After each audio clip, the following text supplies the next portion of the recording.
All right, what is going on, chat? We got the Champions League Day 2 today. 8 rounds of Swiss, cut to a top 16, and then we'll have the new reveals before top cut. So, like, after the Swiss rounds, before cut, the reveals will be going down. Should I reset the Badoo counter for Day 2, or should we keep it? I feel like we should keep it. Yeah, they're getting started with the, I don't know, opening ceremony or announcements or whatever you want to call it. I did see that Fabian did make Day 2 at 6-1. Has a decent record going into Day 2 with Guard4, I believe. It'll be pretty cool if Fabian gets on stream or makes cut even at some point. Maybe they'd even put him on stream round 1 on the first round. He's coming in at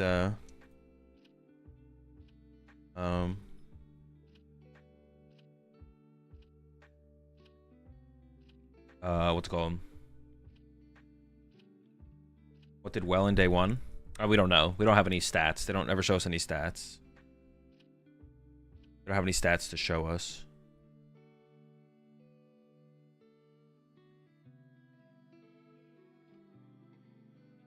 Thoughts on the Battle Partners pack art? I don't really have any thoughts. I'm very intrigued with the reveals. Hopefully that Zacian is good. They probably will reveal the Zacian for sure. Appreciate the 3 months there, United Kingsman. They probably will show the reveals. Or the Zacian will probably be one of the reveals, I'm sorry. That's what I meant to say. Are you going to be heading to either Birmingham or UIC this year? Next year? I will be going to UIC, not Birmingham though.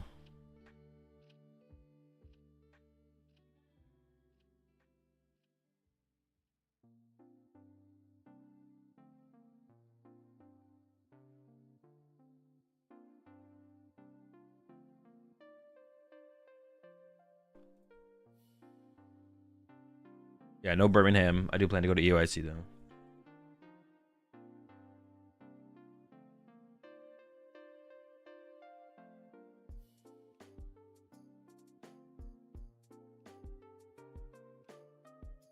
Man, I don't even know what if I go to, what would I even want to play? Now I'm thinking about if I go to San Antonio, play Drago, like, I guess you can see what happens at Birmingham. Maybe some cool deck will do well at Birmingham that I'd play. Zard? No, Zard's miserable. I mean, I'll probably end up going to San Antonio. I know I mentioned it yesterday, like thinking about how everything lined up. Like at first I was like definitely gonna go to San Antonio. That's why I registered and everything, but I was like, well, the new set's not legal. I can't even practice. Like my goal for tournaments moving forward is to just try hard grind with a deck like for a week before the tournament. So I was excited to do that for San Antonio, but I can't even do that for San Antonio now. Because the Badoo will be legal, so I can't even test for San Antonio. Not that there's that much to test because it is current format, but I still just want to like super like just grind one deck. We'll see. Wait, you might not even go on stream? Wait, what do you mean by on stream? Maybe I don't know. I'm contemplating, but.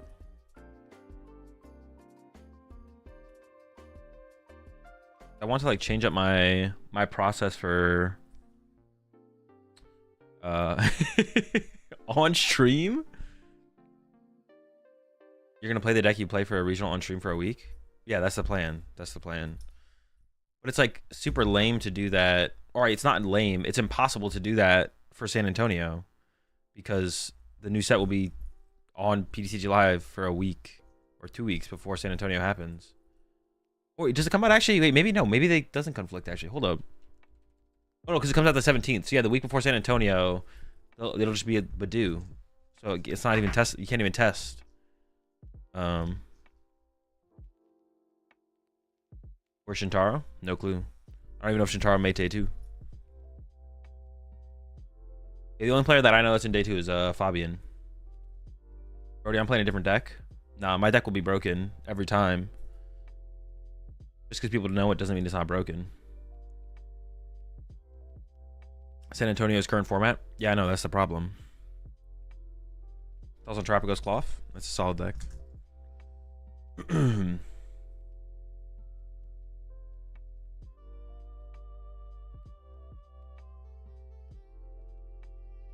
Azul, do I play Mew VMAX or Rapid Strike to League tomorrow night? I don't know. I don't. What, are you playing Expanded? How many Badoos does it take to screw in a light bulb? How tall is a Badoo?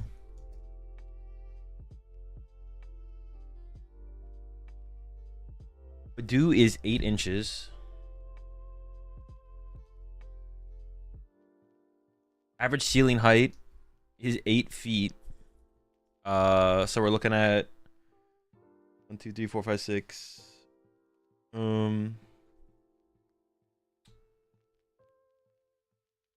Three. So like 12 Badoos.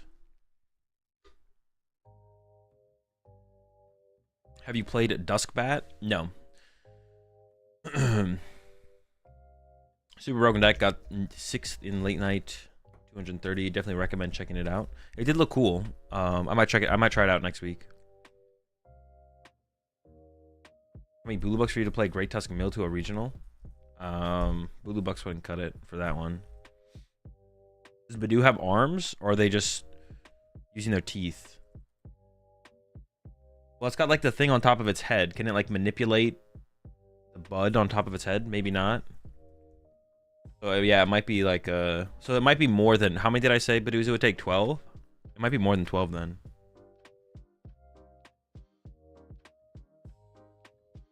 It would probably be like 12 to get to the light, and then you need like 2 more on top. So we're looking at probably like 14 Badoos. Would you ever do webcam content on your main stream outside of Uncommon Energy? I don't have any plans to, no. Yeah, I don't have any plans to. I just don't have a setup for it or any real drive to want to do it. Like, the stuff. And I already do, like, I do some of that with, like, chip and stuff. So, like, any ideas that I'd come up with that I'd maybe do on my own stream, it would be probably better just to do them on the Uncommon Energy channel instead. You talked about Palafin EX with Academy at night. Now there's more reason to use it. Send Palafin to the deck, counter Iono, and good with Skovat and Surfer. Did I talk about Palafin EX with Academy at night? Maybe. I mean, it's not worth it. You should always just play like a 4th Palafin EX. Oh, to counter Iono and good with Skovat and Surfer. I don't know how it's good with Surfer, but yeah, I don't know how it's good with Surfer. You said it was an option. Oh, you're saying Palafin EX is good with Surfer? Sure. You said it was an option? Maybe I did. I don't remember. You should probably always just play more Palafin EXs, though, to be honest. I'm not sure how Duskbat beats Bouffalon Terapagos, but it might be Blood Moon spam. Gotta start cooking it. We need to know. We need the answers.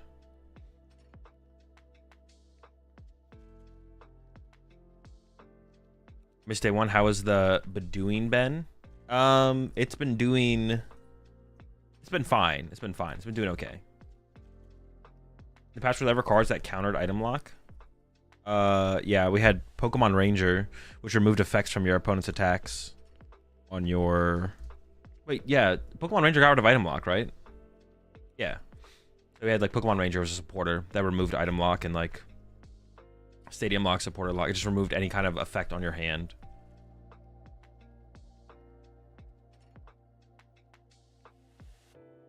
Marowak had Ranger as an ability. Oh, that's true. Yeah, Marowak was a stage 1 that removed the effects on your hand. I actually played that at Nationals. It was Nationals. It wasn't NAIC.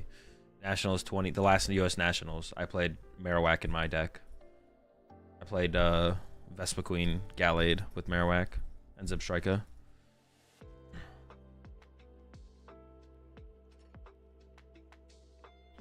If you could have a partner Pokemon card, which Pokemon would you choose?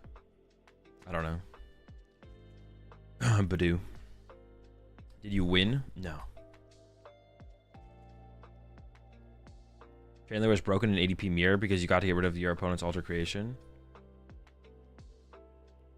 Wait, what did Chandler do? I forget what Chandler did. Did Chandler just get rid of ADP's effect?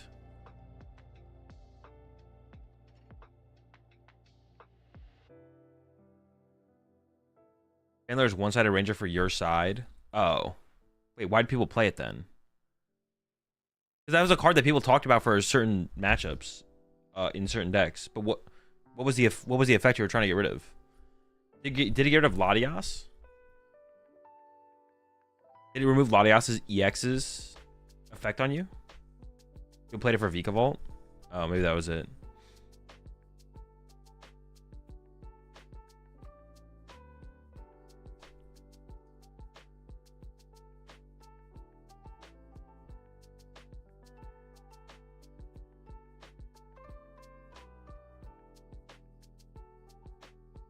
We can't see the...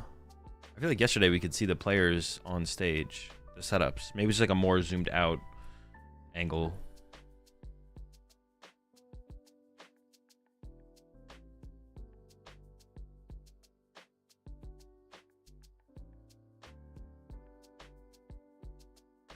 Less people on desk, so it's zoomed in. Oh, actually, that makes sense. Yeah, it does make sense.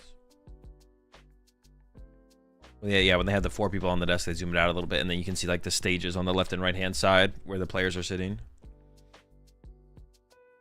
They're just breaking down all their tournaments. Got the city leagues. I don't know what Trainers League is. Then Champions League, which is what we're watching right now. Then they have the Japan Championships at the end of the year. So do you rave? No. Any good matchups happen? Yeah, a couple quad Badoo mirrors have gone down so far. It's been kind of slow. It's only 10 damage per turn, but they've been interesting. Dragon Ball BDIF now? Sure, why not?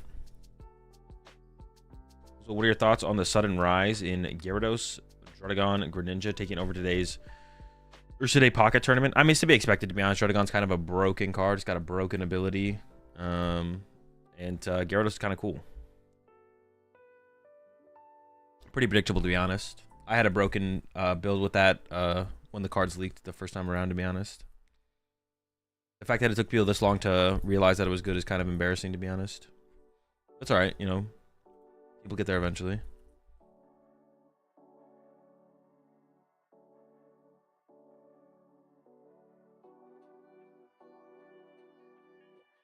Man, I gotta start playing in some of these pocket tournaments, though. They got the cash. They have cash prizing in the pocket tournaments. Dude, what were they just showing right there? What was that?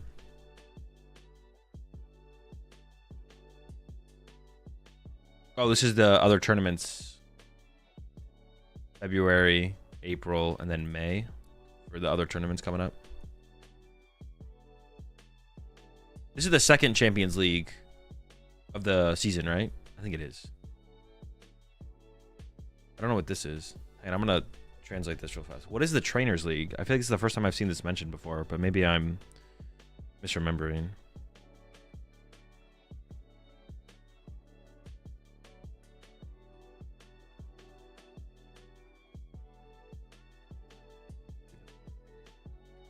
Where's it the translate thing that I had before? Is it just like league? Dude, what the fuck? Dude, I don't know. Can't find the Google thing.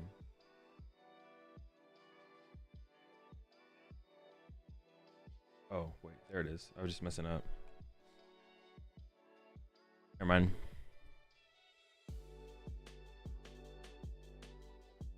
This is something about gym battles, I think. Oh, so it's literally just talking about like league, like the local, like gym battles are like the local tournaments. Well, I guess like city leagues are also like local tournaments, but they're a little bit more prestigious.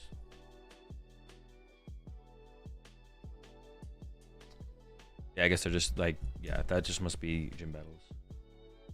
Lokes. At least get points. This is true. They do good points.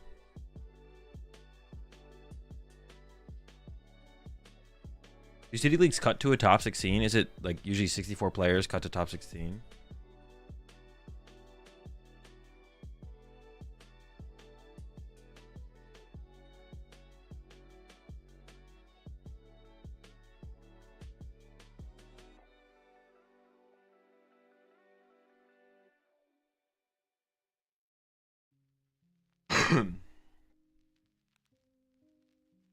Wait, first to wait. How, am I reading this incorrectly?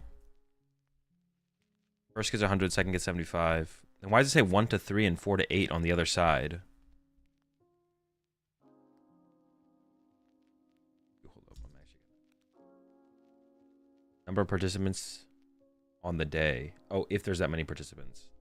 That's just for city leagues, though, right? Winning a city league, you get... It's the kicker. Yeah.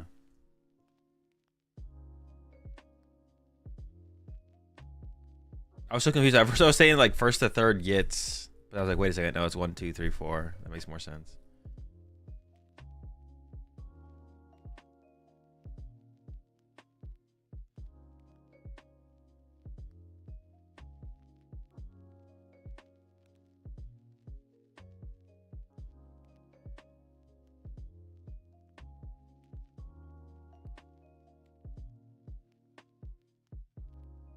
Maybe city leagues are going to be like challenges and trainer leagues like cups. No, I think it's just they're talking about gym battles. It was just gym battles and city leagues, I think. So do you think Alabama should have been in the CFP despite being a 3-loss team? It's a good question. And honestly, you could go both ways with it, to be honest. It's, I don't know. It's a tough decision, but I think they made the right one.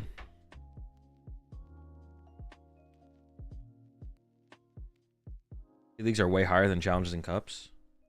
Wait, what do you mean? Every time I see someone try to compare them to things here, I want to die. Wait, what do you mean? Trainers leagues give points but are much smaller and no top cut. Give points but are much smaller, no top cut.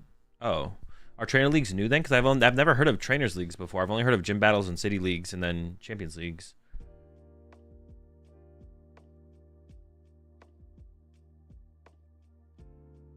Why is Kansas, but Arkansas isn't? Dude. Good question there, Soda. You wouldn't understand you're European. That's why you just don't get it. Is this day 1? No, this is day 2. So what's your thoughts on the downfall of Purdue after the 14-point defeat to Auburn today? It's just, I don't know, it's predictable. They were always going to lose that, and they were always going to go on a downfall. They don't post trainers results for some reason. Gym battles are just like casual locals where you get the promo packs. See, these are just like cups, but if the game were bigger, as big as it is in Japan, which makes them completely different. I don't know how to explain it, but the stakes and what you get out of city leagues have more weight than winning a league cup here. I mean, I guess, right? Because now winning a... I mean, now there's like, if when you win a city league, you get... if you win a city league, you get a invite into the next... What's it called, right? Champions League. You don't have to go through the lottery, you just get invited to the next Champions League, which is a pretty big deal.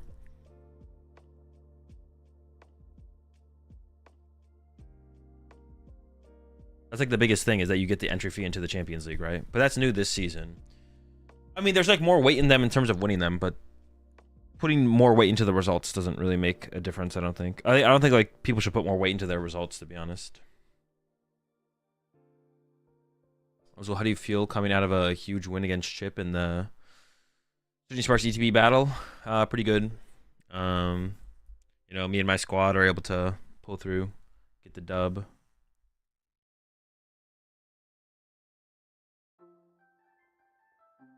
Did you get an auto invite to this year's World since you won 2 regionals last year? Yep.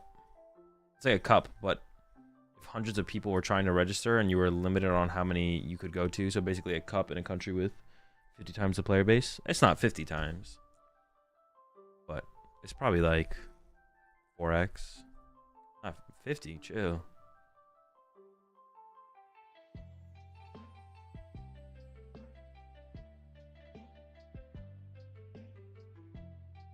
But 50 times is probably a good metric.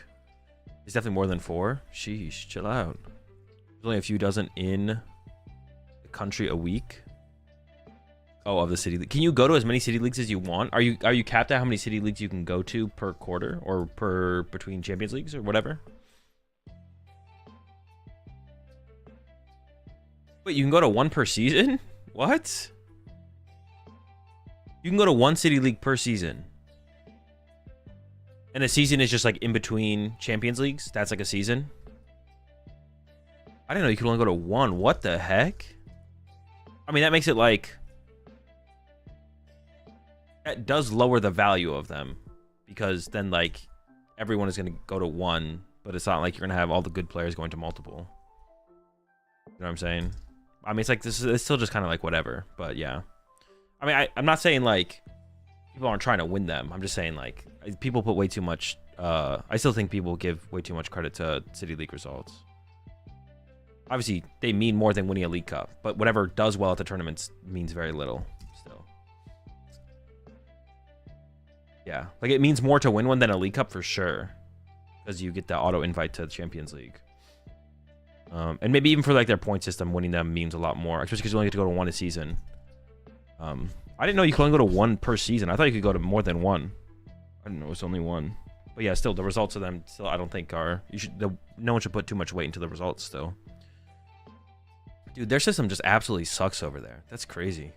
A little bit longer, usually close to set legality. What are City Leagues versus Champion Leagues? Cities like yeah, City Leagues are like League Cups, but winning them gets you an auto invite to the Champions League. So, and Champions Leagues are like regionals. Yeah, Champions Leagues are basically just well, they're bigger than regionals, but they're basically majors. They're just the majors in Japan. Yeah, Japan has 5 majors a year. 4 of them are Champions Leagues, and one of them is the Japan Championships. And then, yeah, City Leagues are like League Cups, but, yeah,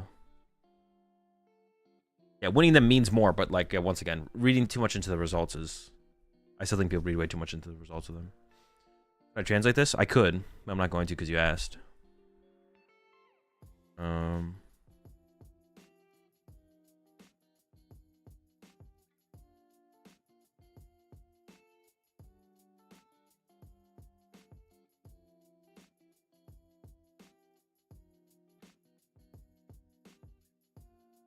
Badoo backwards is we dub. Dude, that's because Badoo always be getting those dubs.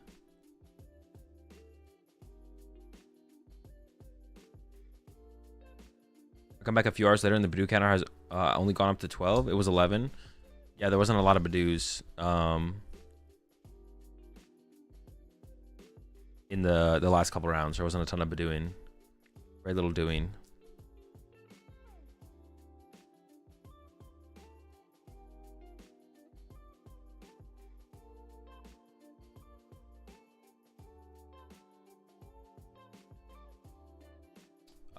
I got you. Hold up. I'll put the link in the... I'll pin it.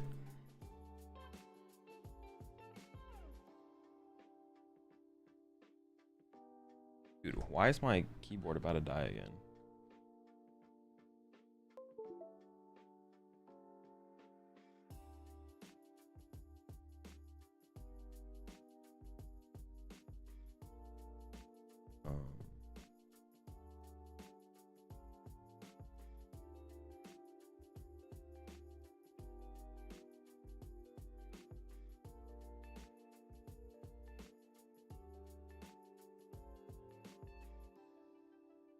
Wait, I have to do like what? What do I have to do? Like slash pin?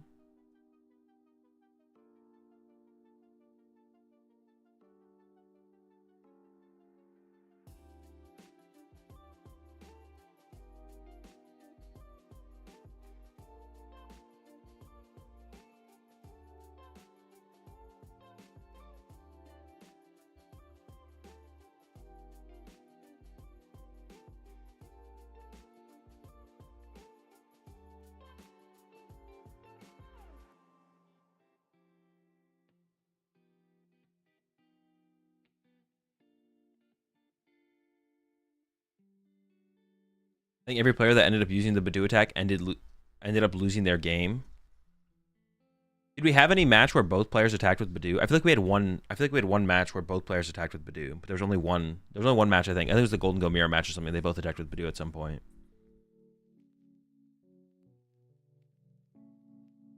So we're about to see a 5-2 match. It looks like here. We might be able to see the 7-0 match afterwards, though. Whoever's playing in that. Let me pin this in YouTube chat as well.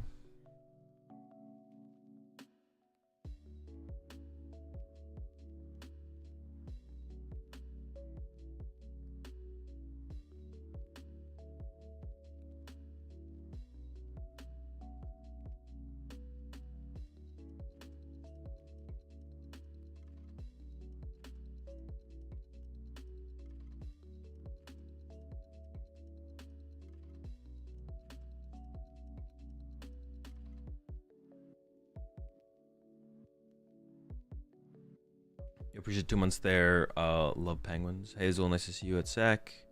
You're way taller in person. Just a little bit, yeah. Would you ever commentate for TPCI? Probably, yeah. If I got the opportunity.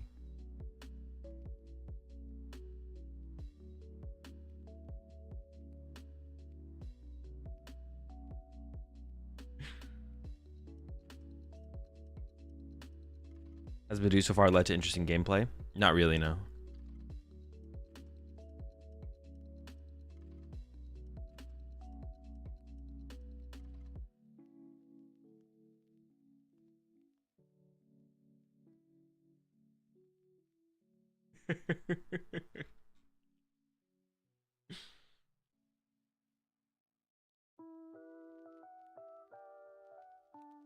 Too curly a prize. So we got Lugia versus Gardevoir.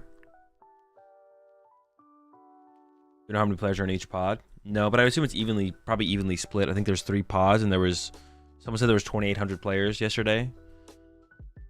So roughly 900 players per pod. It is best of 1.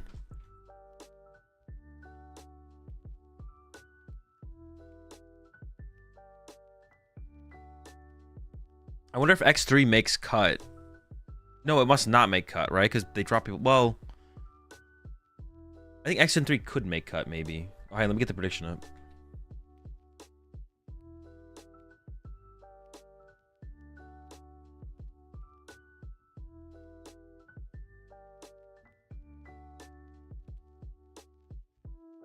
All right, Fluttermane in the active. You can change decks between day 1 and day 2, yeah. Goes in immediately with the Artisan.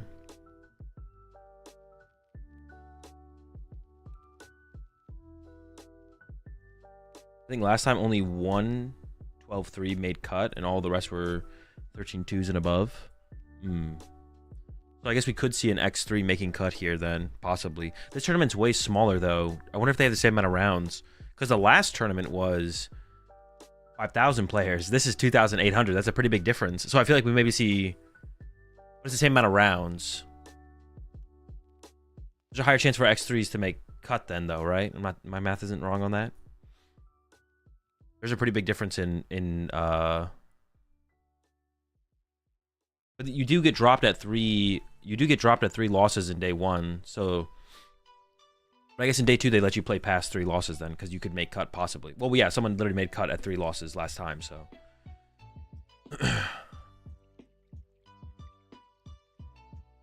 All right, here we go. Just gonna get 1 Ralts plus attach. It is up against Lugia though. It's not.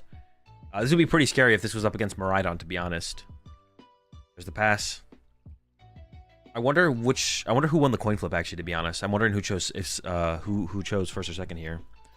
Immediately into the Artisan. There's probably going to be a Minccino to potentially grab here, but that'd be like the only thing you'd get here, I think, ever. Does play the Water Pond as well. We saw the Water Pond in there. That could be pretty good, pretty big. Does play Drapion, so it probably doesn't play Cinccino, actually, if it's a Drapion in here. The players are playing Drapion in the Lugia deck again to deal with Gardevoir EX, because they're cutting Cinccino because they're going down to just like a basics build with the new Regigigas. All right, we're into the Aroma. It is heads. Gonna be the Archeops.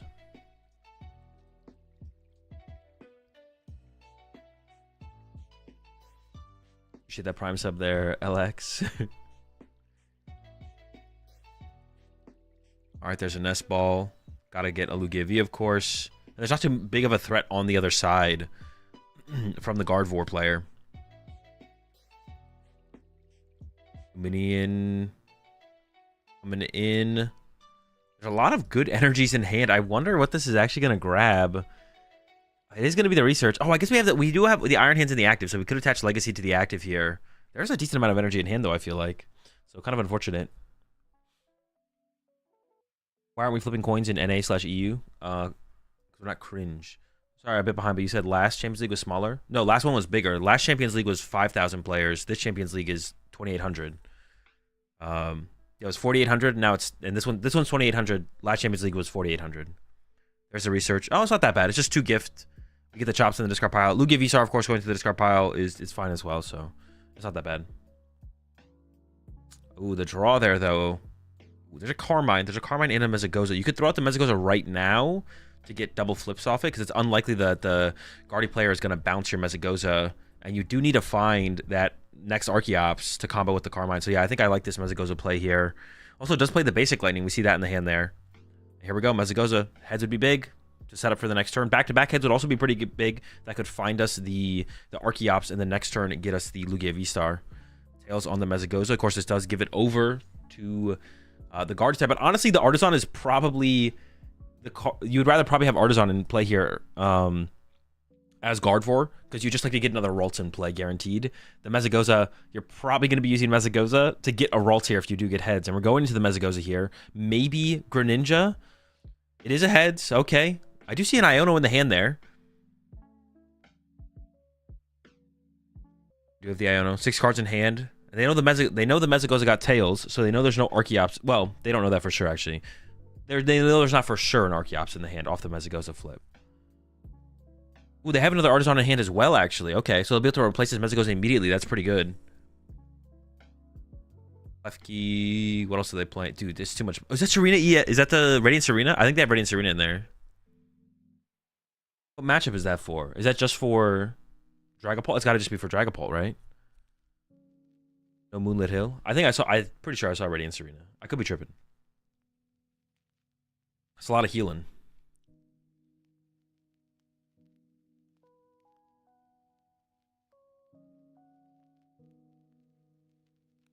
Okay, so we're going with the Arvin here.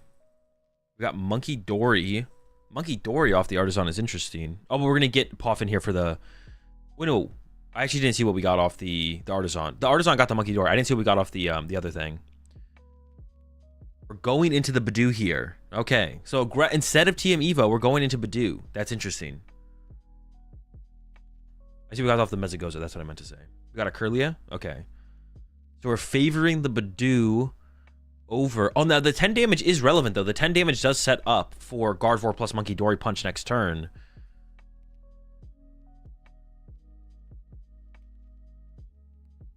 As an Ultra Ball in hand, it looks like. Thinking about maybe going to get another Ralts, I would assume.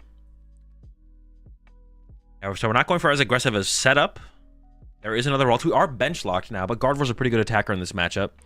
And the Lugia deck doesn't play as many threats. They don't play any one-prize threats. So, like, Chinchino can't respond to our Gardevoir. It has to be the Drapion, which is nice.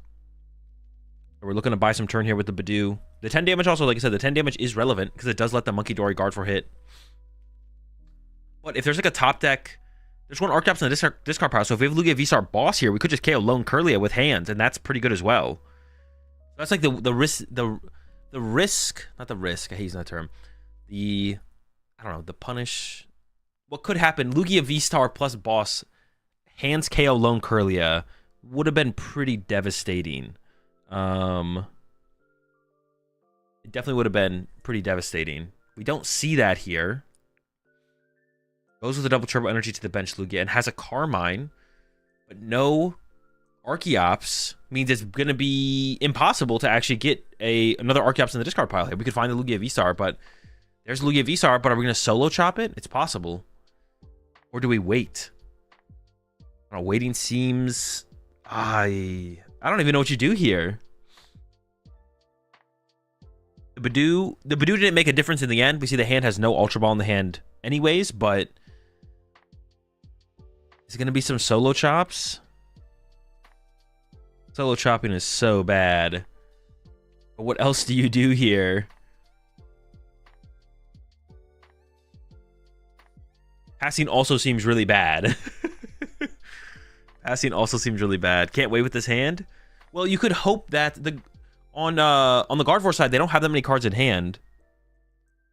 So they might have to Iono next turn. And if they have to Iono, then you could be playing off them Ionoing you, to be honest. You could be waiting to hopefully get Ionoed. But no, it is solo chops. And we're going to be able to load up the Iron Hands here with a gift and a double turbo. And we will be able to take the knockout on this Badoo, get ourselves 2 prize cards. But this is a big opportunity for the Gardevoir side to kind of take over the game.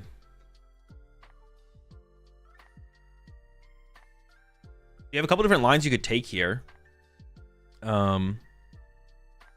as Daichi. You could go KO the active, or you could go KO the Archeops. You can also punch the active, play Iono, but not KO it, so there's no draw power through the gift energy as well. Immediately into the Artisan. I'm telling the chops and the game is over. The Iron Hands, I don't know, do we want to feed Iron Hands? I don't think we want to feed Iron Hands another 2 prize cards. That seems kind of scary, because Ursaluna does exist. The Lugia has a double turbo on it. Yeah, I don't think we want to feed Iron Hands another free prize cards. You want to force the boss or just KO? You probably should just remove the Iron Hands from play, to be honest. KOing the Iron Hands is probably just the correct play here.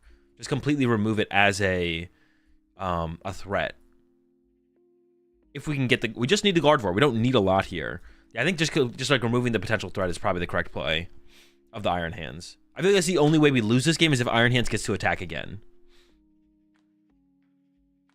Because even for a Drapion to attack on the next turn, for Drapion to attack next turn, you'd have to push up Lugia, and then I guess you could jet Drapion into the active. You wouldn't have to discard the double turbo off the Lugia. We see the Unfair Stamp searched out, so I feel like we're not KOing the active here. I feel like we're not going to KO the active here. We're going to punch it with Guardy, but then try and trap it and not give over the gift draw if we're going to play the Unfair Stamp here. You appreciate the gifted sub there, Mr. Mountain Badoo. And appreciate the 5 gifted as well there, Victor. Welcome on to the pack. Got plenty of Itchy Pollen.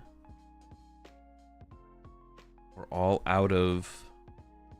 How many Psychic Energy in the discard pile? There must not be 3 Psychic Energy in the discard pile if we just attach that Dark Energy to the Gardevoir. I would have hated to see the risk there and put the Dark Energy on the Monkey Dory. I hate using that term. I wouldn't have hated to see the Dark Energy go to the Monkey Dory. There's such a high chance that we actually draw into a Psychic Energy and are able to discard it. But it's reasonable to probably just attach the Dark Energy to the Gardevoir here. Aren't you like saying risk? Is it technically risk doesn't exist? Like, it's either correct or it's incorrect. We did find the Psychic Energy there.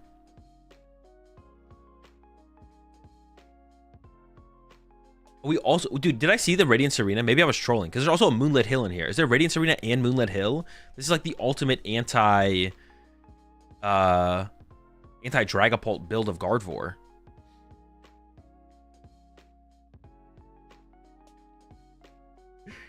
Yeah, I don't think we're KOing the Iron Hands here. We're hoping that the Unfair Stamp sticks.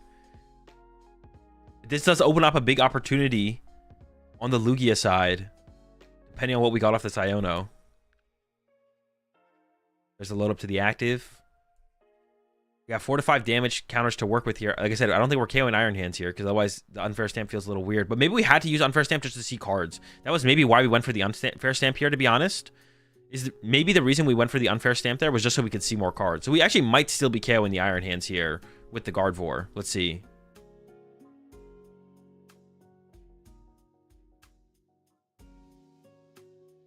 Goes for 3 onto the Archeops. I assume that means we're not KOing the Iron Hands here. Well, it's impossible, so I'd hope not. Should we just let Monkey KO Guardian next turn? KO the hands? Yeah, that's what I think is going to happen here.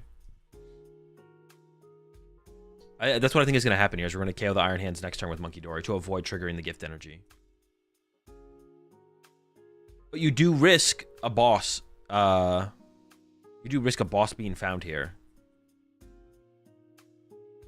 That's like the trade-off here, is you don't trigger the gift energy, but now, if there's a boss found, there's an Ultra Ball. Ultra Ball becomes Luminion. Is that second Iron Hands? Gosh darn, bro. Okay. You could also get the Drapion, but I think Luminion boss... Ooh, I don't know, actually. I actually don't know what the correct play is here, to be honest. Luminion boss seems fine. What if you went Luminion for research to try and draw into Drapion Jet? Is that ever the correct play? Could that ever be the right play to go for? That's like I think that's the most high value turn you could have would be Drapion knockout, I feel like.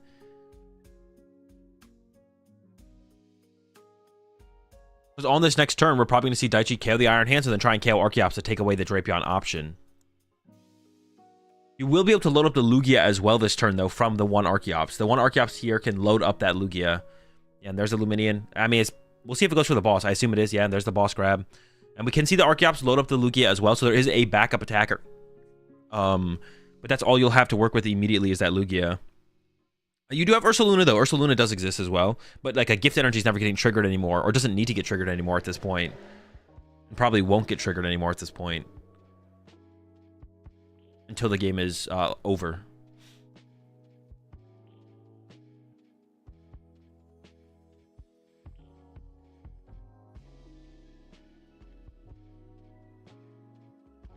I feel like the Fluttermane has to be the worst thing to knock out here. I mean, are they afraid of Fluttermane KOing the... No, Fluttermane has to be the worst thing to KO here, right? Now you can... Now there's a threat of double Monkey Dory. Kirlia draws cards. Oh, yeah, you always boss Monkey Dory. True, yeah, you always boss Monkey Dory because it's possible that Daichi can't find another Dark Energy, right? So that forces Daichi then to attack with the Fluttermane, which is more awkward for sure. Or it might not even be possible for the Fluttermane to have a Gust plus Fluttermane KO off the bench. Yeah, KO Monkey Dory is always the play here, yeah. Wait, did he not use Archeops there? Oh my gosh. Did he not Archeops to the Lugia? Monkey doesn't die. Oh, true. You can't KO the monkey because of the double turbo energy. Fair, fair, fair, fair, fair. So yeah, I think KOing the Kirlia makes the most sense.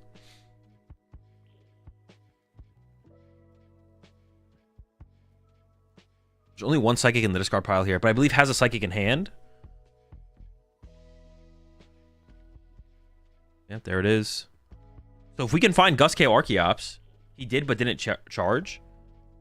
So he used Archeops but didn't put any energy in play? Yeah, we should 6-1's there. DGR. That's crazy. You just lose to Countercatcher plus Monkey. And there is 2 Kirlias prized here for Daichi, so Daichi could get a Kirlia off the prize cards and use that Kirlia to draw and further this turn here. You can Monkey Dory KO the Iron Hands.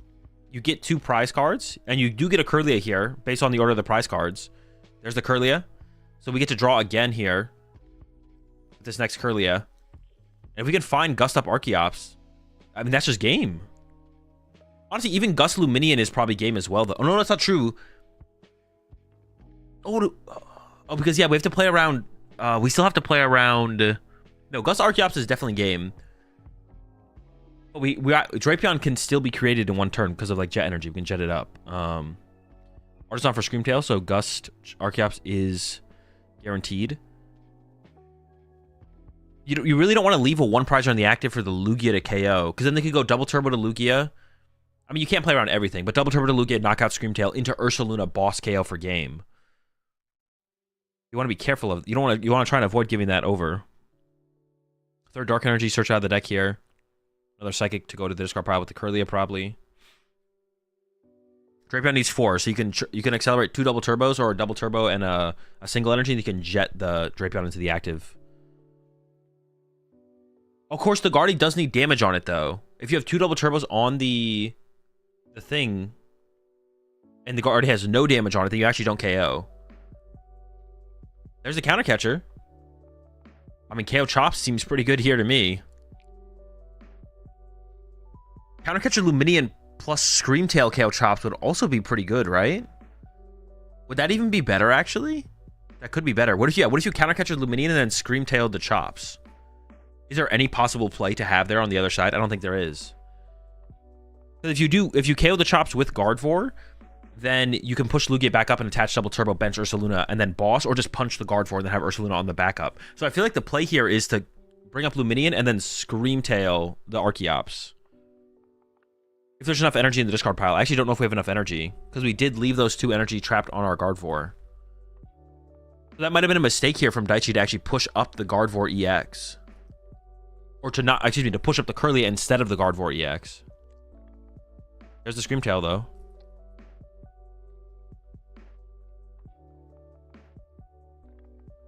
But being worried from Drapion makes no sense to me. You have to be worried about Drapion if you don't KO the Archeops. But we're KOing the Archeops here. There's 2 in the active. That's 4. Okay, so that's enough. We do have enough. Yep, Countercatcher on Luminions. Then we snipe the Archeops. And now there's no possible attack available. It's for the Artisan as well to take that away as an option. Moves the damage over to Luminion. And yeah, here comes the Screamtail. Yeah, this one seems pretty cooked. We need to push Kirlia to get damage to KO hands. Did we? We could have accelerated. How we maybe did. No, because we could have accelerated one more energy to the Gardevoir, then healed the damage off the Gardevoir, and then retreated 2 energy off Gardevoir, leaving 1 energy trapped on Gardevoir, but would have ended up with 1 more Psychic in the discard pile. But we do end up with 4 here. I think it could have worked the other way still. Because if we had pushed up Gardevoir, accelerated 1 for the discard pile to Gardevoir, retreat 2 Psychics off, then we end up with a Dark and a Gardevoir on our Gardevoir. But then there's 1 more energy in our discard pile. Killed Lum. Oh, what the heck? What? That seems like a I mean, the chance that you lose is so low, but that does kind of seem like a mistake. Because you just auto-win if you KO Archeops, right? It's unlosable if you KO Archeops. It's losable if you don't KO Archeops. There's heads on Mesagoza. Well, yeah, this is like not... And we left the damage on the Gardevoir as well. We left the 1 damage on the Gardevoir. That was a huge throw from Daichi there.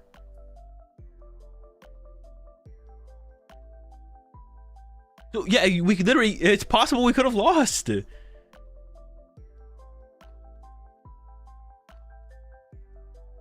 Yeah, that was a huge mistake from Daichi there. Daichi should have healed the damage off the Gardevoir. If we're going to do this play, we always heal that 1 damage off the Gardevoir. I think Daichi healed the 1 damage off the Kirlia instead. Could we play around the timer? They have plenty of time left. They got 5 minutes.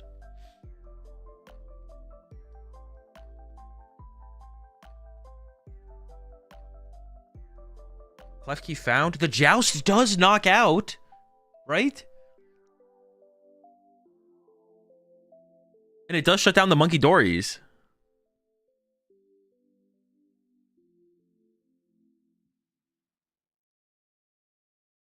Basic Lightning to the Klefki. Retreat into the... Yeah, basically into the Klefki. Retreat to the Klefki off the Archeops. There's the knockout on the Screamtail. Daichi just needs Counter Catcher, though, or Boss, and the game is over. KO that second Luminian. So... I think it's likely here that Daichi has game. There's a draw for turn.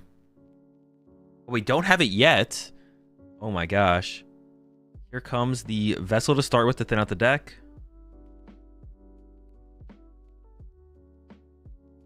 I see Boss was the next card. 1, 2, 3, 4, 5, 6, 7, 8, 9, 10, 11 cards left in deck. 1 Boss. It looked like no Counter Catcher. Counter Catcher is active here. Lugia is on 1. And Daichi is here on 2 prize cards remaining. So Counter Catcher is active. Looks like burning on the heavy ball. Here comes the first refinement.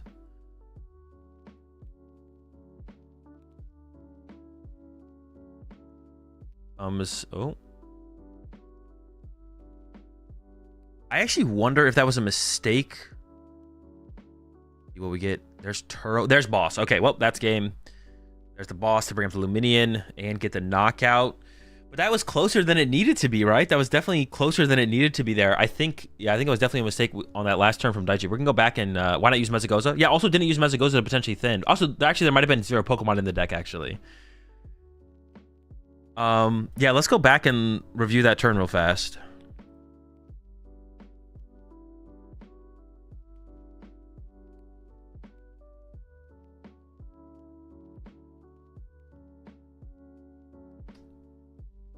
The 4 months there, Greg. So we're looking at right here. Okay, let's think about what can happen here. So we end up getting Counter Catcher. We have access to Screamtail. Okay, so we have Counter Catcher. And we have access to Screamtail. Screamtail can do the 160. We Counter Catcher up to Luminian. We move the 10 damage off the Kirlia to the bench Luminian, which is fine. That's fine. The damage should come off the Gardevoir, though. Then we retreat. And then Daichi goes KO bench Luminian, which means if the Lugia player has energy plus Drapion plus Boss, we have Drapion KO on Gardevoir. If we heal the damage off the Gardevoir, we would force the Lugia player to have specifically Jet energy with the Drapion. Because if you put 2 double turbos on the Drapion, it only does 150 damage, which is then 300 damage, which doesn't KO Gardevoir if it has full HP. if you had like a Mist in hand, and or the basic Lightning, and you retreat the Luminion into the Drapion, and you got 2 double turbos out of the deck, which I think there is 2 double turbos in the deck that could have been accelerated to the Drapion. But if Daichi here just KOs Archeops with Screamtail, you can't lose on the next turn. You do win 1 turn slower, but I don't think that actually hurts you here as Daichi, because you can't be attacked next turn, and the only threat after that to win the game is Drapion, but Drapion can't be set up because there's no more Archeops in play. So if Daichi just goes Screamtail, KO Archeops, the Lugia player would go draw, attach to Lugia, pass, then you go Gardevoir, knock out Luminion, the game's just over. So this was definitely a pretty big mistake here from Daichi, because you gave your opponent a win condition on their turn, on their next turn, with the Drapion play, but then you also gave them just like a way to play the game further, where all of a sudden if you whiff Gust, you could actually lose this game. Yeah, where if you whiff Gust, you could all of a sudden lose this game here as Daichi, if you whiffed Boss on this next turn. Because if we go ahead here, the Klefki play happens. I think this might have been a misplay here with the Klefki as well. We have a basic Lightning in hand. We could have... Oh, they did use Archeops before they used... No, they used Mezagoza first. They could have put a gift energy on the Klefki and attached basic Lightning to the active, which is probably the better play here, to be honest. I think there's maybe a mistake here from the Lugia player. If they have a gift left... Maybe they don't even have a gift left, though, actually. They might be out of gifts, to be honest. It might be giftless, actually. Okay, so maybe it doesn't matter here how they sequence that. Okay. But yeah, now we get this prize card with the Klefki. And then... It's possible... It is possible to win the next turn. Like, if Daichi doesn't win this turn by KOing Luminion, which there's a pretty good chance that Daichi can win by KOing Luminion, because Daichi could get Screamtail back, or Daichi could get... Oh, that's why Daichi didn't use Mezagoza as well. It's because if Daichi gets Super Rod, then you could Super Rod, then Mezagoza for the Screamtail, get Screamtail back in play, and then Screamtail KO'd Luminion, probably. Because you could do the same thing, Monkey Dory 10 over, Screamtail KO Luminion. If you get Boss, Guardy KOs Luminion. But if you whiff Gust and you whiff Recovery on Screamtail, which is maybe not possible with how many cards are left in deck here for Daichi, with what's left and with having 2 Curlias left here from Daichi, but it is maybe possible to whiff here. And then if you whiff on the other side, if you just have Archeops to Lugia plus Boss, the game's over. You just win. Can't Monkey 10 with Klefki inactive? Oh, true. So it would have to be a Bravery Charm situation then. Yeah, with the Klefki in the active, you actually can't move 10 with Monkey Dory to use this to get Screamtail. So you need Screamtail plus Bravery Charm. There's a lot of cards in Daichi's hand, so probably has a decent amount of options, but it did seem kind of close there, because Daichi was digging for the boss, and then Daichi did eventually draw into the boss, but yeah, definitely a mistake there on that previous turn from Daichi, because Daichi could have locked up the game 100% if Daichi had just KO'd the Archeops and brought up the Luminion. He did it all correct up until choosing what to attack with Screamtail. And that's where Daichi made the mistake. But does get the dub.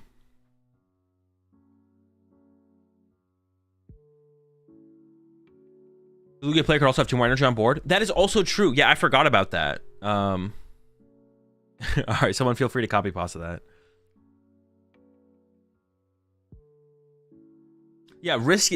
Using the word risk is fine. Saying a play is risky is the thing I don't like, to be honest. Using the term risk is fine, though.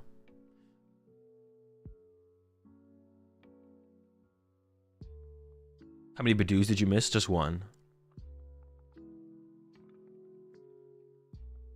Payout prediction? Got you.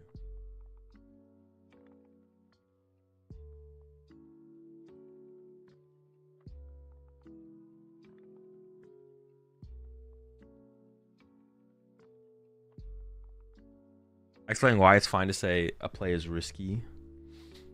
All right.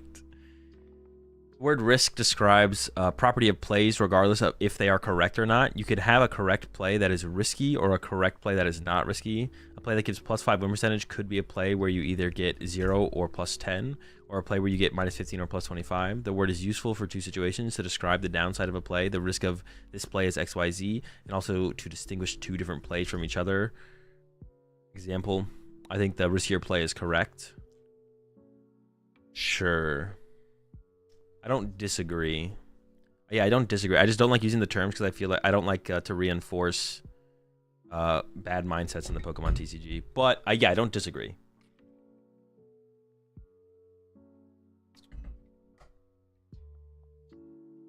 I don't like to reinforce incorrect ways to think about the game, which I feel like using the term risky kind of does, but...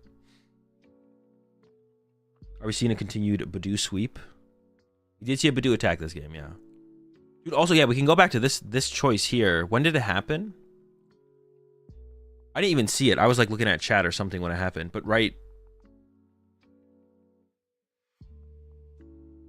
There's the boss. And then we use Archeops and don't take any energy for our Lugia?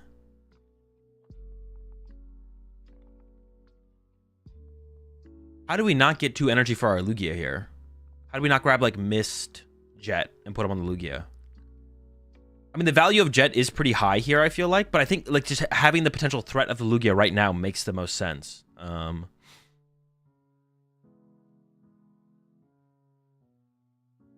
that's definitely a mistake here for sure. Not putting some energy on the Lugia. It also thins out the deck so we can, like, top deck a research or something. Increase our odds of top decking, like, a research.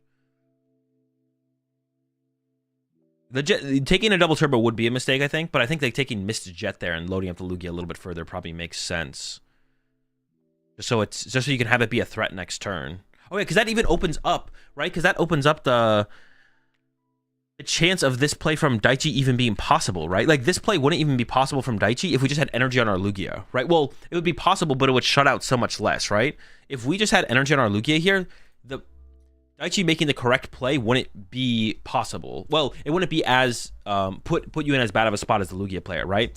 If Daichi, because if you have energy on your Lugia here, Daichi going KO Archeops hurts less because you could just have energy retreat Luminion to Lugia and then knockout, and then you could. But because we didn't put any energy on our Lugia, it means Daichi could KO the Archeops and completely take over the game and just close it out. But yeah, that was a pretty bad mistake there, I think, on the Lugia's part, not putting energy on the Lugia. Should have grabbed Mist Jet, I think, there. Definitely a mistake.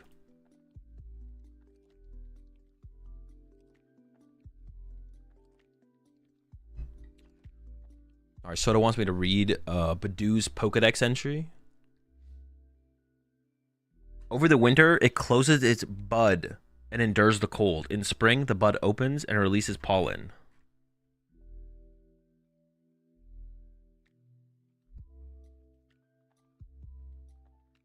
What does a Badoo look like when its bud is open? Is that even, like, depicted anywhere? What does that even look like?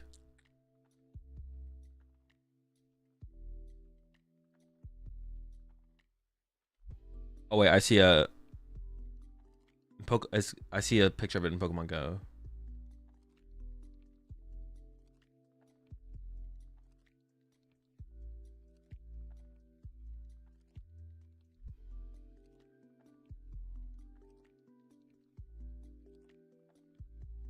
Yo, just want a cup with Iron Pult. I dropped 1 Lightning, Terra Orb, and Stretcher. Put in Roxanne, Extra Pult, Klefki. Keeping Rad Alakazam in the deck. Came in clutch. Thanks for the awesome gameplay. Congrats on the dub there, Corey. Look at my Twitter. I have a clip from the anime of it opening on your Twitter. Okay.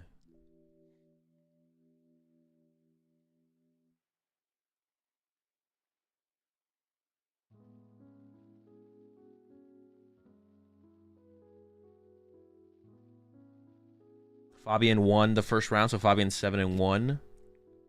But I want them to put Fabian on stream. Maybe they'll show Fabian. They maybe had Fabian on the side station here, though. Oh, no, but they cut the commercial. That means they usually don't have a side station game to show, right? When they cut the commercial, I think they usually don't.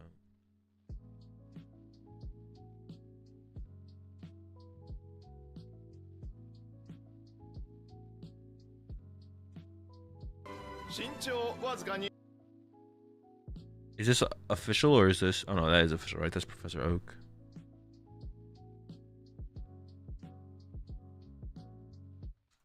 It is a thing.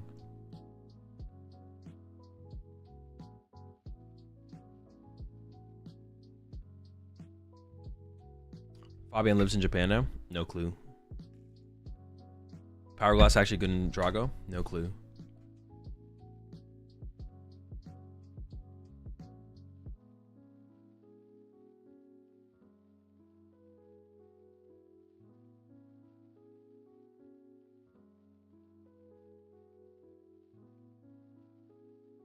I think I actually have to open a pack on Pocket.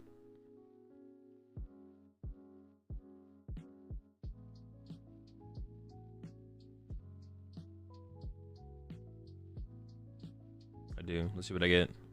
Oh, I got 2 packs to open. Hold up. I haven't actually played with any of the new stuff, but I've been opening the new set.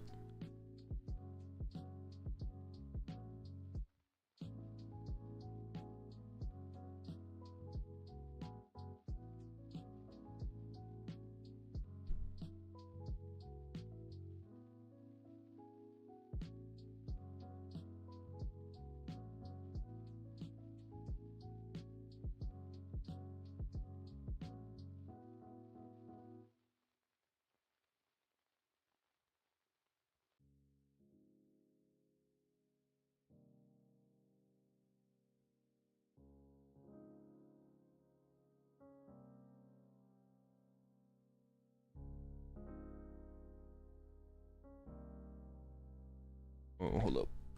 I gotta fix the song request bot.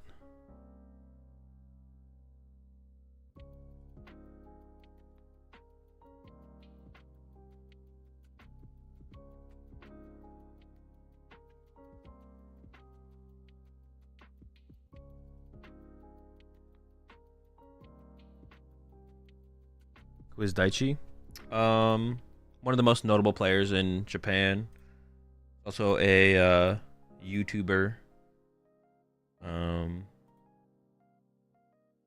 And currently, and has been, one of the Elite Four players for the last 3 seasons, I think.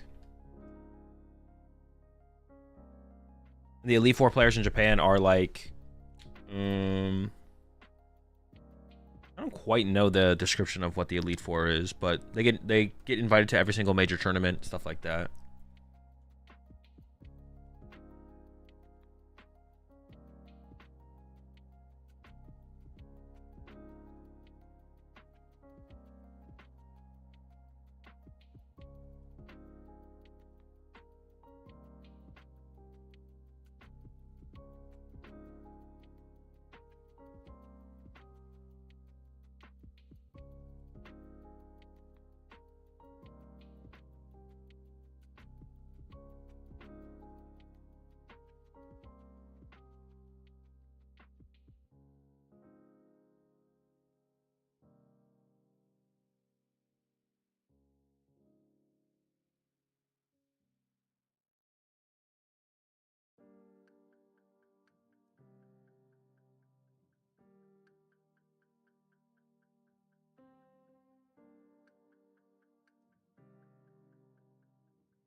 Worlds runner up too, right?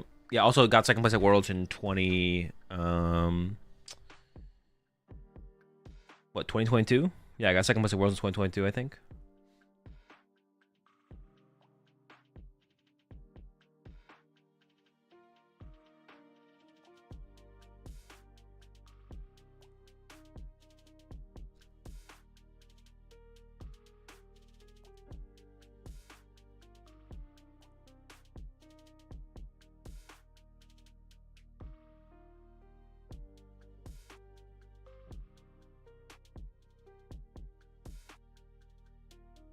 I thought it was awesome that a majority of the set wasn't revealed going into the Mythical Islands release. I actually noticed that as well. Like the stuff they leaked was, they didn't leak like that much of the stuff. There was still a lot of stuff that they didn't show, which was kind of nice. Not see everything ahead of time. Really silly question. What's the best way to acquire basic energy cards if I don't have a local store where I can just get them for free? Yeah. Honestly, you should probably be able to just go online and buy like a bunch of basic energy for very cheap. Or like, yeah, and ETBs have basic energy. I'm sure if you like,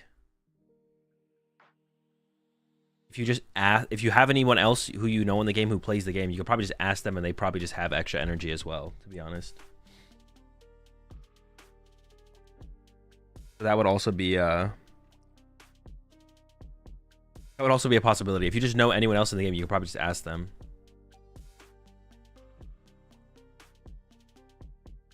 Yeah, ETBs you come with a pack of energy. There probably is probably like basic energy lots on eBay that you could just buy it like for $10. You probably just buy a bunch of basic energy. don't think there's probably nothing like that on TCG Player, but probably eBay. They have like, yeah, just like a lot of, or a bulk lot of basic energy.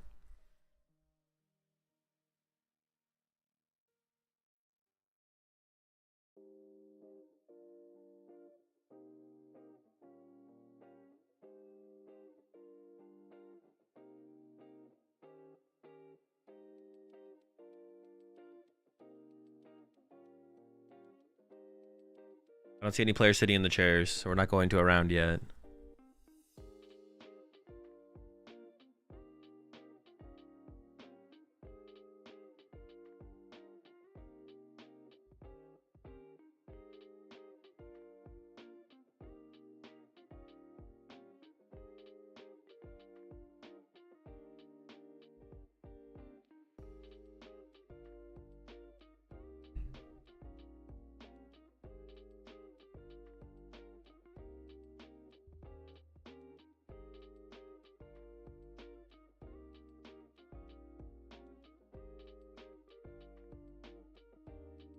We seen any cards for the partner set coming out? No, the card reveals will happen after the Swiss rounds are done. So probably in like 6 hours or something like that. Yeah, probably like 6 hours from now or something. Tier list bottled water. I don't really have an opinion on that one, Del Cookie. I'm gonna go ahead and I'll refund your points. If you have to come with a different tier list though. Bottled water, to me they all taste the same. It's just all water. Or there's a championship happening in Korea. Yeah, I don't know if it's a 1-day event or a 2-day event, but if it's only a 1-day event, it happened yesterday. If it's a 2-day event, then day 2 is probably today at some point.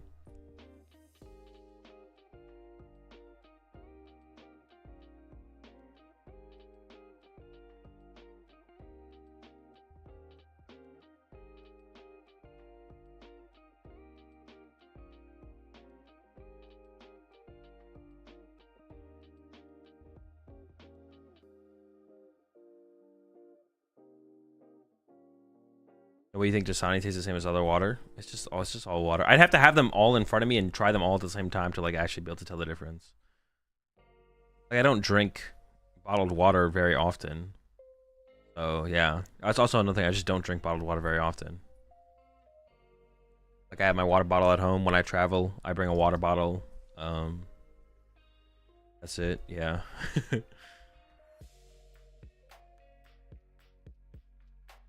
I just never drink bottled water.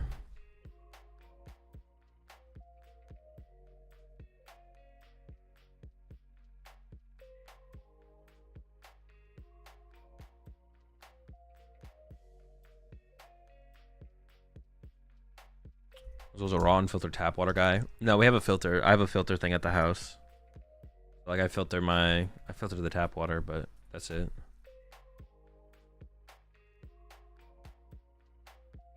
About that tier list, I could probably do that one. We'll see. A lot of them I'm probably not gonna have had though. I'll do it after the next round. It's already a decent way into the what's it called? Any well water enjoyers? Yeah, anybody got a well in chat?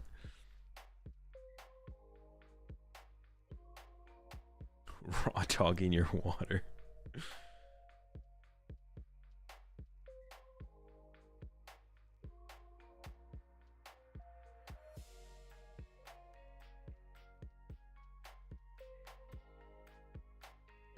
My friend who lives in Arizona has water delivered to them weekly.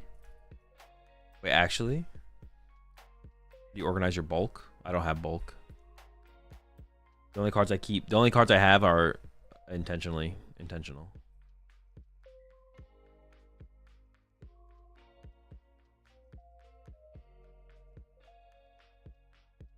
For housings and all that, they live in the middle of the desert. Like all their water, none of their water is like, they have like a pump at their house or whatever that has to be filled up once a week.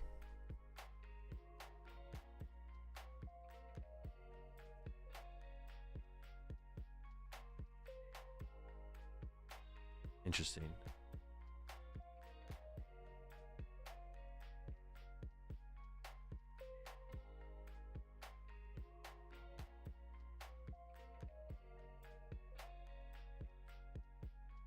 Dang, no bulk, so like only playable cards? Kind of. Do you have those organized or kind of just there? Yeah, they're organized by set and boxes. And then I just bring all the ones that I need to bring with me to a tournament with me. Favorite Kool-Aid flavor and why is it blueberry lemonade? I can't even remember the last time I had Kool-Aid. I don't even have an answer for that one. One of them probably. I mean, the one that I've probably had the most is the red one. Is it like cherry or something?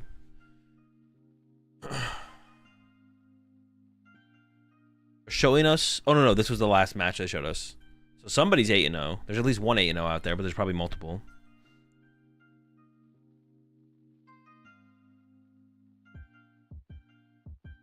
Yeah, we have at least one 8-0. Have you fried your Kool-Aid before? Nope, never done that. Fried Kool-Aid? Doesn't sound very good. Number one tip to start going from a casual player to a competitive player? Just playing the game. That's it. I mean, there's no, like, you just have to, like, go to bigger tournaments. That's it. Like, there's no, like, yeah. Play the game more. Get better.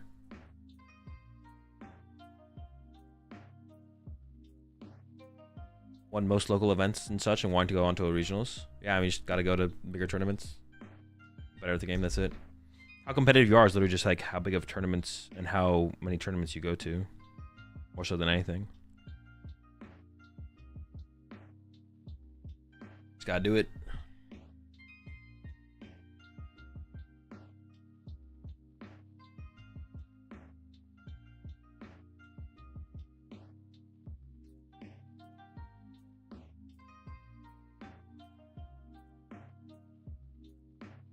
What if you still continue to suck? Should I just quit? I mean, it depends. Depends if you want to be, it depends if you want to get better at the game or not. If you want to get better at the game, then you need to learn how to get better. If not, then, I mean, if you want to keep playing and at the level you're at, that's also fine. That's kind of personal thing, up to you. I know you're memeing, but...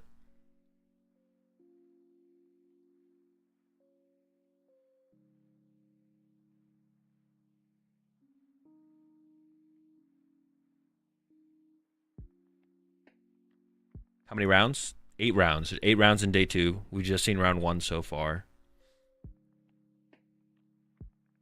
It's hard to get better when my opponent is always luckier than me. True.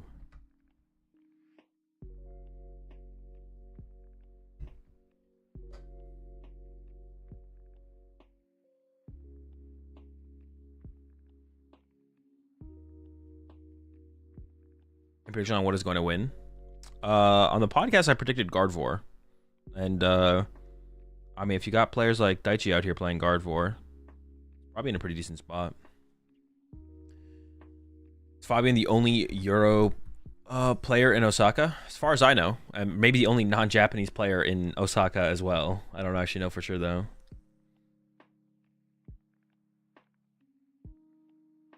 Hazel, I want to say thanks for the content and videos. They really helped me in my first regionals in Masters Division. Almost day 2. Got robbed in my last 2 rounds. Ended 4-4-1. Glad to hear it there, Liam. Glad you enjoyed the content. Best of luck in the next one for sure. Is Gardevoir the best deck at abusing Badoo? I don't know. Probably not. I mean, it just like has it in there, but I wouldn't say it like abuses Badoo. It just kind of exists in the deck. I feel like more so than anything. Like Guardy already has like stuff to slow down certain things.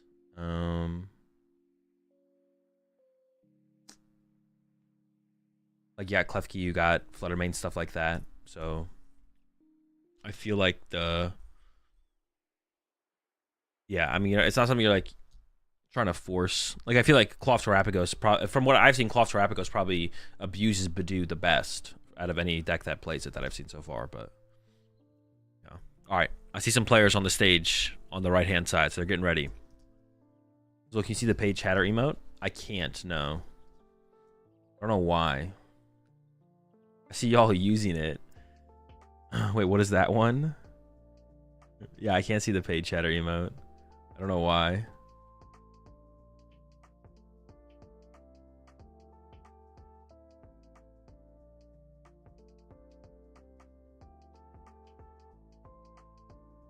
What is it?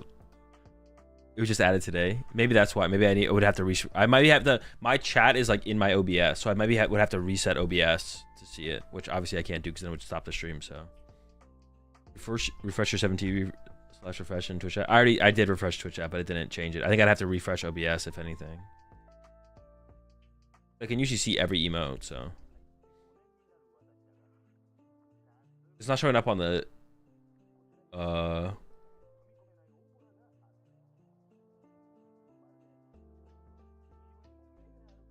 we got the 8-0 match coming up. 8-0 versus 8-0.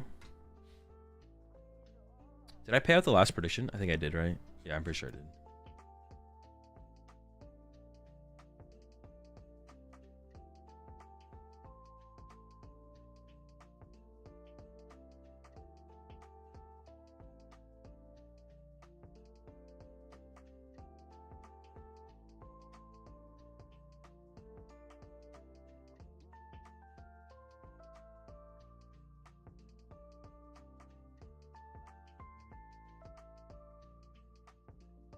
Is a hot dog a sandwich? No, it's not.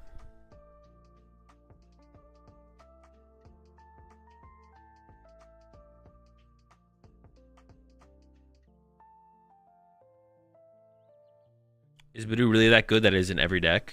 Well, it's not in every deck, but it is pretty good. Basically, the thing is, like, why wouldn't you play Badoo when it's so easy to put into your deck and potentially utilize? That's kind of the thing. It's like, yeah, basically the thing is, like, why wouldn't you play Badoo more so than anything? Because it's so easy to put in every single deck and potentially get value out of.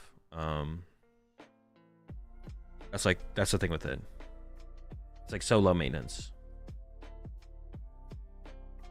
Is Charlie good in Guardy? I mean, it seems fine. Seems like the other the unfair builds are just better though. Unfair Samp is just better. But it's not. I mean, it's not bad. It's just worse than unfair.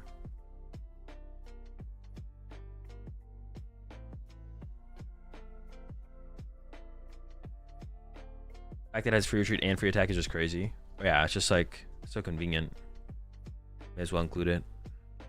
Briar, Pheasantipity, Night Treacher. It looks like probably Charizard here. No, but there's 2 research. Actually, no, is it Saraledge? It might be Saraledge actually. 8-0 Saraledge. Research Briar. It's got to be Saraledge. Yeah, I think so. Here, I'll start the prediction. We don't for sure know what both players are playing. It looks like Saraledge on the left-hand side.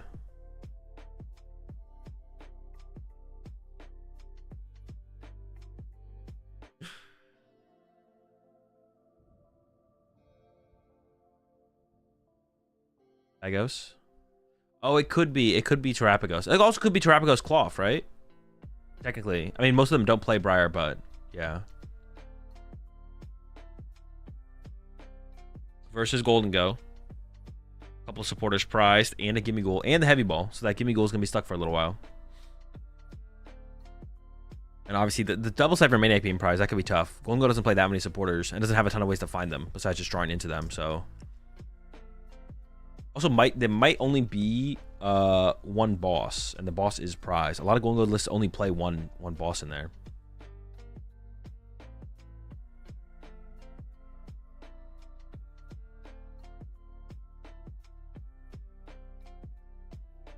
Oh, I was gonna show the clip on stream. Is it Research Guardy? It might be Turbo Guardy. But Briar's weird. The Monkey Dory is throwing me off though. What is it? Gouging Fire? Ancient Box? But there's Briar.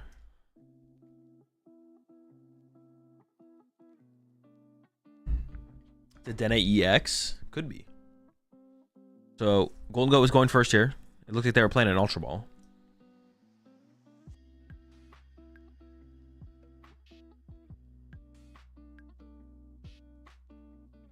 Yeah, I'm curious to see what they're actually rocking here. The Monkey Dory is weird. I guess you could put Monkey Dory in Saraledge. Yeah, Monkey Dory and Saraledge isn't crazy, right? Because if you go up against Dragapult, they don't one-hit KO you anyways. So you have time to, like, set up Monkey Dory. Because, like, if the Monkey Dory is just for the Dragapult matchup, which it seems like a lot of people are teching for Dragapult, to be honest. It seems like Dragapult's kind of like the big deck right here. So only one Gimme Ghoul down. Roxanne top deck. There's a Palpat. Dude, what is in there? I can't tell what it is. What is that card? On the Squawkabilly.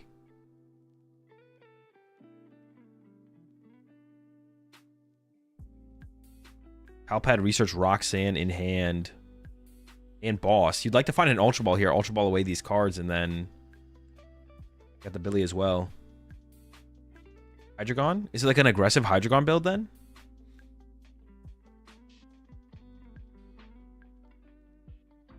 Is that a Hydreigon? I actually just can't tell.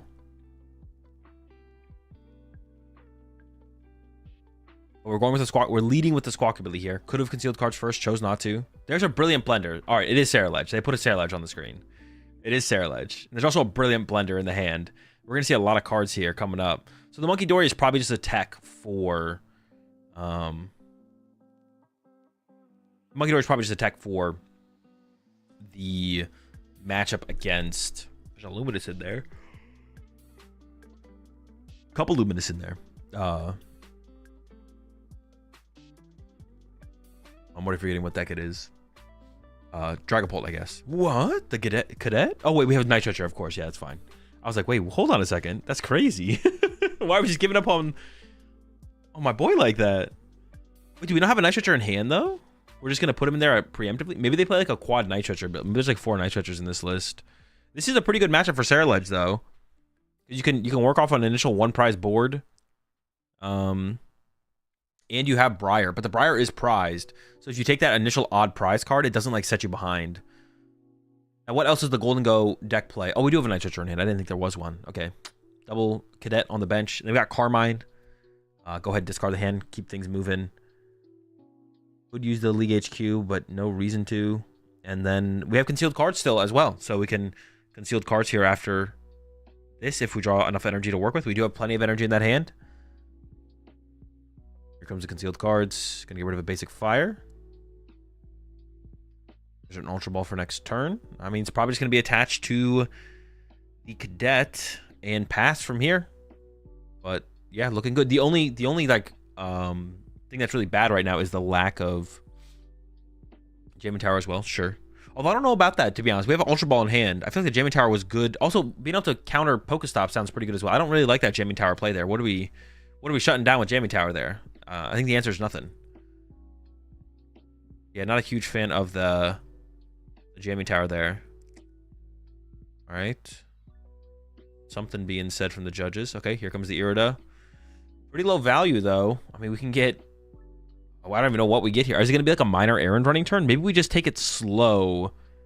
Yeah, I guess we don't really want to go for Golden Go here anyways, right? Because if we go for Golden Go... Ooh, there's Palkia in this build. Okay.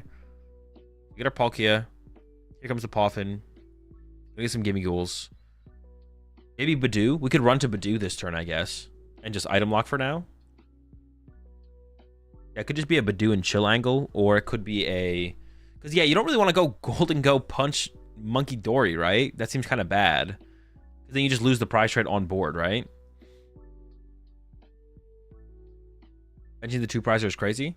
I don't think benching Palkia is that crazy here. It's pretty unlikely that they probably have Boss plus Archaludon, or Boss plus Ceruledge, excuse me, knockout on this next turn.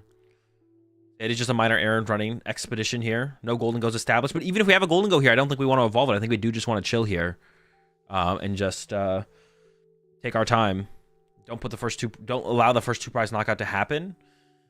Once again, the Briar means it doesn't really matter. In this situation, though, the Briar is prized. Of course, the Golden Go player doesn't know that, but yeah, Ceruledge getting the first knockout here on a Gimme Ghoul is actually just fine because of the potential Briar later on. All right, there's the draw. I don't know how many energy are in the discard pile, but we did use Mixer, so there's probably a decent amount. And we do have concealed cards to work with, plus Retreat, so we might actually have the Palkia KO here. I don't know how many energy are in the discard pile. We also have Ultra Ball to work with. Let's see. Another Ultra Ball found.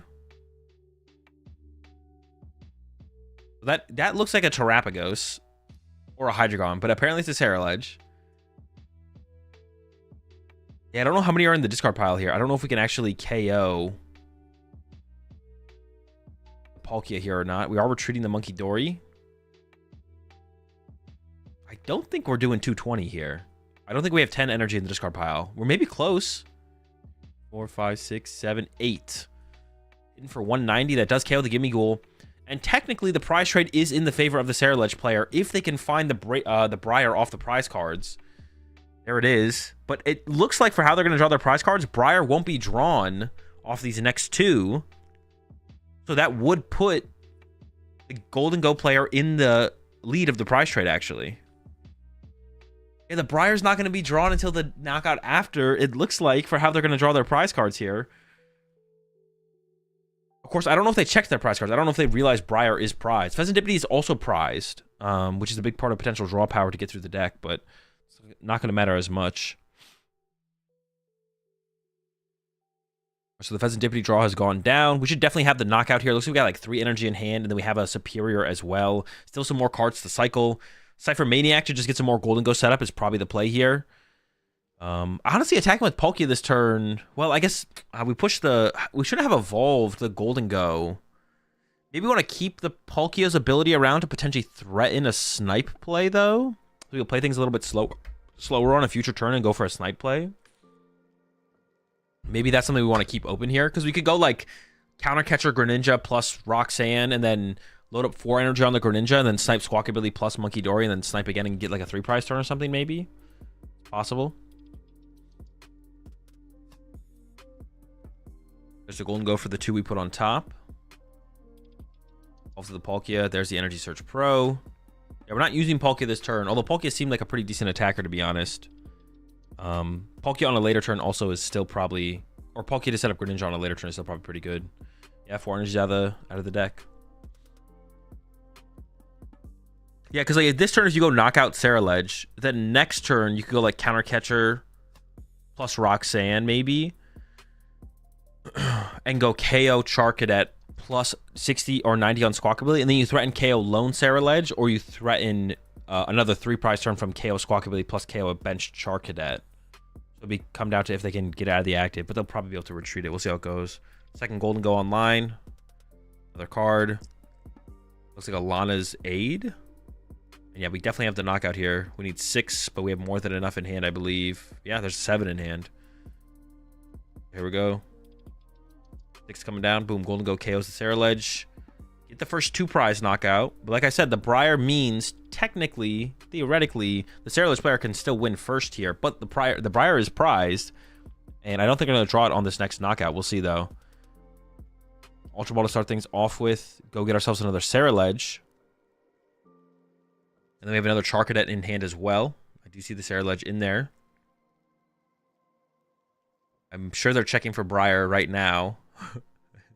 Maybe they're having a realization that it is prized. They play a lot of Countercatcher, actually. There's 2 Countercatcher in the deck as well. Interesting.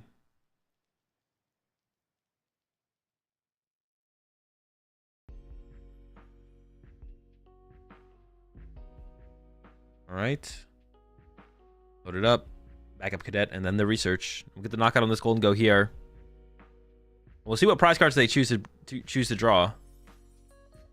The Golden Go player's cooking, so like you could even just go into Palkia on the next turn from the Golden Go side as well.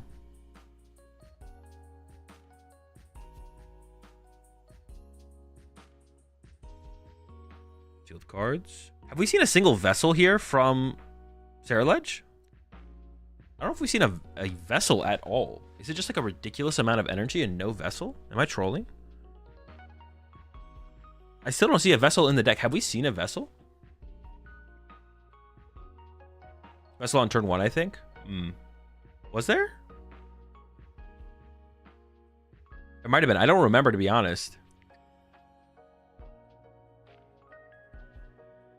Did he squawk on turn 1? Maybe.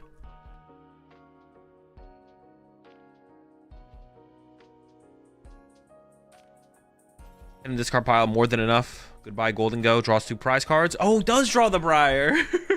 That's what we need. Now, does Golden Go have hand disruption? The Briar draw was huge there. They drew from the left side first, so I thought there was a possibility they would draw from the second row left side first. But they draw from the right side, so they get the Briar. So now, I mean, we know this kind of comes down to hand disruption on the Golden Go side. I see the picnic basket in the hand. Dude, everyone is teching for Dragapult. Holy smokes. Literally every player has a tech in their deck for Dragapult. That's insane. The Golden Ghosts are playing picnic baskets. Everyone is afraid of Dragapult. Oh my goodness. I mean, if it's going to be that popular, you should tech for it for sure. Oh yeah, there's the... I do see the picnic basket in the hand there. Okay, so we have the knockout on the Sarah Ledge. For sure, with this Palkia. It is weak to water. But do we have a hand disruption card? Do we have a Roxanne? Do we have an Iono? Because we know on the other side, there's the Briar. I don't know if there's a Sarah Ledge. Or possibly the Energy Force. There's the Energy Force for sure. The Sarah Ledge might still be missing, to be honest. Concealed cards. We still have the Golden Go as well. I don't see a hand disruption supporter. There's some full art Pokemon in the hand. And even if we did draw Roxanne or Iono, we'd have to draw... Oh, no, because we have Palkia going here. So we wouldn't have to draw back into the Superiors. We don't need Superiors in this situation. What is that full art card in the hand? Can't tell what that is.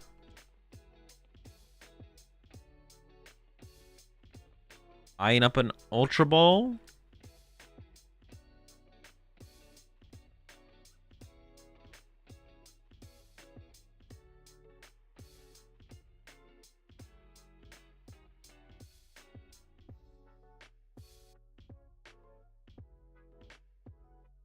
Often fail. I don't think Pokestop's been used, but I don't see how that ever gets us to I don't think there's Poke Gear in this deck, so I don't think there's like a potential for Ion or a Roxanne or anything.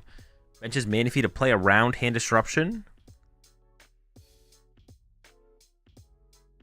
Thinking about playing Ultra Ball as well to continue to thin out the deck. What does Picnic Basket do? It heals 30 damage from every Pokemon in play. Yours and your opponent's.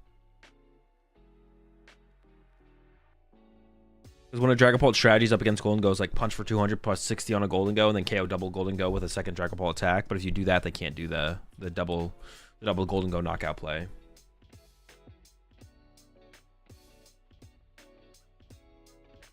Well, here's the V-Star power. So I assume that means nothing else is being played out of hand. You making their way to the Palkia. You honestly could put a third on a Palkia here just in case you wanted to retreat it in this situation. I guess you could manually attach return to the Greninja so you have the threat of it on the next turn.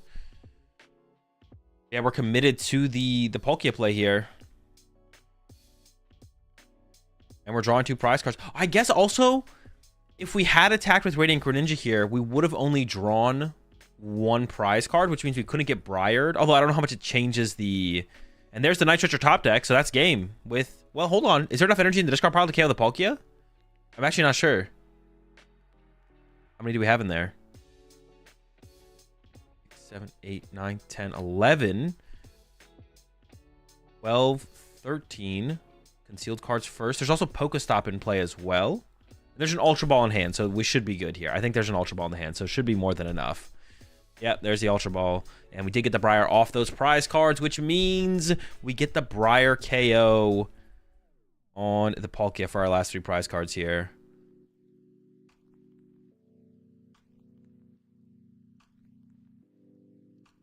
But if we hadn't gotten that off the prize cards, we honestly probably just lose. We probably just lose. I guess the boss wasn't pulled off the prize cards. No, we probably just lose if we don't find the Briar here. 3, 4, 5, 6, 7, 8, 9, 10, 11, 12, 13, 14, 3, 10. KO, 3 prize cards. Would have been pretty tough in a pretty tough spot if we don't get the Briar there. The boss wasn't pulled off the prize cards on the Golden Go side, but still would have been probably would have been fine, to be honest.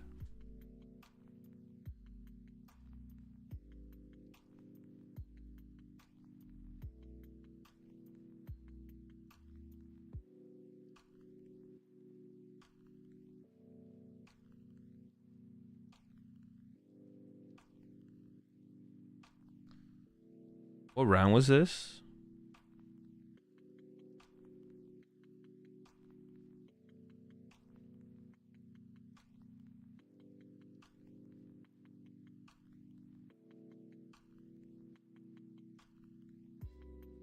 Round 9, right? Okay.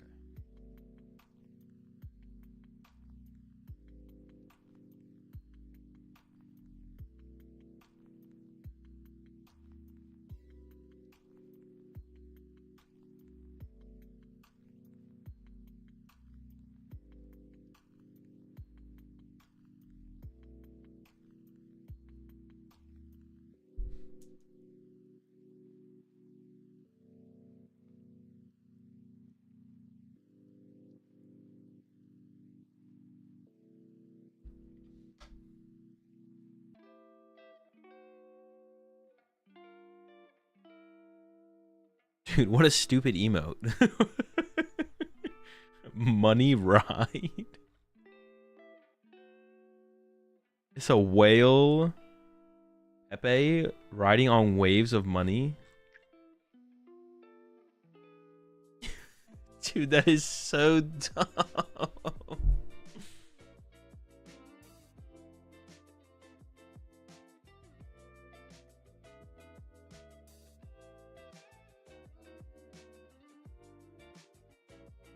Oh yeah, I got the payouts. Hang on, who player on the left one?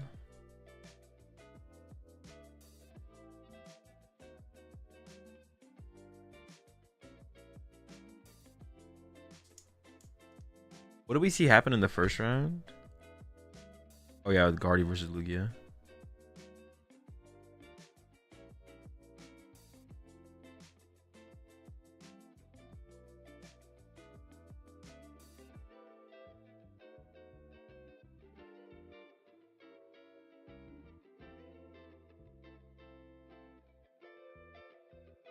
Round 8.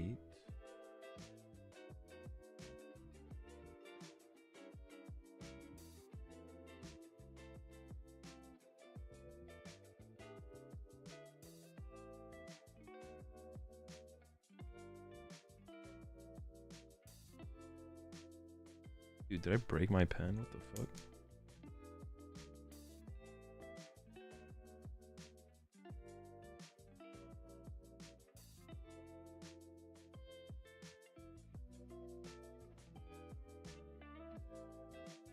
Dude.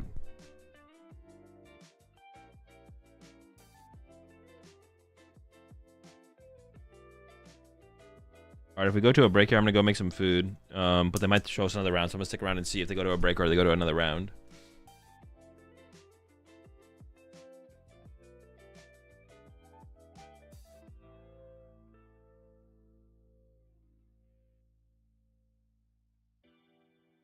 Anyone on the other station? I'm gonna check Twitter as well. Fabian's 8-1. Let's go.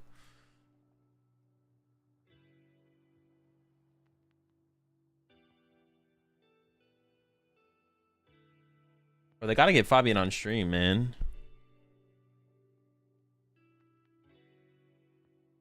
What seems the most popular? Lugia. Lugia seems like the most popular deck. But everyone's teching for Dragapult.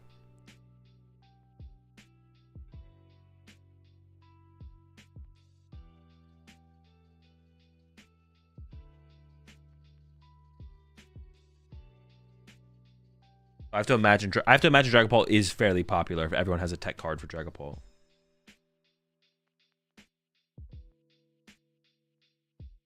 And 5 gives him Prio Reg for the next one, which would be rotation. Oh, that's a thing as well. If you go at least 10 and 5 at a Champions League, you get to play in the next Champions League. Wait, that's sick. You can just like chain them. I gotta get into my first Champions League then, bro. I gotta figure out a way to play in one of these and just go at least 10 and 5. This is a round 8 match from earlier.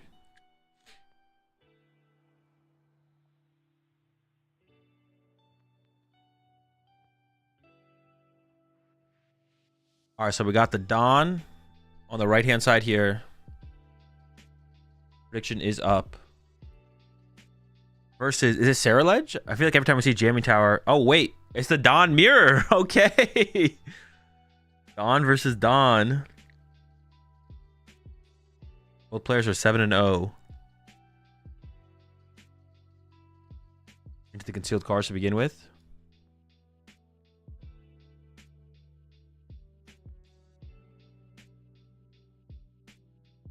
And there's the pass, attach a Dawn pass.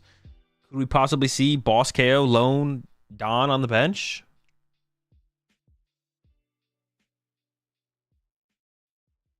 Goes into a research. It's sort of a Dawn, counter catcher, Iono, 3 energy. So we need to find a Dawn here to get the first knockout. Iron Bundle would also work here, I guess. Plays Lost City as a stadium. I see a Nest Ball in hand. I mean, that could get the Iron Bundle. Do we have an Archaladon in the hand to work with is the question. Or are we just going to have to settle for another... Oh, that's the Iron Bundle grab. Okay. Yeah, we got that aggressive start here.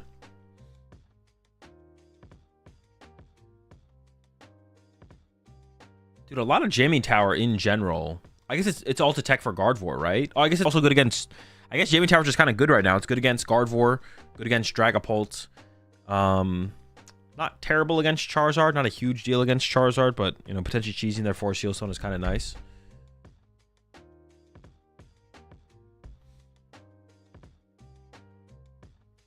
So we must have an Archaludon in hand if we're going for this route.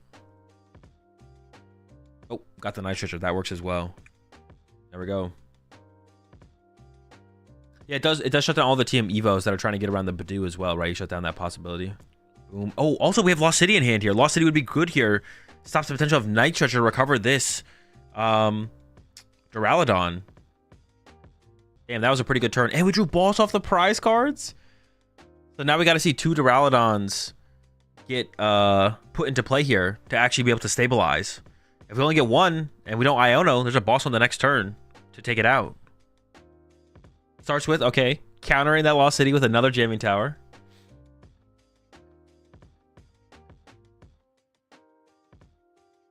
Into the Concealed. Can we find some Duraludons? 1 is not enough. Probably not enough. We need to find a couple here, ideally. Ultra Ball, getting rid of a Archaludon and a Palpad.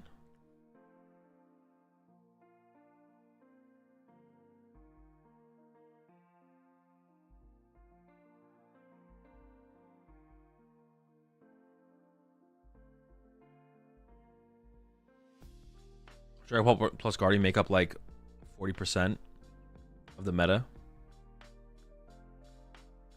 Oh, here, I'll pull this up. Let's see what this is.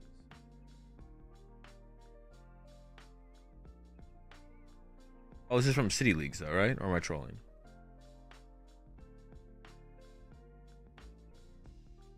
%37% of the meta is Dragon Ball Gardevoir at City Leagues.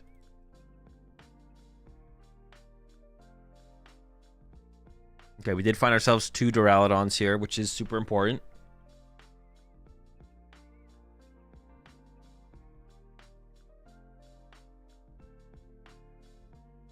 We're not done yet, though. We're going to go back in.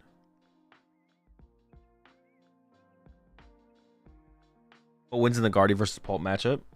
I think Guardy's favored.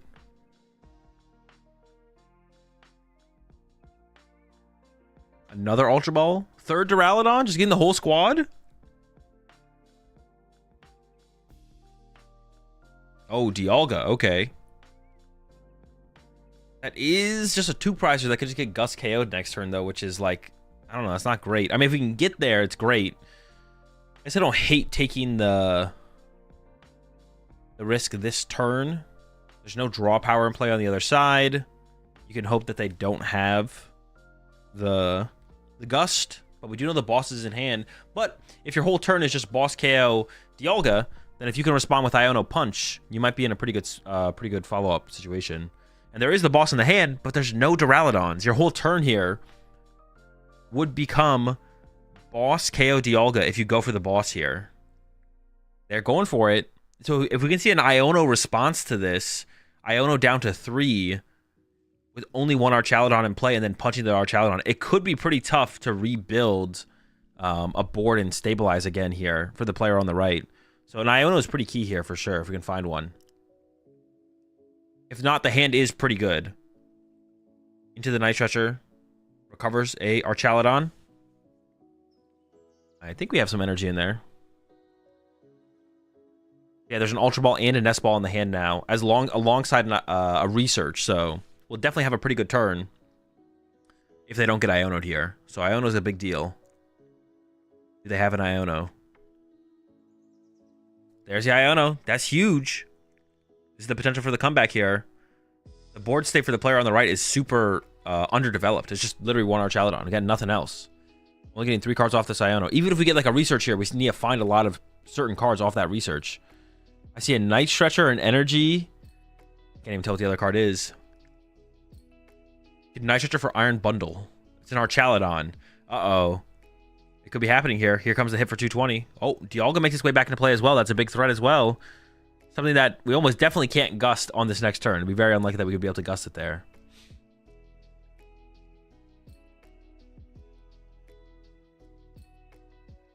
It might have actually just been a mistake. Ooh, I don't know if I like benching that Dialga there.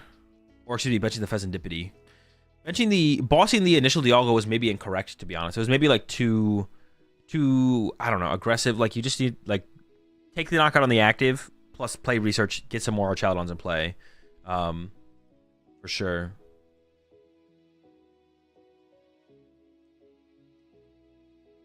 I don't know if I like the Pheasantipity being put into play here, though. It does depend on the quality of the hand, though. If the hand is, like, pretty bad, then you definitely need to see some more cards. And if Pheasantipity are only out to see more cards, then might as well go for it now. Set up for the potential of a bigger play on the next turn. I doubt your Pheasantipity is getting bossed this turn, but, like, on a following turn, it definitely could.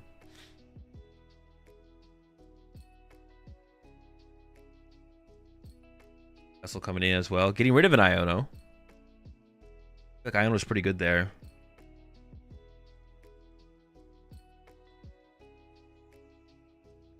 I feel like keeping the Iono is pretty good there. I don't know.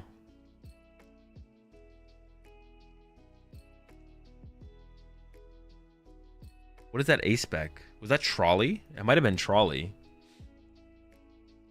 I'm not sure what that one was.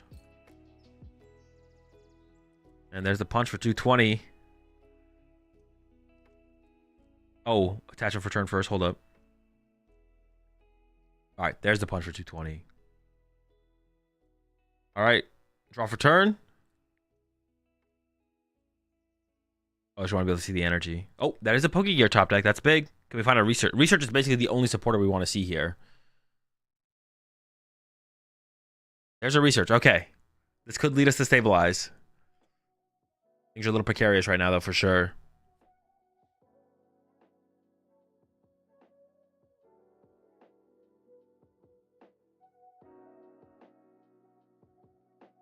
Nice stretcher. Push for the Iron Bundle. And honestly, Iron Bundle's pretty decent here. You're only going to get a one-price knockout, potentially on the Radiant Greninja.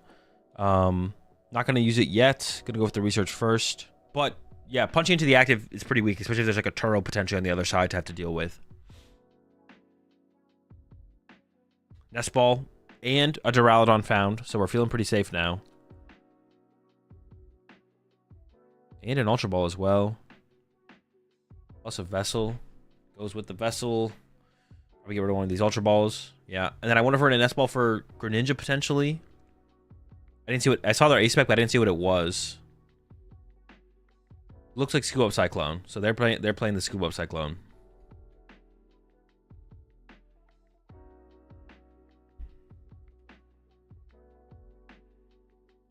Relicanth would be nasty here.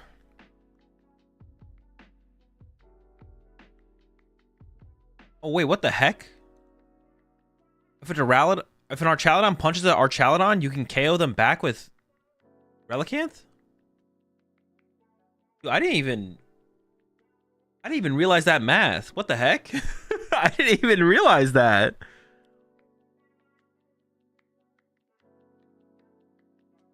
That's pretty good. Archaladon Mirror sounds hella cringe. You just not punch it. How do you play the game?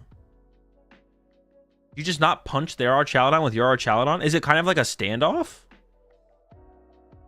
I wouldn't want to punch the Archaladon.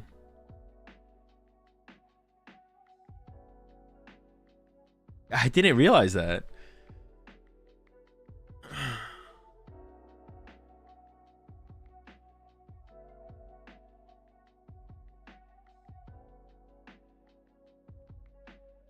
Comes the Ultra Ball. I mean, I assume you're grabbing Relicanth here, right? Yeah, they're lining up the Relicanth. I mean, it makes sense.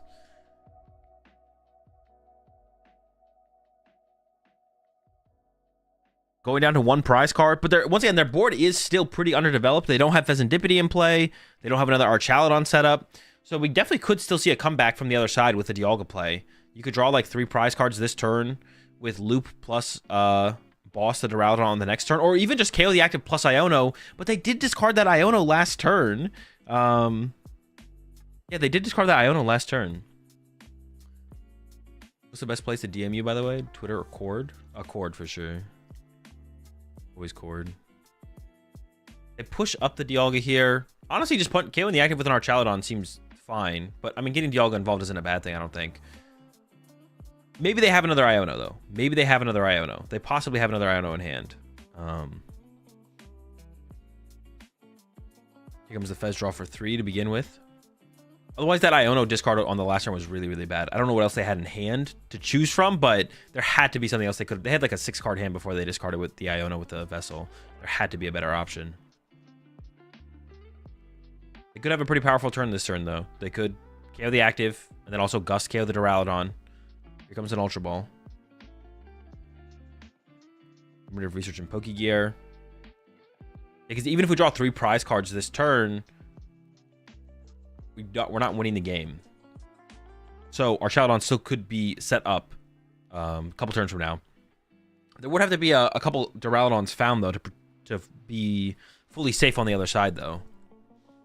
That's why I wouldn't have hated to see just our Charladon KO the active here, maybe, and build up the Dialga. No, maybe you do have to commit to the Dialga right now, actually, the more I think about it. 12 minutes left, so we got plenty of time. Here comes the Dons. Don number 2. Fully loaded. Star Chronos is online. So, and also, I guess we don't have to play Iono this turn. We could play Iono next turn because our opponent's not getting a turn.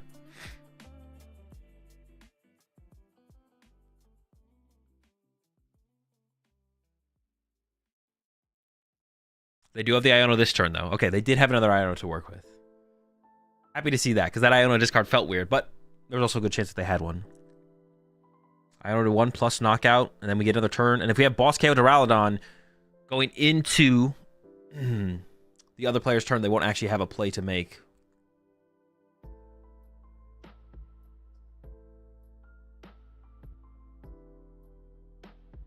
Looks like they have a nice treasure to recover another Duraludon. Okay. Pretty good option for the future. And yeah, here comes that Star Chronos. It's a knockout, gets a couple prize card. Relicanth gets pushed here to begin with. They go into another turn. Do they have a Gust for that Duraludon on the bench is the question. They can Fez again. They can conceal cards again. They can see a lot of cards this turn. They've seen a lot of cards. They can see a lot more cards as well.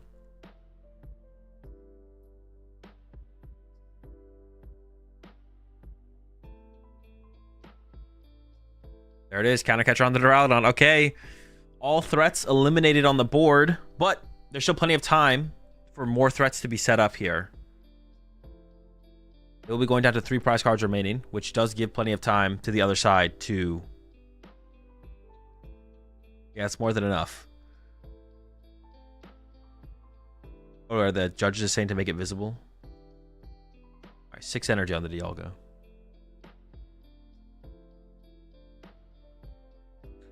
Seven energy on the Dialga. Pretty good. It's a lot of energy.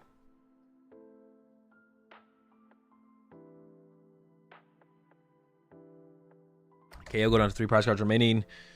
All right, how bad was the Iono? Immediately into a boss on a Duraludon, and I assume that means pass. There's the pass. Okay, can we move this active Duraludon? Could retreat it for 2. Actually, does the Duraludon have 3 retreat, and the Archaludon has 2, or do they both have 2? I think they both have 2, right? So we could evolve it to a Duraludon or an Archaludon plus attach and retreat it. There's 1 energy in the discard pile here, I think. Or scoop a Cyclone or switch. There's the Turo. That also works. Turo Punch is pretty good, especially when nothing happened on the other side besides boss pass. And I think the comeback is actually happening here. Goes for the Iron Bundle. I don't know if I agree with that. I feel like just knocking out the active there was probably fine. Rebenches the Archaludon as well. And then there's the knockout. We see a top deck.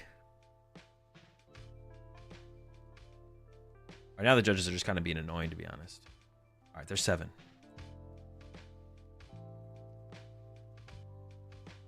Draw. It's an Ultra Ball. Can't tell what the other card in the hand is. Next turn we could Ultra Ball for Pheasantipity, I guess. But that's not going to be enough, right? You have to Ultra Ball for Pheasantipity and then boss trap something, I guess. Has to be the play here. There's a Vessel, though, getting rid of a Dialga, thinning out the deck.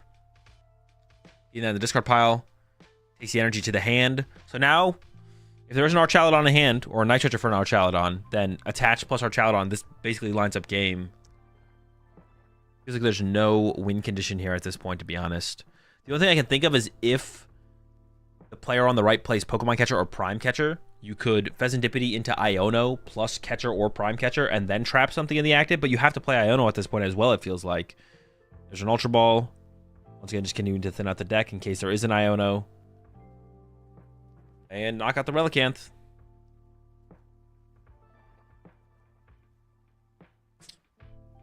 Yeah, I think if we go back to...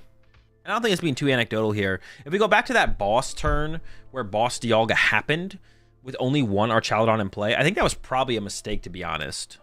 Pheasantipity's found off this Ultra Ball, but I think that was probably a mistake.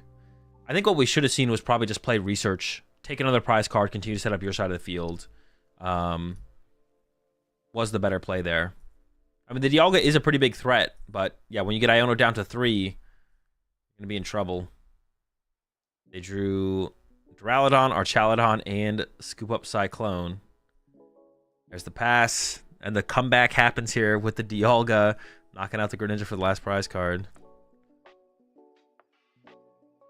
I think like Iono was just such a big threat on that turn. If we go back to this turn here.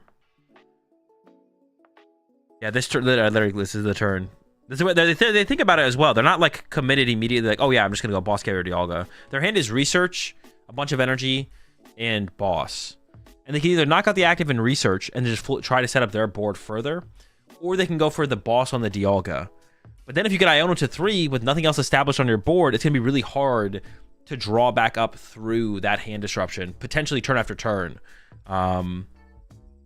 Yeah, so I think this probably was a mistake. I think like they played too heavily into Iono here. They should have gone with the Research play. You're still ahead on the prize exchange. Dialga is scary, but your opponent does need a lot on their next turn to actually get a Dialga play off. Just knock out the active, go get some more basic Pokemon for your bench, and kind of progress from there. But they played heavily into the Iono. The Iono happens. They do draw a Research a turn or two afterwards, but they're just their board is so underdeveloped at that point that it's just hard for them to actually make the comeback through the hand disruption. So the winner play better or the loser misplay? I mean, those would technically be the same thing. Well, no, I guess they don't have to be the same thing. It was definitely a misplay, I think. I think it was a mistake there to go for the Boss. Leaving your board that underdeveloped just leaves you too susceptible to Iono on that following turn. And Archaludon, it's not like Iono's like a rare thing in Archaludon. Archaludon plays like 4 Ionos or something like that most of the time, so 3 or 4, so.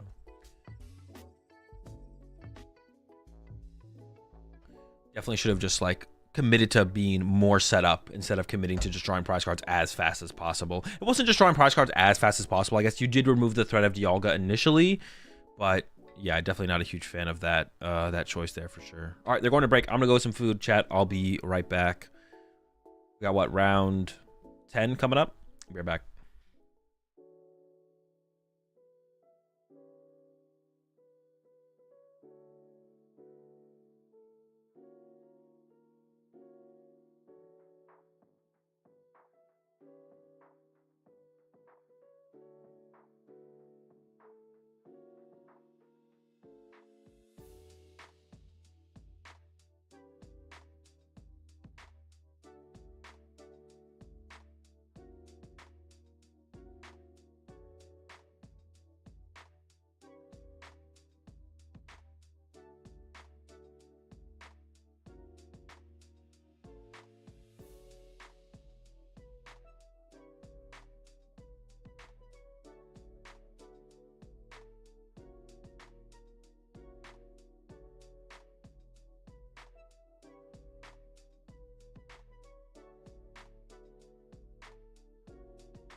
All right.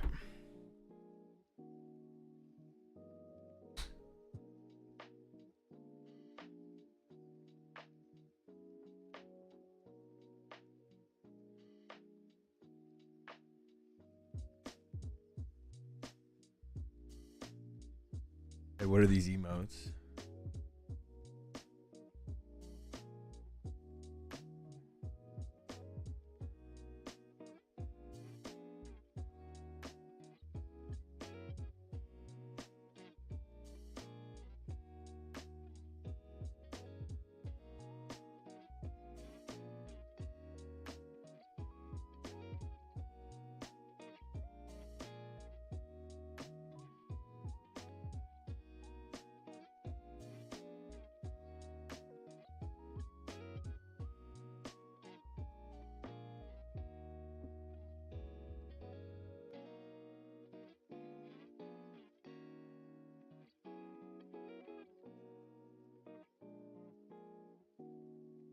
I can't even load these ones that you linked. I don't know why. I don't know why I can't even load them. Under construction, give us feedback on the new website. Oh wait. Wait, the first one is way better for sure. Yeah, the first one is way better. Not even close. I'm overriding whatever chat's opinion was on the emotes.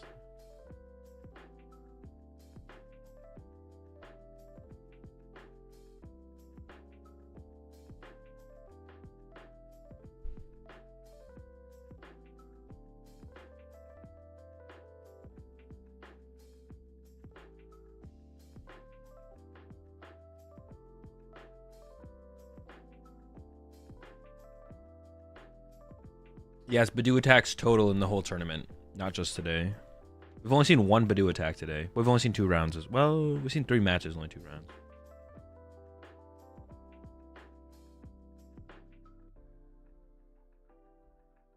Yeah, Badoo hasn't seemed like... yeah, it definitely has changed how people are building decks, but it's not like too crazy. Like, every game is like a Badoo fest. But the threat of Badoo is definitely real, it feels like, for sure. Everyone's deck is like built differently now.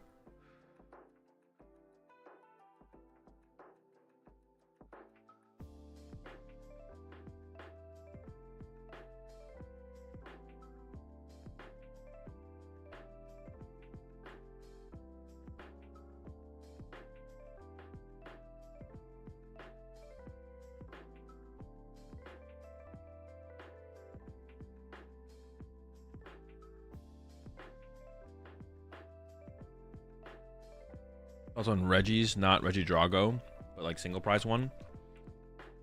I mean, you still have to play it. To use the Reggie Gigas, you'd have to play Area Zero and Pikachu still. I don't know, that deck doesn't seem very good, even if you get the new Reggie Gigas.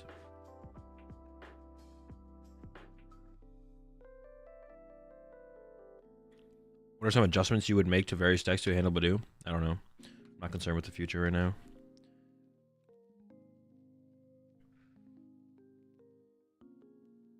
They might have Badoo over in Japan. And we're in the present. But that's not my present.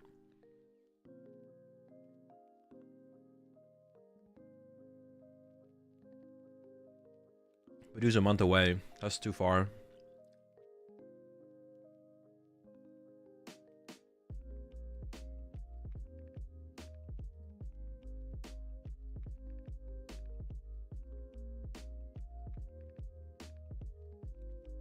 What seems better, Pulp Badoo or Pulp Thorns off what we've seen? Probably just Badoo Badoo or Badoo Thorns. Pulp versus Guardy? Okay.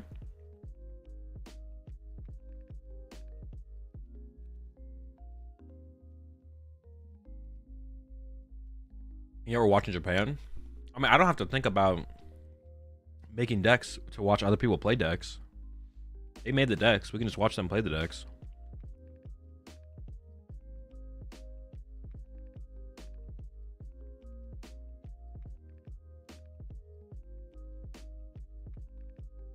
Two Pawns Prize is scary, no? Not really up against Gardevoir. You don't need a ton of energy and play early on. Should be fine. Shouldn't be a big deal. They're not going to put Guardy in the active anyways.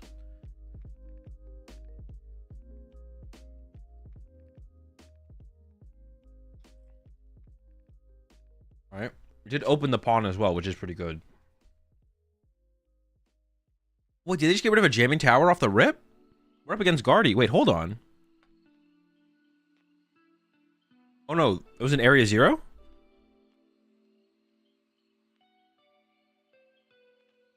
It was in Area 0, okay. So Area 0... Owl Raging Bolt.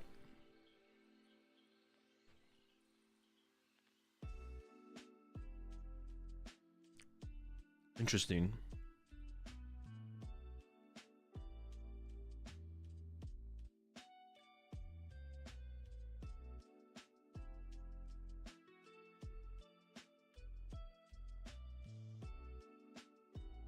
We've seen it before. It's nothing too crazy.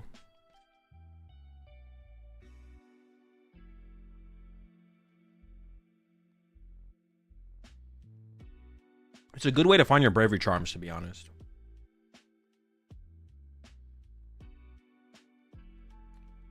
Definitely helpful for that. I guess it maybe helps play around Badoo a little bit.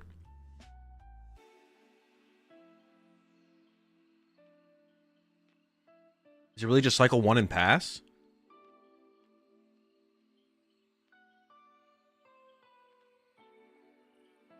It might be. It is just pass. Oh my gosh. That's not great.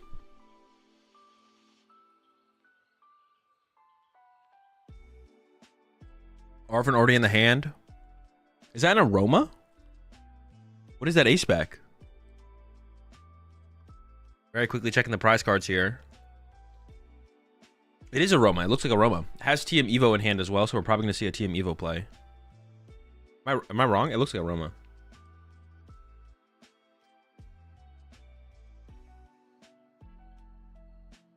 Oh, did I not do the prediction? Oh, wait, the prediction's up. Did I not set it? Did Locke do it?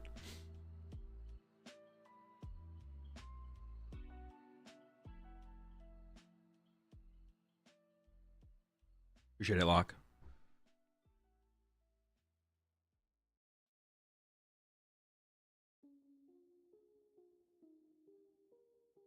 Wait, I'm confused.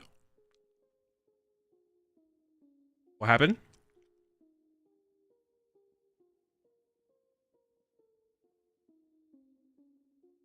About the rolls before an item? Oh. Uh-oh. This could be bad. They could force him to, like, conclude the Arvin and not get Poffin.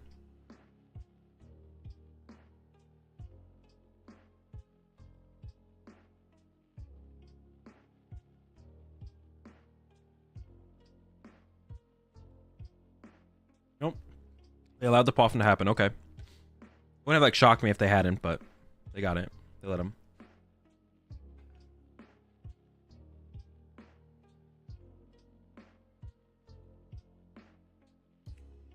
They didn't allow the tool, though? Wait, what? How does that even make sense?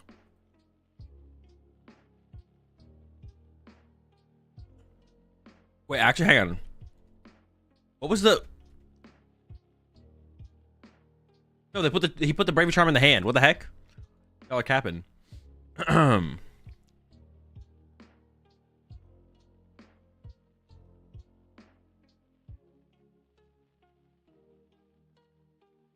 see another cycle 1 here with the Ogre Pawn. Is their hand still dead? Dude, this game's already about to be over. Okay, no, they have a nest ball.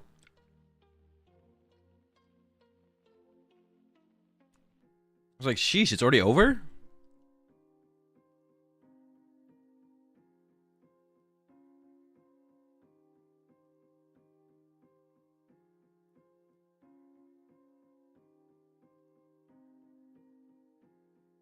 What are they even going to grab here? They do play a jamming tower, actually. I did see a jamming tower in there.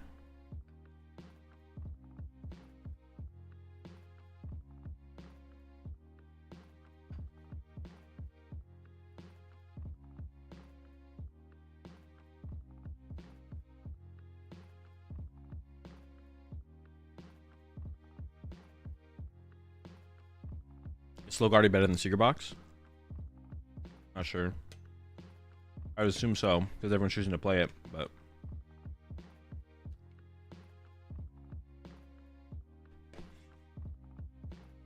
They go for the Hoot Hoot.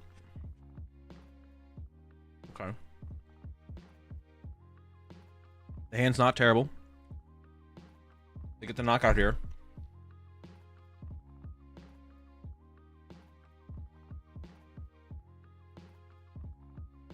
If we find enough energy, we could see Gardevoir just respond with Gardevoir KO. They need a lot, though. There's Monkey Dory. They have the Gardevoir EX. I think you probably got to play this Iono and just commit to it. They have no energy in the discard pile. Well, they have 1 energy. They have very little energy in the discard pile. So it might be tough to actually get this knockout here. If you could just punch for 190, though. Just punching for 190 would still be decent, but KO would be great. Wow, that's a really good draw. Got the Greninja. We got the Dark Energy in hand as well. Yeah, that's an insane draw. And a Ralts. Jeez, man. Holy smokes. That's a crazy draw. Honestly, the hand was decent for the Raging Ball player going into this next turn. As well. Jeez.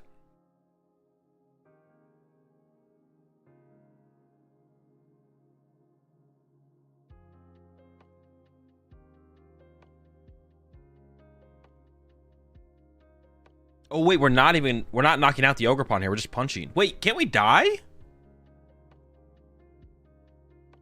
Can't the Ogre Pawn just KO us back? I feel like this is a mistake.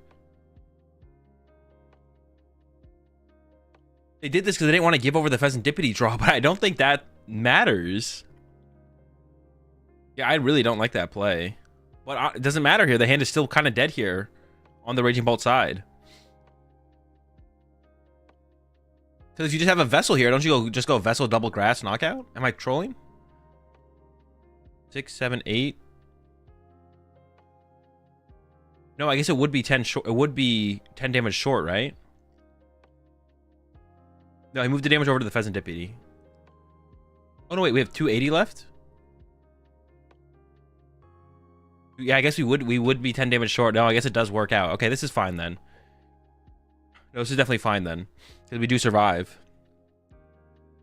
I thought we'd just get KO'd with double grass here, but we are 10 short. The only other thing that this would, like, it would leave a lot of energy in play for a potential Raging Ball, but there's, like, nothing set up in play, so...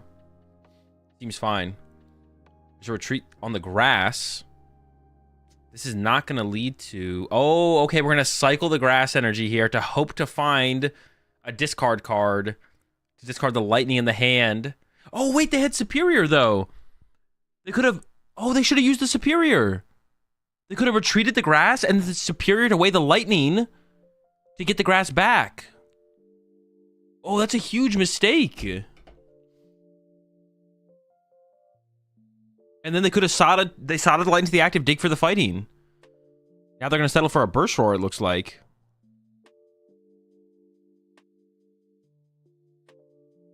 Yeah, there's the Burst Roar. This is looking almost too good for Guardy at this point now. Yeah, it's almost looking too good for Guardy.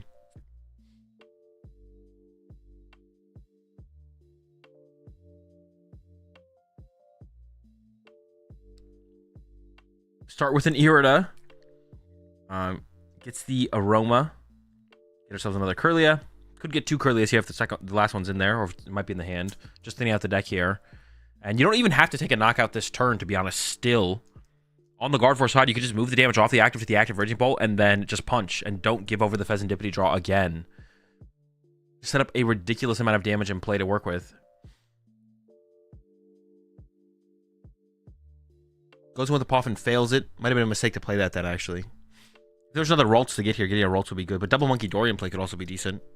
We could also make our way into like a Drifloon or something this turn as well. We could attack with something like that. We don't have that many energy in the discard pile though. There was another Ralts in the deck. We'll probably bench it if we're gonna end up punching with Guard here. We'll probably bench the other Ralts. Use up the Flutter Mane. Got a backup Gardevoir, has an Arven as well.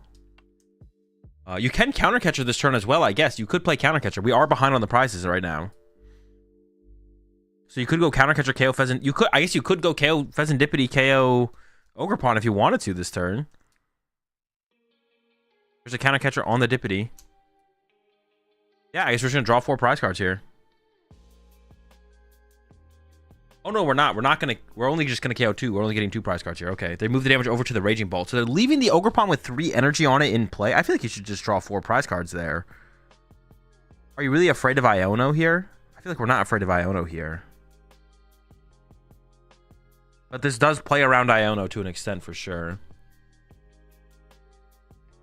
But now I guess like the Iono play is like technically probably going to be a little bit more effective because we have energy to work with. So now we can knock out the active because of the 3 energy on the Ogerpon plus the Iono. I don't know. Also, the possibility of Bravery Charm. We do see a Bravery Charm in hand here. Could be pretty annoying. The Iono is prized here though, I think. I saw the Iono in the prize cards here for the Raging Ball player. Oh, they play 2 Iono. What the heck? I just want to see this. Oh, I must have passed the prize cards when they brought them up. They play 2 Iono. Okay. Sure. Here comes the cycle. So Iono knockout this turn is possible because that grass energy. Oh wait, is it possible though? Because we prized 2 other Ogerpons. No, it is possible. It is possible. Yeah. If we got Fighting Energy, Iono, plus Bravery Charm active to protect the active. I guess that's, yeah, because now Bravery Charm can kind of take over and be effective here. Because of the lack of... the lack of the knockout on the last turn. Okay, we did get the Fighting Energy. I don't know how the Grass Energy made its way back onto the Ogerpon. Oh wait, because of Latias. They went to discard it, so I thought they were retreating, but they have Latias in play, so yeah, they don't even lose the energy. They don't even lose the Grass Energy to retreat there. I was so confused there though. They went with the motion. They should definitely Bravery Charm the Ogerpon here though. Why is that Bravery Charm not on the Ogerpon? Okay, there we go. And that does kind of punish the Gardevoir. Yeah, I think it was a mistake on the Gardevoir side to not take the double prize cards last turn. It was definitely a mistake because now we see the punish happening here. The Ogerpon survives. How much damage is on this Ogerpon? 150, 190. So it has 70 HP left. So double Monkey Dory doesn't KO the Ogerpon there. Let's get rid of 1 more energy here, though. It has to be 5. I assume it has to be the grass energy. No Iono to go with the turn feels pretty bad. Iono would definitely have brought everything together a little bit. It's got to be the grass, right? Yeah, okay. Okay, so Gardevoir probably can't win this turn. I'm trying to come up with a way for Gardevoir to win here. I don't think the Guardy player can win this turn, but you also just don't have to win this turn, and that's fine. So winning this turn is not like I would say a priority or anything like that.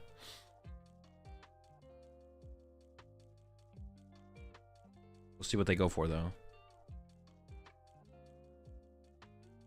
Listen to the Artisan first. Something like a Drifloon would probably be pretty decent here. There is the Drifloon. Oh, also Guardy being able to do like Monkey Dory Badoo plays is also like super sick because you can like, dude, any kind of damage modification with Badoo is just like so good. You can like punch like a Raging Bolt with Badoo plus Monkey Dory damage over on the same turn and then set up for like a 2-hit KO. That's just disgusting, to be honest. That's gross. Badoo's gonna be disgusting in Guardy. Like the plays you can set up with that in like the mid-late game is gonna be disgusting. Our Gardevoir's in play. We're going for the Drifloon Punch here. We might not even take the knockout here. We'll see what they fully go for here. Just going to set up some damage in play. I don't know why they loaded up 3. Oh, just to get the damage? Oh, I guess just to get the double Monkey Dory off. 3 on the active. Oh, okay, this makes sense. Yeah, 3 on the active. And then I assume they're going to move 3 over to the Ogerpon as well. And then Drifloon knocks out the active now. Okay, that makes sense. I was a little confused, but no, this makes sense. Brought as well to recover the Gardevoir. You could get back Streamtail, but you should probably only need the Gardevoir. I think this makes sense. And you can move 3 more with the second Monkey Dory off the Gardevoir to the Ogerpon. And then, if your Gardevoir gets chased, you can double Monkey Dory off the Drifloon to just KO the Ogerpon off the bench next turn. So the Ogerpon has to be healed somehow. I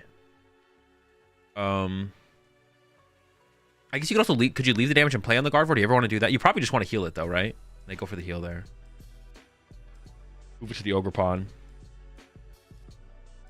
I guess if the Raging Ball player... but you have to play Sada next turn. You can't even play Iono next turn because you have no energy built up in play. This is so tough. How do you win, man? I don't think you win, man. I don't think you do it.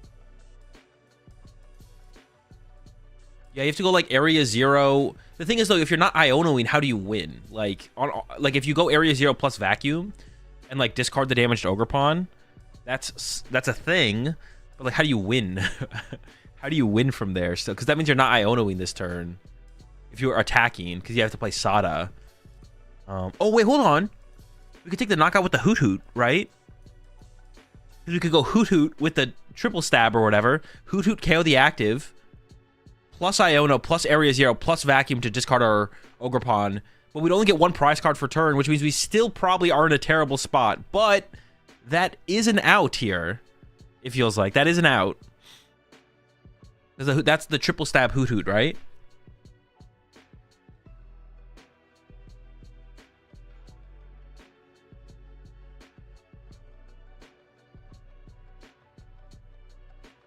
And then you have to hope. Yeah, and then that's like your win condition. I think that's our win condition here. It's not good, but it's something. We could also bump the Artisan as well. We get the Artisan out of play. Just do it with Fan Rotom. No, because we have to bump the Area 0. We have to put Area 0 in play and bump it. How do you still win, though? I don't know. But that progresses us towards not just losing for sure. I don't know how we still win. I don't know how we win. But we have to Iono this turn, and we have to like progress the board state. Like, we have to draw a prize card here. And we have to Iono this turn. If we don't Iono this turn, we definitely just lose. So we can't Fan Rotom, though, because we're going to leave no Stadium in play. So we can't Fan Rotom. It has to be the triple stab.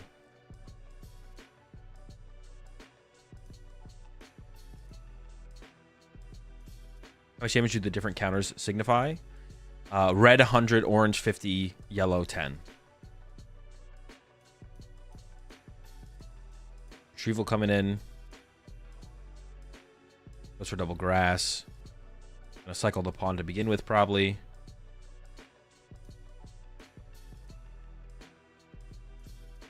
The Iono's in the hand. There's the Area 0. I don't even know if they play Vacuum, though, as well. I don't even know if they actually play Vacuum. So I don't know if the... I don't know if this play is actually possible. Well, they commit to the Fan Rotom attach, but they currently just lose to Monkey Dories on board. The Ogerpon has to be healed or something. There's the Area 0.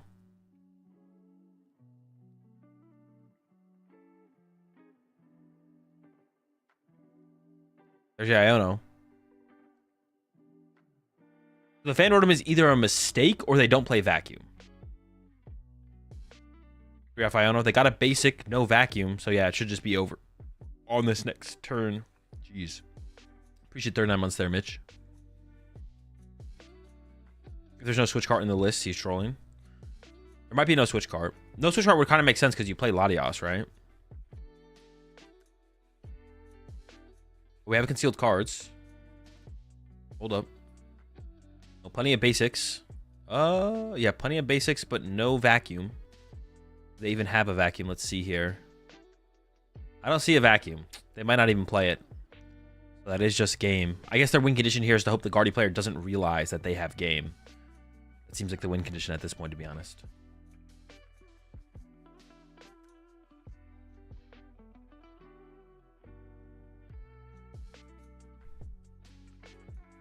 There's a retreat. Fan Rotom gets a knockout, but yeah, all you have to do is promote Guardy and then load up damage on the Guardy, and then the double Monkey Dory will KO the Ogerpon on the bench here. Why does it matter if he has Vacuum? Because Monkey Dory wins the game. So he's about to win the game with Monkey Dory. Monkey Dory number 1. Monkey Dory number 2. Yep, there we go. So you have to... The damage to Ogerpon has to be removed from the field. I guess a switch card would have also worked there, to be honest. A switch card would have also worked. I just assumed that they didn't play the switch card because they played the Latias. The switch card would have worked there as well. Dude, even when he was like...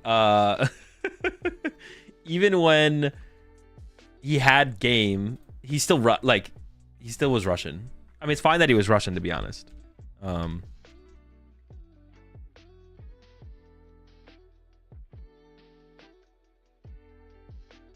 But even when he like has game guaranteed, he's still like playing as fast as possible.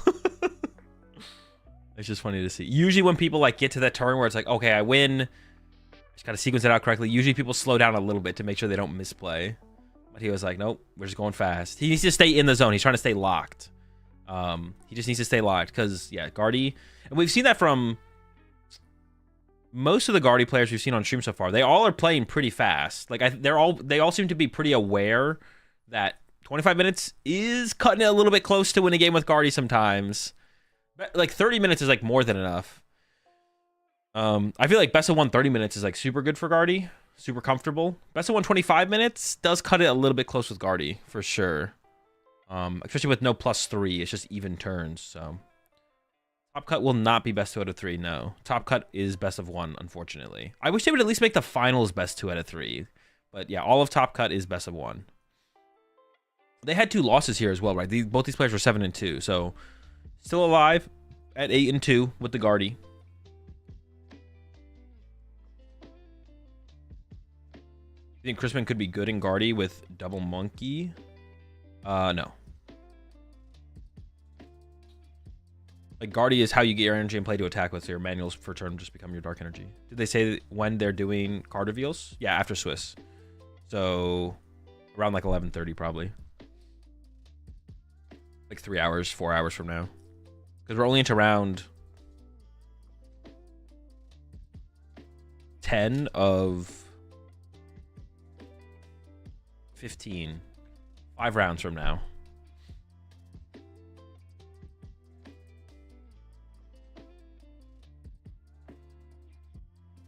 Do they have losses if the tournament is best of 1? I thought it was best of 1 single elimination. No, it's not single elimination. It's best of 1 Swiss. 7 rounds day 1, 8 rounds day 2. Into a single elim top 16.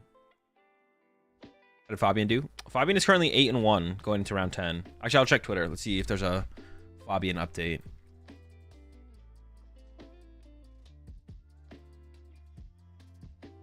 I'm surprised I haven't put Fabian on. He won. So Fabian is 9-1. Dude, they gotta put Fabian on stream, bro.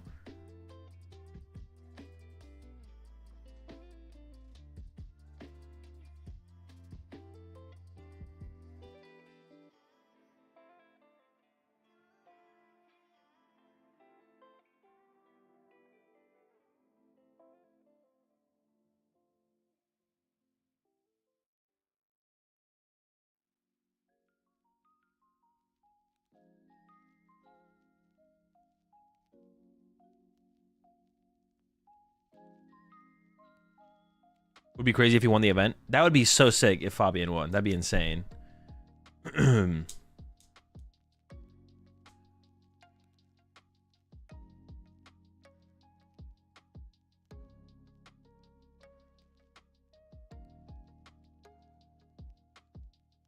Is it a world invite for the winner? I believe so. I believe the winner gets a world's invite. Maybe top 4. I think maybe top 4 gets world's invites. I actually don't remember. There's definitely some amount of players who get world's invites. Also, just like doing well in the tournament will lead to you being able to play in the next Champions League, which is also a big deal because that becomes the possibility of playing in or getting your world's invite in the next Champions League. And then also, I think if you get top 16, you get invited to the Japan Nationals, which is also a big deal because then like the top X amount of players there get world's invite as well. Or you can place in that tournament to get a lot of points for the leaderboard to also get your world's invite. So like doing well, it's actually interesting compared to like doing well doing decent in these tournaments is like a really big deal to like keep your your tournament or like your season going, to be honest. Like that's not really a thing in tournaments for like our regional championships and stuff. It doesn't really, like, if you bomb out a regional, it's kind of like, all right, whatever, you know, I will try in the next one, right? But in their tournaments, like, even if you don't top cut, doing well can lead to you playing in the next Champions League. Like, so like someone in chat said, if you go 10-5, you get invited to the next Champions League, which is a big deal, because otherwise you have to go through the lottery system or winning a city league. You only play one city league a season, so if you don't win your one city league, then that's it. You have to go into the lottery system and then hope you get through the lottery. So yeah, like every major tournament, even if you don't get top cut, like doing well at the tournament still is like a really, really big deal. Which isn't, I don't like think that's like necessarily, I mean, honestly, that's something I want more of in our systems. Not to the point that it's in their system, but I think if you like, I don't know, top 16 or regional, you should have priority registration for like ICs, stuff like that.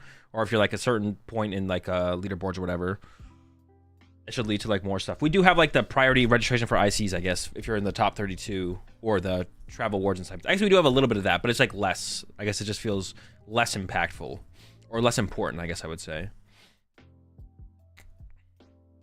Because if you get into that first Champions League, then all of a sudden that can lead to you playing in like the next Champions League, so on and so forth.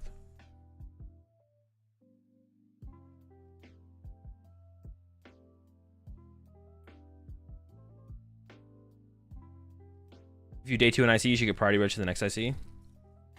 I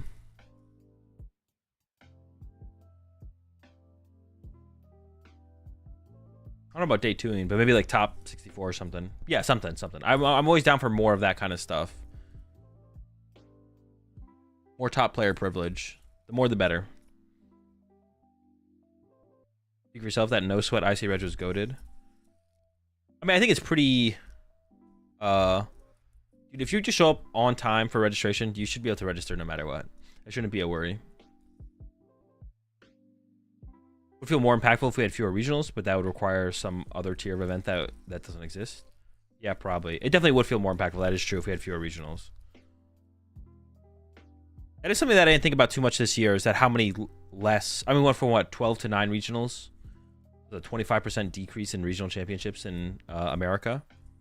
I didn't really think about that, how that potentially is affecting or would affect or has been affecting the, like, the landscape of the... of tournaments. I don't think it's really changed that much. I guess like one thing to like think about going into the season that I didn't really think about was like we went from 12 to 9. Yeah, we went from 12 to 9. It feels like I thought like registration for these tournaments would like fill up almost faster than it has been, but it's still been filling up pretty fast.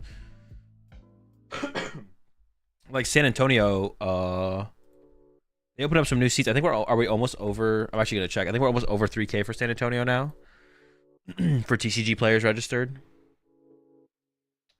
San Antonio is 2929. UIC is 4100.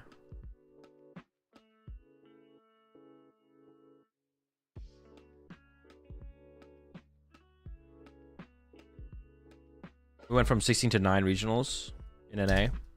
No, that's not true. It wasn't. It was 12 last year. I'm pretty sure.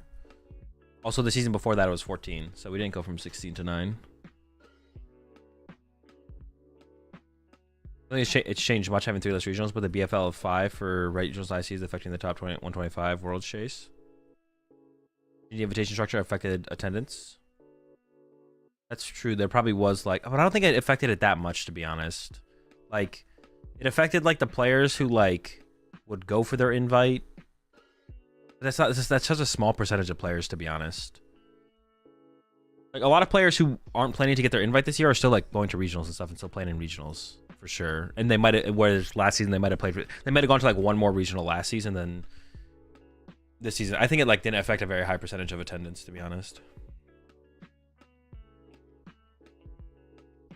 Secret regional can always still be Peoria, Illinois. True, could be.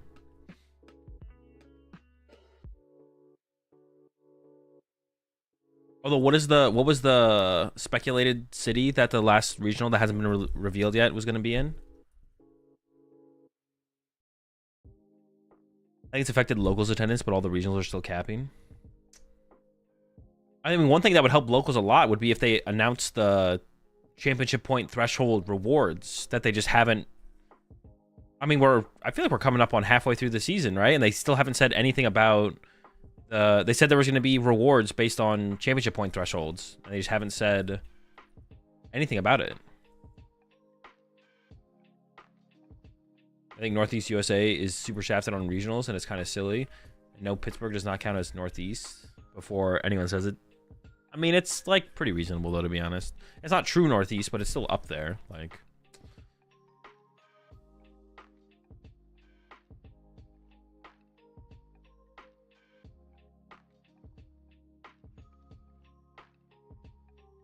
I'll bet 5 billion Haktua coin. Last NA regional is Portland. Is that the one that is that the city that was speculated to be?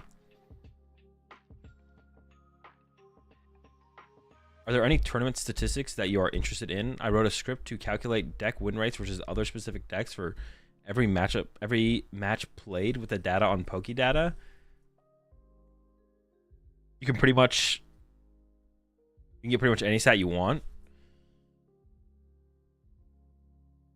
I don't know. I'd have to see what that, like, the data that it's spitting out looks like to think about if there's like anything else that I would want to see. Is that what you're asking? Like, what stats would you want it to spit out to be able, like, what is worth seeing? What is worth knowing?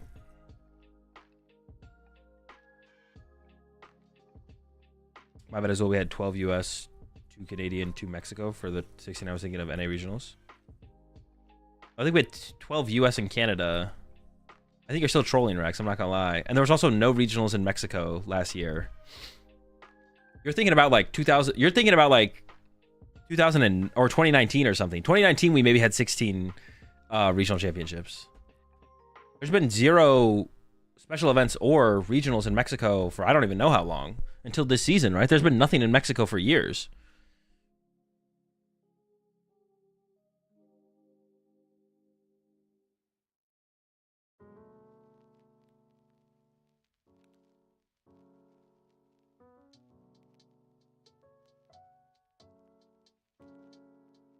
I can just look it up on this.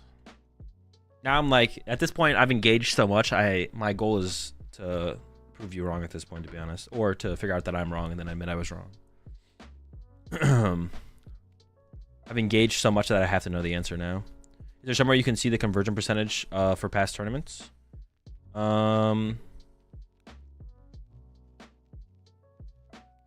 You're wrong very often. That's not true, actually. I'm mostly right.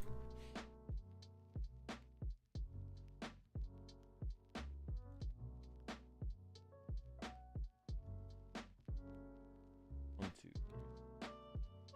3, 8, 9, 10, 11, 12. Yeah, there was 12. But there actually might have been. Hold up. Yeah, there was 12 regionals. There was the Puerto Rico special event.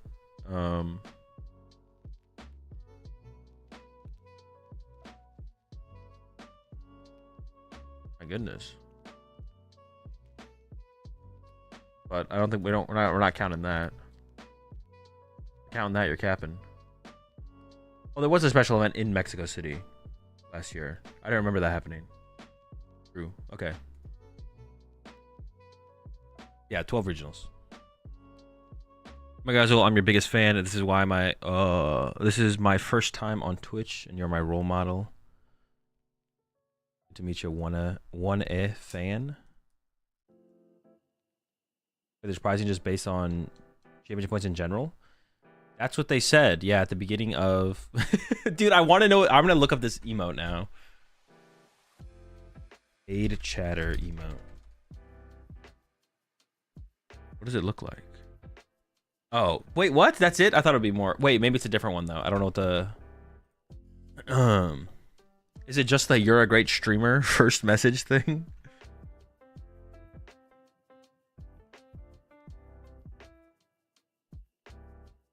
It says you are tall and not bald. Dude, I'd have to see this one. When I restart OBS, it'll probably kick in, and I'll probably be able to see it. Yeah, at the beginning of the season, when they did all the changes, they said there would be... at the beginning of the season, when they did all the changes, they said there would be rewards based on championship point thresholds throughout the season, given to players throughout the season. Or, like, end-of-season rewards, maybe, but, like... If you don't know what they are, how do you know you want to go to locals like Cups and Challenges to try and get championship points to potentially earn these end-of-season rewards when you don't know what the end-of-season rewards are? That would definitely peak. Maybe they're doing it on purpose to like the initial hype of a new season existing into then being like doing it halfway through the season and being like get people reinterested into going to local tournaments. But if it's going to be something that's a constant... That's a good one. If it's going to be a constant... that exists, it was play points, not championship points. No, I'm almost positive it was championship points, dude. All right, Pokemon 2025 season updates. Dude, why do I have to be so right? I'm only so right though because chat is so wrong. But here we go again.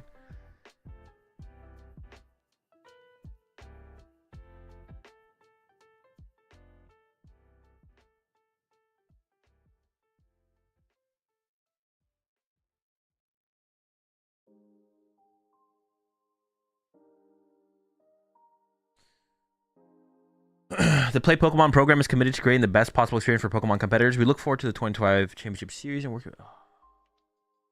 Shoot, where did they mention it? I don't know where they mentioned this.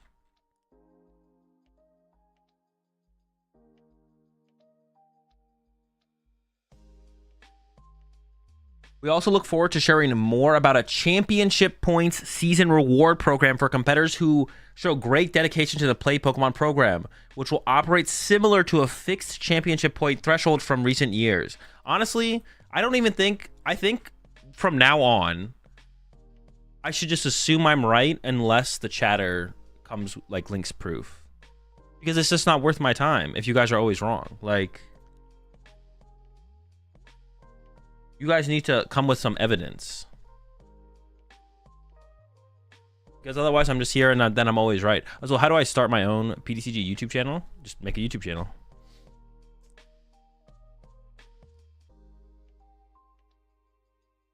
Who said you were wrong? Who was it? I don't even remember. Majestic AF Mike. Also, Akko just always says I'm wrong, but I don't take Akko seriously, so.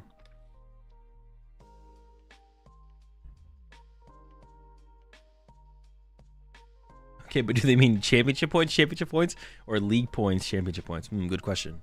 All right. Good point. It's definitely a good point. Good point.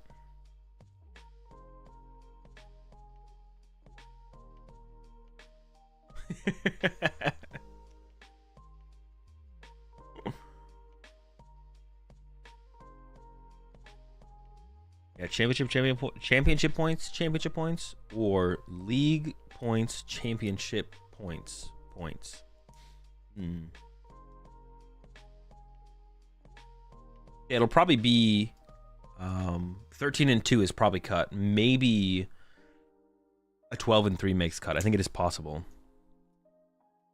What famous players are in this? I mean, a lot of the best Japanese players are there, and then there's also Fabian as well from Europe. Do you think having the two regionals in Mexico resulted in US having less regionals since geographically they're in North America?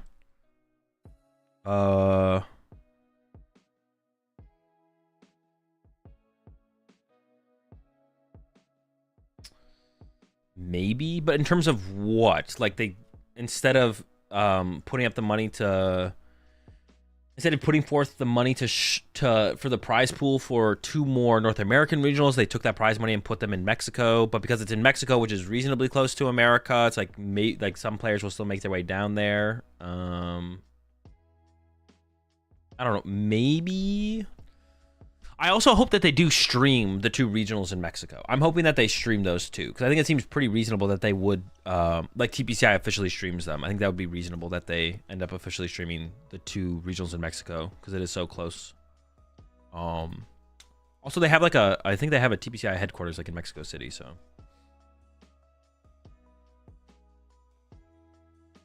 Yeah, I mean, maybe. I mean, one thing you could look at would just be how many regionals. How many Latin American regionals were there last year versus this year? I think that would probably be pretty telling. So last season, there was 4. And then this season, there's been 1. And there's going to be region, Latin America.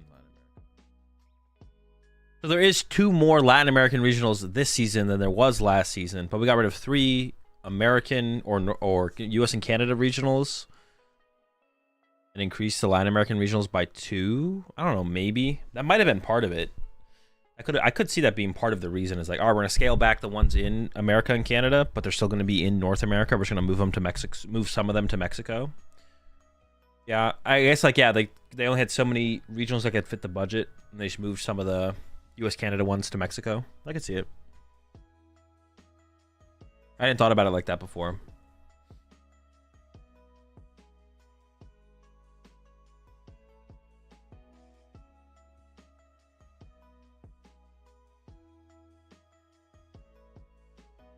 Who's my favorite player? Badoo. Big Badoo fan.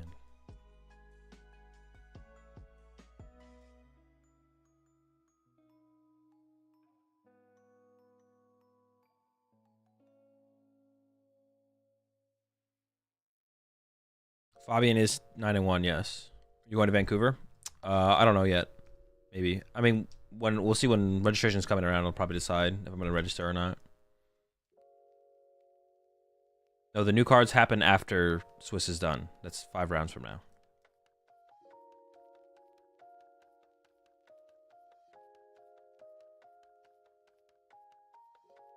Is it Merida optimal? I don't know. What are you comparing it to? Like the optimal location? Maybe. Oh, shoot.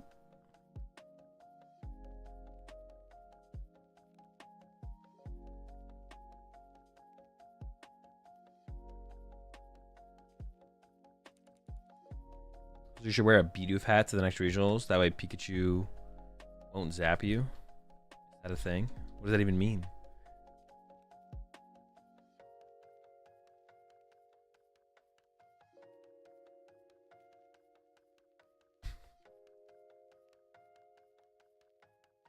He has 80 cards in his deck, holy. No, it's just that double sleeve. Wait, dude, what the heck was that?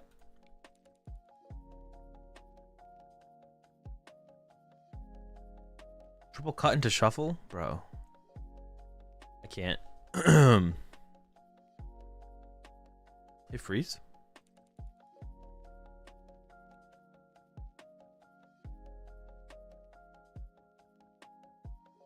Oh yeah, prediction, I got it.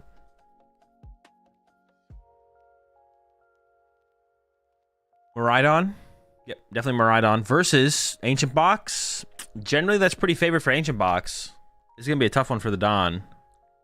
Now, if they open Fluttermane and have to put Radiant Greninja in play, there is like a possible 4 prize cards on board for Iron Hands to go after. That's usually the route to victory.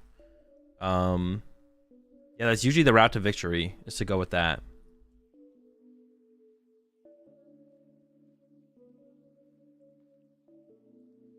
Hopefully they open Fluttermane, hands that for 2, hands the Greninja for 2, and then knock out 2 of the other things after that. But this matchup is pretty tough. Let's see you go second as well. I feel like going second in this matchup is a big deal. Just to gain tempo. Ancient Box is going first. That's good for Miraidon. You can get like a turn 1 cheesy knockout. And it could could set them back a lot. Comes an Ultra Ball. Giving up a Sada and an Ancient Capsule. We'll see what they grab off this. Checking their Moons and their Sadas. Looks like they play Great Tusk. Great Tusk probably won't come up in this game. They do have the Koraidon in there as well. I saw some 2-prize Pokemon as well.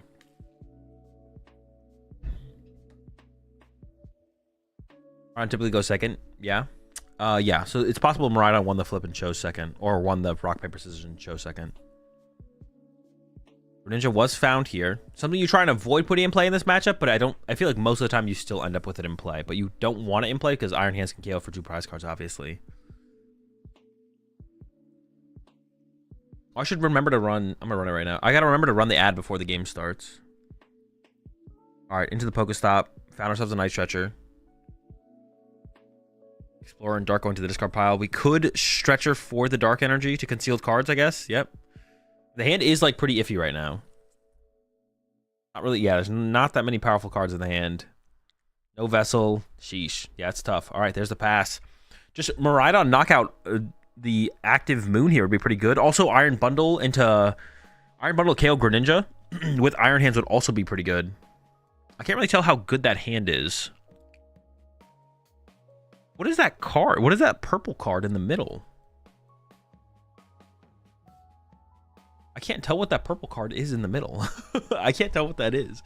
They're lining up for Secret Box here. It looks like, though. Oh, maybe not. Maybe they're just checking prize cards. They're just putting up a bunch of random cards, so I couldn't really tell. You ever just Pokestop there first? As Miraidon, no, probably not. You don't really Pokestop unless you, like, need to. There's too many, like, important stuff you could lose. The Pokestop. Well, they are playing Super Rod, so I hate it a little bit less, to be honest. But you definitely don't need to Pokestop to operate. Your deck is not built to be to interact with Pokestop, so probably best to just not use it if you can avoid it.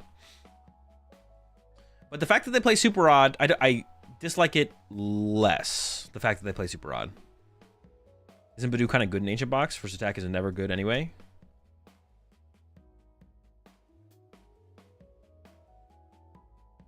Well, you can't retreat into it. Like, Moon has 2 retreat costs. So does Koraidon and, like, Great Tusk and stuff. It's going to be hard to... At first, I was kind of confused with what you were asking, to be honest. But, Raikou and Iron Hands have been found.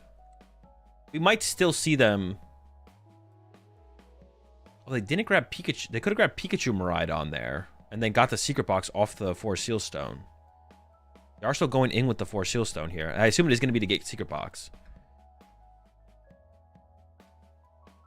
I feel like Miraidon, they should have got Miraidon Pikachu off on the first Miraidon there. Actually, I'm gonna go back and check their prize cards real fast.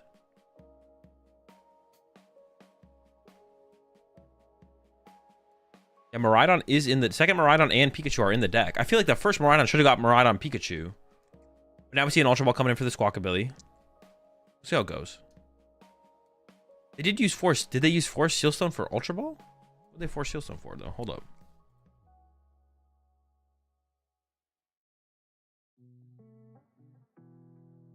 Why would you force Sealstone for your Ultra Ball? You could just get the Squawkabilly. Do they have Mew in hand, maybe? All right, into the Generator. Oh, I guess it does thin 2 cards before Generator. I guess, technically.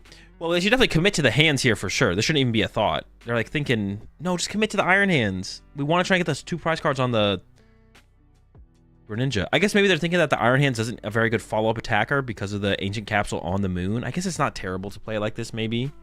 I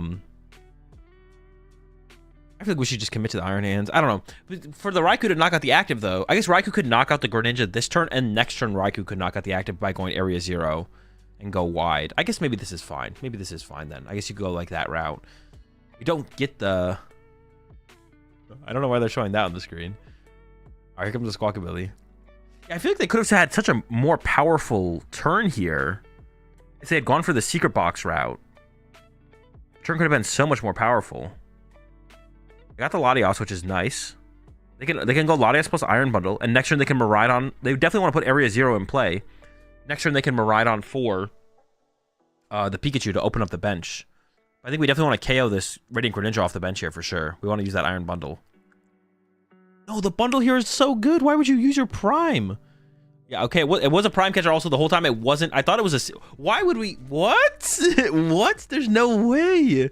This is Bundle's moment. This is why you play Iron Bundle. There's no way, right? That we'd burn our Prime?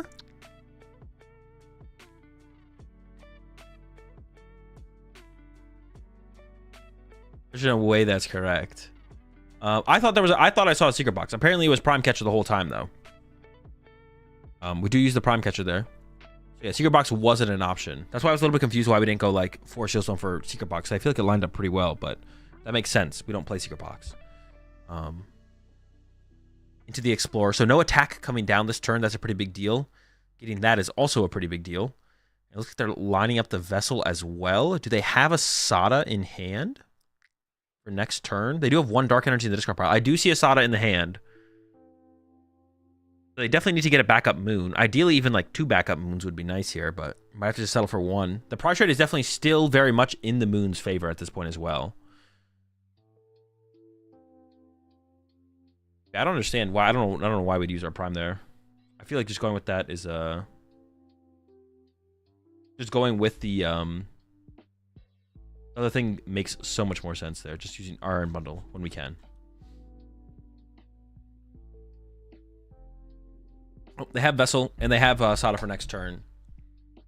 They're probably just going to attach active here and then just pass.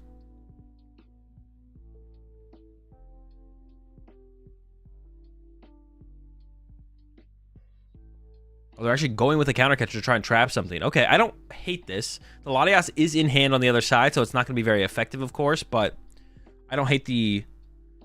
Honestly, I don't know if I like it, though. I feel like almost maybe saving it to maybe go after the Squawkabilly next turn. Actually, the more I think about it, the more I don't like it, to be honest. Because they really are just a Latias away from getting themselves out of this. Going to a Nest Ball to start with. They play 1 Zapdos. Pikachu's found off the Nest Ball. I don't like using the Nest Ball to find the Pikachu, though. I think we could have used Miraidon to get Pikachu.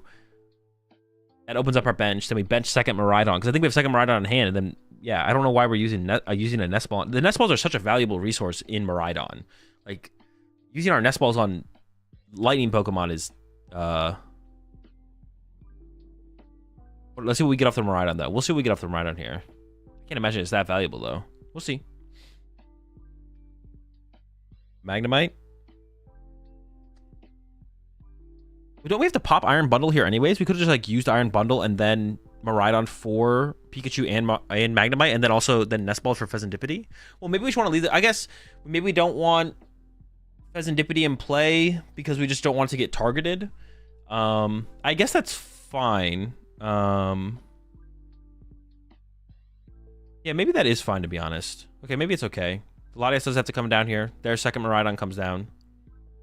Well, we definitely didn't need a Nest Ball for the Magnemite, but I guess it is fine that we Nest Ball for the Magnemite. Once again, we still have this Iron Bundle on our bench, so it's kind of just chilling.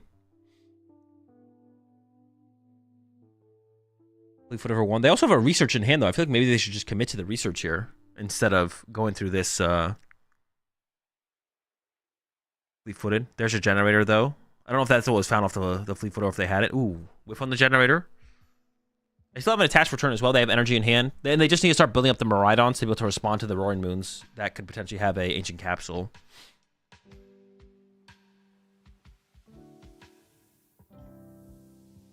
Yeah, there's the attachment to the Miraidon.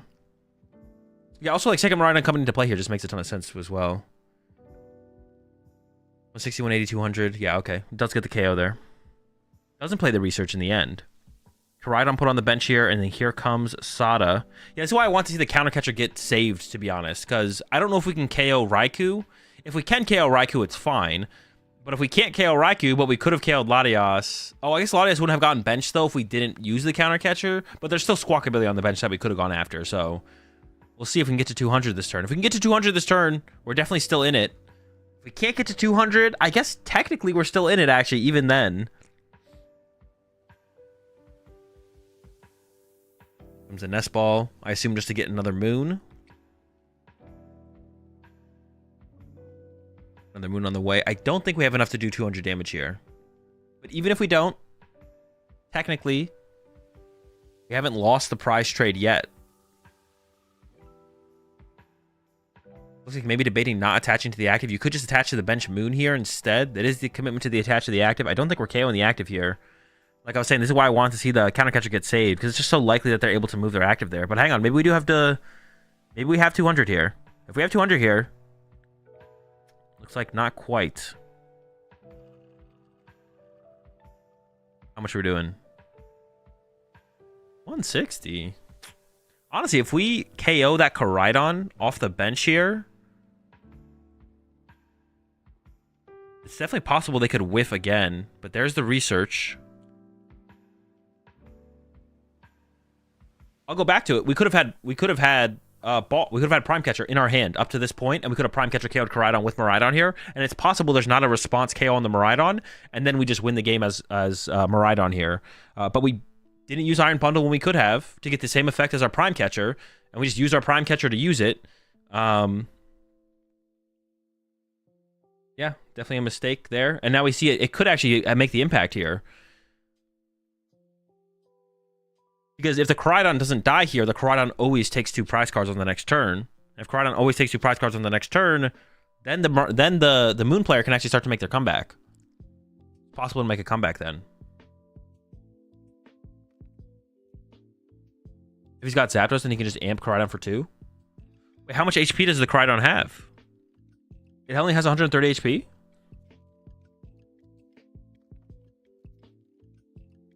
Oh, really? Oh, okay, that's actually a huge deal then. And we did see the attachment to the Iron Hands on this last turn. I didn't know that. And it does have to be the Koraidon attack on this turn because we only have Explorer for turn. That's actually huge. That could be game with the Iron Hands. I thought I had more than 130. So the question is, can we find ourselves an Ancient Capsule if there's any left? Oh, there it is. The Ancient Capsule is huge.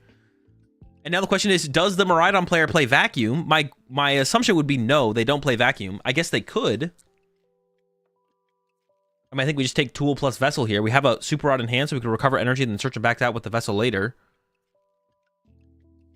As long as we have fodder in hand to get rid of with the Vessel. The one thing we didn't see there was Asada, though. There is no potential follow-up attacker here when this Koraidon goes down, unless we get Asada off the top deck or the prize cards.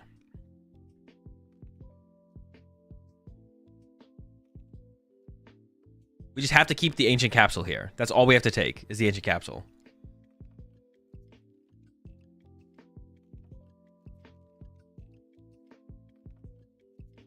No! Dude, that's the only thing you have to keep here. Do they just not see the hands play coming up? Well, no, I guess, are they assuming that they don't play... Why would you ever attach to Iron Hand? Okay, so the thing is here... The first question you ask is, like, do people play Zapdos? And the answer is, on average, people probably don't play Zapdos. But if you don't play Zapdos, you would never attach to Iron Hands. The only reason you ever put an energy on Iron Hands is if you play Zapdos. Because Iron Hands, if the Ancient Pokemon has a Tool card on it, Arm Press can't KO it. So you'd always set up Miraidons instead. So the attachment to the Iron Hands does tell the Ancient Box player that they play Zapdos. It's like a tell. Well, not a tell. It's like a read. It's like a... Yeah. By attaching to Iron Hands, you know the Miraidon player plays Zapdos. Oh, because you should never attach to the Iron Hands, because Iron Hands can't KO an Ancient Pokemon with Arm Press. You don't want to be forced into Iron Hands going up against an Arm Press, right? They did just push Iron Hands into their active, though, so I don't think they're going for Iron Hands here, even if it is pretty good. Oh, no, they have Magneton. This does work still. This does work.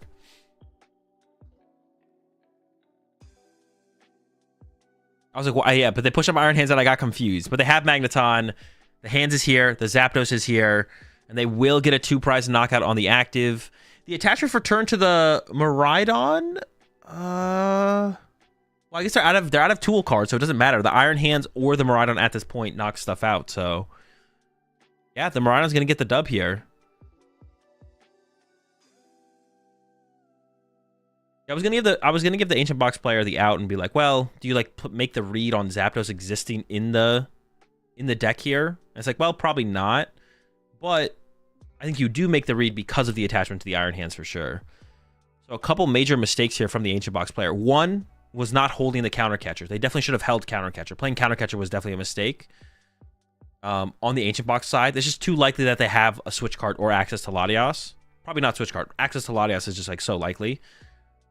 And the second mistake here is not attaching the Tool card to the Koraidon. And now the game is just over. They're out of Tool cards. Nothing can tank a hit.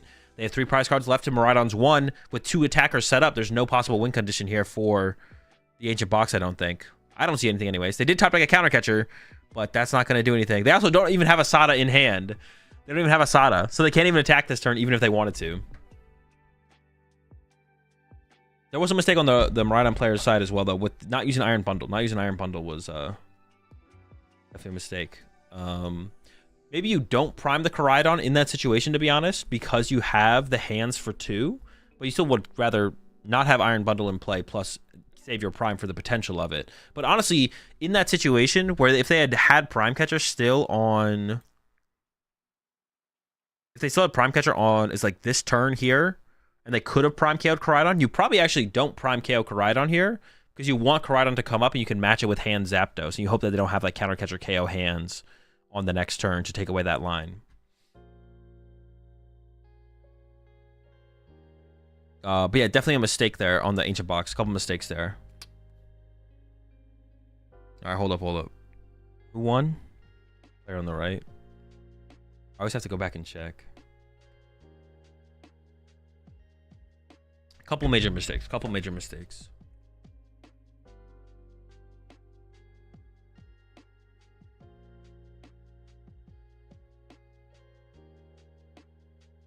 Trap Latias with Flutter Mane. Oh, that was technically a play, right? Yeah. But does that ever win you the game? I don't think that ever wins you the game, right? They just get double turbo energy on...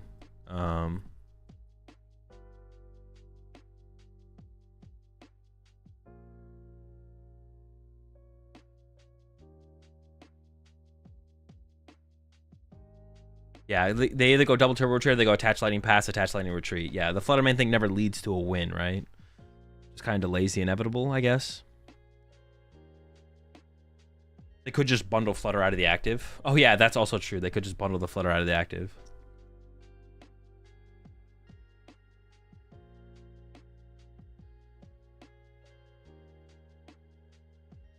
I must have missed it. What brought Ancient Box to 3 prize cards? Magneton. They got fed the Magneton prize card. Is the Badoo counter for the whole tournament? The whole tournament, yeah.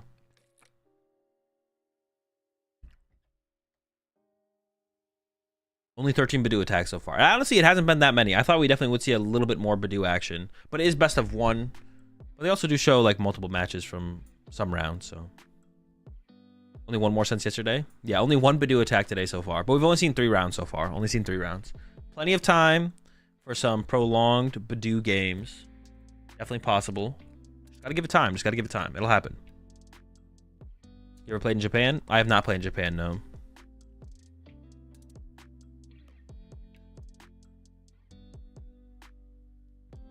I forgot on the podcast, did you call the amount of attacks or amount in deck lists?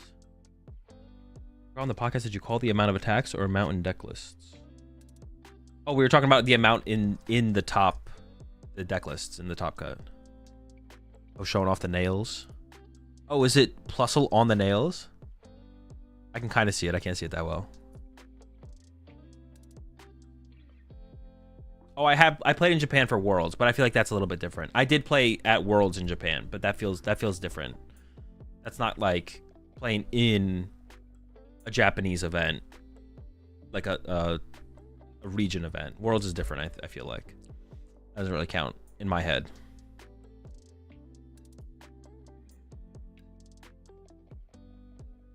You and chat prefer Turbo Guardy or Guardy Stamp? Guardy Stamp. Japan format. Yeah, also like best of 1. Yeah, that definitely is different. Although playing in best of 1, if I was playing in Japan, I wouldn't really care about best of 1 too much, to be honest. It would just like be for like the novelty of playing over there. Although like being able to like play there constantly would be pretty sick. Like if I could, I would consistently, like if I could play in every single tournament in Japan, I would play in every single tournament in Japan if I could.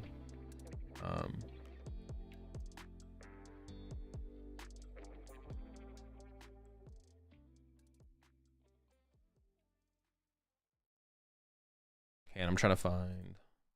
I'm gonna go to Fabian's Twitter.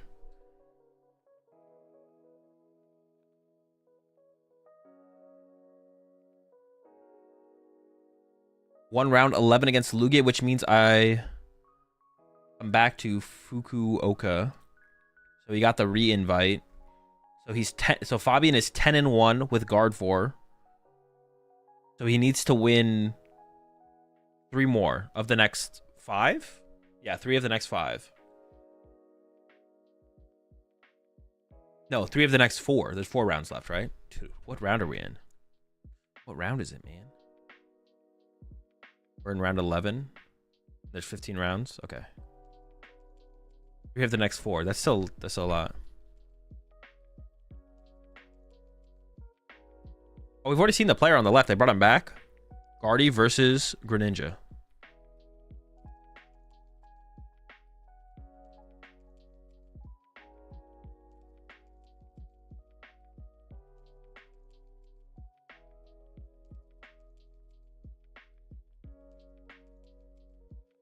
Energy switch in hand. Is it gouging fire? It might be gouging fire here. It's the same round. This is round 11, yeah. Same round, different match, yeah. Oh, you guys can't see it, but in the bottom right corner it says replay.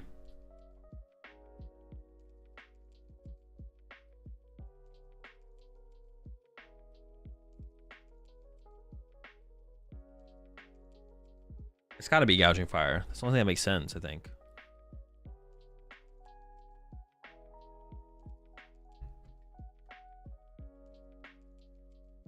Ledge locking in. E-switch and Sarah Ledge? Drago? Drago with Radiant Greninja? I could see it, actually. I don't think so. Nah, it's gouging fire. It's gouging fire. I feel like we should have concealed cards there before we did anything, to be honest. Just try and see more Pokemon before playing that Ultra Ball. That's a lot of fire to go to. That's a lot of energy to go to the discard pile without using concealed cards. Oh, true. Fluttermane is in the active. Okay, sure.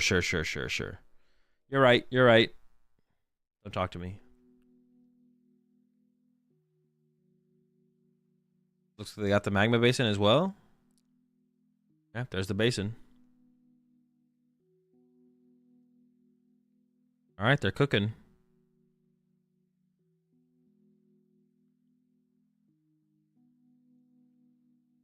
They showed the Delphox there. I don't know if that means for sure that they play it or if they're just like talking about possibilities.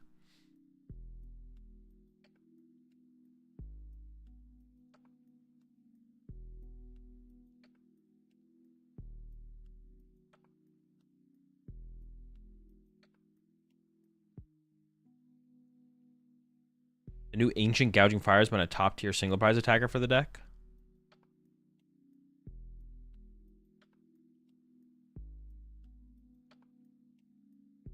Azul said, why does he not simply cheat?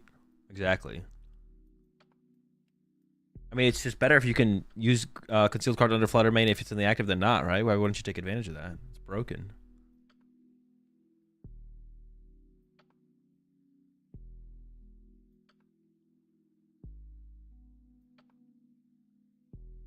What does the new Gouging Fire even do? Hang on, I'm gonna look it up real fast.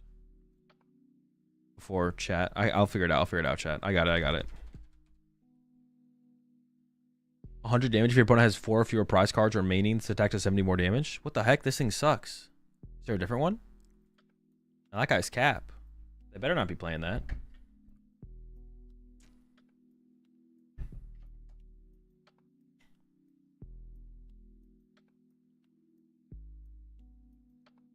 Does the new card reveal the set after the Japanese? It's always the next set in Japan.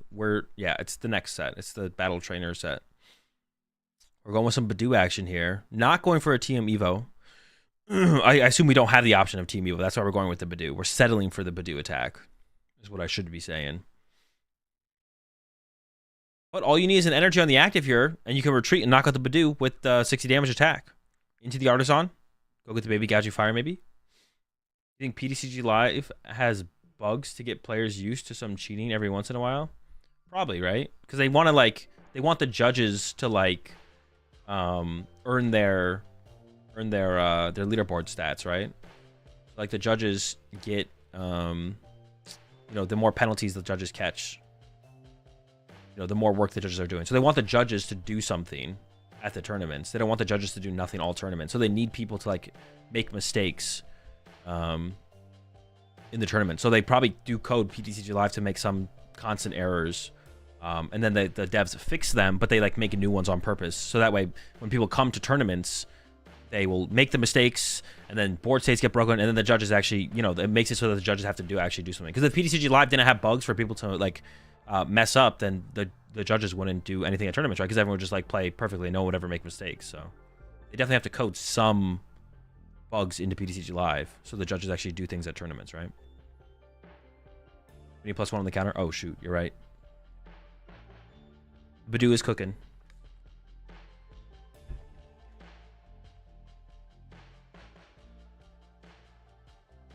They have a boss in here. I don't know if they'd ever boss though. Okay, they're just punching the Badoo. Okay, like that's got to be what it is.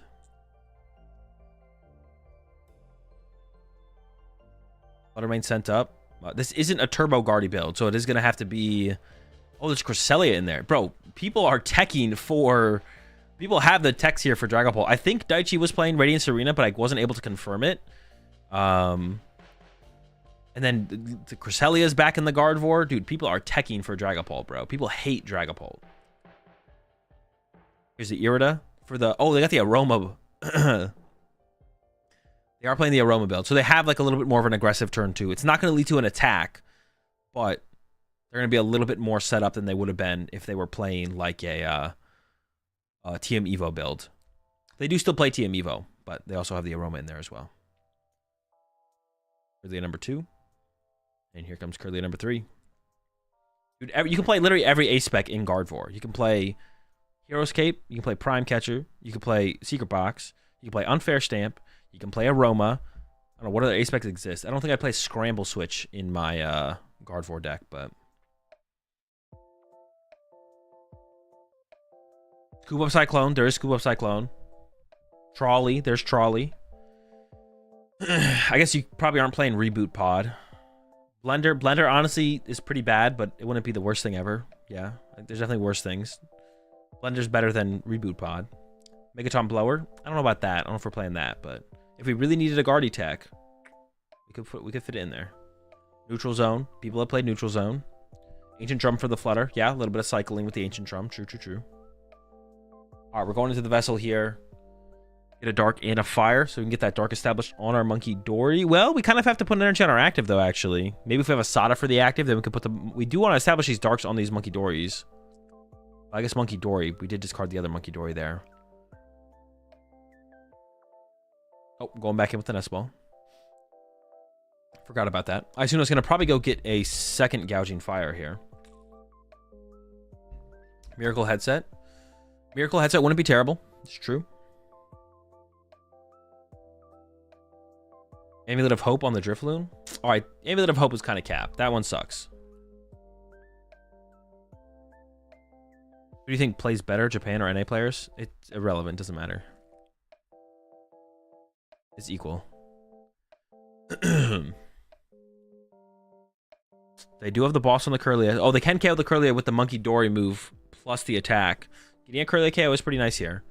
All right, let's see what the Gardevoir player is going to put together on this turn. They're finally getting their first real big turn here. What are they going to be able to pull off? Let's see.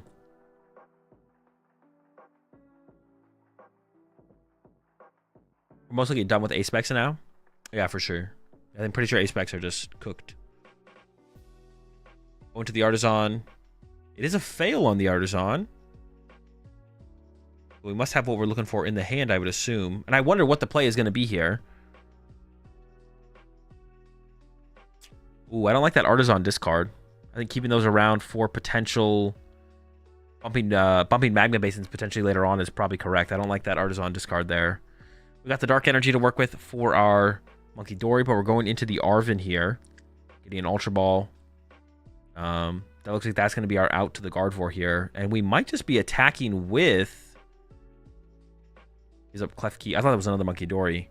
We might just be attacking with Gardevoir here into the active. Just putting some damage in play. We might not have a better option. Yeah, I really don't like that Artisan discard, to be honest. I feel like we should try to save that, because you can combo that with Iono later to bump. Oh no, we're going Screamtail. Oh, maybe it's just going to be Screamtail KO Squawk ability here, actually. Maybe that's just going to be the play, Screamtail KO the Squawk. And then build up some damage. The thing is, if you build up the damage with the monkey, do you even build up damage with Monkey Dory here, or do you just avoid it? Yeah, the Squawk's going down. Because the damage is going to get moved back, right? Put it on the active. I guess they can't... I guess they'll leave some damage in play if they want to use... if they want to use Magma Basin, then some damage does stick in play, I guess. Which, yeah, I guess maybe it's still reasonable to do it then. Oh, but now they can just Monkey Dory... They just Monkey Dory KO the... Like, this seems kind of tough. Monkey Dory just KO... I feel like maybe punching with Gardevoir was better, to be honest. Because now they just Monkey Dory... Well, if we attacked with Gardevoir, we'd have 30 on the Gardevoir still. Oh, no, but then they could put 30... Man, this is just bad. This is rough, actually. There's the Gardevoir push to try and wall a hit. Okay, maybe that's fine. Man, the Monkey Dories are annoying on the other side, though. Hit a Brave Charm in hand so he could have charmed the Screamtail. I feel like you got to save the charm for your Drifloon, though. I feel like you got to save it for your Drifloon to respond to stuff. Ready Fire is 320 with Capsule, right? It's got a lot. Is it 320? I think it might be, yeah. Doesn't Dippity get searched out now? You can just win it. I guess you can still just win in 2 attacks here as Gardevoir, though. You could just go knock out Dippity. Yeah, the more I think about it, I don't like this damage being left on this Gouging Fire. I feel like it was actually maybe a mistake for them to move this damage over with the Monkey Dory. Because this gives you potential response damage. We're going to get punched for 260 here. There's a research. On this next turn, I guess you could counter catcher up the Pheasantipity, KO it, plus Iono, and then you could KO it with your Gardevoir and then look for Drifloon one-hit a Gouging Fire to win the game on the next turn. I guess that would work reasonably well, I guess. That'd be fine. Yeah, that should be okay. 290, 230 base. Oh, 260 base would be kind of ridiculous, actually, now that I'm thinking about it. That would be a lot. That'd be a lot of HP. There's that Magma Basin I was talking about. And we don't have the Artisan to counter it now, because we discarded that.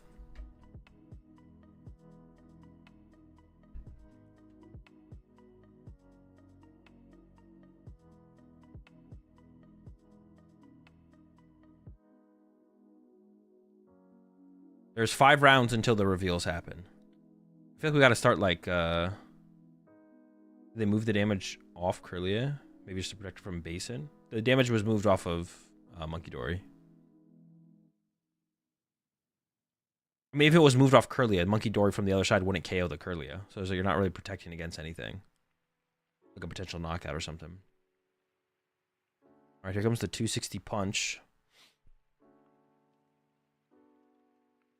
With the concealed cards. There's the counter catcher and there's an Iono. So they have the play. They have Gust Pheasantipity knockout here. The question is that what they're going to go for? Rid of an Iono. Maybe they were looking for like Turo here. Oh no, they did draw. They drew into Turo actually. They could Turo the active. If you Turo the active, if you Turo it and have second Monkey Dory, that would probably work, right? See Drifloon in the hand as well. You probably don't want to attack with Drifloon though, because Drifloon gets bodied by the opposing Monkey Dory here. And they can build up the damage with that Magma Basin. I feel like it's got to be like the active Guardy.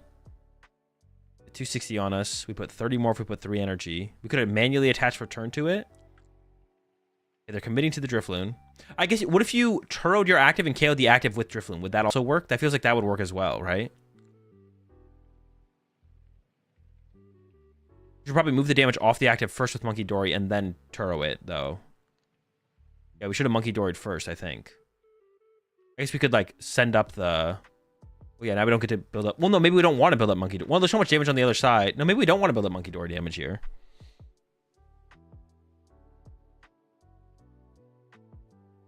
Okay, well, they can't lose next turn for sure. For sure, they can't lose next turn.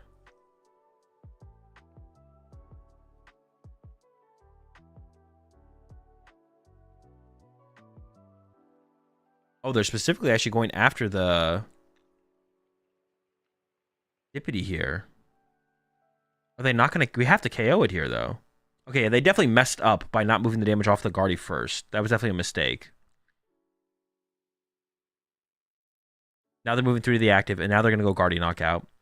The Drifloon can be KO'd by Monkey Dory on the other side, but the Gardevoir can't be KO'd on the next turn. So they're safe for a turn here. Super Rod's coming in for a Curlia, a Screamtail, and a Curlia. So if you get Iono'd, you have a chance of drawing into Curlia, which can see you more cards.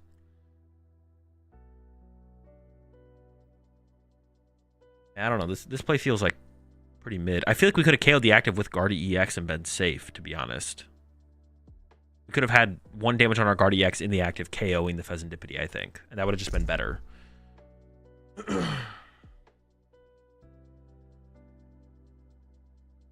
they play 2 Monkey, Guardy will die next turn. They already discarded their other Monkey, so they would need they also have 2 Dark Energy in the discard pile. So they need to be able to boss, recover the Monkey, and get a Dark Energy on it. And yeah, that'd be a lot. I don't think they're going to have that play. I guess E-Switch. Some of these lists, the lists do play E-Switch. You could go like Night Switch or E-Switch. Move 40. Yeah, that would work. That would work.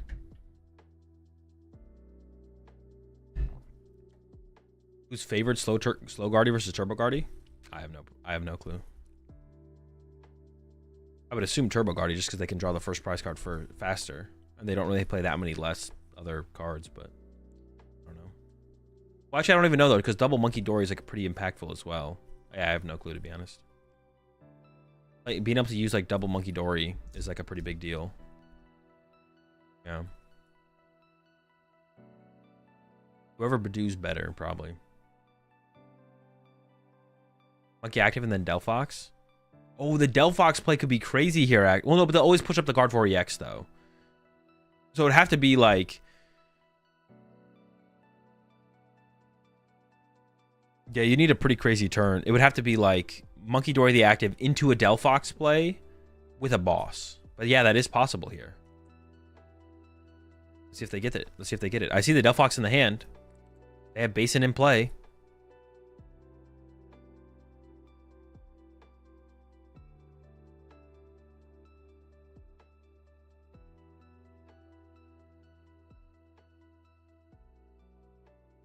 Is the Badoo counter reset each match? Yes. All right, there's the Monkey Dory knockout for 1. Oh, they pushed up the Fluttermane. Oh no, they pushed up Fluttermane. Do they have it? They probably weren't even thinking about Delphox, to be honest. It's probably not something that they actually thought about. There's Latios. But that's not gonna do anything. There's Nest Ball. Fail. Okay, maybe they're just thinning the deck here. The Delphox is in the hand. I also see an Iono. Delphox gets benched. Dude.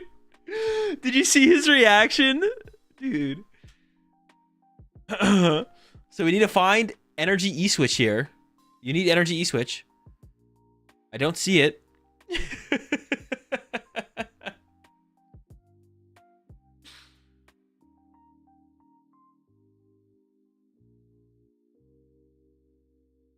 He's got a Bravery Charm. He goes for the Basin, but yeah, he doesn't quite have everything.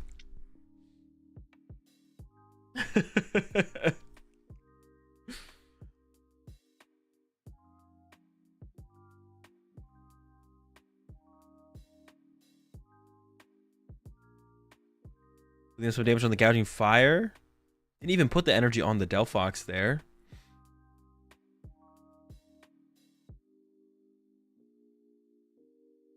Excuse me. Goes for the knockout. And then let's see. Already looking at the energy here. Oh, I feel like we just have game here then. They're playing like they got game. They must have Boss or Counter Catcher to bring up the Fez. They move 3 over to the Fez. And then, yep, there we go. Boss on Fez, knockout. But the Delphox was almost enough. The Delphox, they were close. They had a huge hand too. They had a huge hand before the Iono.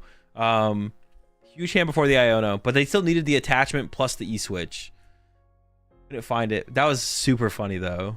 The reaction there when he benched the Delphox.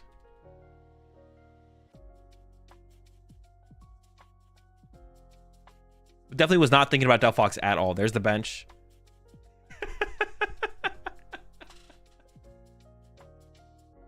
He was definitely sweating. I swear he had Vacuum Stadium in hand. The Guardy play? I don't think Guardy was playing vacuum. Maybe though. Maybe.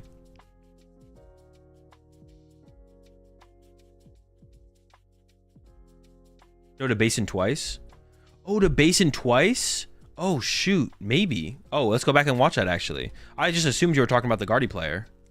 So in the big hand before the Iono? Because Basing was in play for a turn, right?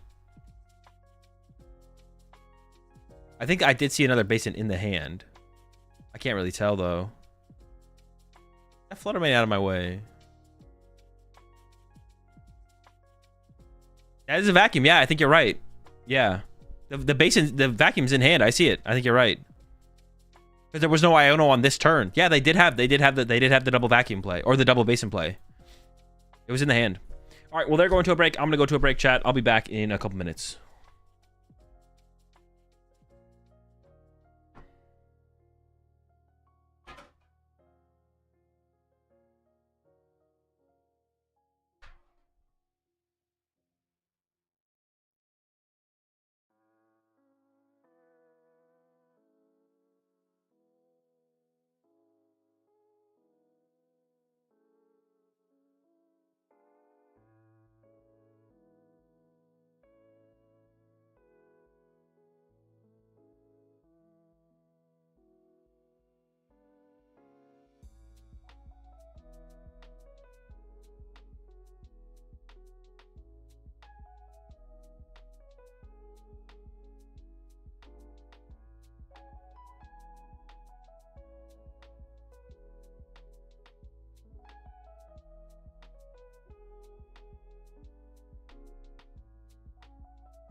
there a pass to like Guardy? Is there a pass to like Guardy?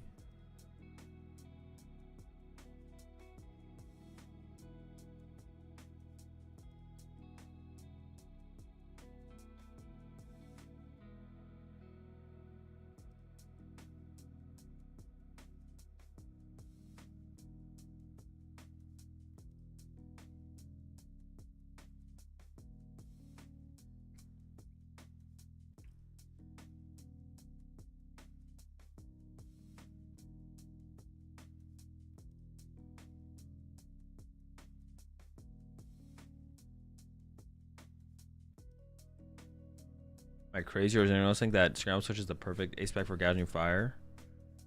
Seems pretty mid. Not as powerful as Prime Catcher, and not as good as setting up as Secret Box. I don't know.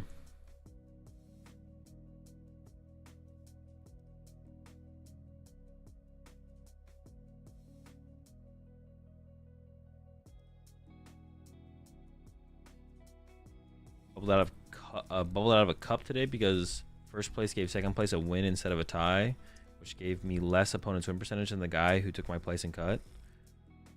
I mean, I don't know. If you're on the bubble, you're on the bubble. Definitely could have just got to do better next time.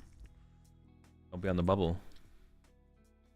Whether it be bubbling in or bubbling out, or bubbling here or bubbling there. We got 4 more rounds of Swiss and then 4 rounds of Top Cut, the reveals. I think they usually show I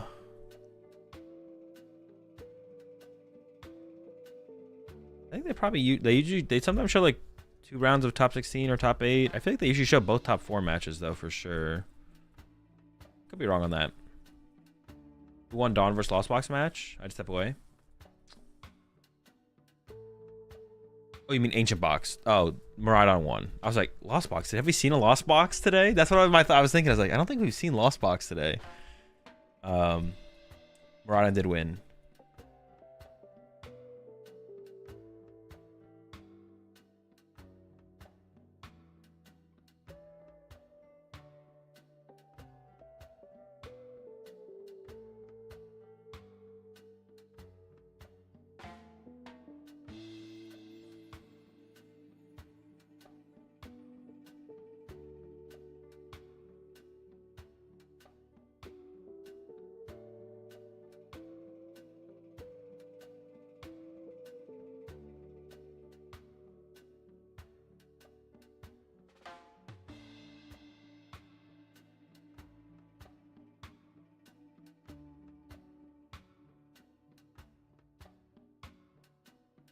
Go Energy Search Pro.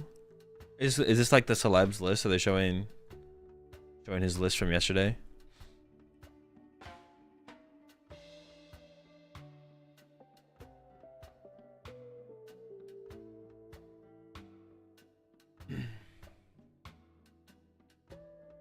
Wait, what?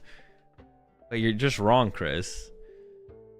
You can report that. ID is fine, but handing a win to someone is not. That's just not true. You're just wrong. You can concede to anyone at any point for any reason, except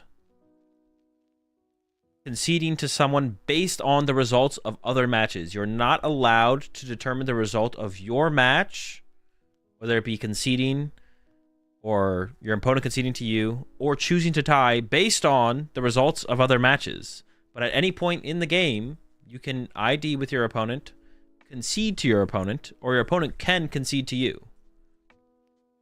Wait, but there's nothing to report then. If they ask you to or pay you, that's not allowed?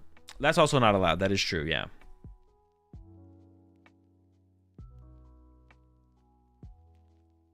Also can't determine the results of a match via a randomized action like a coin flip. That's also true. I guess there's a couple other things too, yeah. Yeah, it doesn't sound like the in that situation, Chris, that anyone did anything wrong. Well, at least nothing that Bubba said should indicate that anyone did anything wrong in that situation. Yeah, nothing that Bubba said is reportable.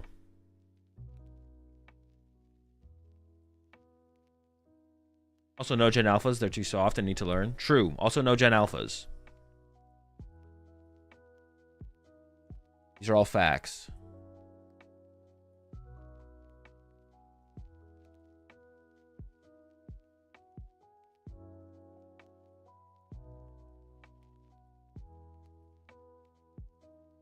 Dude, the Gyarados deck dominated. The Gyarados Vaporeon deck dominated. There's 3 stage 1s in there. 3 stage 1s? We'd be evolving out here. People made fun of me for playing Raichu and Magneton in my Pikachu deck. What if my opponent offers to give me a 10-minute foot rub if I give him the win? No, there cannot be any trading of goods or favors for concessions or ties. Oh yeah, foot rubs included. Appreciate 3 months there, Phoenix. Just walked in. Hope we get some good card reveals tonight. I'm with you. I'm excited for the card. I was really excited for the card reveals last night. Honestly, that kind of makes me less excited for the card reveals tonight, but I still am. I'm still excited for the card reveals. I was really excited for them last night for some reason, and then they didn't give us any card reveals, so a little bit less exciting.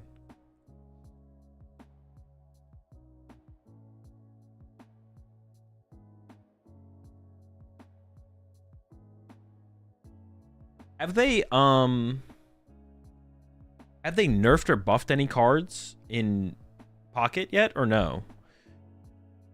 Also, have they made like a statement on like the possibility of nerfing or buffing cards depending on how things play out with them? Or has none of that happened yet? Happened to Anil in Toronto, he got DQ'd. I did see that he got DQ'd. And I saw his opponent got DQ'd.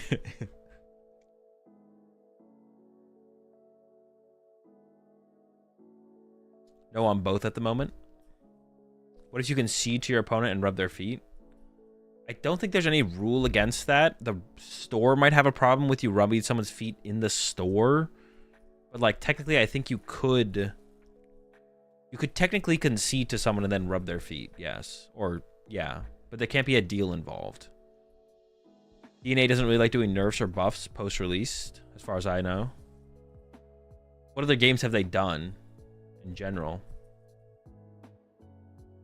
I think it's too new to change anything in Pocket. It was only a month ago people started to figure out how cards worked. No, I know. I was just wondering if it has happened or if they've said anything on the possibility of it happening. Yeah, I don't think anything needs to be changed. I was just curious if that was like a possibility of happening. Because it is like, it's something they could do, right? They could just change a number on one of the cards. DNA makes Pokemon Masters. That one's a little bit different though, right? Because there's not really anything to like buff or nerf. Because don't you just like play against the game, or can you play against other people in that?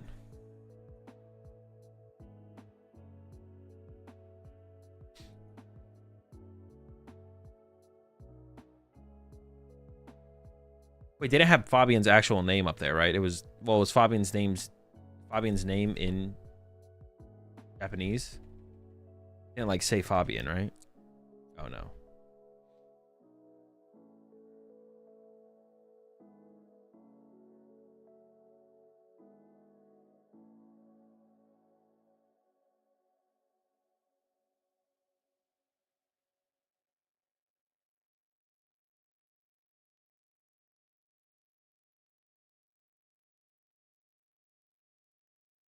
Almost 100 people are 9-2. So there's almost 100 players who could still make top cut at this point. But they do have to go 4. Whoever 9-2 has to go 4-0 from here. But it is possible. Okay, there's, yeah, well over 100 players that are 9-2. Can we go further? How many more?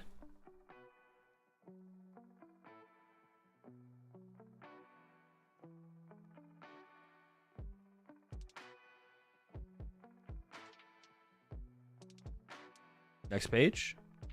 We're out of pages? Maybe we're done. Oh, wait. Okay. All the way to 121. And it is possible I believe last Champions League, an X3 did make cut. So there's a possibility that an X3 makes cut at this one as well.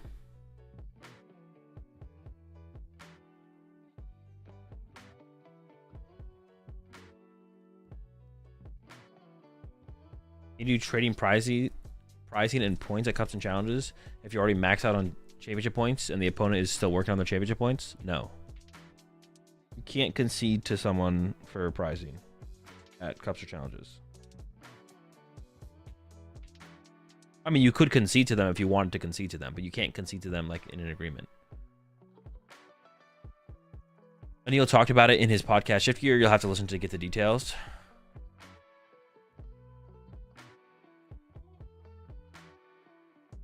That might be worth listening to, actually.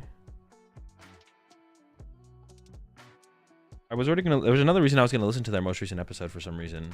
I forget what it was. I'll probably listen to it. I've listened to a couple of their. I don't listen to it regularly, but sometimes I'll put it on Shift Gear. Get some other takes on the current scene. Is cut tonight as well. Yeah, the tournament ends tonight.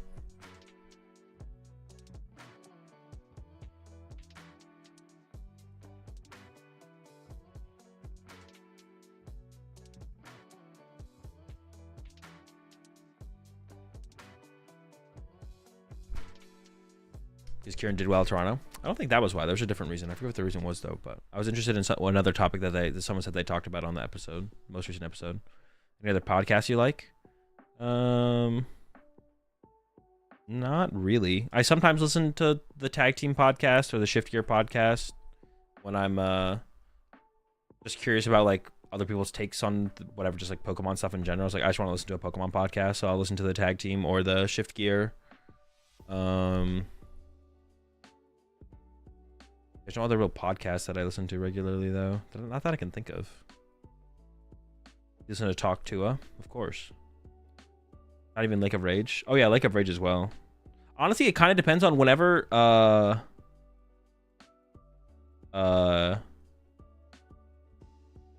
sometimes Spotify will, like... One of them will pop up on my Spotify feed. I don't even... Is it called a Spotify feed? Like, on my... There's, like, a little recommended area on Spotify. Whenever one of them pops up sometimes, that's the one I'll usually listen to. So if it's Lake of Rage or Tag Team or Shift Gear.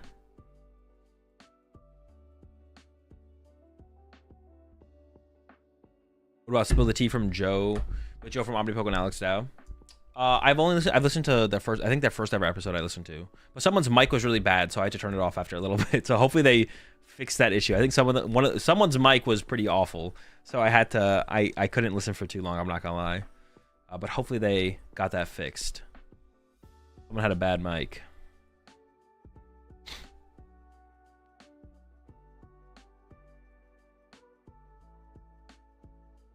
Oh, is Kieran his opponent resleeving? Oh yeah, that. I was curious to hear Kieran's full take on that on the podcast. Yeah, that is why.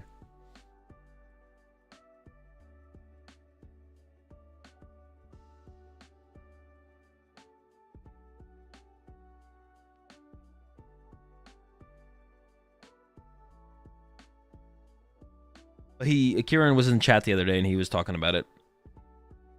It is definitely it's an interesting, I don't know, weird, interesting. What would I call it? Would I call it weird or interesting? Weird ruling. I don't know about interesting. It definitely does jeopardize like the competitive integrity of the tournament, but like there has to be some rules to some extent for sure. It does seem weird though. Does seem weird.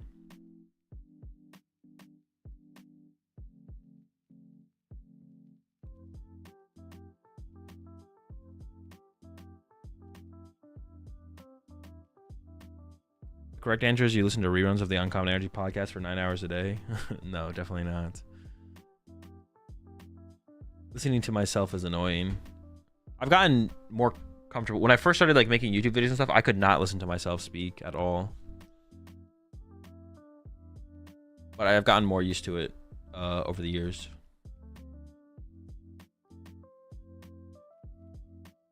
All right, the next round's got to be coming up soon here. We got to be getting into it. Hopefully they put Fabian on.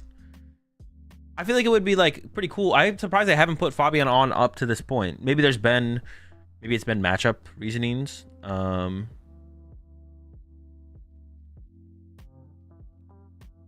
curious why they haven't put up. I feel like it would be a pretty cool thing to have Fabian on the stream. They've only been showing X2s. I think they showed there was 2 people who are 7-0 who they showed. They did a rerun of the round A and they showed 2 7-0s. Fabian is 10-1. So Fabian needs to win 3 of the next 4 to make cut.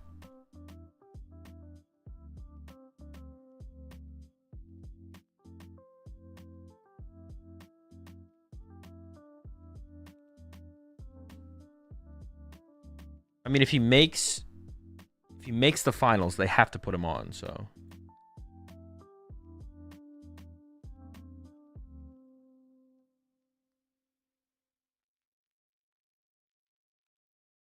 So I'm definitely rooting for Fabian to go all the way.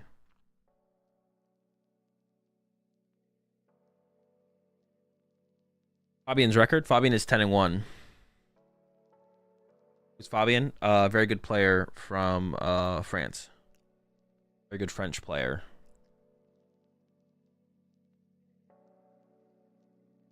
What's the cutoff for a Worlds invite here? Top 4, yeah. Top 4 gets a Worlds invite.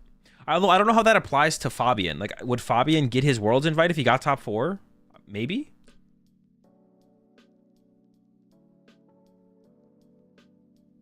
That's what we said about Ian Robb, but look what happened. True. Is there somewhere to see the records? Nope. Not that I know of anyways. Maybe someone in chat knows. I'm pretty sure the answer is no.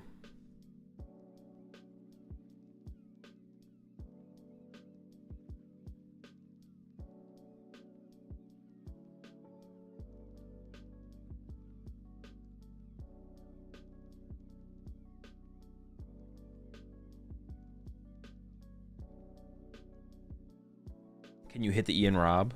Is that what the kids are calling it these days?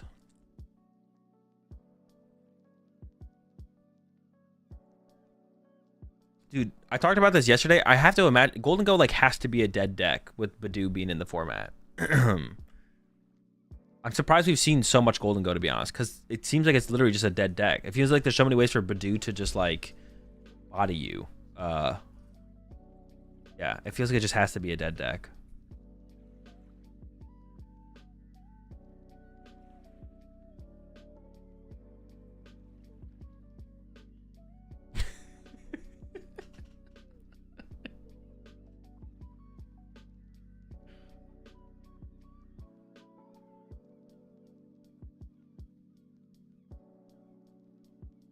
Oh, shoot.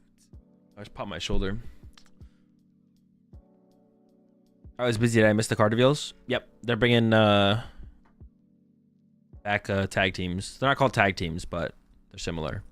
Like there's Hop's Zation. It's like Hop and Zation it's like Hop and Zation tag team, stuff like that, alongside the other trainer cards. They didn't say for sure, but they hinted at like a potential ADP Zation card coming back as well.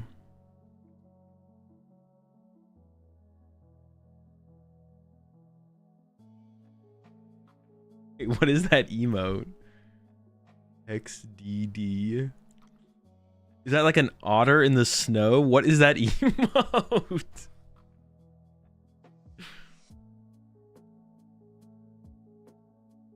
The cat?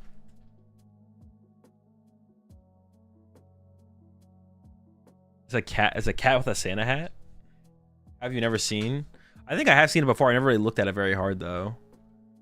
What do you mean? How have you never seen this cat emote? It's used to express laughter. All right, here we go.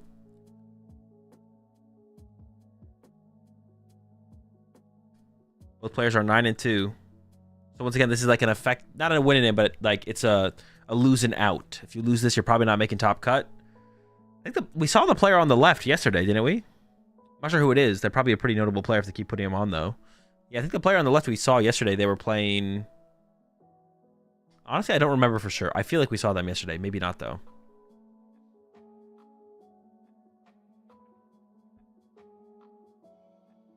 They did choose second as well. It does feel like a go second format, or meta, whatever you want to call it. For sure. They won the coin flip. They won the rock, paper, scissors, excuse me. They chose second. Miraidon player? Oh, that's right. They were playing Miraidon. That is right. That is right. With Secret Box. Magneton prized. Boss prized. Bravitron prized. One of the Miraidon's prized. Second Miraidon? Ooh, the Miraidon mirror is about to go down. Miraidon's both prize their bravery charms. And a piece of Magneton. And a boss. There's 2 boss prizes on the left-hand side, though. Miraidon's a pretty good attacker in the Miraidon mirror. I don't... Yeah, it's pretty good. I mean, Raikou's pretty good as well. Player on the left is going second.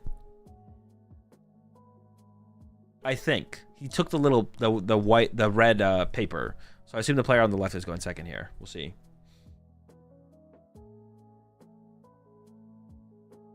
The Magneton is pretty good in Mirror Match because going to odd prize cards doesn't really matter.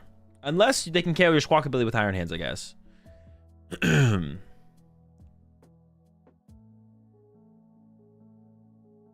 Please take top prize. It'd be so funny. They might do it.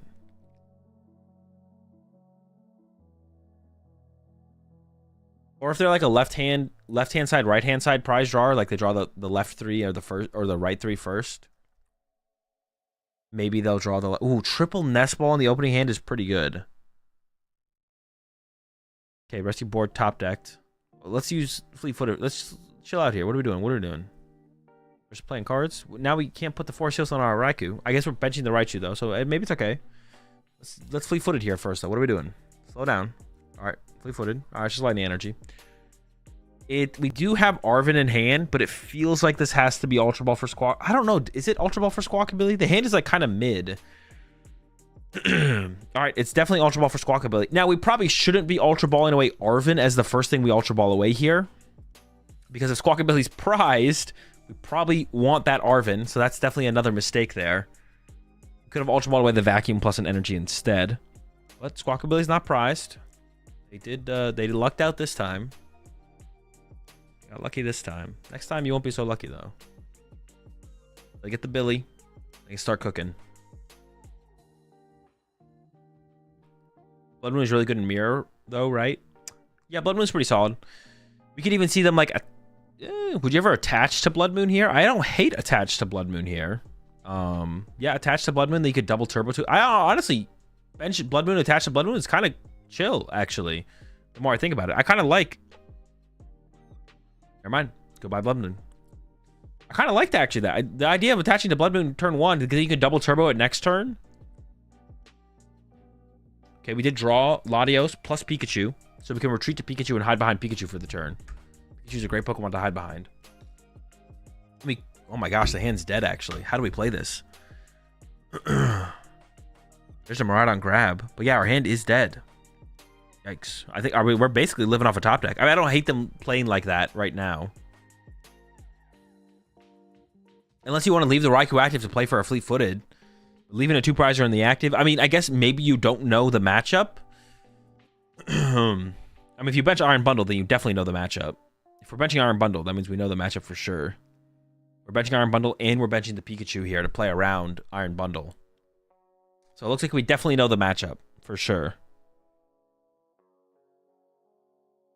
I think they still... did they even shuffle the deck there? I don't even know if they shuffled. Attach before Squawk. I mean, there's no great targets for the attach, to be honest. Your best target here is probably Miraidon. Only one off the gen. Yeah, I mean, it has to go to Miraidon at this point. Is it normal for Japanese players to not take notes on prizes? I think taking notes might not be legal in Japan, actually. I'm not 100% sure. I thought people were saying that going into the season that taking notes in Japan was illegal. Because I feel like last season we saw players like Daichi taking notes. The attach to the Raichu instead of the Miraidon is interesting. I don't know if I like that. Now here comes a retreat into... I assume the Pikachu. The Pikachu is like the safest thing to run to here. There's a pass. They have triple Nest Ball is so good. You get this Billy, you get the Mew, you get the Latios, you get the Miraidon. No notes in Pokemon? No, you can't take notes in Japan. Specifically Japan. Or in Asia in general, I guess. Is it 14 Badoo attacks just today? Last match, there was 14 Badoo attacks. We're not going to see a Badoo attack this game, so I haven't reset the counter yet. But last match, we had 14 Badoo attacks. We're doing it per match.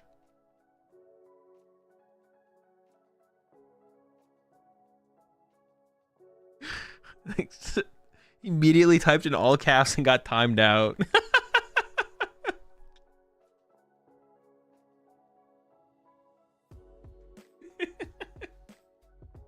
They're like, God damn.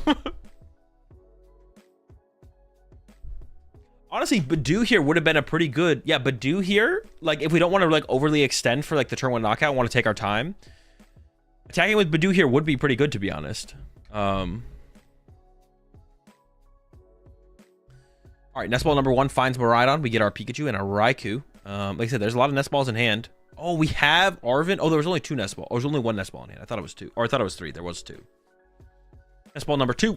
I assume the Billy is on the menu here. We got to be Bill in here. Oh, was Billy prized? Hold up, hold up. No, okay. Oh, they got it. Okay. The Arven, you get the secret box. We're doing some math here. Arven for secret box plus rescue board, and then you get 4 Sealstone plus the rest of the goons. And then you just, yeah. I mean, we need to find Iron Bundle here as well as, like, the thing. We still need quite a bit here. Let's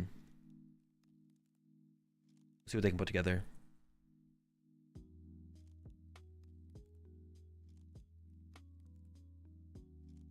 Maybe we have to grab...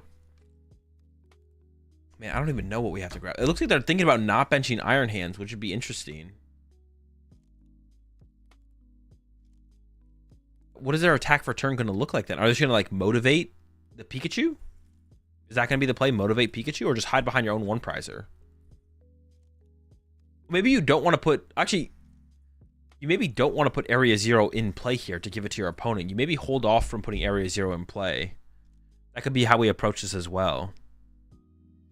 Yeah, they're not even going to go for the secret box. They might just go generate a rescue board to save the secret box. Because you maybe don't want to Area 0 here. Nest ball rescue board. Okay, okay. Nope. Generate a rescue board. All right.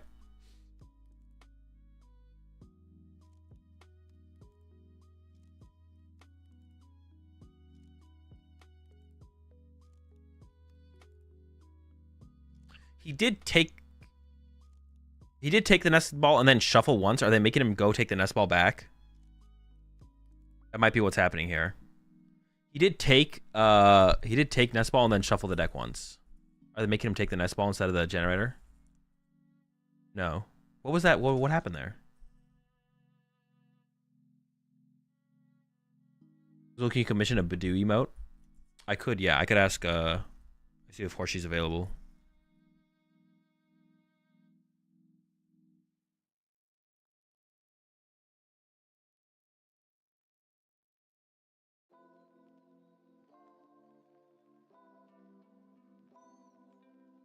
I'm very curious as to what happened there. Okay. Going into the generator here. I feel like we are going to motivate here, but I'm very curious actually to see if that ends up happening. Yeah, not reaching for, like, the big turn 1. Of course, it was a pretty slow turn on the other side here. So I guess it wouldn't shock me to see them play for a motivate potentially, but we're retreating into the... Oh, we're just going to wall with our own Pikachu. There's an Iron Bundle on the bench. Oh, this doesn't feel that good when we're staring down on an opposing Iron Bundle here. But I guess... Well, I guess we can find our own Iron Bundle. But we shouldn't have retreated yet. I don't know why we retreated. Why would we retreat right now? Why? We could wait. Okay, there's a Squawk. We discard the Iron Bundle there. Or not the Iron Bundle. Well, the Iron Hands. We also could have just gone Raikou, KO, Iron Bundle, then look for the Iron Hands, KO, Squawkabilly a little bit later as well. That could have been the play, to be honest. Oh,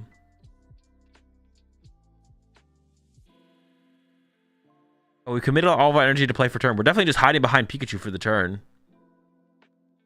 Is it just the pass? It is the pass. So Bundle plus Miraidon here is pretty good, but we put the energy over on the Raichu, and oh, we top decked for a Sealstone. That's pretty good top deck. Start with the Iron Bundle play. Okay, I like that. Do we play like a research or something? Because this looks like a hand where we want to research it away. I'm actually not even sure what the correct send-up is here. If you push up Squawk ability, it can die to Raikou. But if you push up Raikou or Miraidon, you lose one of your attackers that has energy on it. If you push up Pheasantipity, you lose your draw power. You don't really have a great 2-prize send-up here. There's nothing like super neutral that you don't really care about, to be honest.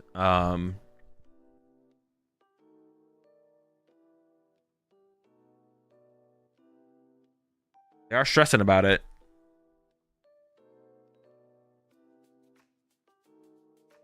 If you set up Squawkabilly as well, the Raichu can kill the Squawkabilly with just an attachment for turn. You don't even have to find a generator this turn.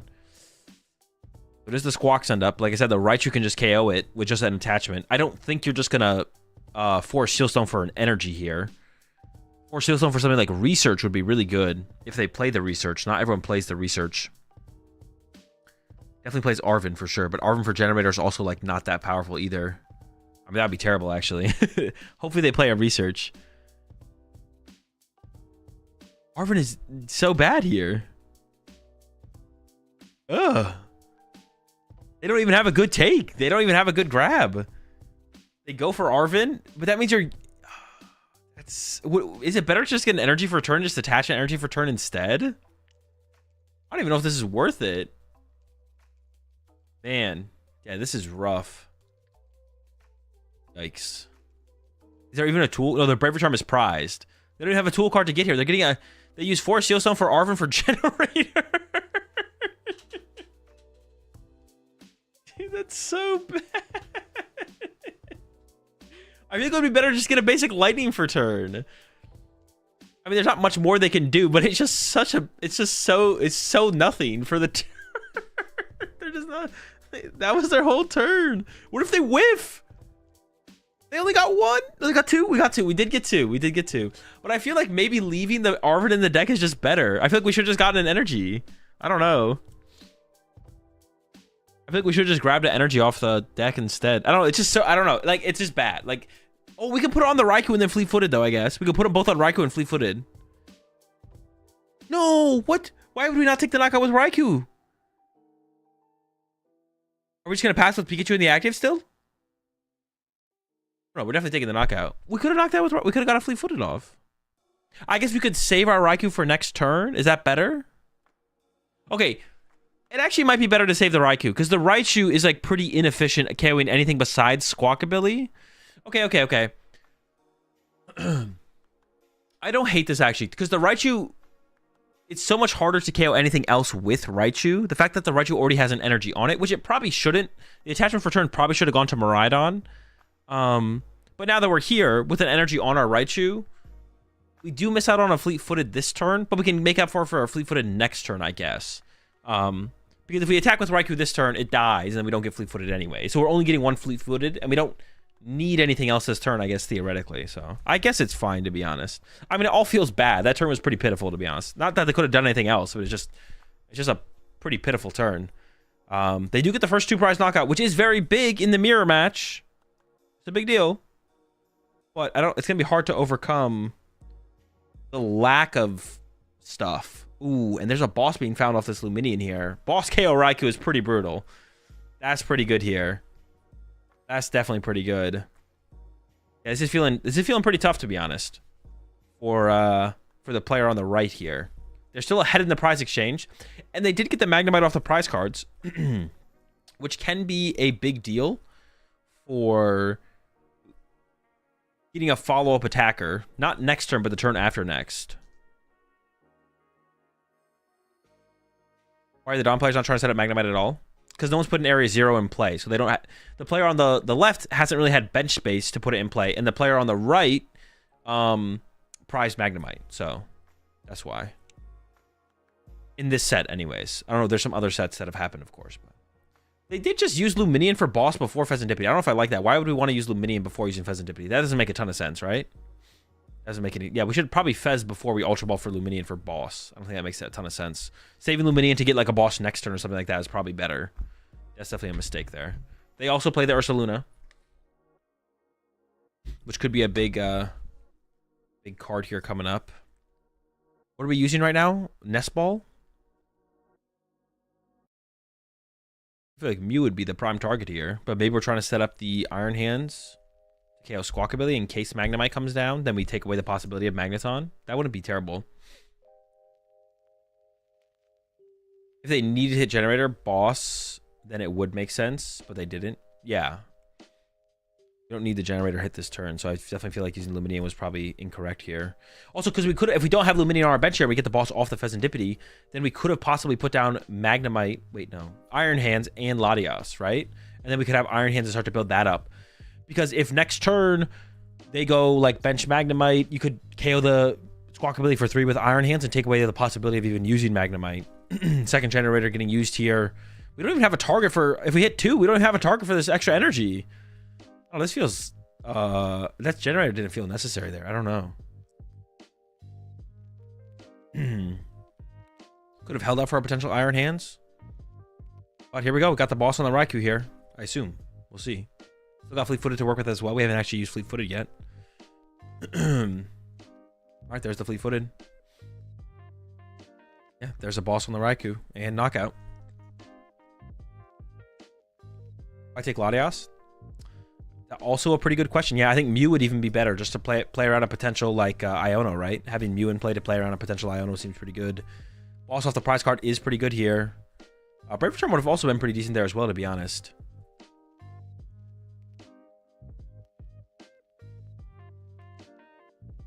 Generator and boss in hand. Hold up. Might be coming together here a little bit on the other side. If you get a double hit. And we have the Magnemite. Hold up. If we get a double hit off this Generator, we could boss KO the bench Miraidon with Miraidon. And we have that Magnemite bench. And the lack of Iron Hands being set up on the other side means we can't go boss Squawkabilly. And this is a double hit. But if we had an Iron Hands on our bench here with a couple energy, we could boss KO Squawkabilly this turn. And then the Magnemite can't pop.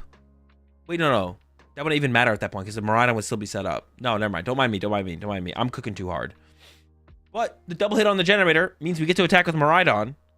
Yeah, the Magnemite's not actually relevant in this situation. Actually, no, the Magnemite... Well, it depends if they play Zapdos, I guess. The Magneton still could be relevant because it could set up Raichu to 1-hit KO anything, I guess. But we have the 2 to Miraidon here. So we can go attach plus boss KO bench Miraidon. Please boss. I feel like they're not going to boss and they're just going to knock out the active here. But does the boss matter that much? Maybe I'm overcooking with the boss as well. Because actually, do you want to save the boss to combo that with Raichu to KO the Lumineon, actually? Yeah, maybe you wait. Maybe waiting is correct, actually. I take it back. I maybe cooked too hard there. Saving boss might be correct. Wait, Han, I'm curious. What was our prize cards? Okay.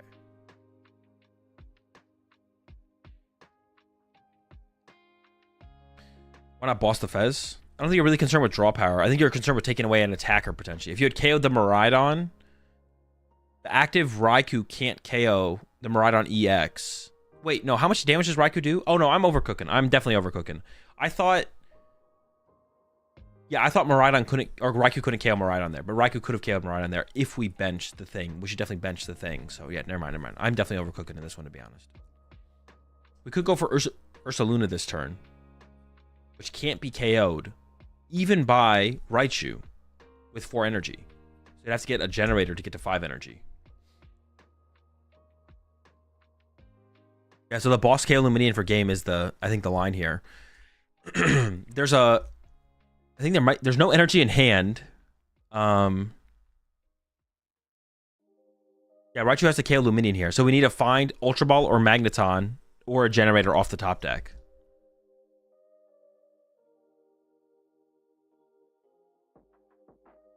So it just comes down to, can the player on the right find energy acceleration for the Raichu? Ursaluna has been found here. And you have to KO the active as well. You also need to attach to Ursaluna for turn, but we have plenty of energy in hand, so that's no problem. Here comes the Pheasantipity drop. I don't think it's going to change anything unless they play like an Iono. But I doubt they do. Doesn't the player on the right also have Night Stretcher? I don't think so. I don't think they have Night Stretcher in hand. Yeah, there's the Ursa attach. And then, yeah, we're just knocking out the active and praying. That's where we're at right now. Oh, they could put Area 0. Put Couldn't they go Area 0, Miraidon, vacuum the Area 0, discard the Luminion?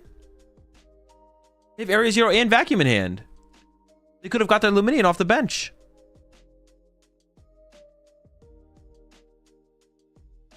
The only thing Raichu can KO with a Magneton specifically is Luminion. Secret Box top deck. That's got to be it. The Secret Box should get it.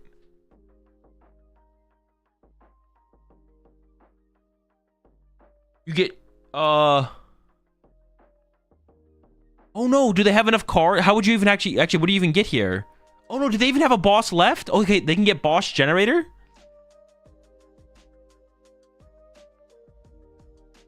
Boss, Area 0. They don't have a tool. There's no tool in the deck to get for Ultra Ball fodder. So I don't think they can get to Magneton here. So it has to be generator for 2, I think. They have to hope to hit 2 off generator. And then KO. No, that doesn't work. Because you Ultra Ball away your boss. You have to grab generator over Ultra Ball here. Do not shuffle that deck. Yeah, their Braver Charm is prized. Nest for Fez? No, Nest for Fez doesn't make any sense either. You definitely just grab... You definitely just take generator. You take generator and play the generator and hope to hit 2.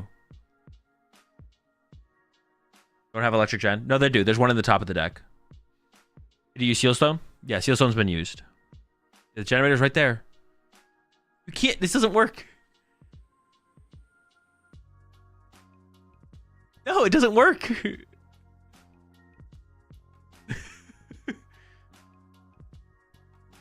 They also didn't even shuffle their deck.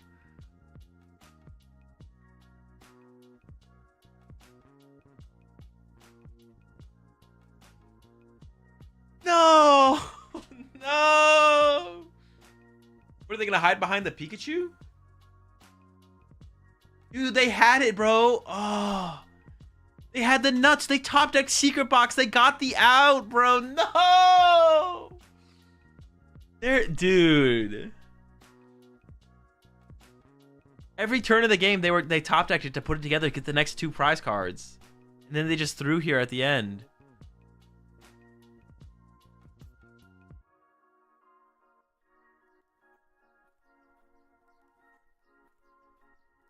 Wait, dude, what the heck?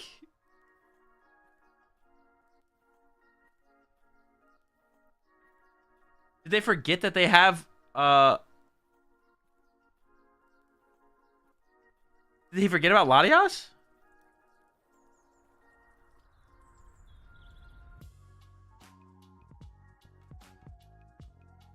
What? What? What?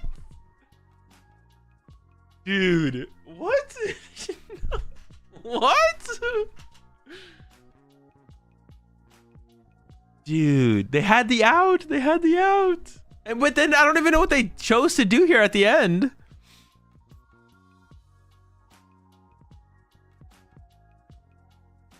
I think they played it pretty well up to that last turn. They played it pretty well up to that last turn for sure. Like up to the last turn, they played pretty well. The Raichu KO on the Squawk, chill.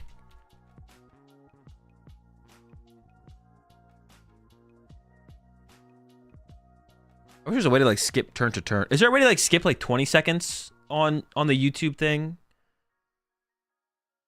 Can you skip? Is there a way to like skip more than 5 seconds?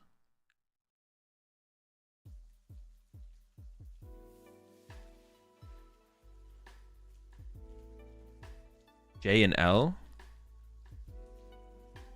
Oh, 10. That's only 10. Is there a way to do it faster? I'm using arrow keys, but that's only 5. Oh, if you hold it down, it goes like a key. Okay. Oh, wait, I'm like too far ahead now.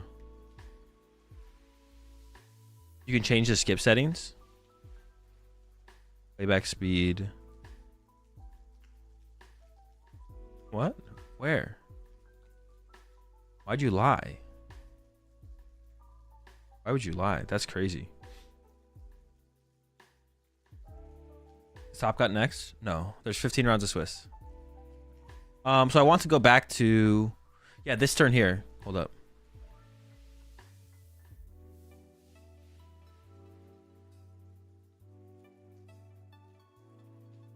Yeah, they have vacuum in hand, dude. They could have played Area 0, benched the Iron Bundle or the Iron Hand, and then vacuumed away Area 0 and discarded Luminion. They could have got Luminion off the board, and like it actually makes a difference.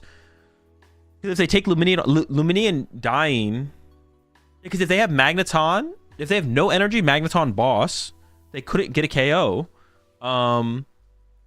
And then if they have Electric Generator to hit 2 plus no attach plus boss, none of this stuff on the field dies besides Luminion. They literally had the get rid of Luminion here. The Luminion's like an extra like a more of a liability. So that was a big mistake on their turn here to not get rid of Luminion. But then obviously on this turn, let me do the J and the L thing. 10 seconds is quite a bit more. He had the out. I mean, would he have? I mean, I don't know if he would have hit it, but like this play does nothing. This is a nothing play. So it was either potentially winning the game versus a nothing play, and they went with the nothing play, and then they lost. I just want to see them go for the generator and see if they hit it. And instead, he's probably thinking Fez and Latios are equivalent liabilities. Yeah, probably something like that. Yeah. Bobby and Lost. Hopefully, they put him on next now that he's X2. They do only be putting X2s on. That is true. Bro, even me at 11 years old could have played that better. I mean, that's not true. You would have made more mistakes. Don't lie.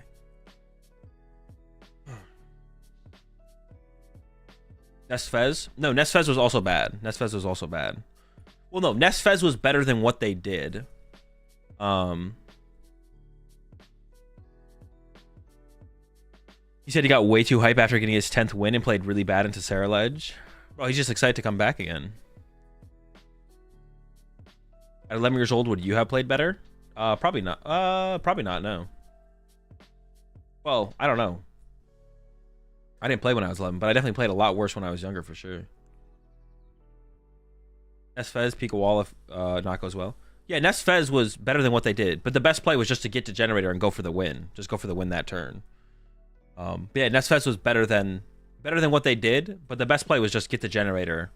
Get Boss Generator off Secret Box, and if you hit 2, you win. And if not, you just like sit behind the Pikachu and hopefully top deck energy. Or like Nest Ball from you or something. I mean, I competed in Worlds 2024. Yeah. A lot of people did. I think it all goes back to not benching Blood Moon turn 1. Yeah, the Blood Moon turn 1 was probably a mistake as well. Yeah, not benching Blood Moon turn 1 I think was a mistake. I like the idea of benching Blood Moon turn 1. Also, another thing about benching Blood Moon turn 1 is Blood Moon can tank a hit. Well, yeah. I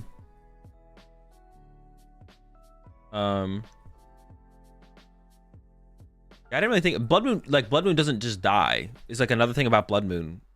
As long as you have the Latias to be able to pivot it around. It could die to Raichu, but like no one wants to Raichu that early. And I gotta go. What would their bench have looked like, though, is my question now. If Blood Moon made its way to the bench... Well, honestly, the Raichu being benched is, like, super questionable, though, as well, right? Raichu being on the bench. Why is Raichu on this bench? Is, like, a question I have. Oh, but I guess because we're rescue boarding our Raikou. Okay, maybe it's not that bad. I take it back. The Raichu on the bench is probably fine, actually. Wait a second.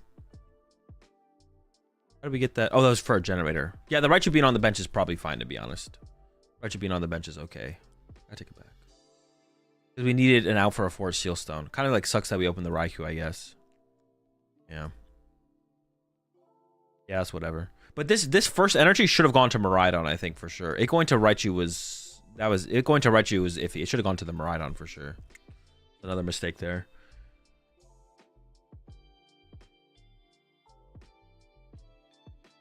What's the purpose of doing 180? What do you mean? Is it even correct for Dawn to not expand at all? Well, yeah, you don't want to give your opponent area 0 is the point. Yeah,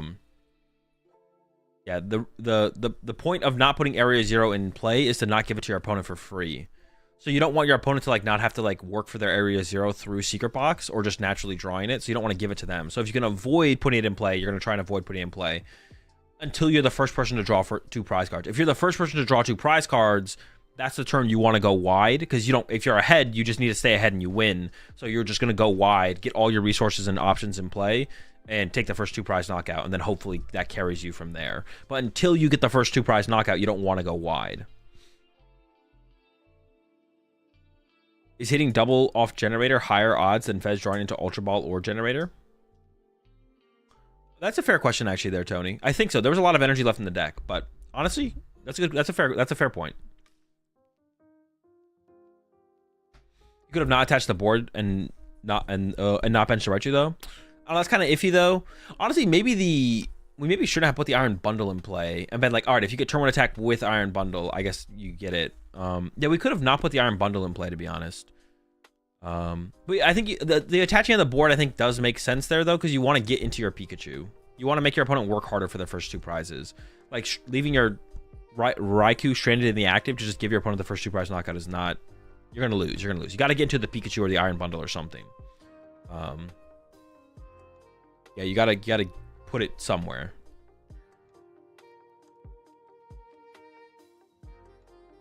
Iron Bundle made the retreat irrelevant though. What do you mean? Is it better to play one deck or know how to play them all? It depends on what capacity you'll know how to play them all at.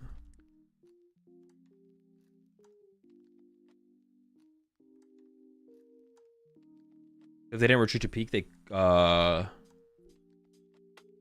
could have just chose to not use the bundle. I'm not sure what you're saying, Fausty.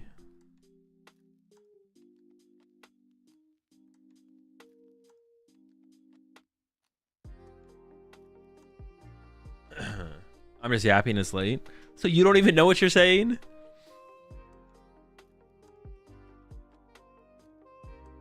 Wait, am I trolling? Isn't it if you say you're I am. I'm just too tired. I'm just too tired to explain it to you. I'm calling cap. You have no idea what you're saying. Is that on me to? That might be on me actually. I maybe have to actually ban you there, Jay. I'm gonna put you in a 24-hour timeout to be safe.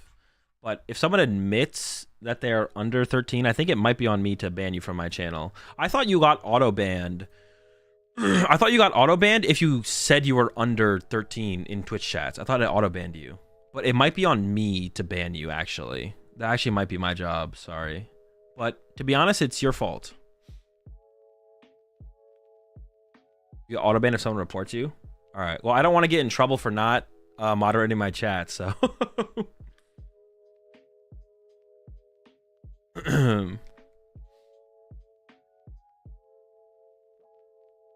Could he have went Nitrate or Boss? I thought I saw it in the deck. Well, Nitrate for what though?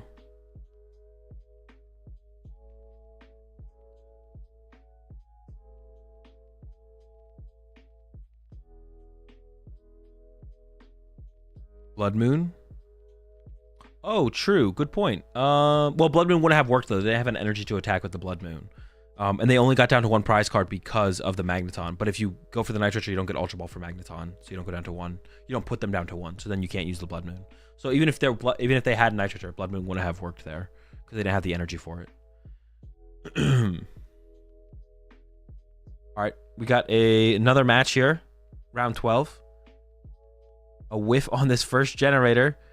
Dragapult versus Miraidon. I'm just gonna assume. I actually don't know. I'm gonna skip back here. It was an S-ball. I'm going to assume that the Miraidon player is going first here. Otherwise, that Droopy's in trouble, probably. Do have an energy in hand. I think they have a heavy baton as well. They're probably deciding whether or not they want to attach to the active or the Iron Hands, though. Because you would like to get 2 prize cards next turn. But the Iron Hands is less guaranteed. They also already have the Magneton for the Magnemite, which is huge to get the Magneton established before it can get the Magnemite can get picked off.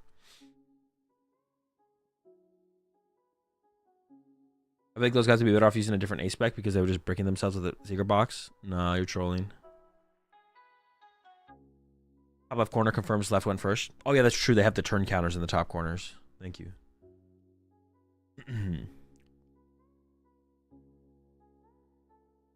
Dragapult Charizard, I'm not going to lie. I am now rooting for Miraidon. I'm an avid Dragapult Charizard hater. I'm Dragapult Charizard's #1 hater.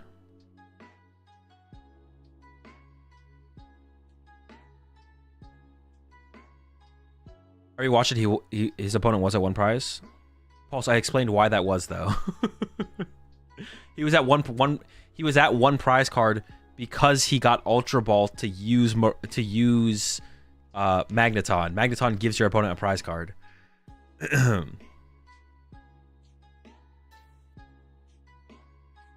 I mean, he won 9 games, so he must be decently good, right? So it must be decently good, right? No, terrible decks can go 9-2. This is Dragon Ball Charizard, terrible deck, 100%.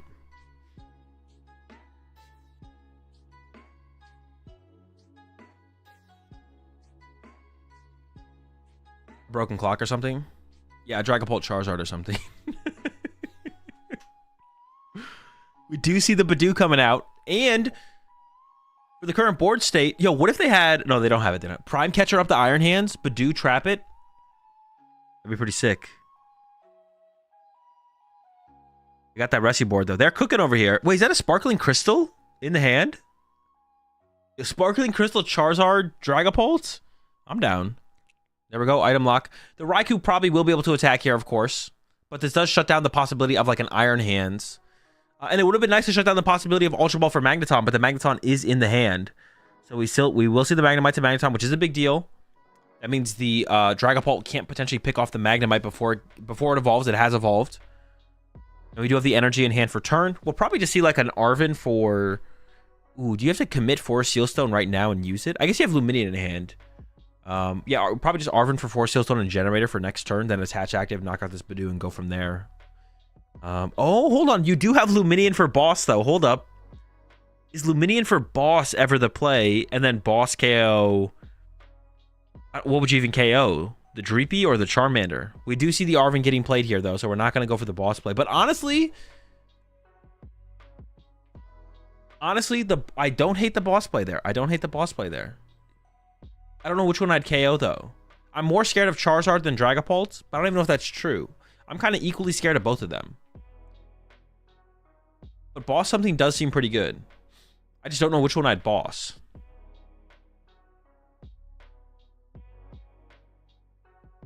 It is a board. It's a board and a Psychic, I think, on the Dreepy. Board and Psychic on Dreepy.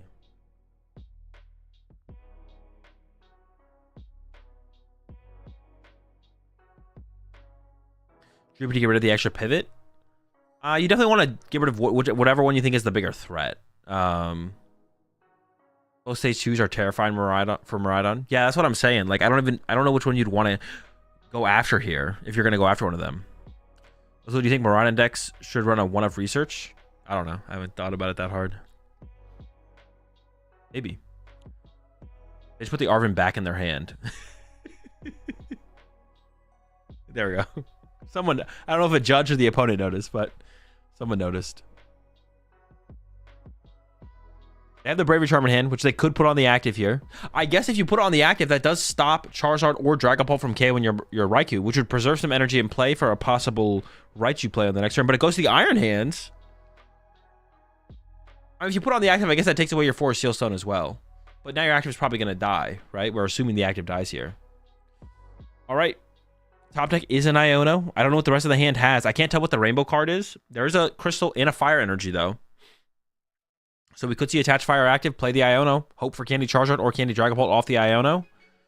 Probably got like a decent shot of hitting one of the two, right?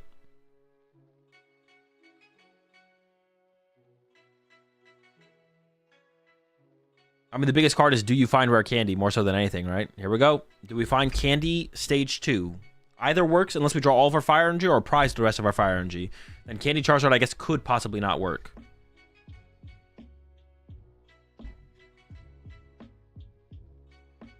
We got a Dracloak. We got Pheasantipity.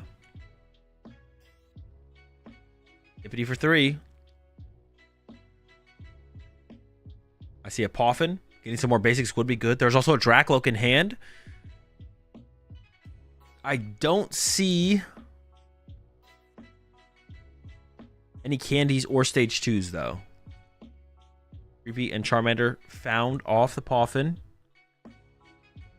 You could theoretically retreat to Pheasantipity here and pass with Pheasantipity in the active. Try and prevent any knock. Oh, there's a candy in hand. Actually, I take it back. There's a candy in hand. There was a Charizard on the bottom of the deck as well. And we found ourselves a counter catcher and a Dragapult. The counter catcher's not bad, though. You could counter catcher up the Iron Hands and try and trap it for a turn. We could go for that. See what they go for. Does go for the counter catcher. Counter catcher on the hands could be pretty good. Here's the retreat. Sacrifice of the Charmander's coming up. Are they going to go for the counter catcher play to try and buy a turn? Or are they just going to give up on this Charmander to the Raikou guaranteed? They're thinking about it. It's just going to be the pass. Okay, so guaranteed knockout coming from the Miraidon side here then. The hand for the Miraidon player was not great, to be honest. So the Raikou Living's a pretty big deal. Second Town Store found off the top. So they're definitely not playing Area 0. So they're probably a Prime Catcher build. Town Store for Sealstone, though. Our Raikou did survive the turn. So Town Store for 4 Sealstone is decent here. And that can lead to some kind of supporter. A Researcher on Iono would probably be best if we play that, but I don't know if that's being played here at all or not. Ooh, just goes for the boss on the Dracloak. I feel like still using our 4 Sealstone here is probably correct, though. I don't like not using Town Store for 4 Sealstone. I guess we still have... I guess we could go Miraidon for Raichu, and then we could 4 Sealstone to the Raichu, though. I guess that still kind of works out, to be honest. I feel like we should have put a Town Store in play, though. Or maybe we don't want our opponent to have access to Town Store. That's possible, I guess. Boss Loke, surely. Yeah, Boss Loke still makes sense, yeah. I didn't even see we had a boss in hand, to be honest. I wasn't even thinking about boss. But yeah, Boss Loke definitely makes sense.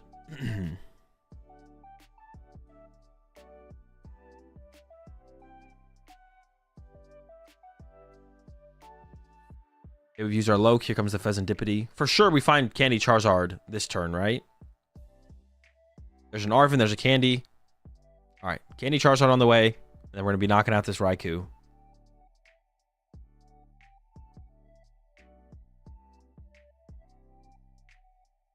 There's 2 fires left. At least. Got the Terror Orb as well.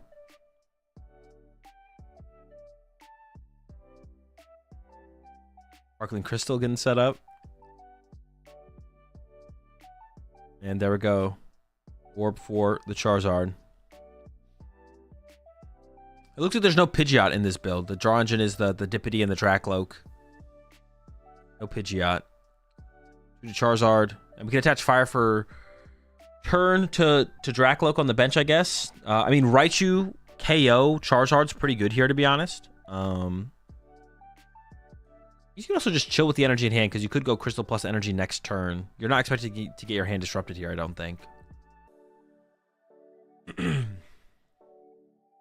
Another Dreepy comes down, and here comes the knockout. But yeah, Raichu KO the active seems pretty good. And then you could look for Ursaluna or Miraidon KO Pheasantipity for the last 2. You could also go for, depending on what your hand is, you could go for Miraidon Boss KO Pheasantipity. I think you'd want to use Raichu right now if you could. I don't know how many Lightning Energy are in the discard pile. But there's probably 3 Lightning in the energy in the discard pile, I would imagine. There's at least 2. Oh, there might only be 2, actually. The Raichu was just top-decked. Not the top deck you were looking for. You would have preferred to have gotten that off the Miraidon.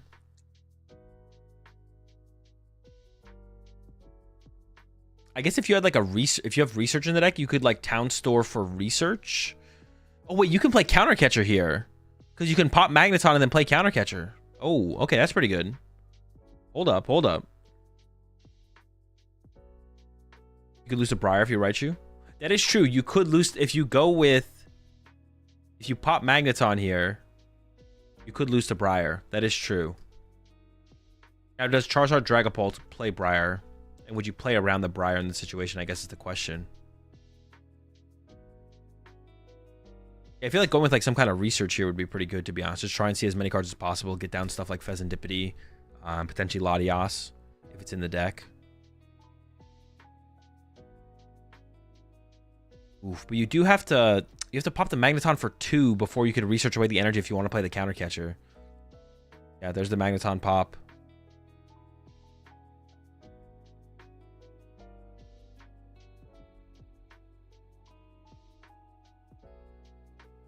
Oh, Iron Hands is getting loaded. Okay, I guess that makes sense. You keep the Pheasantipity around. Oh, okay, I do like this line, actually. You keep the Pheasantipity in play to KO later with potentially like an Ursaluna. There's the energy, and then here comes that counter catcher. KO the Dracloak. Also removes a little bit of the draw engine on the bench as well. I like this. Yep. And this opens up Ursaluna on Pheasantipity on the next turn. I don't know if I like not using the Force Seal Stone for like a research here, though. If they just go for the knockout here, saving Force Seal Stone is good, but that's gonna be like that's gonna become the target. Like Iono counter catcher is gonna be the play on the other side. I think you just want to. Yeah, okay, I like this. I think I like using your Force Seal Stone here. If you had like Pheasantipity and Force Seal Stone in play, maybe, but even then, like Vacuum plus counter catcher would be a combo. And the Charizard player has seen a lot of cards up to this point, and will still see a lot of cards on that next turn. So Arven, unfortunate. I was hoping that they played research or something. But it still looked like a full Arven build. What do you even get off? You have to get like Nest Ball for Pheasantipity, I guess? It's the only thing I can think that's worth it here to go for is Nest Ball for Pheasantipity. I can't even think of anything else worth it here. But then we should have Rescue Board and Generator. Okay, you could Generator some energy to Miraidon. Our board is so weak, though. Do we want to Tandem Unit some more stuff out here as well? We could Tandem Unit here as well to get some more Lightning Pokemon out of the deck, potentially.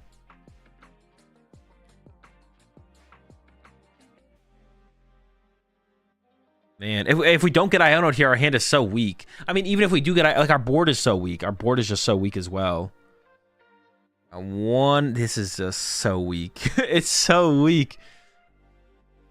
Didn't use Tandem Unit as well? Is there nothing else to get out of the deck? I feel like we don't need 3 bench space. Well, we have, if one of something's dying next turn, right? Something's gonna get knocked out, so we have like 4 bench spaces to work with here, going into the next turn. I feel like that's like gonna be an unnecessary amount of bench space. Energy to Miraidon, Rescue Board to Miraidon, and then, yeah, hands knockout gets 2 prize cards. Does have a 5-card hand. I'm sure we'll probably see an Iono here from the Charizard side, but that's pretty good. Charizard or Iono plus Charizard knock out the active, and they're already lining up the Briar, though, so it looks like it's going to be a Briar dub, potentially. Briar is in the deck. If Luminion's in the deck, there's Luminion. All right, Ultra Ball for Luminion for Briar, and that'll be game. That's a Briar dub.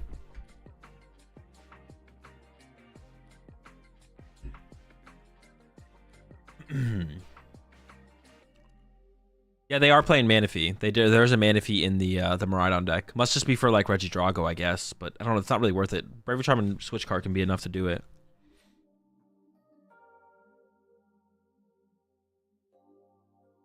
There we go.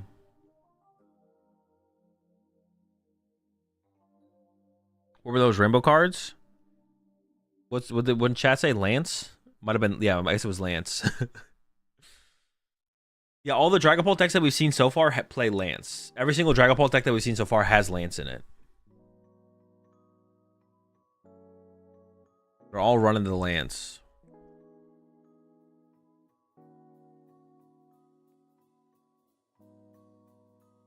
Lance is anti-Badoo tech, I guess. That must be a big part of it for sure, I feel like.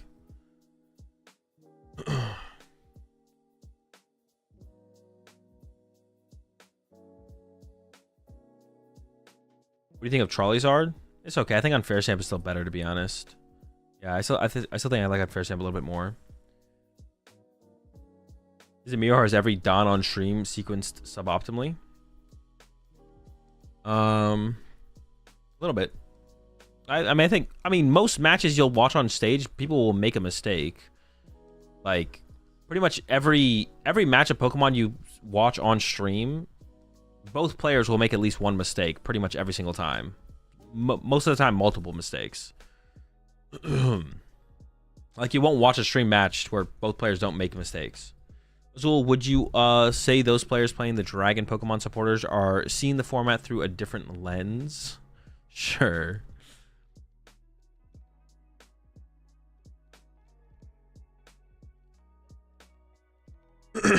It should not be understated how much nerves get to players on features. Yeah, the nerves exist for sure, but they're like also not relevant to like whether or not they make a mistake. Well, it could be why they make the mistake, but it doesn't really matter if they make the mistake or not. Why have I never seen Lance used in Regidrago decks? It's just not very good. Yeah, Lance is a pretty weak card. It's okay in Dragapult. It's a little bit different in something like Dragapult because you're trying to like set up so much more. Yeah,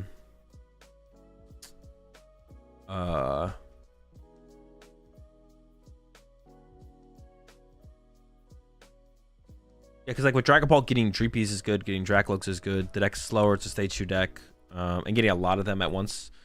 The deck is just slower, basically. But like Regidrago is like a pretty fast deck, so you don't really have time. And your Pokemon are weaker too. Like setting up one Dragapult is like a big deal. Setting up one Regidrago is less big of a deal because it's like easier to knock out, right? So taking the extra time to set it up, playing like a slower build to try and set it up isn't worth like the trade-off. It's just too slow.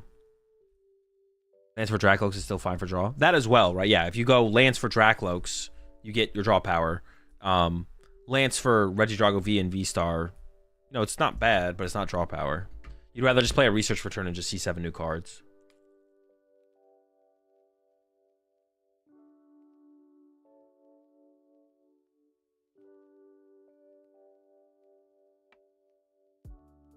The card reveals will be after Swiss rounds, 3 rounds from now. In 3 rounds, the card reveals will happen. How's Fabian doing? Fabian lost this round, so Fabian is 10-2.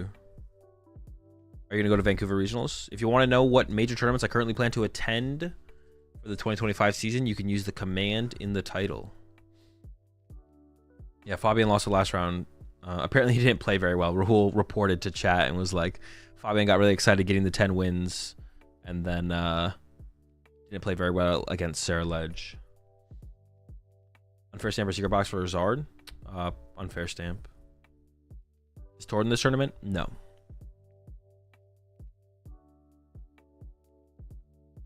The Badoo counter is for the whole tournament. Rahul's there too? No, Rahul's just in the chat. And is good friends with Fabian. I think he's getting the updates from him. Top cut is best of 1, unfortunately. Yeah, the Badoo counters for the whole tournament so far. We've only had 3 Badoo attacks today, 4 Badoo attacks.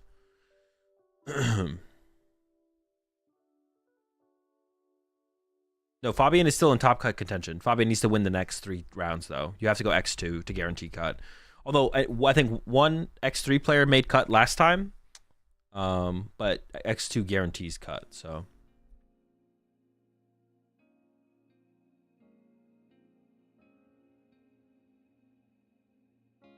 You do need to enter a lottery to get into these tournaments, yes.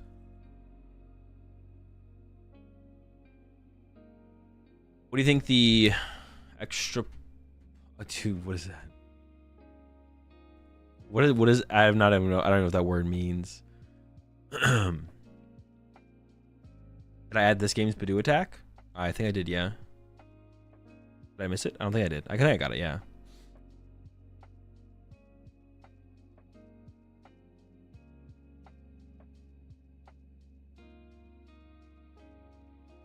Was there an over-under prediction of Badoo attacks? Not that I made. Azul in Asia Raging Bolt, it's popular, but in the West is not. What do you think might be the reason? I don't know. People in Asia like playing bad decks. I don't know. When will the new cards be revealed? After Swiss. Out of all your first place decks, which one holds the closest place in your heart? My next one. Top cut is today. The whole tournament is today. Or the whole tournament ends today. So we got 3 more rounds of Swiss. And then 4 rounds of top cut, 16, 8, 4 finals. But they might like show both like top 4 matches, stuff like that.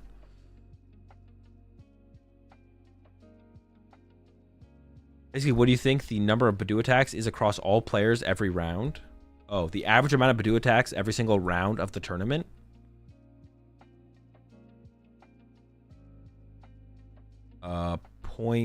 Actually.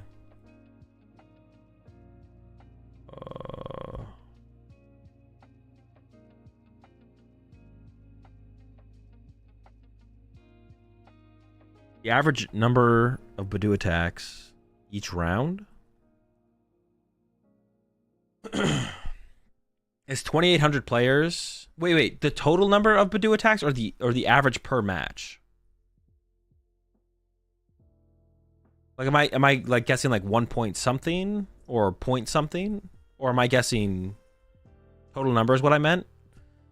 So Well, that's hard to do because every round players drop, right? After round 3, players drop. So for the first 3 rounds of the tournament, with 2,800 players in the tournament, I'm gonna guess for round 1, Badoo attacked probably 2,800 times, to be honest. Maybe close to that.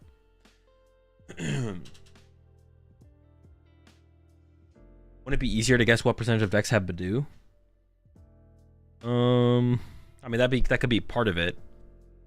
But some decks attack with Badoo multiple times. Some decks, even if they play Badoo, they're not going to attack in a round. That's like a super hard thing to... That's a super hard question to answer, to be honest. What's the last main series game you've played? Sword and Shield. It's the only game I've ever played. Any trainer you'd like to see get a new Pokemon card? No. Or just want good cards. Just want the game to be enjoyable to play. That's it.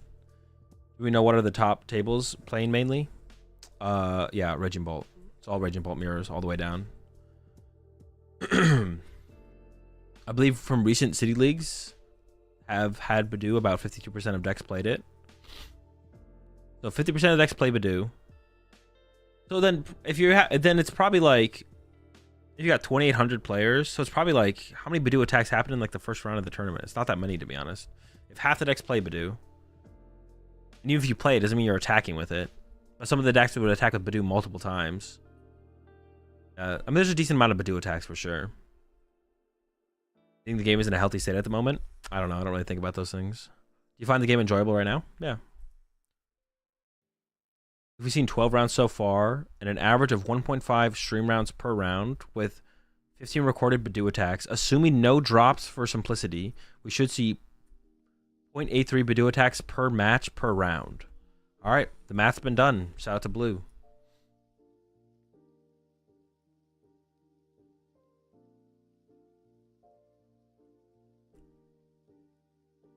I'm analyzing the data from the Astute Regionals, noticing a good number of matches where both players received a match loss, i.e. nobody won and no tie.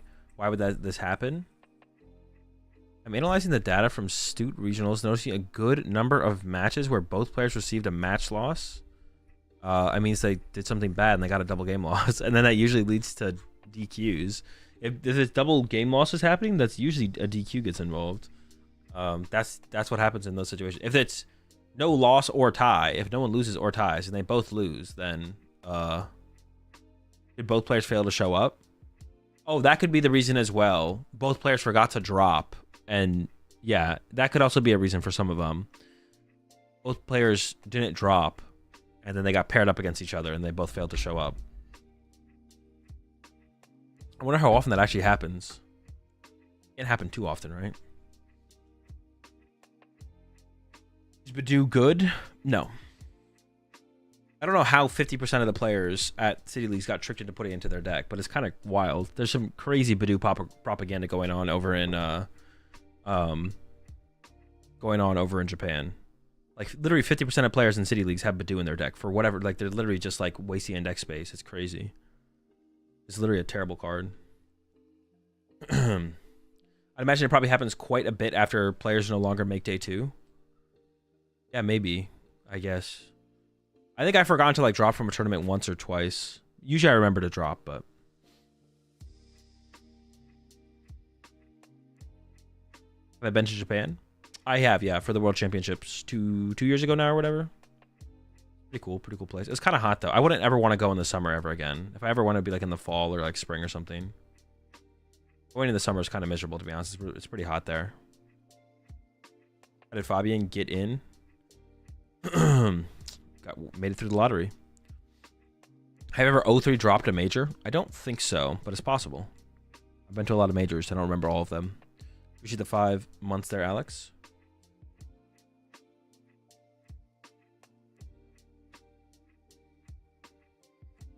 I was judging a Yu-Gi-Oh event and one guy was responsible for 3 match losses in the same round. He sat at the wrong table and the person he took seats sat in the wrong place too because of him.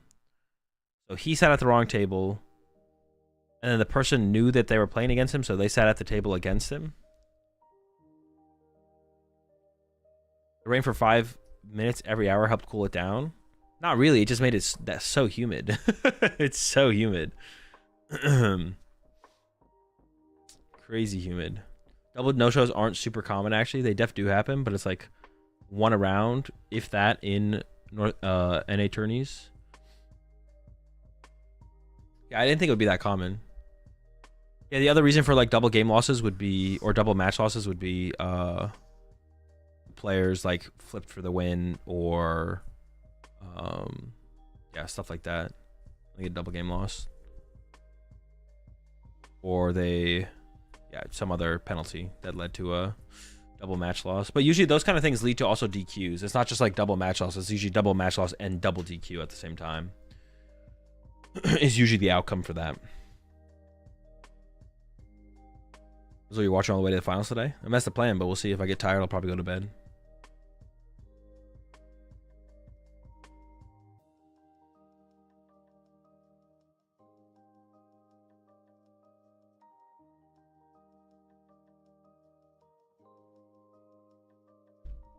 Wait, when are the previews happening? Well, now that you asked, they're not happening. Literally on the stream, they were like, if one more person asks in Azul's chat when the reveals are happening, we're not going to do it tonight. So thanks. Thanks a lot, Samuel. Mark Shepard. Now we're not going to get to see the new cards. How do you feel about that? Huh? You feel good? You took it away from everyone. Now the whole class gets... now the whole class gets nothing. Everyone can thank Samuel now that we're not going to get to see what the Zacian, Hops Zacian does. Will this tournament be on Limitless? Yeah, eventually. Robin usually puts these on Limitless. They're showing Yu-Gi-Oh cards instead. Yeah, they're showing reveals from the next Yu-Gi-Oh set now. And you have to watch. Now you have to watch what the Yu-Gi-Oh cards are and what they do. When choosing a deck for a tourney, how many distinct matchups do you test for it? Like practicing fringe matchups? Literally 0. I said this before. I don't do any try hard testing. I just like play Pokemon on stream and that's it. Well, except for like Worlds and ICs sometimes, but yeah, like my average. But that's why I want to change like my process a little bit, and then for like, for major tournaments, I want to just like grind one deck on PTCG Live Ladder for like a week plus before a major tournament, and then play that deck at the major tournament and just see how that process goes. Like turning that into my process for a tournament would probably make me want to go to more tournaments and make my whole process more enjoyable to execute.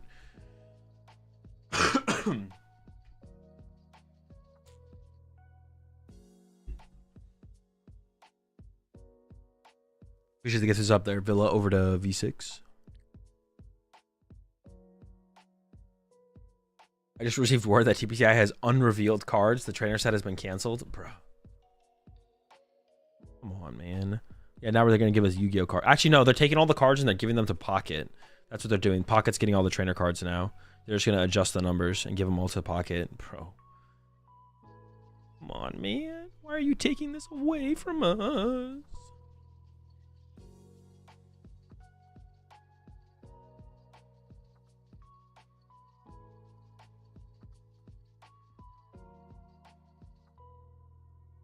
Misty in standard format when?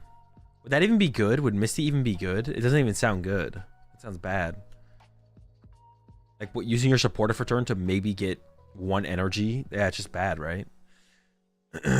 Would any cards in Pocket be good in the PokemonTCG, like in their main game? I'm trying to remember like all the Pocket. Would any of them be good? Red card? All right, red card would be really good. True. Yeah, red card would be good. Flute would be good. Red card would be good. Pokeball would be good. No, Pokeball would be bad. Random? Because Pokeball would have to be reveal Professor's Research. Professor's Research is a supporter. That'd be terrible. Draw 2? You're banned. Pokeball would be random, though. It would be like reveal the top card from your deck until you see a basic Pokemon and then put that onto your bench. Would that be that good? Or does Pokeball go to your hand or your bench? It would go to your hand? I don't know. That wouldn't be very good, to be honest. That wouldn't be very good.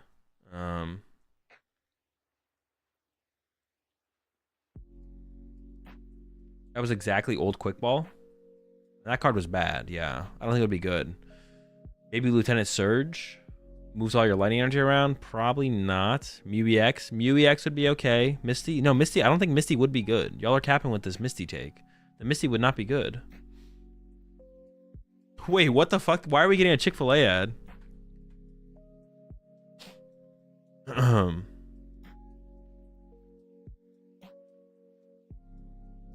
Dude, am I tripping? Do I not have... Dude. Oh, hold up. I know why. I know why.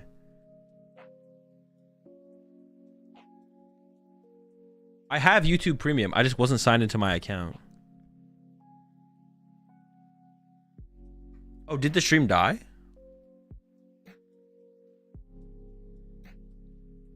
Let me just switch it real fast. Yeah, I have YouTube Premium. I was like, this... Oh, we're getting to the match. We're getting to the match. Oh my gosh. Did I remember to pay out the last prediction? I think I did, right? Yeah, we should be good. We should be good. Oh, you guys can't see it. I gotta...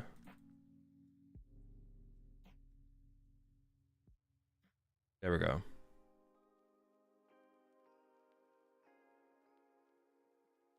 All right. Next prediction is up. Wait, yes, next prediction is up. Gabriel Bucks on the line.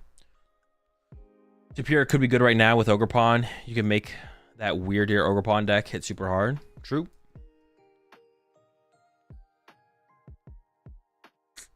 We got Golden Go again. Bro, I feel like Golden Go has to be terrible. I feel like you just lose to any deck with a Badoo. Oh, but they do play the Lana's Aid to deal with Badoo, I guess. That's your Badoo counter. Ooh, they're playing like a... Ooh, is it a TM Evo? TM Evo build? Because they got the Toga... Toga P, Toga Tick, Toga Kiss, Toga Tick. So it's got to be a TM Evo Golden Go build here with the Arvins. Both these players are 11 and 1. Oh, is that the... That might be the Sarah Ledge that... The player on the right there's got the Fire Engine. I think it's Sarah Ledge. That might be the Sarah Ledge that Fabian actually lost to. Immediately when Fabian gets 2 losses, they don't put Fabian on stream still. They just don't want to put Fabian on stream, man.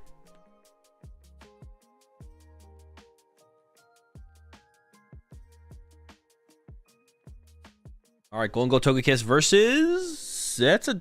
It might just be Charizard. Actually, it's Charizard. It's not Sarah Ledge. Pidgey's down. No Charmander, but you don't need Charmander aggressively. This is a pretty good matchup for... It's a pretty good matchup for Charizard as well. Left him hanging. Yeah, no, he like punched air. All right, we're into the Arvin. The Buddy Poffin is going to be coming out here with the TM Evo. I wonder, I assume they're playing Energy Search Pro, but I am curious to know actually what they're playing. It's just 4/4/4 Dusknoir. Ah, makes sense. The Fire Energy are just for the Radiant Charizard. Broken deck. I wonder how thick of a Togekiss line is in here as well then.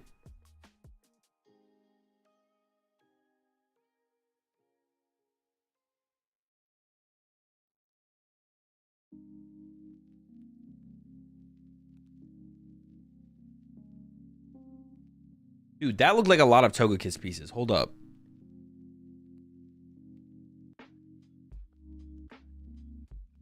How much Togekiss is in this deck?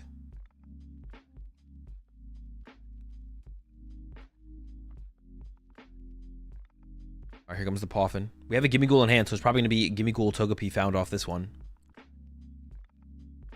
Is it like a 2/2/2 Togekiss? There's no way they play more than one Togetic. See though.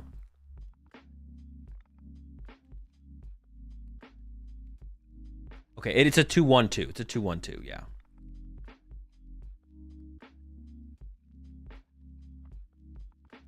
Definitely a 2/1/2. All right, so the Evo here is going to get double Golden Go. That does mean, like, finding a Golden Go next turn for the active is going to be kind of tough, to be honest. And the Togepi not getting to Togetic here also means that Dusclops next turn could actually just KO the Togepi to stop that from being set up next turn, which is what we'll I would assume is what we'd see here. You really don't want the Togepi to become Togekiss. Because then that's hard to deal with. Because Dusknoir can't KO it. We see the Arvin in the hand. We see plenty of Arvins in the hand. There's 3 Arvins in the hand. That's too many Arvins. We could see Nest Ball for Rotom plus Forest Shield Zone for Poffin. Or we could just see Poffin plus Forest. I think we might see the Nest Ball combo here. And that looks like a Dusknor and not a Dusclops. So the Togepi survives a turn. So I think we'll see Nest Ball for Sealstone combo for Rotom into the Poffin off the forest.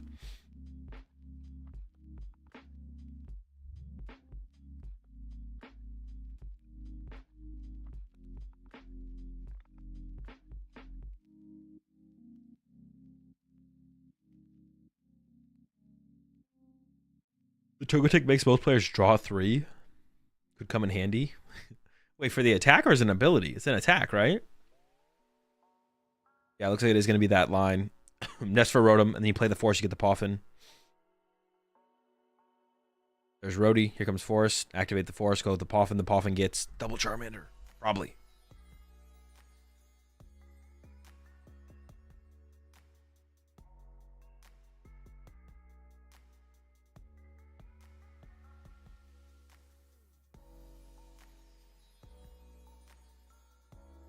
How many, what is the average round time? Is it like 45 minutes to an hour per round here? We're going into round 13. There's still round 14, 15, and then top cut. I'm going to be up to like 4 a.m. I might not stream tomorrow, to be honest, which is fine with me. I kind of need to get some food, though. So I need to figure that out. If I really am going to stay up the whole night, I definitely need to find some food. All right, we're into the ghost to draw some cards. I'm doing good on energy. Yeah, is it? Am I going to be up till like 4 a.m. or something, right?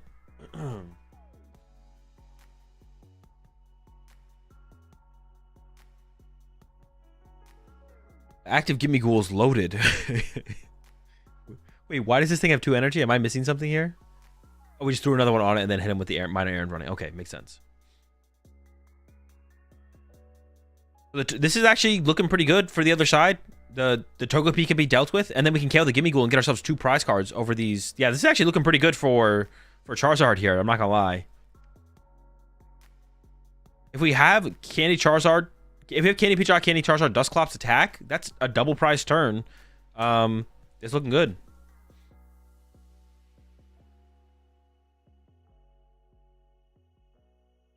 Retreat if they don't KO it. The only thing with attaching that second energy active, though, is what if you just boss a Golden Go and punch it with Charizard? I don't think you'll have enough energy to KO the Charizard, right? It's, like, unlikely.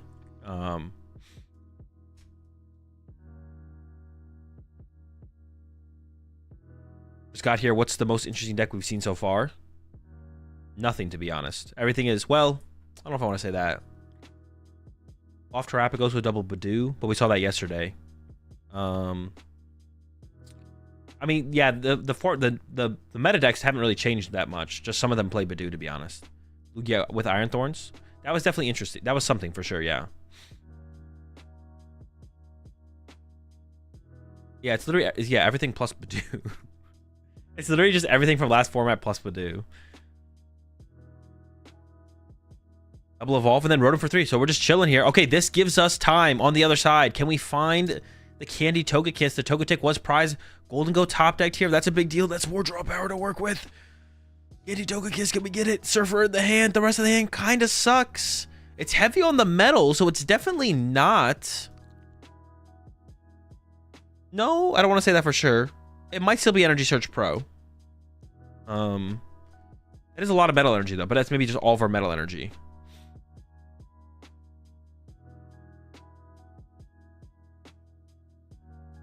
There's the retreat. We're going to try and draw some more here. Candy Togekiss is super important here to get before, because Dusclops is coming.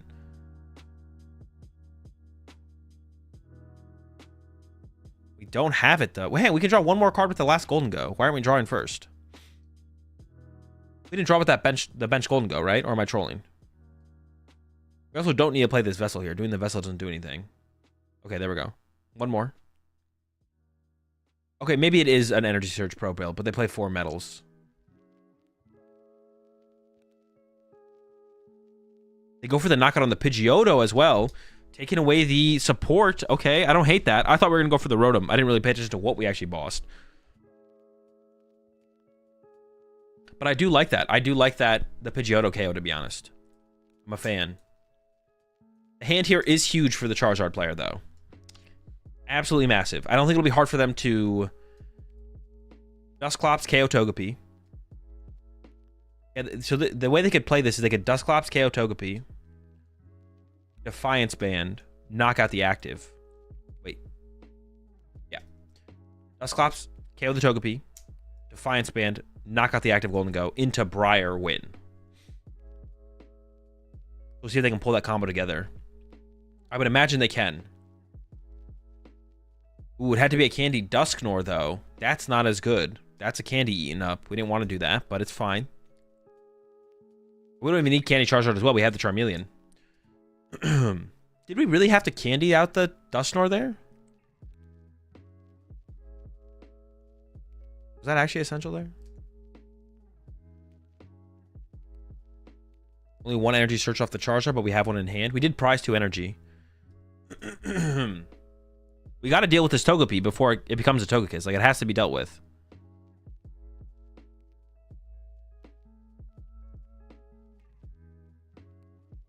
We still haven't played a supporter for turn, right? Okay, there it is. The active? Uh-oh. Do we really not have the Defiance Band? Do you not play Defiance Band anymore because of having to fit all the Team Evo stuff? And then into the Iono, okay. I mean, this is exactly what the Golden Go player wanted to see. This is perfect. This is exactly what you wanted. No Pidgey rebenched. The Togepi lived. Togepi living is crazy. Oh, wait, hang on. There's an Ultra Ball. But do we... No, we could go Ultra Ball for Dusclops to KO the Togepi still. The Togepi living is, like, kind of scary. It's still super scary. It hasn't amounted to anything yet. Like... I'm sorry, maybe we didn't have the Defiance. I assume we played Defiance Band and it's not prized, but I assume we'd be able to make the Defiance Band play work. The Defiance Band play seems way better here. If we could have gone Dusclops, KO Togepi, Defiance Band knockout, and then play for Candy Zard Briar next turn to win. Because we had Arven in that hand before we played the Iono. Here comes the Heavy Ball. I don't think there's anything prized. No, there's not. We will get to confirm the prize cards here. 2 Fire being prized could be kind of annoying. We're setting up our follow-up Charizard. If this active Charizard does go down, of course, it does have to go down first for it to matter.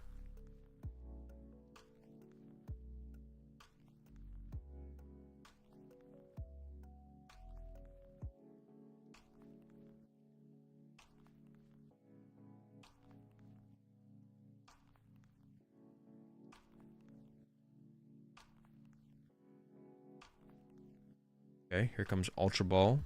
But at this point, going for Dusclops doesn't make a ton of sense. Okay, so we're not going for the Dusclops. That doesn't make sense. So we had Poffin for second Pidgey. Maybe we have second Pidgey in hand still. I feel like still trying to set up towards the potential of the Pidgeot makes sense, especially if we're going through Charmeleons here.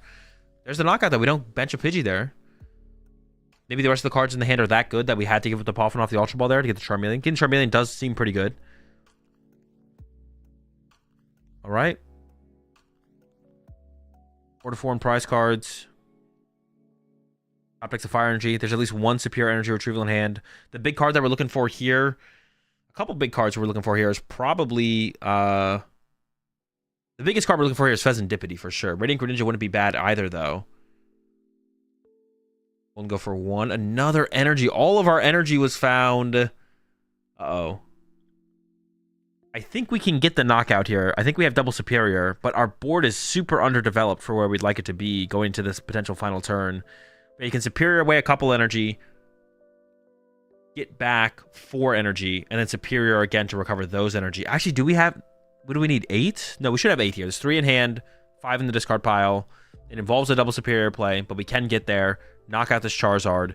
And then with the double Fire Energy prize, I don't know if we got how many energy we got off the prize cards there, but it could be difficult for the Charizard player to actually get a return knockout here. Radzard is available, and with the lack of Togekiss in play, the flip potential isn't even there, so it has to be like a Bosch Rotom KO or Candy Togekiss. I guess the Candy play could happen as well. And Briar is still available. You could end the game here from Charizard here this turn. The Charizard player could go play Briar, Dusclops, KO Togepi, win. So with Briar here, you could win on the next turn as Charizard. We have the win condition with Briar. I think a Super Rod, we need a Super Rod in that combo as well, because we have 1 Fire in hand. Maybe there's a Fire back in the deck at this point. There might be 1 Fire Energy in the deck here. If there is, then we don't need the Super Rod. I'm not sure where all of our Fire Energy are at this point. That might be another piece of the combo we need. Also, it's possible they don't play Dusclops, I guess. Doesn't even recover fire energy, so I assume there's a fire energy in the deck then. Maybe you don't play Dusclops because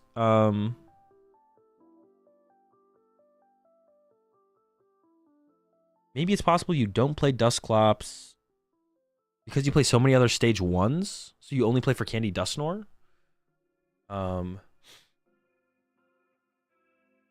It'd be weird to not play Dusclops, so I feel like Dusclops is pretty good. A lot of Ultra Balls in hand. I don't know if there's Briar. They have a lot of cards in the hand here, though. Like I said, the combo would work here if they can put it all together. If he pops, he can't Briar. Yeah, but you can Briar and then pop. So the play is play Briar. Like I said it, I did not misspeak. Play Briar. Pop Dusclops. Charizard knockout. Game over.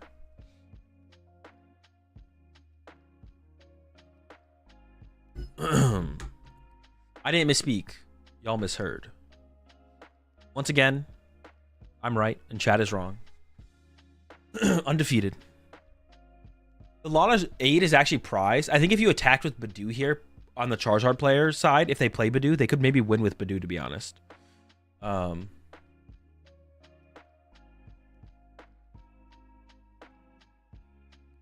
Okay, starting with an Ultra Ball. They've already used Pheasantipity. They need Charizard. Radzard is also an option, but I don't know how they're ever getting into Radzard. They go for the... I mean, you could just go Iono KO and hope that works out as well. That would also be a play here, to be honest, on the Charizard side.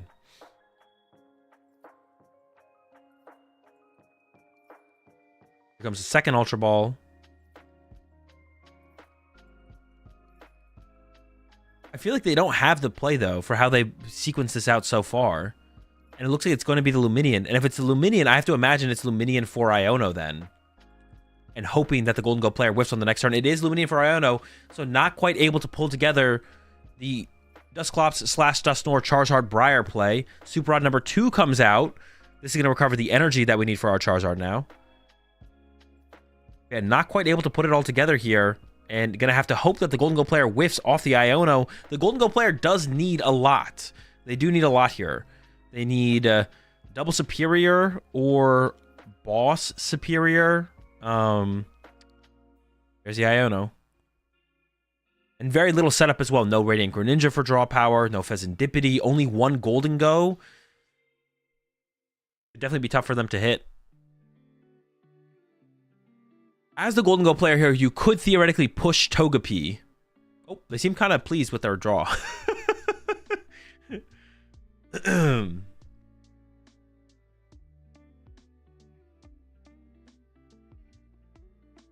we go. There's the knockout. I guess they need Superior plus Energy. They need Superior, Energy, and Boss. All right, the Golden Go is pushed. Energy Search Pro and Cypher Maniac. So you could Cypher for Pheasantipity and Pokestop, or Pheasantipity and Superior, right? And then draw into Pheasantipity and Superior. I wonder how many energy are left in the deck. 1, 2, 3, 4, 5, 6, 7, 8. I think there's definitely a couple energy left in the deck.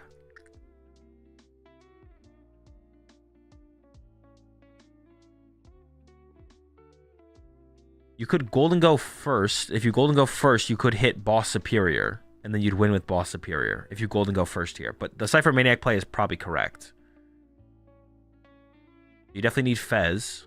There's 2 metals in the deck. Oh, I guess you can put Nest Ball on top. That would thin out more cards. So you go Nest Ball. Oh, there's no Pokestop in this build, maybe. Oh, no, wait. We prized our last Superior, right? Isn't the last Superior prized? Yeah, Superior number 4 is prized. Oof. Is there even... How many Night Stretchers do you have to draw? You have to draw into 2 Night Stretchers off of Pheasantipity. Goodness. So grab Nest Ball Superior. This is why having Pheasantipity in play ahead of time is just so important. Like having to commit one of our finds off the Cypher Maniac to the Pheasantipity is just so costly here. Okay, we're gonna golden go for 2. We're gonna get the Nest Ball and the Superior, and then we're gonna play the Energy Search Pro. We're gonna get the Water and the Metal, and then we're gonna Pheasantipity. Oh no, Pheasantipity could also draw the other metal. There's a metal, so we need to get Metal Night Stretcher or Night Stretcher off of the Pheasantipity here.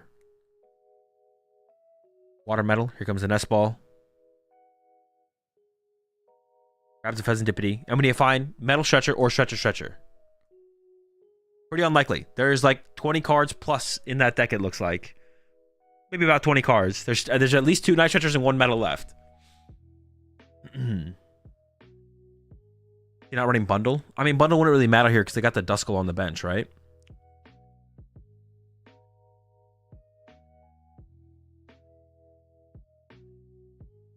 Is it correct to thin the energies out even if Fez can find energies? Oh, good. Well, there's only 1 energy left. That is a good point. You could have left 2 more energy in the deck. There's not... Oh, they just whiffed. Whiffed by 1. That is fair. That actually is a good point. That is a good point. But you'd have to specifically draw the metal energy. Because if you draw... You'd have to draw the metal energy. Because if you draw the water energy, you can't energy search pro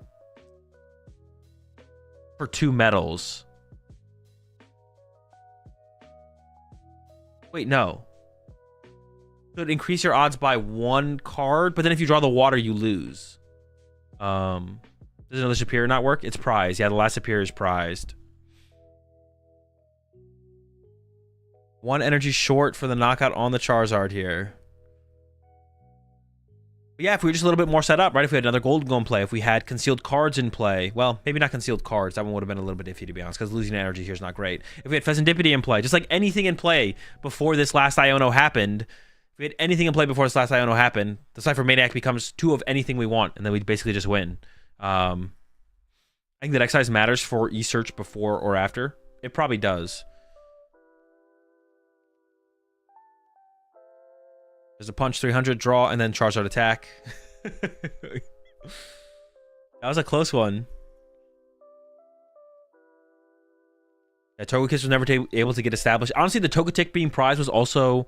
there is a candy in the list. Yeah, there is at least a candy in the list. The Togetic being prized is a pretty big deal there for sure as well. Because we definitely would have searched out Togetic probably over one of those Golden Goes if the Togetic was...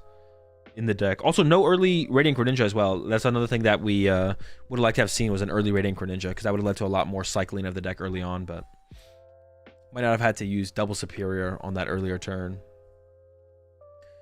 There's 2 more rounds before Top Cut. We got a lot of rounds left, or a couple rounds left, I should say. 2 more rounds, and then Top Cut after that.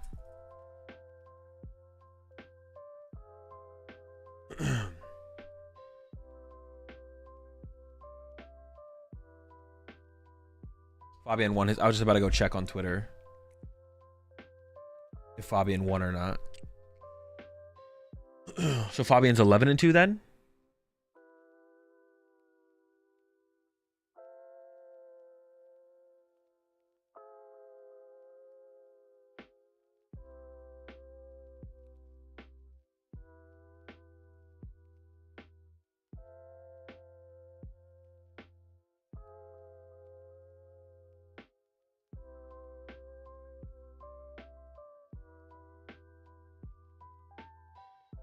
Yeah, Fabian is 11-2. He needs to win the next 2. See, Haru also tweeted is also 11-2. Oh, come on, put Fabian on the stream, bro.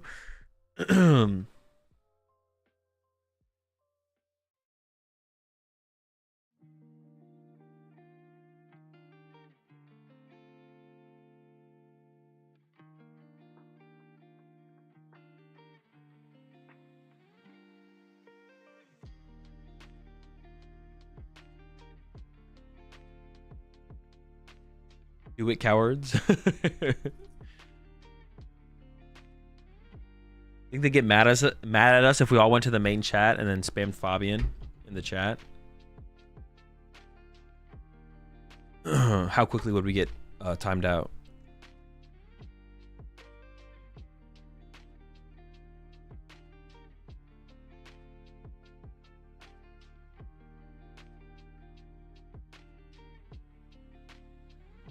Hopsation have Genesect V's ability, but for Hops Pokemon? Good question. Many knowers are asking that exact question right now. Is it unusual for a Western player to play in these Challenger Leagues? Champions Leagues? Yes. This is like the first time ever, as far as I know. Well, like, Hegster and Twan have played in Champions Leagues before, but that's because I think Twan was living in Japan and Hegster was going to school in Japan.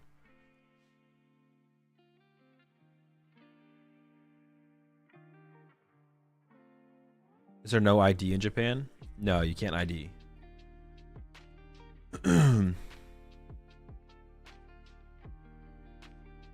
He's dressed like a flying squirrel. He's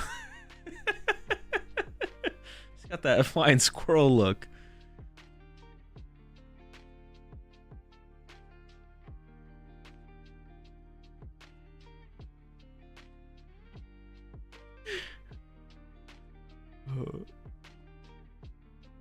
Did Rahul playing one, or am I making that up? You're making that up.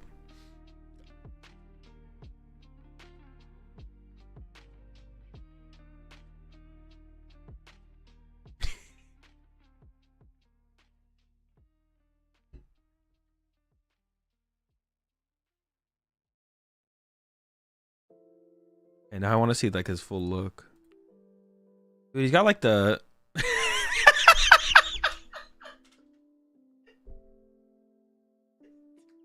he's got like the 3 8-year-olds in a trench coat drip.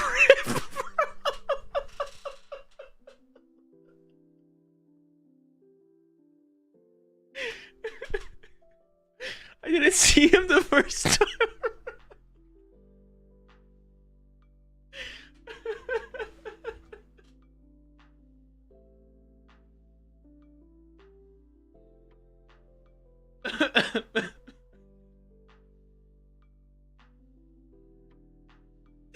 Dude, I'm losing it. 3 juniors pretending to be a master.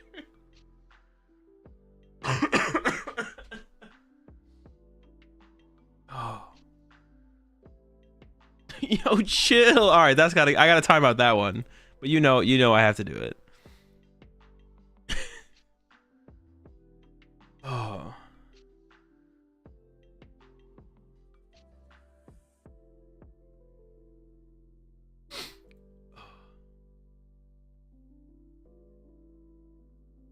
One ticket for gladiator type thing. Bro, it's literally just it's like just literally the long trench coat. At first from up here I was like, he's got like that like detective. He's got that detective. He looks like a freaking detective from the 90s or something.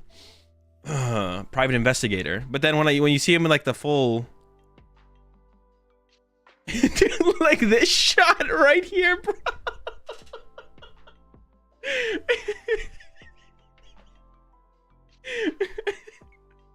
Dude, that you can't tell me that's not 3 juniors. You can't tell me that's not 3 juniors in their dad's jacket, bro.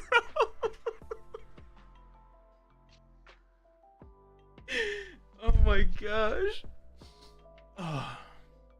Looker from the Pokemon series, the Looker cosplay.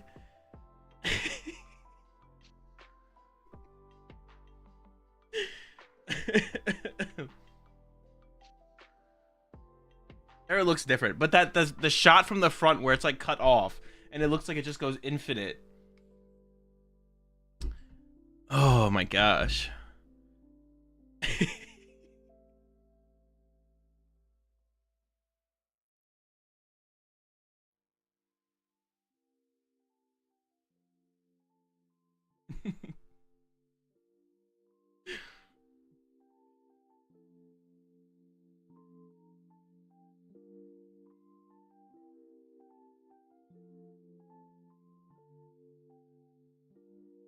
Like your finest Masters tournament spot, please. There is a juniors division over in Japan, right? They have like a lower division? Because I thought I saw someone tweet yesterday that they won with Stall, but that wouldn't be like the Masters. So I assume that was like the juniors division or the lower. I think they only have 2 divisions over there, though. Oh.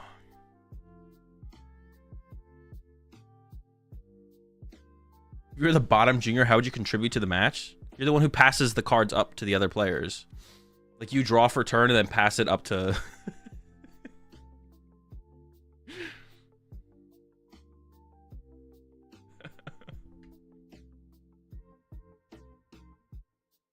So is Badoo toxic or is it fine? It seems fine. It doesn't seem too toxic, right? From the gameplay we've seen, I do feel like there's probably some decent high-level plays with it that'll be really cool to watch happen. But I don't think it'll be ever like super toxic. It did change how people are building their decks a lot. Like they're showing Grand Tree on the stream right now. Like there's people playing Grand Tree and Lance and TM Evo in a lot of decks. Like a lot of lists have adapted to deal with Badoo. It might be a little bit of an overcorrection, so it might be scaled back a little bit with deck building moving forward, but we'll see.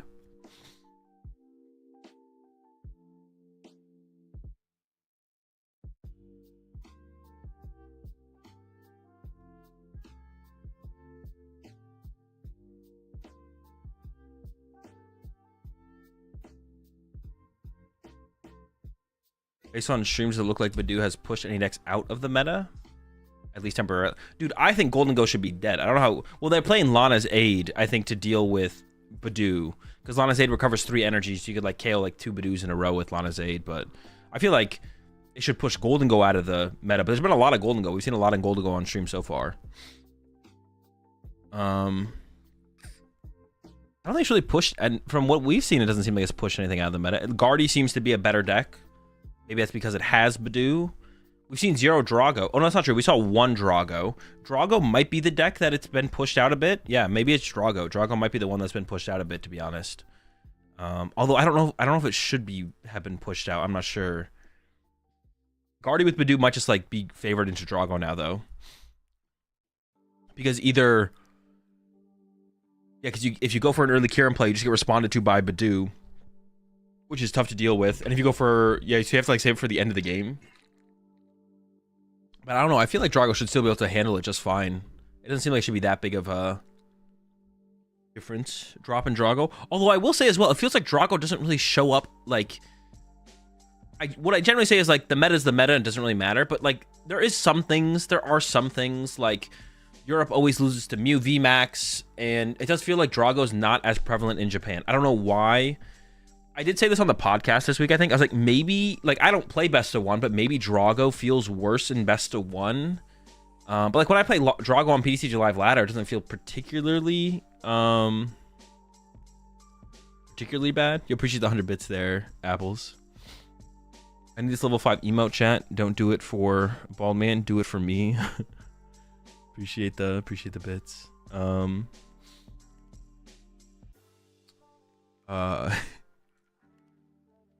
There were only 2 Drago in top 16 of the last Champions League. I mean, 2 in top 16 is not bad still, though. That's still okay. We've had some majors over here in Europe and America where there's only like 2 in the top 16, right? Some of the tournaments where there was 0 in top 8, there was only like 2 of them roughly in the top 16. So, but yeah, Badoo might be a big problem for Drago. It might push it out, which actually would be pretty cool. It'd be pretty cool if Badoo does make Drago a bad deck. That'd be sick. I think that'd be cool. I'd be down for that. I'm down for Drago to be bad. It's been good long enough. Switching things up is cool. Everything always just being new and different is just better, you know?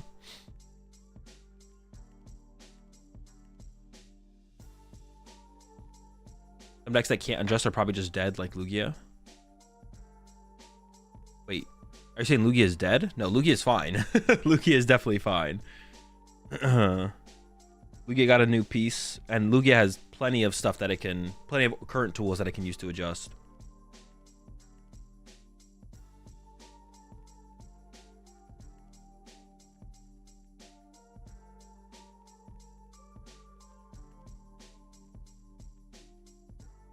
Drago so item reliant in the early game.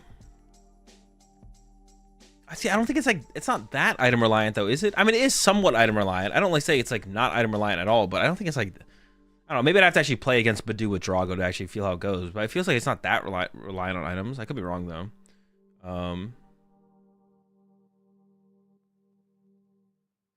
It'll be interesting to see how the choice of Badoo over Evo will work for those decks. Can't Evo and item lock at the same turn? I mean, it's just like you play both. Like most of the decks play both. It doesn't seem like many Charizards play Badoo, but like all the Guardy lists play TM Evo and Badoo. And we saw the one with the Aroma, which is actually pretty interesting because that means if you go first on turn 2, you can go Aroma for Curlius plus Badoo attack, which is actually like pretty powerful, to be honest. That's actually a pretty interesting inclusion for like that reason, for sure. Okay, maybe bad read on the Lugia death. Yeah, definitely a bad read. Lugia's been like the most popular or second most popular deck at this tournament so far. It's been pretty popular. Yeah. What if Zard plays Badoo for Drago? Could be. Yeah, we haven't seen it. Some of the Zards have not played Badoo. Most of them have had TM Evo. I don't think I've seen Manaphy's either in them. Maybe the Zard players... Dude, Zard players... They're just so greedy, man. They just want to play their Briars and all their Dusknors. They don't want to play the... benching Manaphy. Can't do it. They hate it. They don't want to do it. They're not going to play Manaphy. They like getting Kyurem'd. And... not even gonna add Badoo to their deck. Like, you can't even convince them to add Badoo. I know, that's what I mean. I just mean in general, Abra, like across the board. Zard players in general across the board. If it ain't a tech card that lets them do more damage or draw more prize cards, they're not playing it.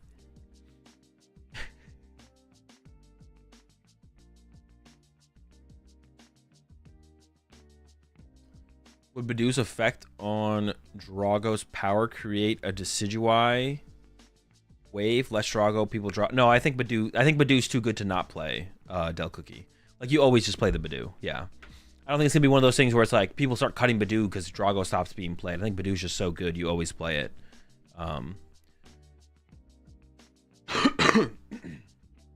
So Badoo, yeah, it's not going to be like an up and down thing where it's like Badoo's popular, so you can't play Drago. Oh, no, Badoo's not popular, so you can play Drago. It's just Badoo's always popular, so you always have to deal with it.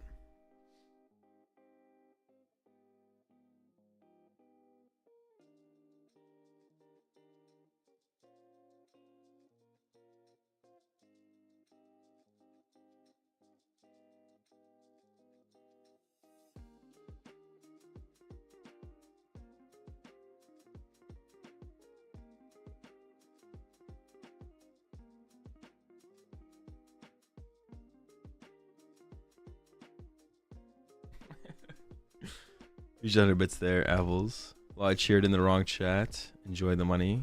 Appreciate it, Apples. You want to know why the title Champions League is in English? No clue, to be honest. Yeah, why is that like a thing sometimes, where like things are in English? I feel like it doesn't go the other way very often. It does on Pokemon cards. Like was it the tag teams? What Pokemon was it? Was it VMAXs? Where like the words on the cards were in English in Japan and they were in Japanese on the English cards? Was Megas? Was it Megas? Why is I don't know why that's a thing, but it is a thing. Yeah, it is a thing. At least in Pokemon cards. It was cool. It was cool. Yeah, I'm not saying I didn't like it. It was just like I don't understand why it's a thing. It definitely looks cool, but yeah, I don't know why it's a thing. Yeah, like I don't know why it says Champions League. That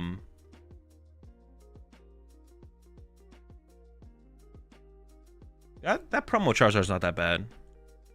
A lot of the promos, the newer promos look pretty ugly, to be honest, that we've seen so far.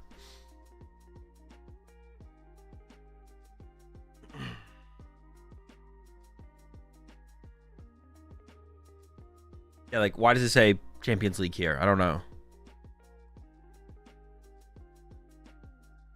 Has TPCI ever addressed why Reggie Drago is so ugly? Yeah, I don't. Well, it wouldn't be TPCI, it'd be TPC. I don't think TPC has ever made an official statement on why Drago is so ugly, but I'm not sure. Maybe they have said something. I don't know. I don't think they've made an official response. Although now that you mention it, I'm kind of curious as well why they made Reggie Drago so ugly. Their silence is deafening. True. Do they do VGC as well as TCG? I don't believe so. No, I think it's just TCG at these tournaments. All their VGC stuff might be online. Someone said that before, and I've heard that before, I think, as well. That sounds familiar to me. I think all of the VG stuff in Japan happens online, I think.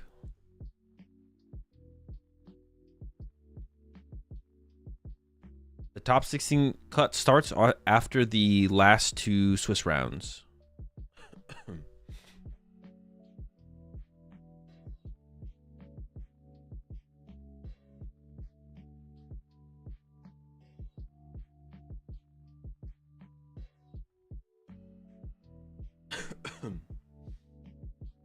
Dude, that killed me, bro. I lost it. I mean, it's part of it because it's a little bit late. I'm a little bit tired, but also it was like it's not even that late. It's only 10. But that shit was so funny. Down pair moment. No, this is like after the round. This is after the round's been done. So one person will have one more loss than win. That'd be a lot of down. That would actually be impossible. It'd be impossible for these all to be down pairs. So you see like the little win markers on each side. I think the extent of his coat was quite unexpected. It definitely was. I literally wasn't even paying attention. I was just reading chat while they were doing the interview, and someone mentioned it in chat, and then I had to go back and inspect it, and yeah. The coat was unexpected for sure.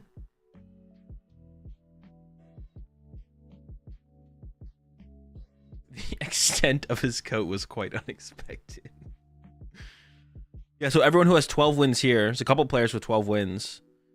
They just need one more. 13 wins gets you into cut. Is there anything in the rule set that say you can't be 3G?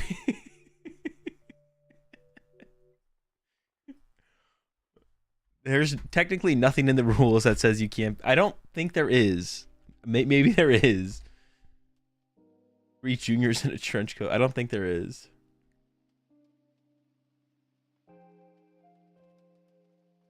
I'm not sure though. They maybe haven't invented a rule for that yet. Do you think anyone will start to play Bruxish from Surging Sparks if Badoo becomes too oppressive in the meta? Can also lock a Pokemon in the active with his attack? I don't know. I don't know what this attack does. There's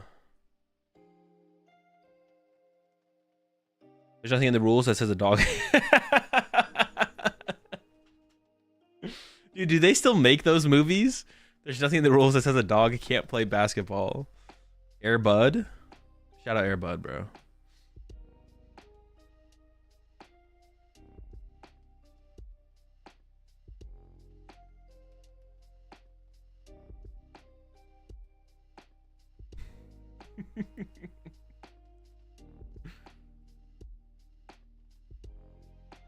Bruxa says 30 damage to anything that attacks it.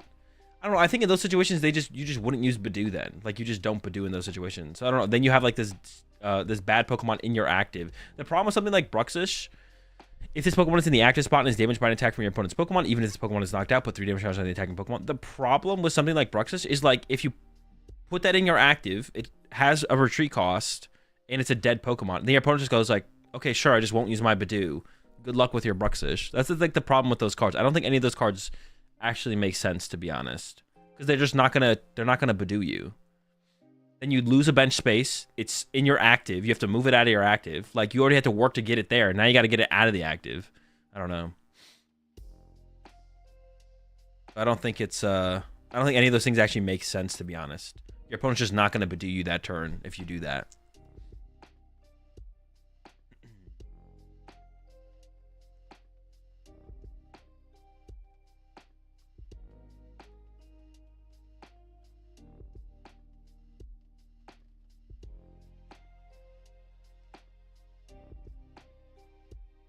Running Rocky Helmet would make more sense if you were trying to do that. Maybe. But even then, put a Rocky Helmet on your Badoo, so they punch your Badoo with their Badoo. They take 20, then you Badoo their Badoo to knock out their Badoo. Wait a second. You might be cooking right there. Hold up, hold up. DTE the Badoo. That would also actually honestly be interesting. You put a DT on your Badoo. If they put the thing in the active, you still item lock them and they don't even KO you.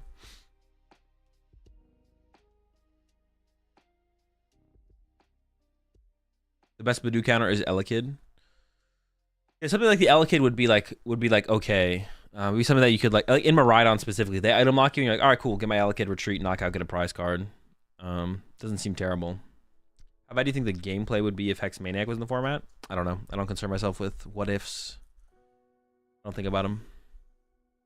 Has Zard been running Heat Tackle? They have not, actually. I think it's all been the 70 HP Charmanders. Hang on, we can go back and look while we get ready for this next round. What was the last... Wait, did I pay out the... I think I did pay out the last prediction, right? Let's see.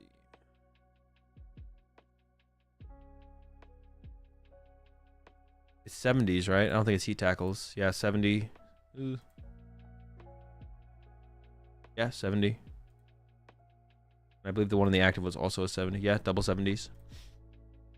No heat tackles.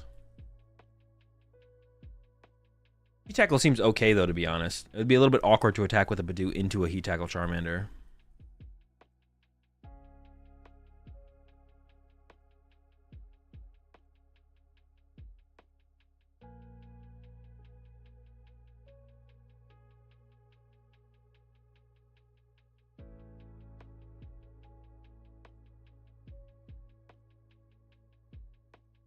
Possibility of what could be is beneath me. Well, I didn't say that. It's just not relevant to think about. Like, you gotta. I'd rather spend my time thinking about current, not non-existent, or not potentially non-existent, because it could happen. What ifs could happen, but until they happen, they're not worth thinking about. Vengeful Punch the Mon has to be KO'd though. Yeah, Vengeful Punch, it has to be knocked out. So that wouldn't quite work. Although, that's kind of next level.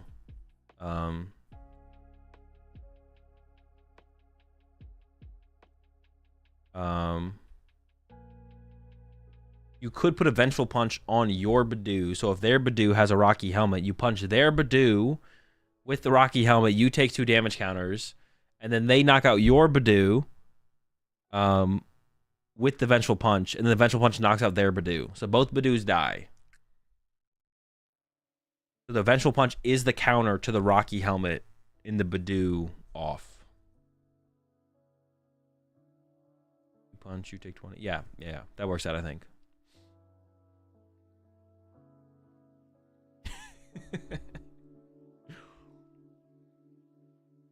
People need to play with Arceus Spiritomb to see the appeal of Badoo. Wait, Arceus Spiritomb?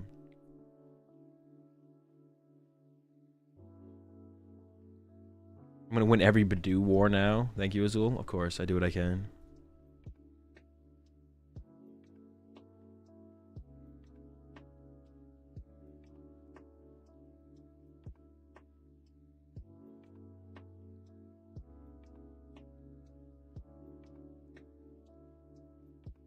Isn't the counter to their Rocky Helmet Jamming Tower? True, that could also be a tech. True. You might be cooking with that one.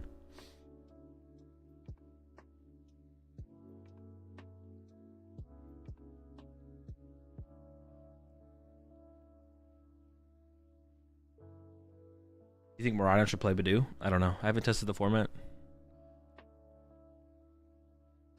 I'm not thinking about the future.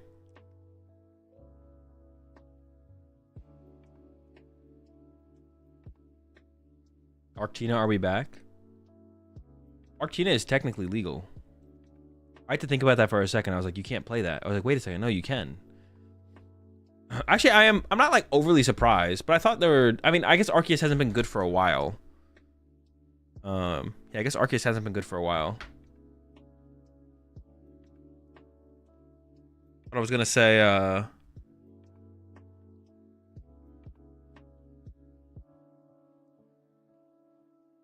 guess I'm not surprised. Yeah, Arceus has been kind of bad for a while. What even is the best way to play Arceus right now? I don't even know.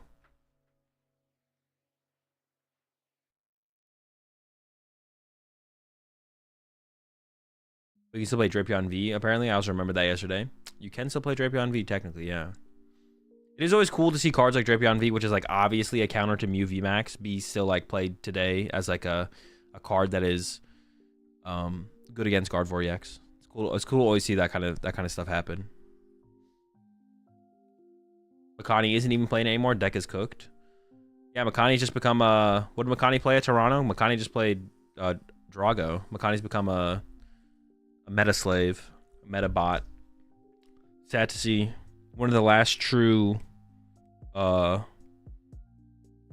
bad deck warriors coming over to the meta side.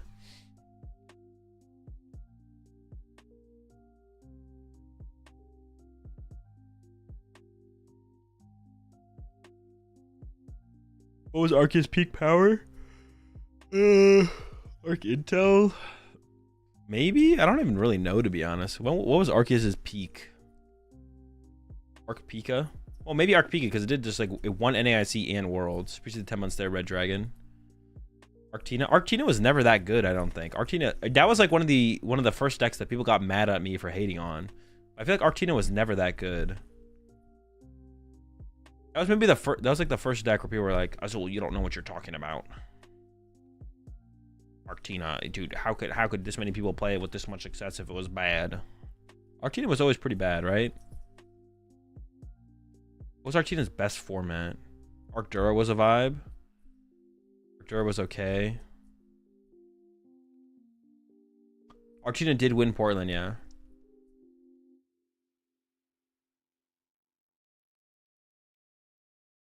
It did take down, it did get a dub, It's still a pretty bad deck though, it's still pretty bad. I'm not gonna give it too much credit here.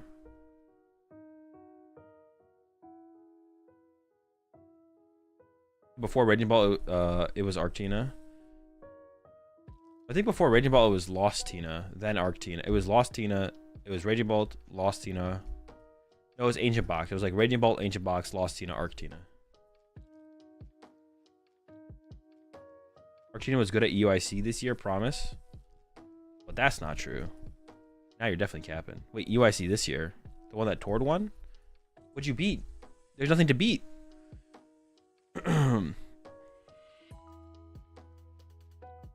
You lost to Lost Tina and you lost to... Would you even beat Charizard? No, you could beat Charizard because you had the Iron Leaves, right? You could beat Charizard. Charizard was like beatable technically. I don't think it was favored though, so I think you're still unfavored.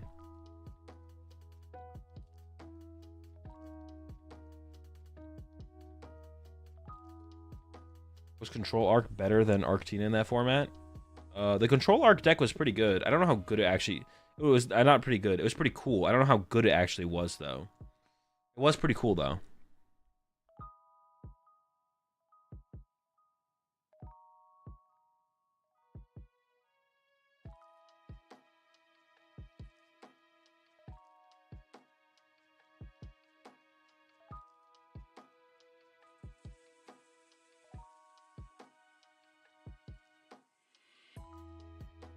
Nut Stash? Wait, what is it? What is the ability of Squavette? My friend thought Squavette's ability name was Nut Stash. I can never forget it. Is it Nest Stash? I mean, it's a squirrel. It's stashing nuts away. Is not... Wouldn't it be like a shock? Nest Stash? Gotta count those piles real fast. Hold up, hold up. Let them count.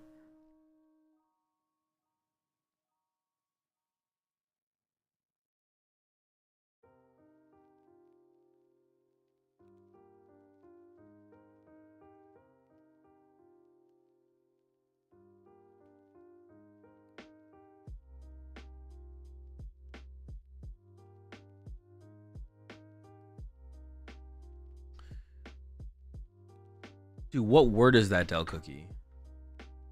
Would it be Egregiosto to pile shuffle your opponent's deck? Yes. All right, I'm gonna run the ad before the round starts. I always forget to do that. When we're getting into the round, I gotta remember to run it, and then I'm gonna start up the prediction as well. All right, ad's been ran, prediction set. Now we're just waiting on. Wait, is he actually pile counting his opponent's deck? Dude, what? Jail. Dude, ban him. What? Oh my, it's real. You gotta unpile count what the piles your opponent has already counted. That's why you have to reverse pile count their deck. Dude, I think even his opponent's like, what the fuck is going on? He's like, is this real? Judges, can you please intervene? Dude. Is that BMing? No, it's just a waste of time.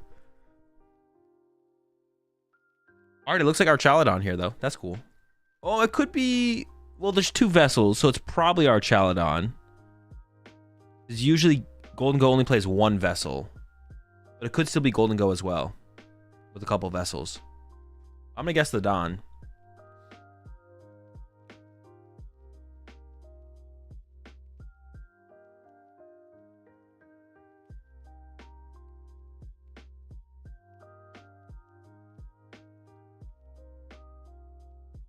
All points on the right player for that. Honestly, I'm with you. I'm rooting for the player on the right now for sure. Ika? Ika what, though? How are we setting this Pika up?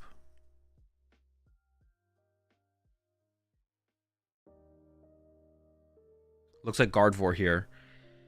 For the player on the right. I still can't quite tell what the player on the left is playing. Oh, the Call Bell Guardy. And honestly, that's exactly where you want two of your Call Bells. That's literally... Oh, the Trolley prize, though. No! Two of your Call Bells being your last two of your prize cards, as long as you get like the turn one Arvin, is pretty sick. But prizing your Trolley is not very sick. We'll see who's going second here or not. I assume they would choose second. All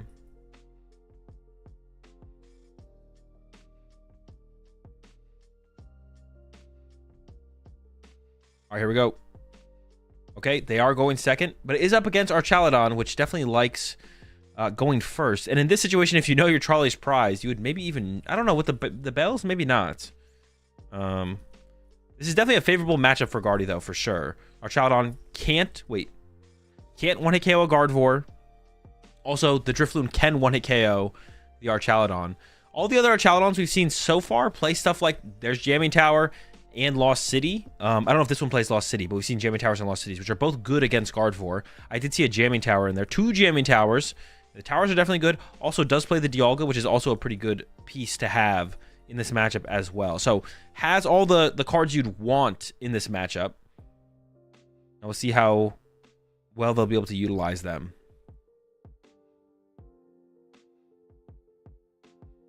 SmackDown 36K after seeing the Trolley prize. That is one way to do your predictions for sure. If the Trolley's prized. I think I definitely favor Guardy in this matchup for all those reasons. But yeah, I could see it being close, especially with that the Trolley being prized is a big deal for sure. They got a Nest Ball in hand. They got another Duraludon. Duraludon's going to come down. They only draw power they have is an energy. But that's all you need is another energy on the next turn to actually like be playing the game. So there's no real reason to do anything else here this turn, I think, besides pass.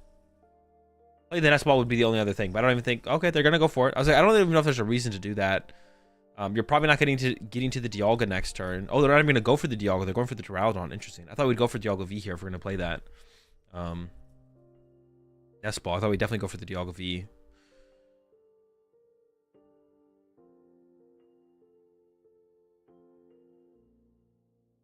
There's a pass. All right, let's see what the Guardy player can do. They have the Arvin in hand. I'm sure they play at least one Poffin. So, yep. Oh. Multiple. How many Poffin do they... Now the question is, how many Poffin do they play?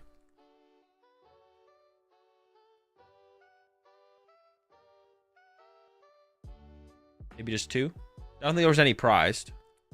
Okay, so they play a couple Poffin. So, Trolley being prized does suck. But, it's okay. Honestly, also, I think they had Flutter Mane in hand. Opening Flutter Mane would have actually been pretty good here to slow down the Archaladon in the active. The Trolley is prized, but they do play Poffin. They have TM Evo in the deck as well, so they'll be able to get out some Curlias here on this first turn. There's Poffin, TM Evo, and we're definitely going to be going back in here, of course. See a Vessel. Oh, they have Artisan in hand as well, so they can get down 3. And they have, it looks like Cresselia in hand, actually. Dude, people teched so much for Dragapult. It's crazy. I wouldn't be surprised if there's like 0 Dragapult techs in Top Cut, despite how many we've seen. Because everyone has tech cards in their decks for Dragapult. Everyone. Which makes sense. It seems like it is pretty popular. There's a couple different ways to play it as well. All right, there's a couple Ralts. We'll get another one here as well. So we still got triple Ralts down turn 1, so it doesn't feel that bad to have prize a Trolley here. There we go, Team Evo. Well, was there the Flutter Mane? I think there was the Flutter Mane in the hand. Maybe I missed it, though. I could be incorrect on the Flutter Mane. It looks like a pretty heavy Monkey Dory build as well. There's multiple Dark Energy, I think. I could be wrong on that. I think there's second Monkey Dory, though. I think it's double Monkey Dory.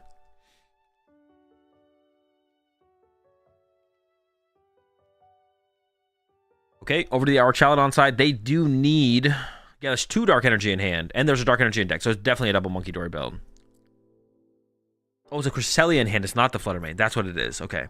Immediately into the Artisan. They're going to go get themselves... They could go get another Archaladon, But then you don't have bench space for like Pheasantipity and the V. Ooh, the bundle is pretty good here though. I don't know though. The Monkey Dory, I mean, it's just gonna get a Ralts, but yeah, maybe it's good. Maybe it's good. I don't know. KOing the Monkey Dory here does still seem pretty good, but okay. Gonna get the Ralts KO instead. I guess you don't have to commit. I mean, if you're gonna get the Iron Bundle, we're probably just gonna go ahead and use it immediately. I would even use it before the, well, I don't know if I'd use it before the concealed cards, I guess. Ooh, and off the concealed cards, they did whiff an energy or a supporter or anything. So they're just gonna have to pass. I don't think you're an Iron Bundle now. Well, actually, you could to force up the Ralts. So then they don't get the Dark Energy on the Monkey Dory now. Yeah, Guard 4 EX next turn punch Duraludon is pretty good. That is just the pass. That's huge there. Immediately into the Artisan on the other side. I honestly... trying to think. There's 2 more rounds, I believe. There's one more round of Swiss. Goes for another Ralts here. I was gonna say double Monkey Dory getting set up, but we don't need the other Monkey. Like, just attacking with Guard 4 plus Monkey Dory spreading damage to the bench or Chaladon seems pretty good.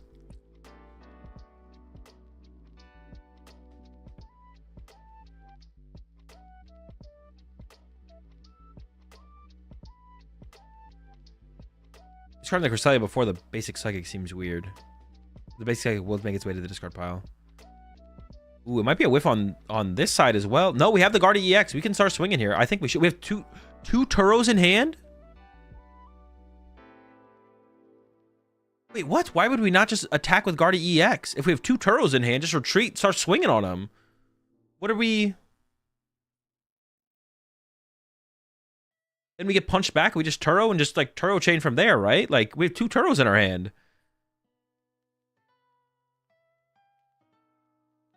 I don't know. I don't really like that play. I think they should have just swung. I think we should have just been swinging.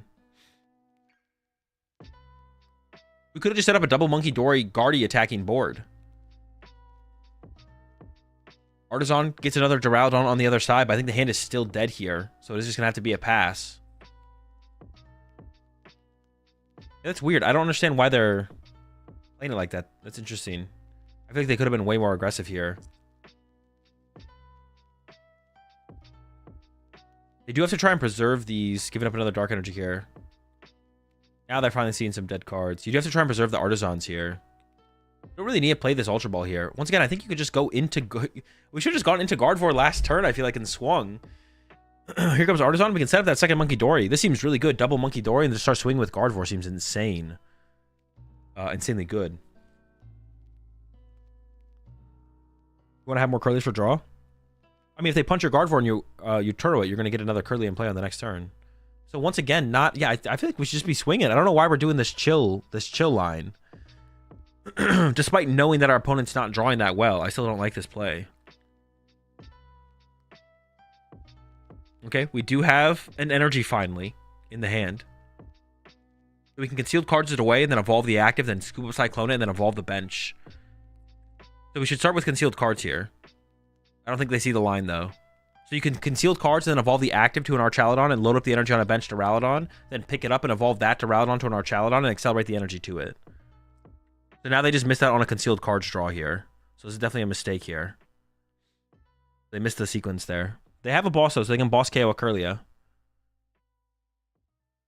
Dude, see, and I don't know, now we're here as the Guardy player, and it's like, it feels like it would have been nice if we had just drawn 2 prize cards before our opponent attacked us and drew the first prize card. I don't know.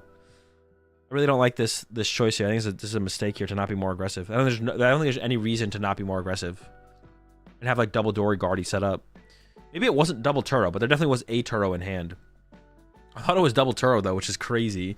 Just having that lineup available to us and then not going for it seems like a big mistake there. I don't know why we're playing so passively. Pokegear. Call Bell. Is it 4 Call Bell and Pokegear? Holy smokes. That still might be 2 Turo. I can't fully tell. Thinking about Ultra Ball for another Curly, it looks like. I'm just going to go to the Pokegear. Another Pokegear!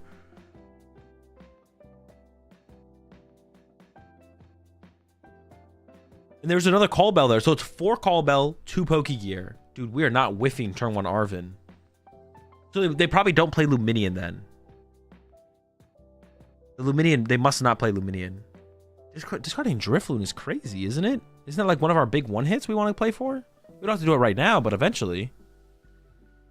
It just feels so unnecessary to play this aggressively for... It just feels so unnecessary to play this aggressively for Kirlias. Like, just evolve to Guardian and start punching. What are we doing?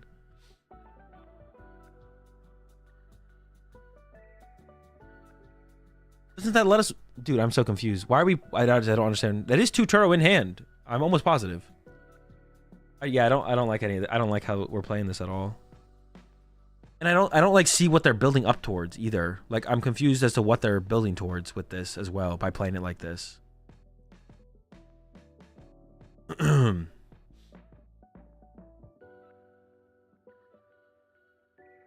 Real play for Turo. Yeah, if we just like play for Turo, like how do we not just win if we had done that? I just don't get it. And they're like discarding the Drifloon and the Bravery Charm, which is like theoretically, if you're not playing for like this heavy Guardy play, which I don't see why you wouldn't play for just swinging with Guardy as soon as possible. Then if you're playing for like the Drifloon Bravery, but you discard the Drifloon and the Bravery Charm. I don't get it. I don't get what we're playing for. It's like they chose not to do this sooner. Yeah, they chose not to do this sooner at the trade-off of doing it later. But then why not just do it sooner? Line up Team Evo and Call Bell. Could grab Ultra Ball if there's another dead card in hand to get that last Kirlia set up. Or we maybe just bench that Ralts this turn, actually. Maybe we couldn't do that.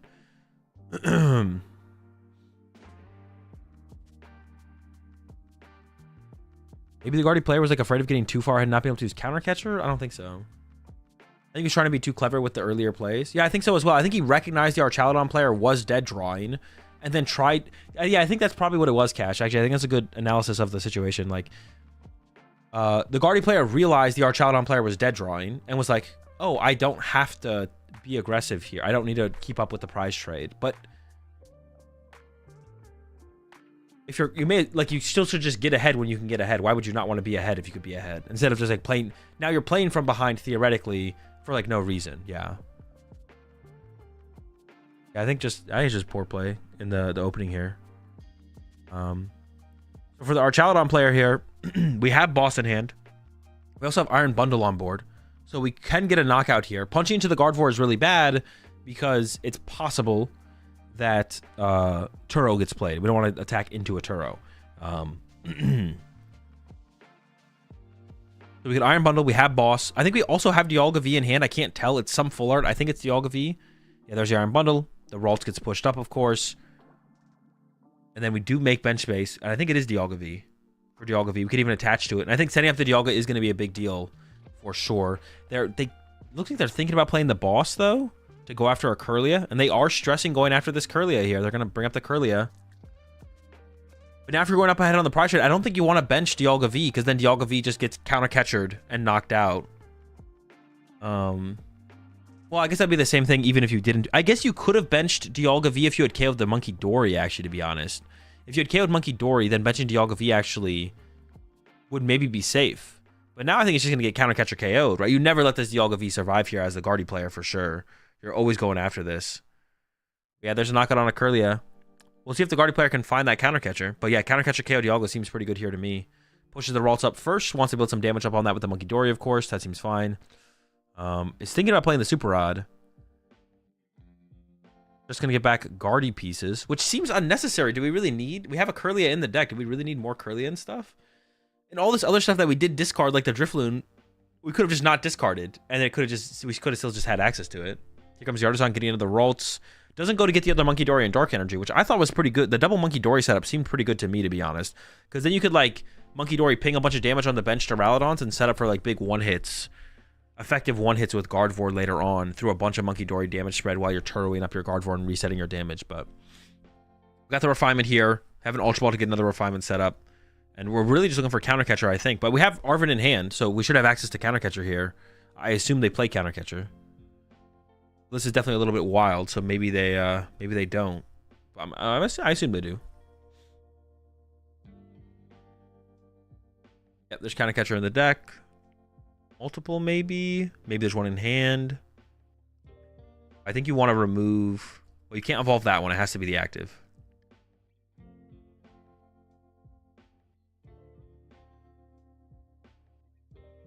Do they have 2 psychics in the discard pile? I assume they do. They have another refinement to use. They're probably trying to avoid... Someone mentioned Drifloon, Bravery Charm. They're probably trying to avoid Drifloon, Bravery Charm because of Jamming Tower. I think the only way the Guardian player loses is if they draw extremely poorly off of Iono, so maximum Curly is correct. I could see that. I could see that. At this point, just recovering more Curlias could be the correct play. I could see it. I still don't like how the early game was played out. I feel like thinking back on the early game as well, why wouldn't you, instead of doing the Monkey Dory hits, you could have also just used TM Evo again and gotten more things in play. But yeah, Jamming Tower would be the reason to not commit to the Drifloon attacks, I guess. It's still favorable in the prize trade overall, though, but... Or just like fine in the prize trade. I guess you want to be able to maximize Turo, though, so it makes sense to not do it. Yeah, they got the second energy here. Boom, retreat into the Gardevoir, and they got the whole play combo. Move 30 off the bench Curlia, probably, not the Gardevoir. Over to the Dialga, and then knock out the Dialga. Draw the first 2 prize cards here. With that Damage Archilodon on the bench, still able to go after. I mean, it's still working for him, to be honest, here. It is still working for him here. They definitely are at the advantage at this point. Maybe it was best to just play it super, super slow. I don't know.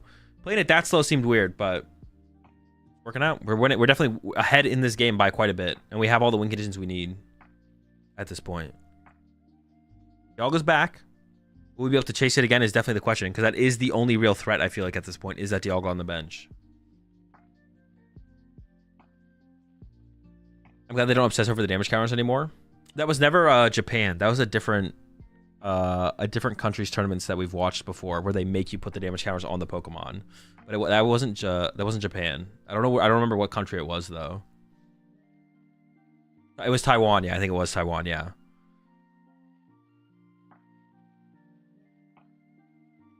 When we watched that tournament in Taiwan, they would force them to put the damage counters on the Pokemon.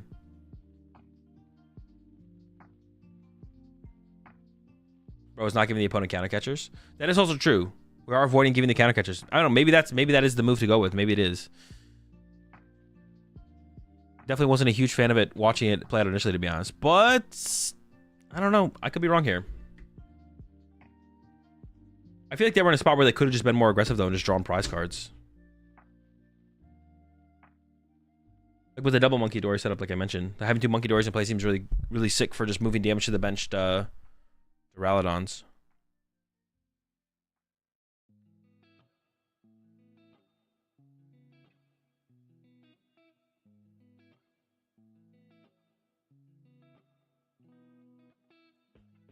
Also, they counted out over the HP limit, so the Pokemon had 30 HP left, and you had to put the full attack worth of 100 damage. Yeah, I know.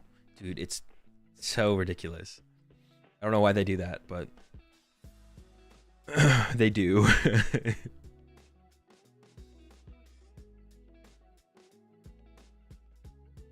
I'm shocked the Duraludon player didn't put Relic to one-shot the... Oh, did they have Relicanth in the deck? I didn't even think about the Relicanth. Is it in there? They should be. I mean, Relicanth is pretty good. Maybe they don't play it, though. I don't see it in the deck. They might not play the Relicanth. And maybe the opponent knows that. So that's why they didn't play around it. I feel like they could have played around it. I think it's prized. Is it? Maybe it is.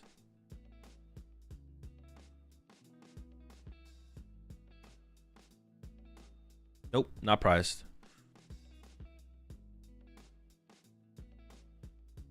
The Badoo attacks are for the whole event. All right, there's the punch, and we know we have the Turo in hand, so we're just gonna go for the Turo reset.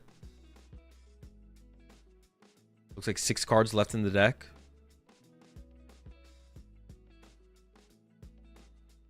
Going to the concealed cards first.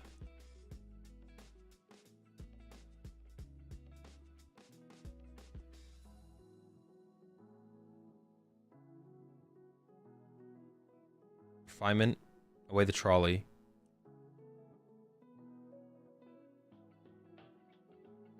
We're not going to refinement again, though, right? Just chill.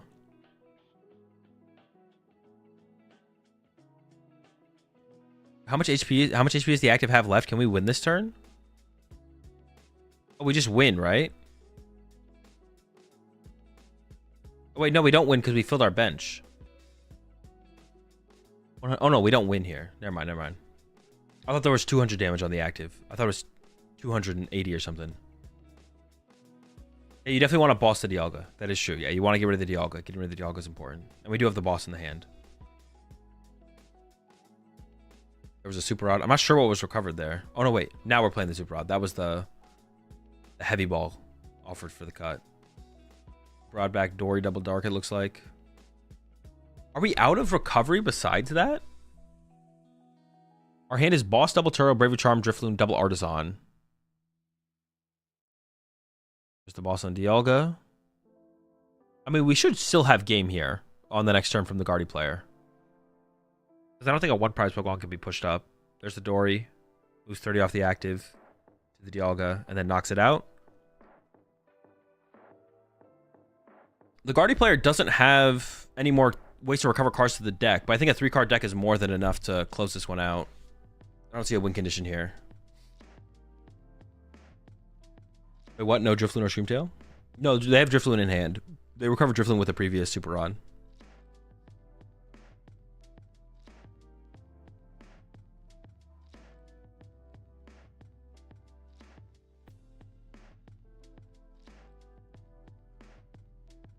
There's a Nest Ball. But yeah, this one seems impossible at this point for our Chaladon. He scooped up Cyclone very early. That was very bad. Yeah, it was just unfortunate you had to do it earlier. But it did have to do it so you could actually be aggressive.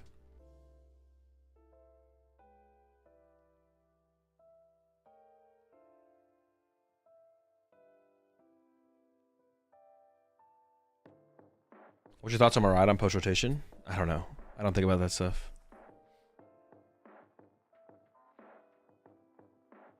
I don't think about that stuff until it's upon us.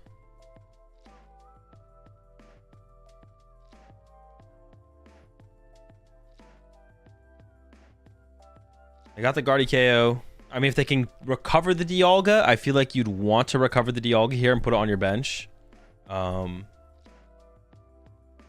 Thinking about evolving to the second Archaladon.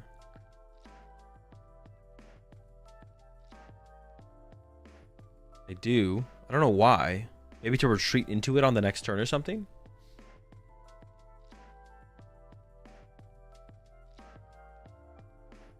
There's a knockout. And we have Guardy, Drifloon, Bravery Charm in hand. So the game is over here. I don't know. I didn't like how they played out the early game, but I mean, they had them basically locked up pretty early on here. There's a knockout with his last Drifloon. I don't know, maybe they're cooking the whole time. They had them locked up here.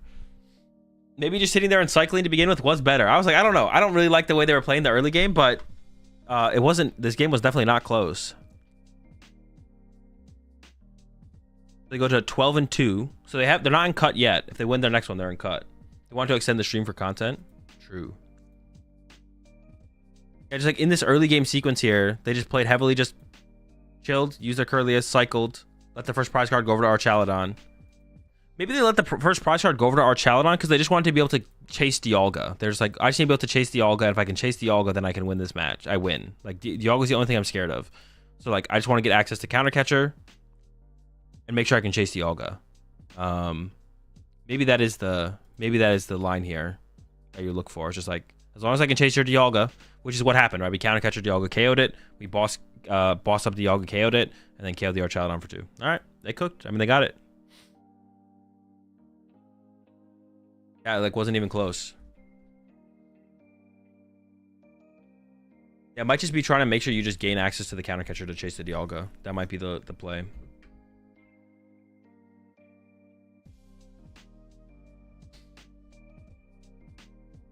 I thought they were throwing for sure, but I'm wrong on this one, I think. They had a good line there. Well executed.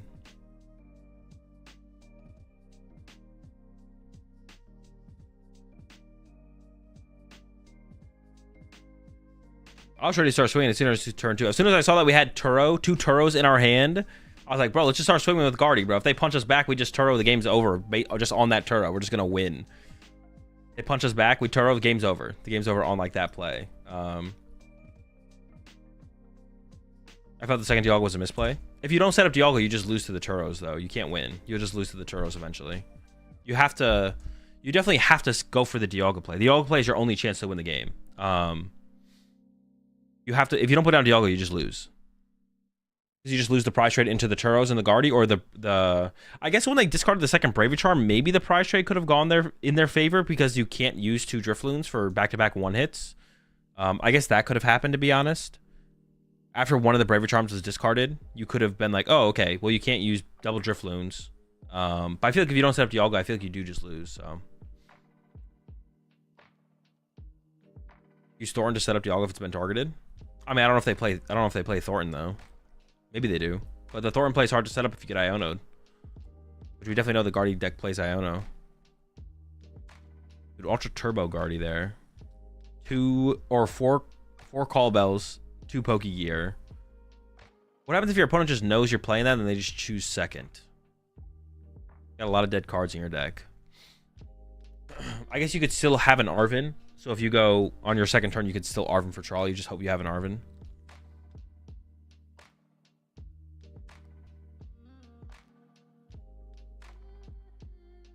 Maybe Guardy was thinking of scoop up to match your Turo. Okay, what do you mean? In general, or?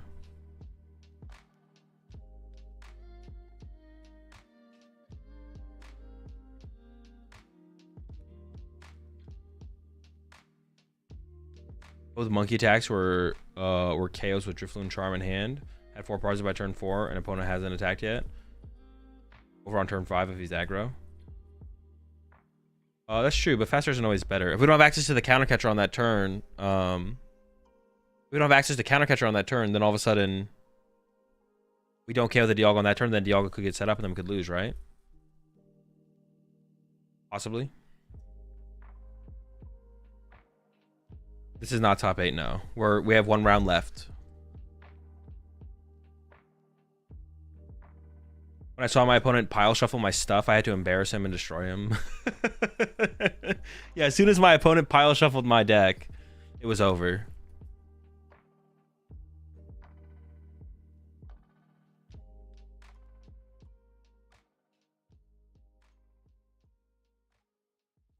Maybe with the stadium. Yeah, exactly. Also, if you don't attack with Drifloon with Bravery Charm until the end of the game, Jamming Tower can never get involved, right? Which definitely could matter.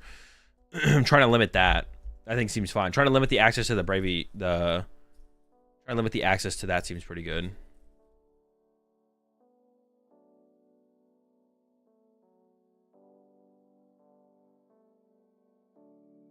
All right, chat. I'll be right back in 2 minutes. Last round coming up, and then we got top 16 cut. And yeah, after the last round of Swiss, there will be the reveals. They might throw up another round after this interview, but I need to go some water. Be right back.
All right. Have you ever thought of building a new type of deck and have players playing it? What do you mean? You ever thought of building a new type of deck and having players playing it?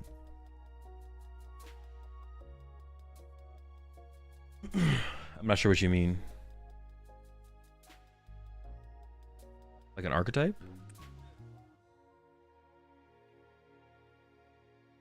I assume that's what the what that means. How many rounds of Swiss? One more. 15 total. One more. One round left.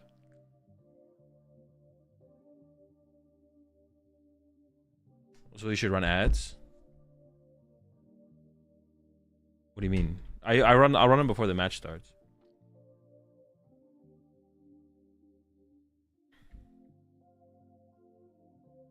Shower thoughts. 67 win rate in best out of 3 can mean Swiss undefeated, but in Japan that means you crash out at around 9 going 6-3. True, I guess, yeah. You just lose 1 of every 3 and every best 2 out of 3 is your only time you ever lose.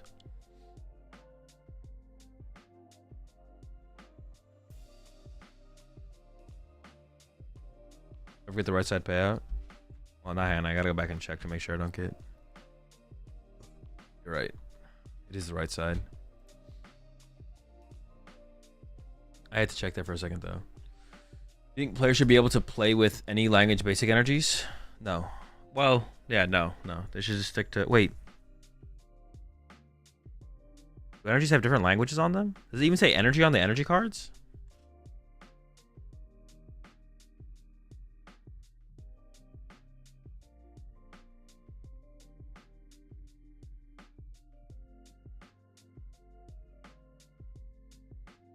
Yeah, no.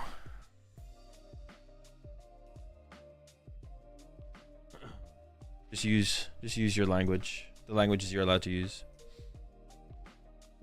The backs on Japanese ones are different. Yeah, those ones would be different for like a different reason, right? Or those ones would be specifically unable to for a different reason, yeah.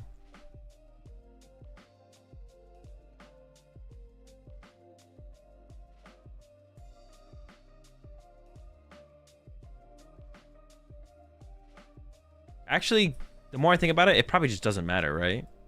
If you use a different language energy. In my head at first I was like, no, just because like just follow the rules of the language things. But I guess it doesn't matter, right? They're all energy cards. As long as the backs are all the same, that's the only thing that matters, right?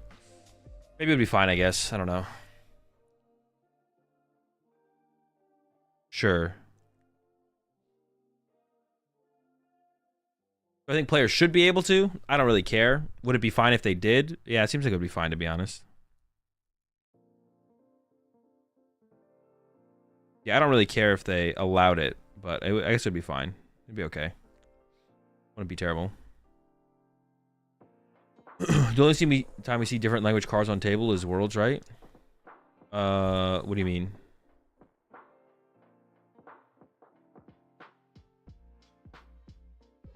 What do you mean different language cards on the table?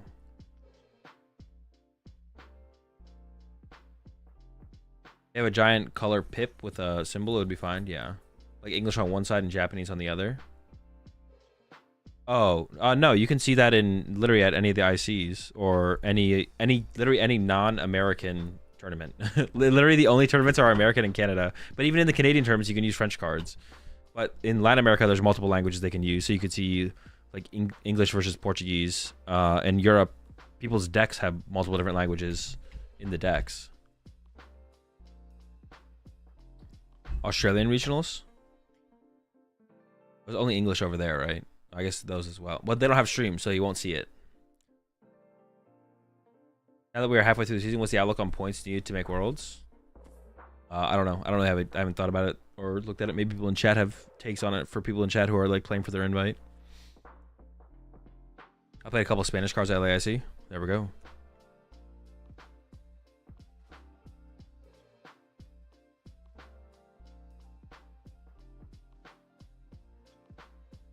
I don't think I've ever used non-English cards. I'm trying to think if I've ever actually used non-English cards ever.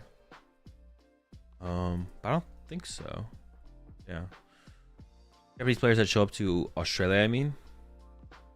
Oh, true. Yeah, they'll be playing Japanese cards. Wait, no. Actually, the Japanese players that show up to Australia, no, I guess they could use Japanese cards, right? They don't have to use English cards.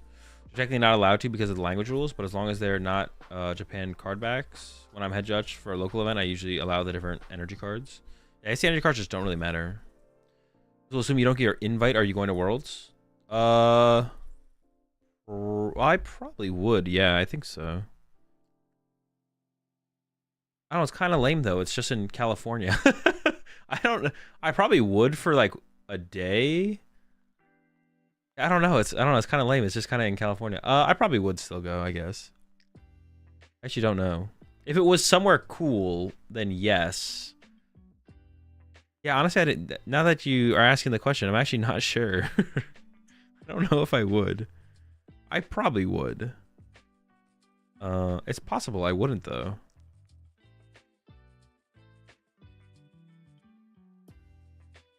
And just like stream it. It would be really cool to do. I've mentioned this before as well. Like streaming it live at the event would be super, super sick. But yeah. Come back to stream day 2 and finals. Maybe something like that. Maybe I'd stream Top Cut or something. Surely you can get the creator entry. Yeah, probably. I probably could, yeah. It'd be cool if I could stream live from the venue and like do interviews with players and stuff like that. That would be really, really sick to do. That would be something I would try and do. And whether or not they would like give me a space to like stream from the venue and like interview players live and have like a setup to do content would be the other thing. I don't know if they would do that, but I've seen that for Valorant and League would be pretty cool. Yeah, like they do that in Valorant and League. Sometimes CSGO events have that as well, but yeah, obviously Pokemon hasn't done anything like that to my knowledge yet, but it doesn't mean they can't. Yeah, I'd try and make something like that happen if possible.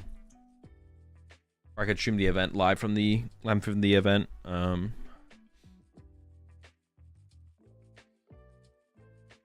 That'd be pretty sick to do.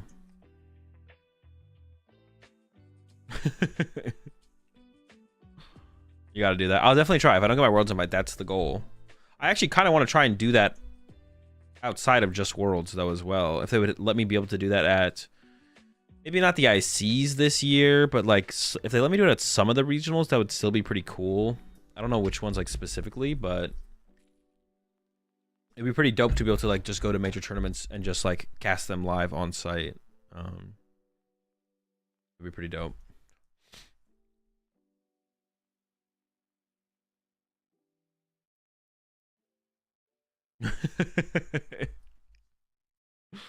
The coolest part about it would be to get like interviews with players. It would be to get like players to come on and just do interviews and talk about their matches so far, what they played, why they chose to play it, or stuff like that. That would be the coolest part, just to interview players at the tournament, for sure.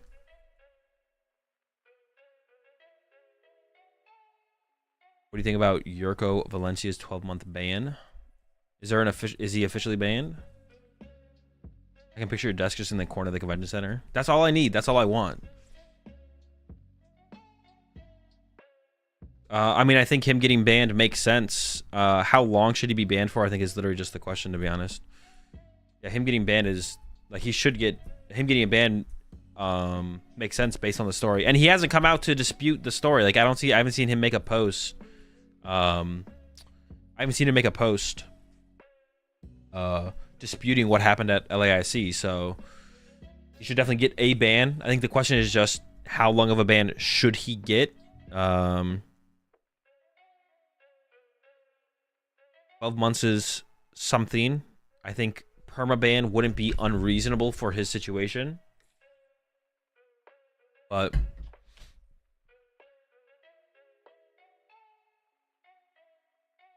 I'm dumb and not in the know. What did he do? He allegedly, gotta protect myself, gotta preemptively do the work for the lawyer I don't have. He allegedly mulliganed with a Pokemon in his hand.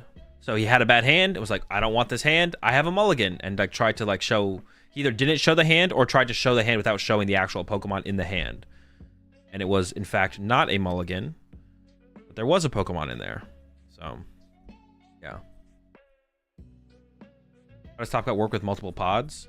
The pods it was only podded for day 1. In day 2, they're all playing in the same tournament. So everyone who played in day 1, I assume this is how it works. Actually, I don't know for sure, but I'm pretty sure everyone who played in day 1 are all put into the same tournament in day 2.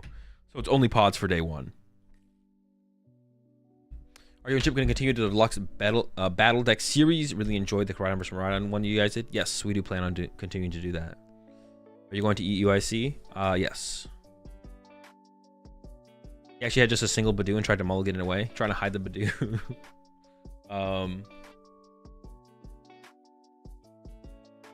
He had a slow play and Rule Shark allegation. I think 12 months is too much. Oh, shots. You're capping.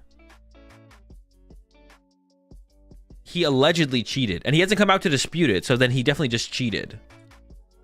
Also, no, it wasn't just a slow play. Oh, Rule Shark allegation. What? What Rule Shark allegation? You're capping.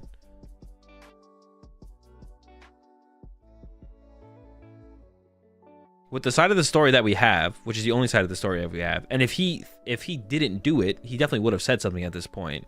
So he cheated. 12 months is like minimum for sure. 12 months is crazy for one mistake. No, it wasn't a mistake. He did it on purpose. Wait, a mistake? 12 months is crazy for one mistake. What do you mean mistake? He's still consulting his lawyer on what to say. Allegedly. This is not all right. So I defend players all the time on stream when players make a mistake and people call it cheating. There is also actual cheating. Like what? Not everything is a mistake. How do we know it was on purpose? What do you mean? The player came out with the story and then he ended up getting banned. How is it not on purpose? And he didn't even dispute it. He didn't even come out with a statement and like dispute what that it happened. He definitely did it allegedly until he says he didn't. If he's not even gonna say that he didn't do it, then he allegedly did it. I'm just trying to make my futures lawyers what's it called, easier. I know him and I can't understand why he would do that. He's a very good player. A lot of cheaters in the game are good players. If you're bad at the game and cheat, I mean, you're still just gonna go like 4-4. Being good at the game has nothing to do with whether or not you cheated. What are we talking about? Exactly. Badoo. Is this about his round 6 LAIC disqualification for the Minchino mulligan or a more recent case? No, it's for that. Yeah, it's for the LAIC thing. Round 7 though, I think. So, allegedly.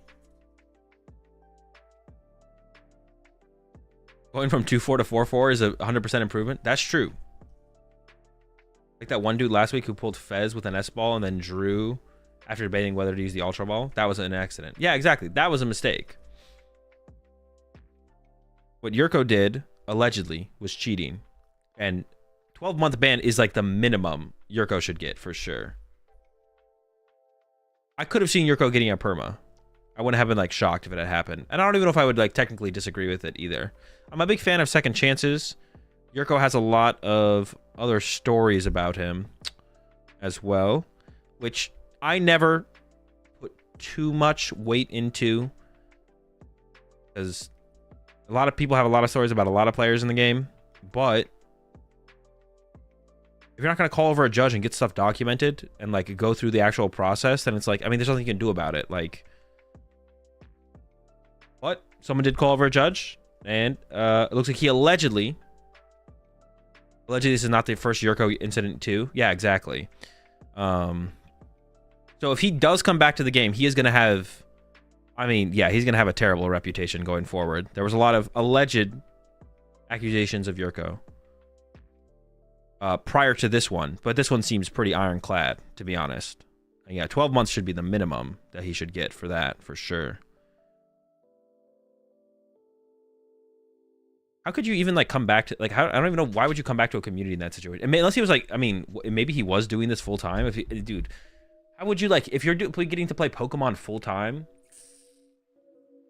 If you're getting to play Pokemon full time, how could you mess that up by cheating? Well, and he is good at the game, like.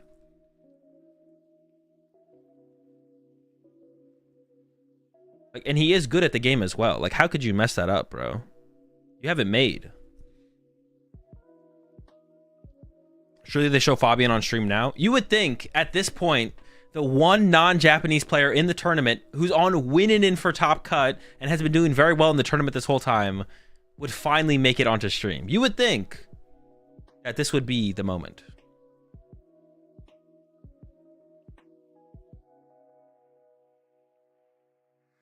I think cheating for a lot of players isn't rational. Definitely. A lot of people like, I don't know, what is it called?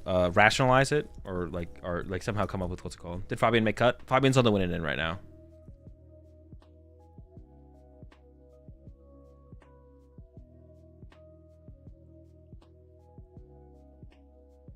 Dude, Fabian needs to make the final so we can force Fabian on stream. Top cut is best of one, yeah.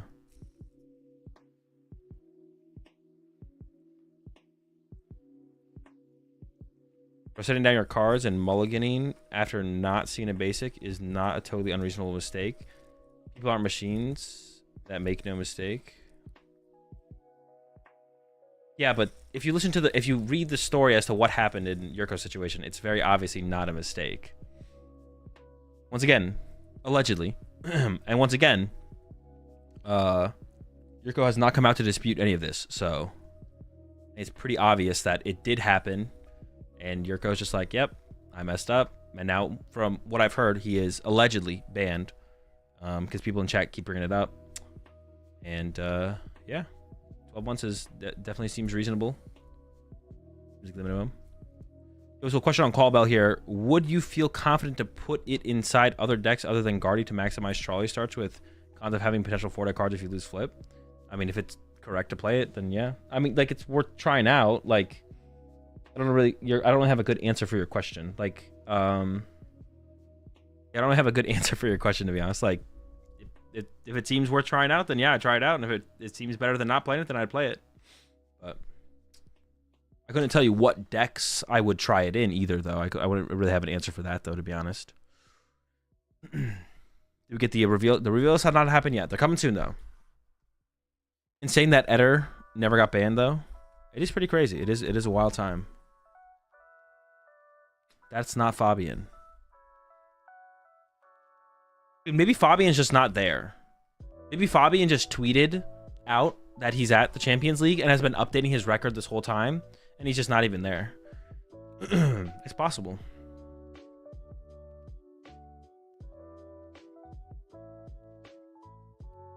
Gaslighting us this whole time? True. It's a psyop. What do you think about Terrapico's Charizard? I think it's just a bad Charizard deck. The Fabian incident 2024. Put it on the iceberg.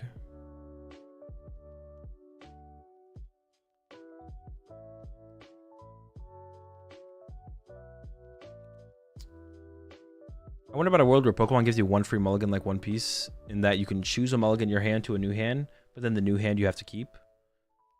I think that would be a positive in the Pokemon TCG. I've talked about that before, Alio. I'm not quite sure how it would play out overall, but I think that would be a plus to the Pokemon TCG. Yeah, you get like one optional mulligan, and obviously if the next hand you draw doesn't have a basic, then you mulligan again. But your opponent gets a card for each of them. I don't know. I'd have to actually play with it as well to see how much I like it. Has anyone been caught cheating in a quarter semi or finals? Yes. Someone literally got caught cheating in the finals of Worlds, the one that Robin won. And they didn't catch it. I don't know when they caught it, actually. I don't know when they decided to DQ him, but if you look at the Worlds booklet, the guy's name isn't there. And it's just Robin who makes it to the finals and plays against nobody.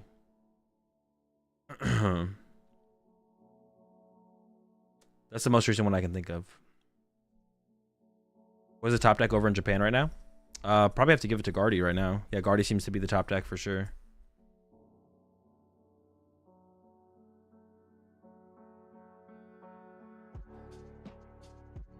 Oh, this is Regi? On the left or the right? Oh, I got the prediction. I got y'all. Here we go. Prediction up. On the left?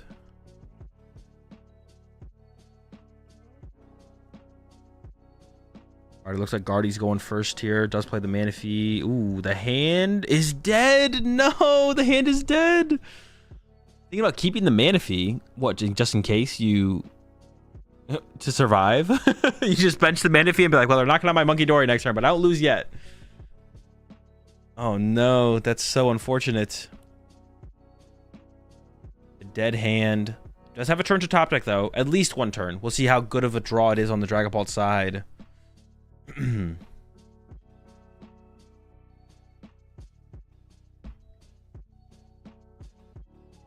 see the Badoo. I see the Fluttermane. Does he have all of the... Yeah, is there Cresselia? A lot of the Guardy lists have been playing Cresselia. I assume for the Dragapult matchup is pretty good against Dragapult. I don't see the Cresselia on that pass through. I also didn't see the prize. I didn't look at the prize cards. Right here. Let's take a look. Heavy Ball prize. Drifloon and Heavy Ball prized. Uh-oh. And on the other side, Crispin, Pheasantipity. Nothing too crazy. Okay.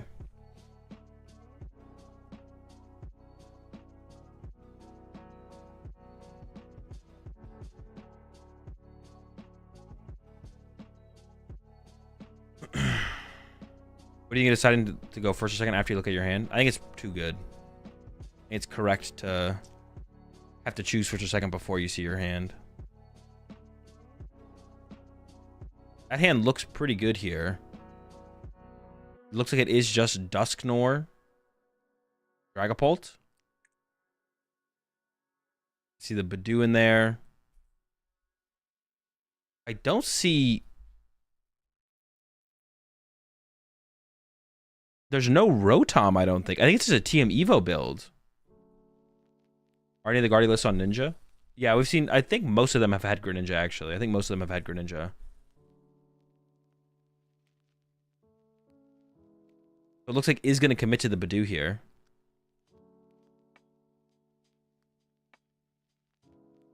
Double Duskull off the rip? Oh, we do have the third Dreepy in the hand, though, I guess.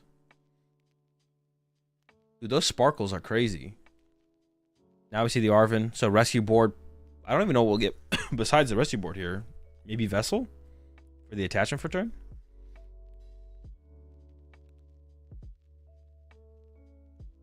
Sparkling. Oh, there is Force Seal Stone. Okay, okay. There is Force Seal Stone.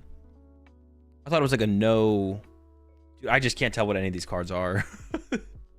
There's got to be Rotom in there, I assume, if there's a Force Seal Stone. But we're going to the Badoo here, it looks like. Shut down the... Ooh, this is pretty good, right? You shut down Poffins. Shut down Poffins and potentially Trolley. How do you even find your Pokemon? The Badoo is actually kind of sick here. At first, I was like a little bit skeptical of it. I was like, Badoo? I don't know. Badoo seems a little bit... Like, just using TM Evo here seems better. But you are like probably conceding until not attacking with the Dragapult till turn 3. But yeah, if your opponent can't use Poffin or Nest Ball, I think you're okay with that. Looks like he's maybe going to leave that bench space open. Goes back to the Dreepy. Okay. Oh, there's a Luminion in hand. And yeah, here comes the Badoo. Item lock, 10 damage. The Badoo will get... Oh, there's a Ralts top deck. That's pretty good. And we also have... we have a Psychic Energy. We can attack.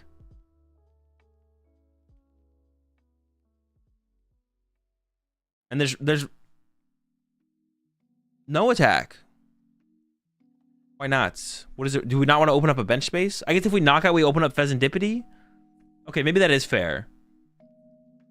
If you attack here with Monkey Dory, you give them Pheasantipity, bench space for Luminion, and then maybe it's just too much too fast. Lance and a Fire here. The Fire seems pretty good to get our attachment for turn. I guess that makes sense. There's also an Ultra Ball in hand. We could Ultra Ball for another Dracloak to keep cycling, or we could just wait to use them for Dragapults on the next turn. Yeah, I guess it makes sense to not attack here on this turn with the Monkey Dory. You give your opponent too much to work with then. If you that bench space is like a big deal. And also the knockout. The knockout would activate Counter Catcher as well, so you could chase that Ralts. Alright, there's another item lock. Just keep the Badoo in play as long as possible. We found one Kirlia, but we're going to need more than one here. There's a boss in the hand on the other side as well. The boss... Is that double Turo? It is double Turo.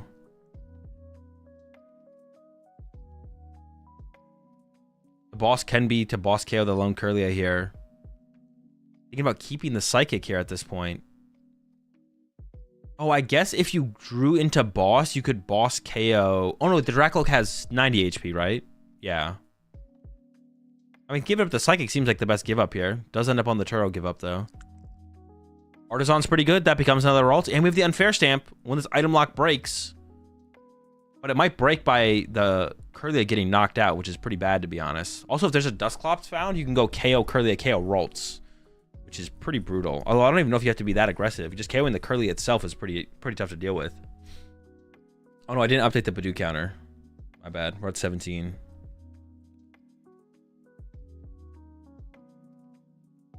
I got you. Ooh, okay. A little Badoo on Badoo action here. Slowing the game down. This is what we've been waiting for, bro. The high level Badoo gameplay. It's happening. There we go. Badoo again. But with 2 Lokes on the other side, we'll be able to see quite a few cards. Loke 1, Loke 2. Found a Psychic.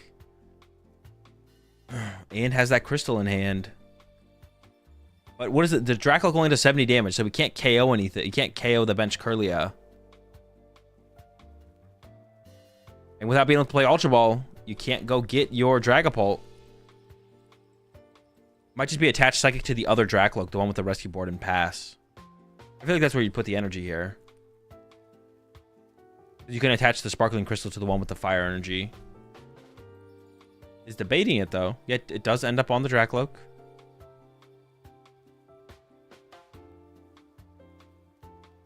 And Badoo. Okay. Run it up on the Badoos. Here we go. Here comes a refinement. If we get Dark Energy here, we could heal the Monkey Dory and KO the active Badoo and then Badoo the next thing. Comes an Artisan. Can get ourselves another Ralts that we so desperately need at this point. Our board is very underdeveloped for where we want to be as Guardy right now, but we are getting there. We have Guardy in hand. Gonna protect our Kirlia here. We could even start swinging if we really wanted to. We could just take it slow and attack with Badoo again, though. It is just gonna be another Badoo attack here. 10 more damage. Wait, am I wrong? Did I preemptively up the Badoo counter? Nope, we did hit for 10. Okay, the Lance is coming out, though. That's big. Dragapult, Dracloak, and Dracloak on the way. I feel like the option of the other, what's it called, makes more sense, doesn't it? Or am I trolling? The second Dragapult? I mean, we probably wouldn't evolve it yet, but...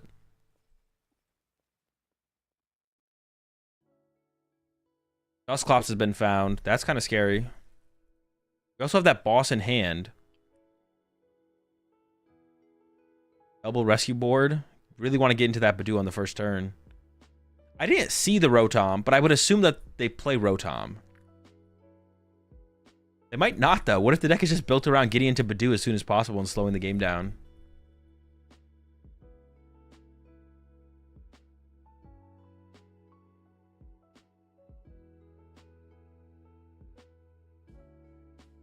Are they not going to attack this turn as well is something I'm curious about. They still have the Sparkling Crystal, so they can attack with the other one if they want to.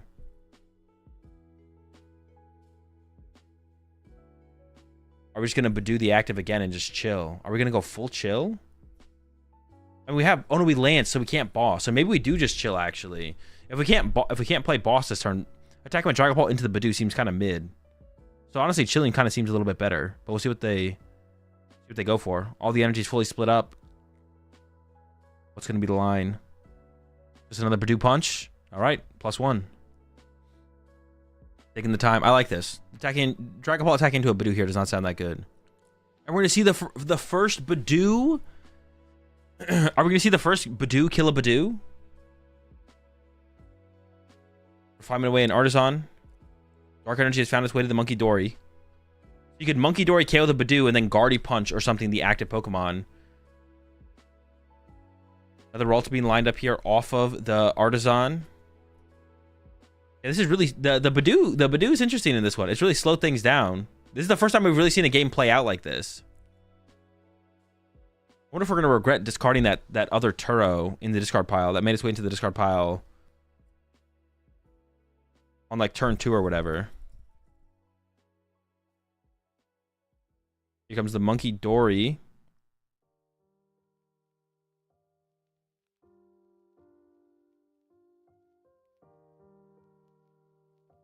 Where's it going to end up? Onto the Dracloak with the rescue board is interesting, because I feel like that's a Dracloak that's least likely to come to the active. Although maybe you're prompting it to, and it is a Badoo knockout. Badoo knocks out the Badoo.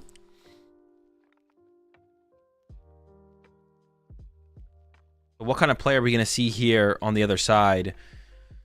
I feel like we could see a pretty devastating turn. Dracloak first, not going to shuffle the deck with the Artisan yet. 4 Sealstone and Ultra Ball found. Dracloak number 2. And now Dracloak number 3. There's a Candy. There is a Dusknoir in hand, so you could pretty much obliterate the other board this turn. You could basically KO everything except Gardevoir. Or just about, I think. Yeah, you could actually KO everything besides Gardevoir here. You could draw 4 prize cards. I think you have Dusknoir in hand. Now, I don't know if you want to do that, but it is a possibility. Oh, true. No items. We can't play items. We're still under Badoo lock. We're still under Badoo lock. True. Okay, we can't Candy Dusknoir. We're close, though. We're close. Now we're using Artisan. Getting that final Dreepy, it looks like, maybe.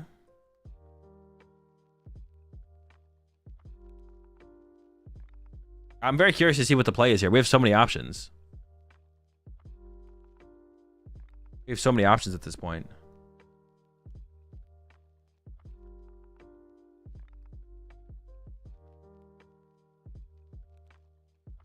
Monkey Dory is annoying, so like Dusknoir KO Monkey Dory is good, but we could KO the Kirlia. We have Boss.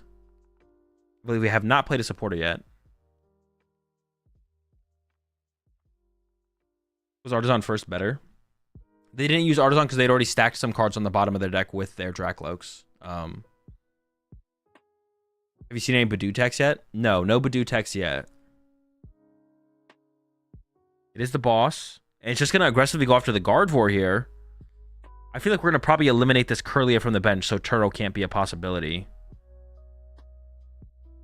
Oh, they're just going to KO the Gardevoir. They're just going to draw 2 prize cards here. Interesting. I didn't expect that. I did not expect the Gardevoir to get KO'd here. I thought we were going to pick off the support Pokemon instead. I assume we're not going to KO the Badoo here. We're just going to leave the Badoo in there to clog the bench for the rest of the game. Until we take a knockout on later. I don't really see a reason to KO the Badoo. Would you put like 6 on the Ralts maybe?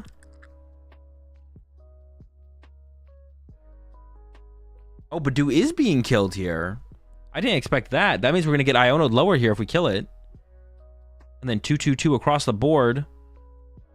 This sets up for a Cresselia play possibly. Maybe they know the Cresselia doesn't exist in the list.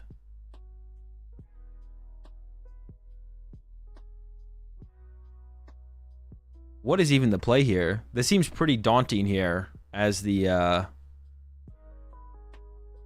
Guardy player. Iono definitely feels like it has to come into play here. We did get a super rod off the prize cards, which we can use to recover.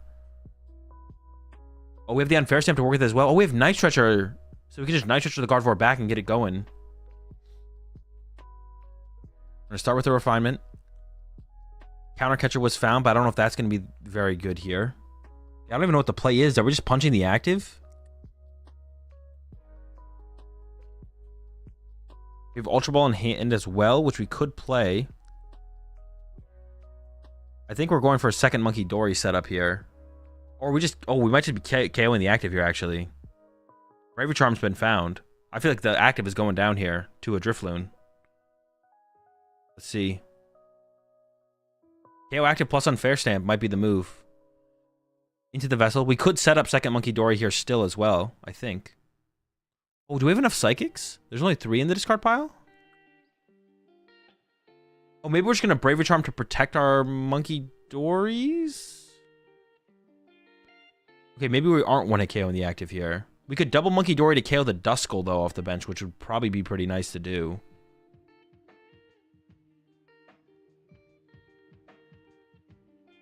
Okay, now we have, like, We have a decent amount of energy in the discard pile.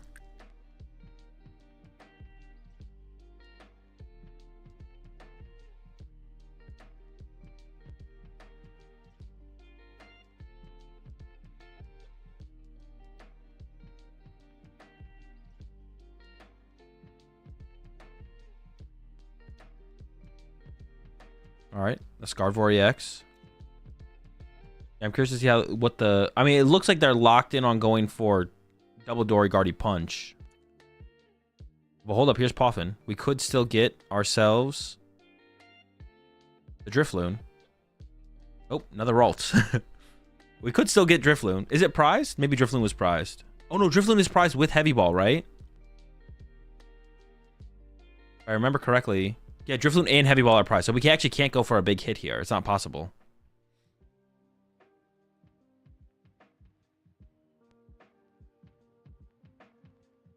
Countercatcher or Dracloak. Okay, so maybe so it looks like the play is going to be Countercatcher Dracloak, KO Dracloak, KO Duskull, hopefully get Drifloon off the prize cards, and then Drifloon for the win. Okay, I like this. This seems decent. Yeah, double Dory KOs the Duskull. Leaving the... Can we get the 2 damage off the Kirlia, though? I guess we could accelerate one... We could accelerate 1 Psychic Energy to Kirlia. And 3 to the active, right? And then we could move the damage off the active plus the Kirlia. Possibly? Because if we can keep our Kirlia around, that seems pretty good. Otherwise, Kirlia is just going to die to the Dragapult, probably, to remove that.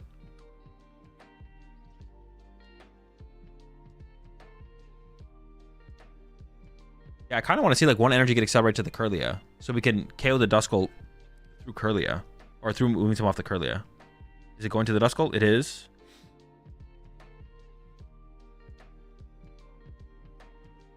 We have the energy to be able to do that, though, I guess is also the question. Or will we not have enough energy for a big Drifloon on the next turn if we do that? I see Bravery Charm in hand, so if we just get the Drifloon off the prize cards, we should be in a pretty good spot. There's no possibility of a 3-prize turn on the other side, as far as I can tell.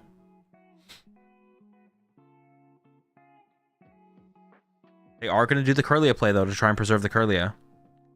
This would also make Turo a really good draw as well. And there is another Turo in the deck. Get a prize card. Then here we go. Gardevoir knock out the active. But our bench is pretty safe here now. Often just to fail it, then out of the deck.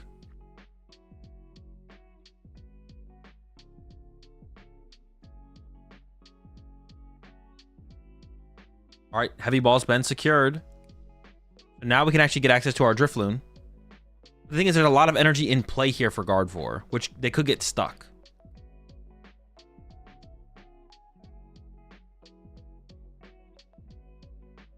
Yeah, Turo would be a really good draw here.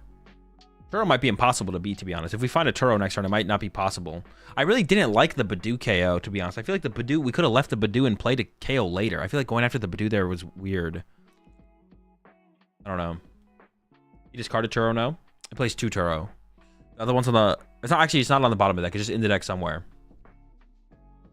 And so from the Dragapult side here, I don't... Do you just punch the active and spread damage on the Kirlia and the Ralts and just hope that's enough? That play kind of sucks, though, because it just, like, loses to Turo, I feel like.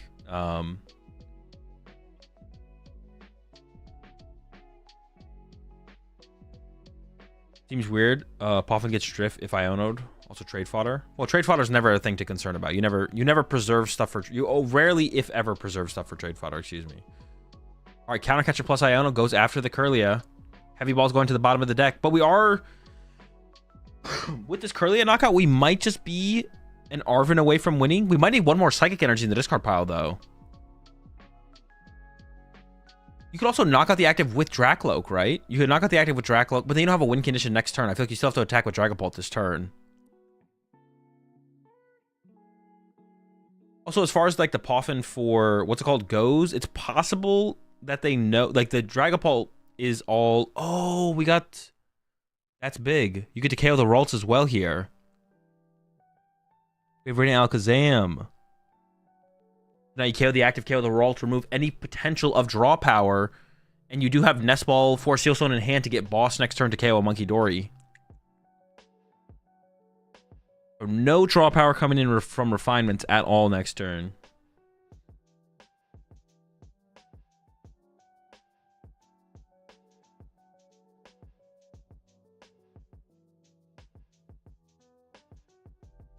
They're thinking about it still.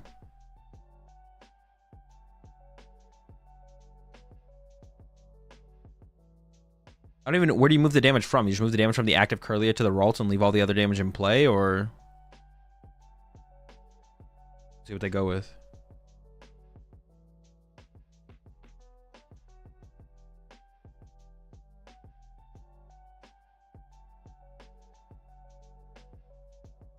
And then it just comes down to finding boss to win the game on the next turn. Yeah. So I should just keep the maximum amount of damage in play. There we go. Double knockout. As long as they have a second boss, they have game next turn in hand. Iono would be pretty brutal. Could be tough to come back from Iono, but they have double Dracloak to work with as well. It's a lot of cards you're going to see on the next turn. Arven's in hand and Psychic top deck. Oh, but we can't get that Psychic in the discard pile. 1, 2, 3, 4. The maximum we can get is 4 into the discard pile. Oh, no. We have double Dory as well, though. How much Dories are going to do? 50 damage total? Is that enough? 54. How much damage are we doing? Appreciate 3 months there, Big John. I think we're coming up a little bit short, right?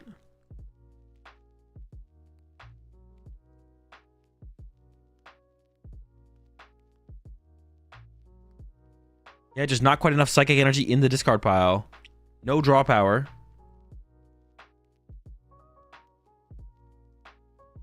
Mind Bend time. That just loses to second Dragapult.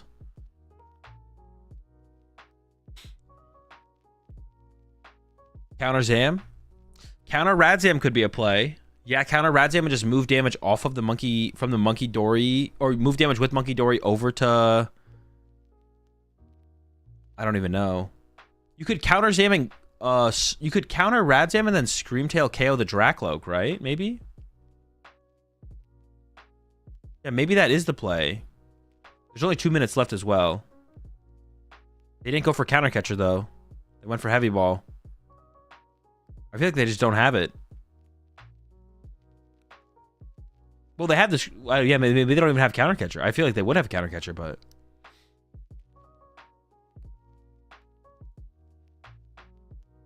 How much is on Loke? Does Dory kill it? No. 10 damage short from the Dory KO.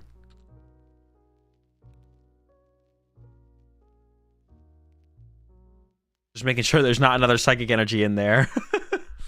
Gotta be sure.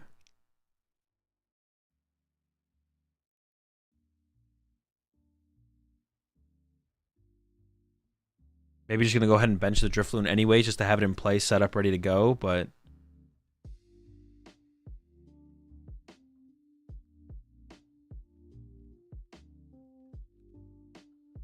I feel like the Counter Catcher play was pretty good here, but... I think the Counter Catcher play has to be pretty good here. 1 minute left. The player on the left guarantees gets one more turn anyways.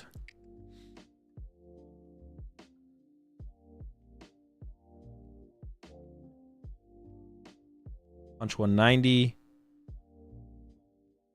Okay. They have Nest Ball in hand and 4 Sealstone, so as long as they have a boss in the deck, that should be game.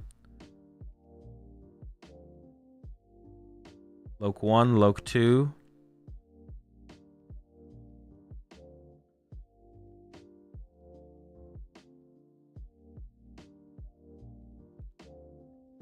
Fresh Dragapult. Do they not have it? Do they only play one boss? Maybe they only play one boss.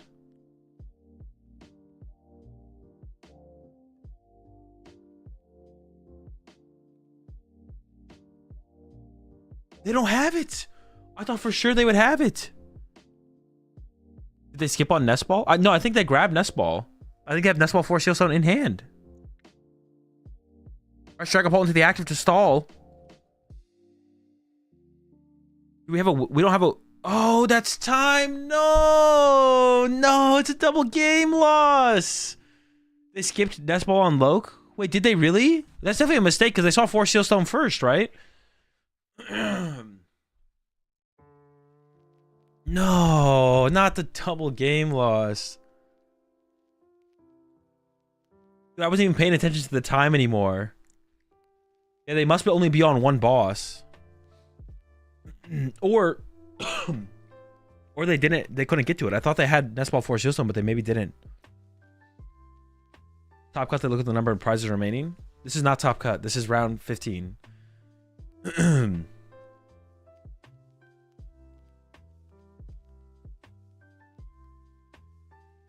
Fabian lost and Fabian lost? Bro, this is just the worst timeline.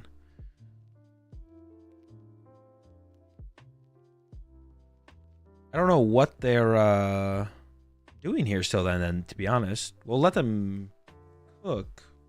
Yeah, we'll let them cook here.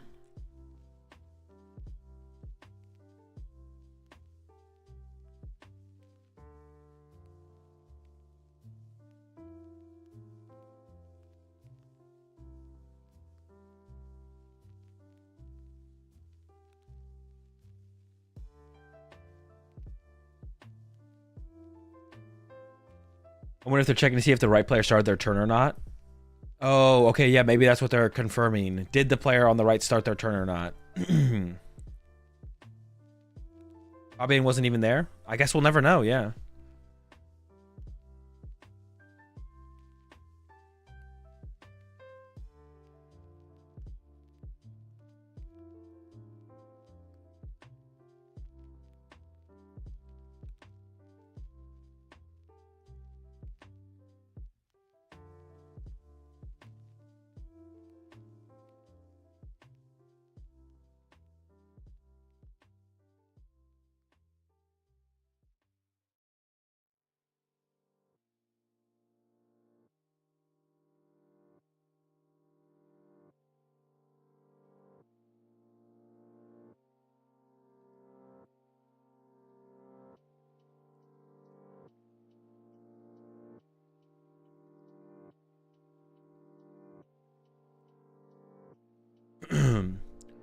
Well, they're still chilling. You can see the game right now as the Pulp player. I'm pretty sure. I mean, my understanding of the rules is that in this situation, no, you could not concede. My understanding of the rules is that you could not concede here, but I actually don't know fully if one of the players just wanted to concede if they could. But my understanding is that no, in this situation, you could not concede. But we'll see what the end result of this match is.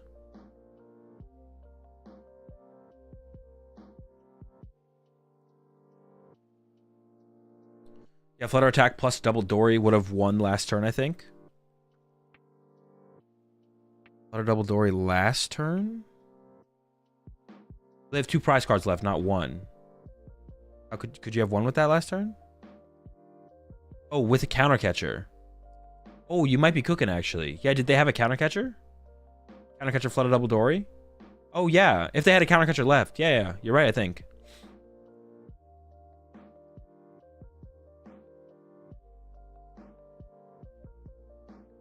Yeah, I think that would have been game. We can go back and review that after. We'll take a look. If that was available. I also want to see if the Nest Ball... I swear they took Nest Ball for a Seal Stone, but maybe they didn't take the Nest Ball. Can they Gentlemen's? No, you can't Gentlemen's.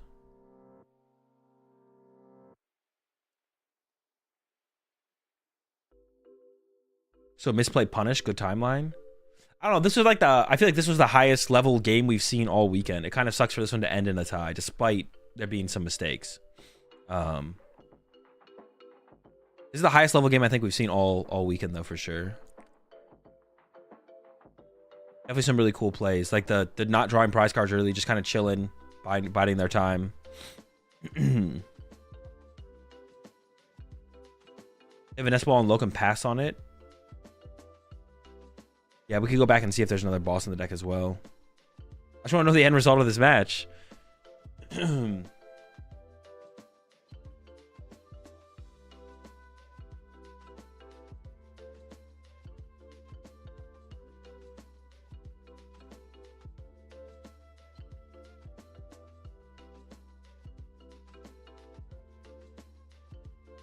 What are they possibly waiting on here? It can't take this long, can it? He did find the Ultra Ball for Luminion though on his last turn, so if he had boss, I'm sure he would have gotten it. Did he? I didn't see him. I didn't see an Ultra Ball off the Dracloaks. Was there an Ultra Ball seen off the Dracloaks? You might be right. It's probably an appeal. Oh, it might be, yeah.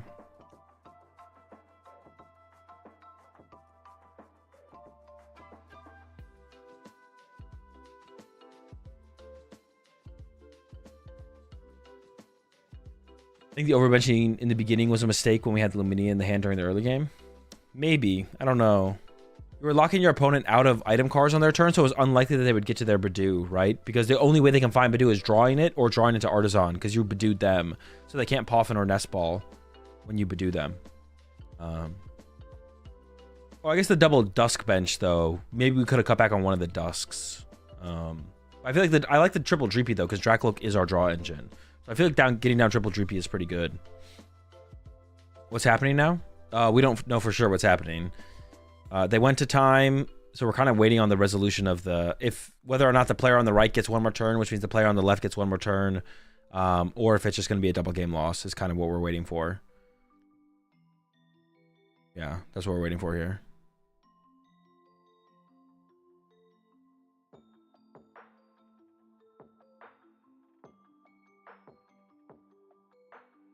Funny because if they take all these... Oh. All right. Hopefully a third person joining the fray will solve the issue. Oh, we got a couple. All right. The whole squad's here. Can we get another one?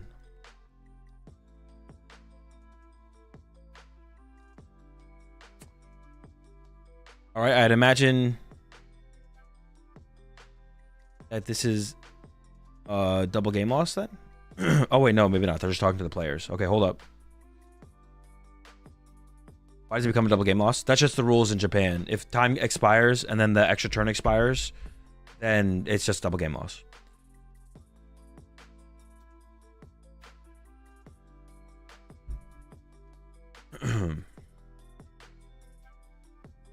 All this just for a double game loss is disappointing. Yeah, it is a little bit. All right, well, headsets are off for the judges as well. Just looking at the top deck. I don't know if it was good enough.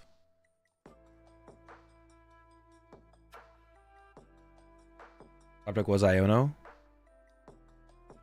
Arvin. Oh, Candy Dusknar, was he out? Okay, so it doesn't look like boss was an option. Yeah, no boss option there. All right, well, that's unfortunate. To end in a double game loss there. But that's the way it is. Yeah, let's see if the Flutter main play was possible, to be honest. Let's go back and check if the Flutter main play was possible then. For sure. Where were we? All the way up here. Wait, where's the other one? Yeah, so we need to know, is the Flutter main and the counter catcher in the... There's Flutter main in the deck. Is there a counter catcher?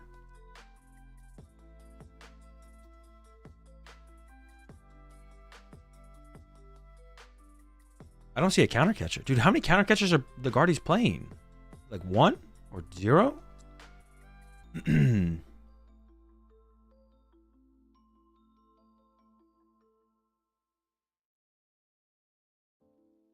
Yeah, I don't see a counter catcher. Was there one in prizes? There's not one prize right now, I don't think.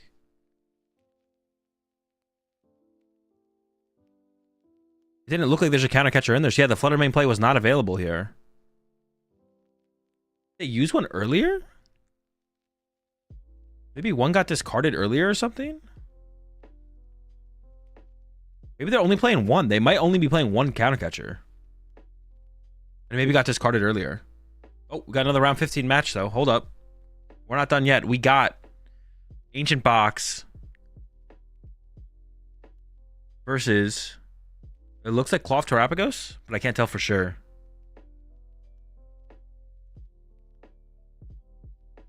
Yeah, it looks like Cloth Terapagos. There's a Carmine in the hand. Oh, there's the Perilous Jungle, though. So Cloth Terapagos with a Perilous Jungle, I guess. I feel like Ancient Box has to be favored in this matchup, right? There's no way Ancient Box isn't favored. Although, wait, is Roaring Moon weak to grass? You could Badoo Mochi one-hit KO them, right? Oh my gosh. Wait, that's kind of scary. That's kind of crazy.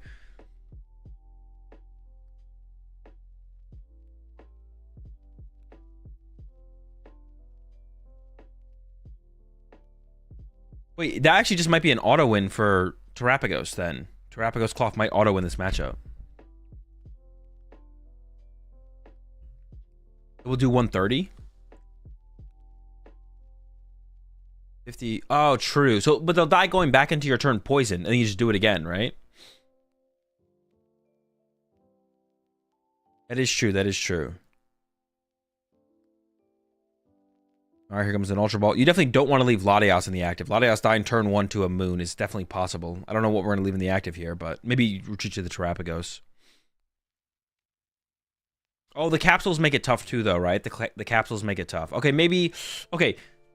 Yeah, so you have to, like, go between Badoo and Cloth, right? You have to try and, like, go between Badoo and Cloth and, like, find what works for the situation, I guess.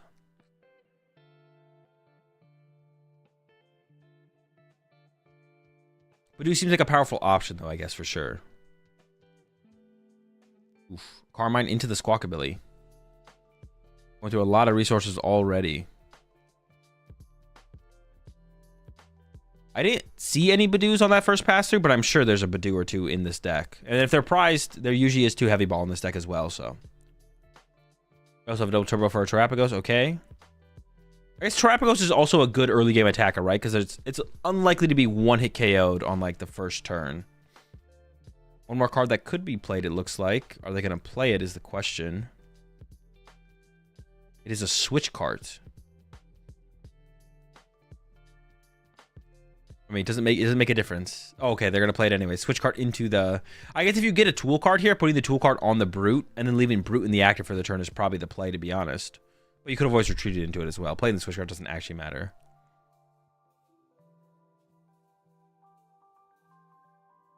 Manaphy Iron Bundle. Not sure what else is in there. Ancient Box is a deck that has been decent so far. Has done decent so far this tournament from what we've seen. I'm not calling it good. I'm just saying. All right. Leaves the Brute in the active. Roaring Moon probably won't hit for... Actually, how much HP does it have? 130? We could see 130 on the first turn, right? It's not likely, though, I don't think. We're probably not going to... Well, it's only 6. They are playing the Blender. It is definitely possible. It's definitely possible. They could get to the 6 here. Oh, I didn't throw up a prediction for this one. All right, I'm going to throw up a prediction real fast. And I need to run for 1 minute. I will be right back.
All right, what got cooked up while I was gone?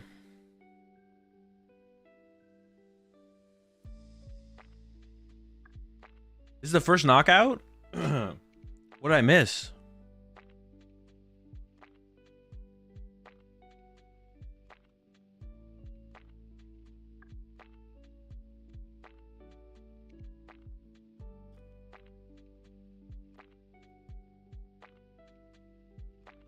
Bundle up, Ninja.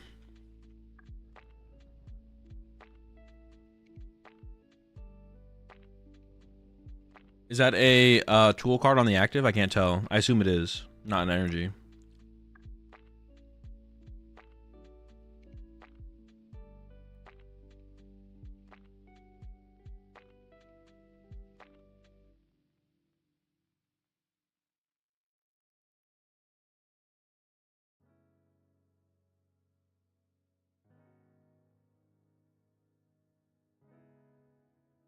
All right, we got 4 moons in play. Greninja's back. Recycling. The Badoo, though. The Badoo's ready to go. It's on the bench. Ready to cook. Waiting for its moment.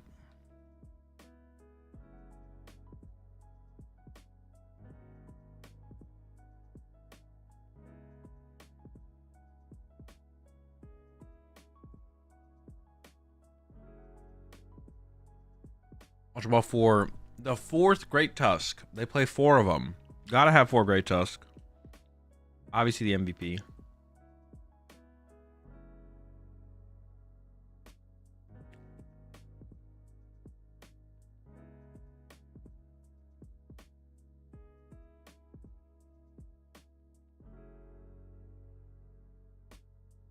How expensive is Master Ball Badoo gonna be after this turn, you chat?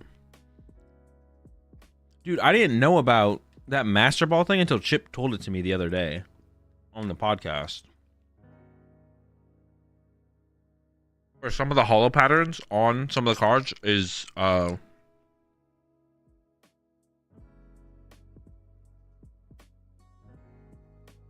did we not attack last turn?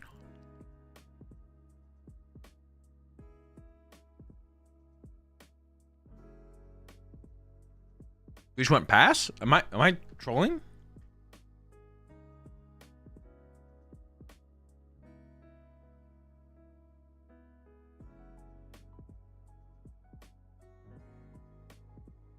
The Pulp player last match had all the Ultra Ball Hollows, Master Ball Hollows. Wait, are they in? Is that in English cards as well? Or is that only in Japanese cards?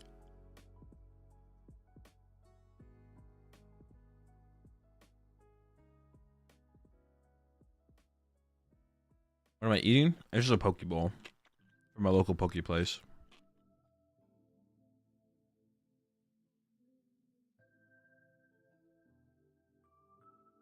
We didn't get it for 151, but we'll get it for this set. Oh, okay. Interesting. Hasn't been confirmed for English yet. Well, make up your mind, chat. Is it confirmed or not confirmed?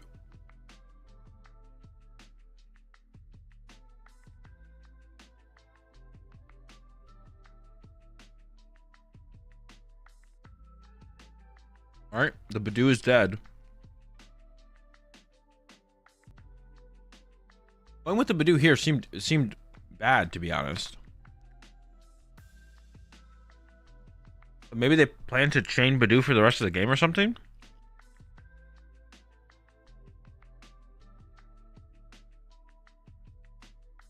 Oh, this deck also plays double turbo energy, so you can actually like Badoo for 0 damage. Bro, Cloth Terrapagos with Badoo seems broken. That's broken for sure. Oh, true. I forgot the Badoo counter. 23. He's back.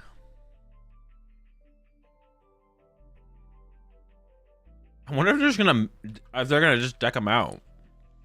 Is that the strategy at this point?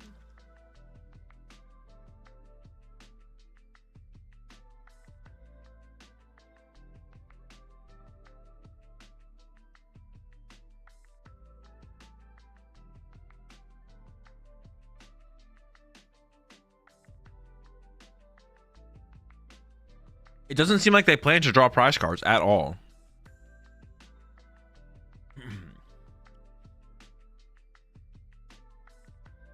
All right, Purdue down. Is he coming back again, though? Heavy ball into Purdue one time. No do.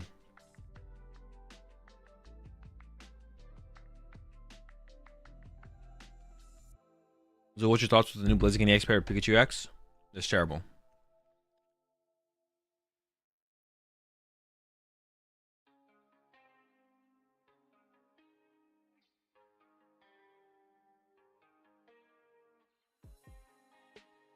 Fabian finished 25th, which gives him an invite to the Japan Championships. That's pretty sick. Bro, I'm gonna try and play in some of these tournaments in Japan. I know it'll be hard to get in, but I would love to go over and play in. And if you can like chain them too, if you can like play in one and do well enough to play in the next, that's the move. I see the detail on how to do it. Yeah, I saw that. I'll take a look at it and get back to you. We know how many more rounds before card reveals? This is the last one, and then card reveals are after this. And then we get into Top Cut.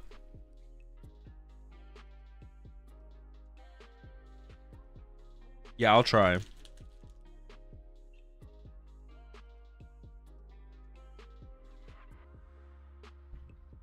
Yeah, the tournament ends today. It's Sunday over there for them.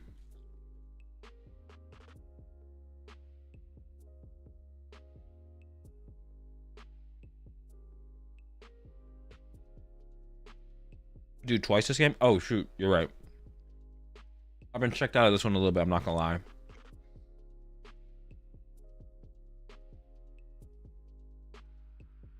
Need to get some food. That's true, it is Sunday for us as well. That is fair. Wait. Nope, it is, yeah.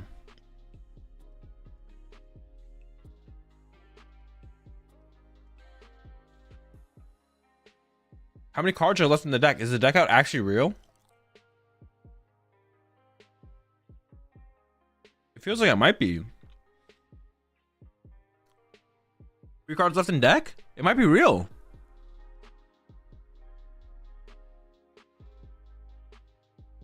Purdue does it all. Hold up, hold up. They're going with the retreat though. They're setting up to play around it.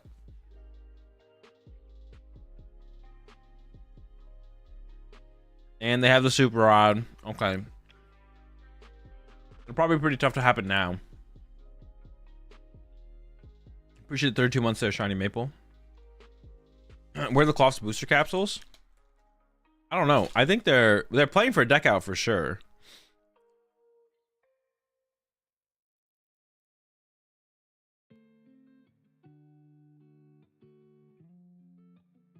Is this a bad matchup for Terra Cloth?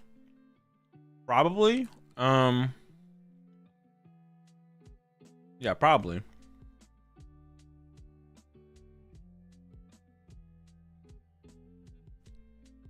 But trying to make it work. They've been doing.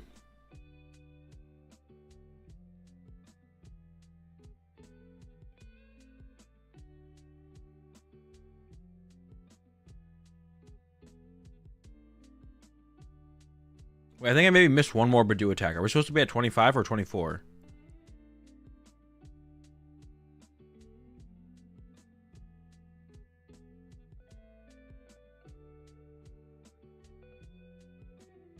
$24? Okay.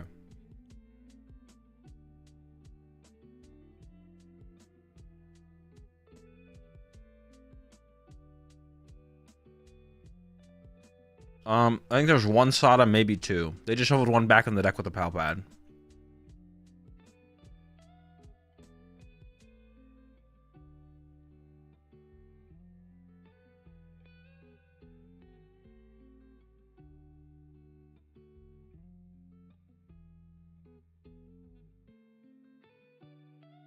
All right. Are we gonna Badoo anything this game? I see a boss and an Ultra Ball.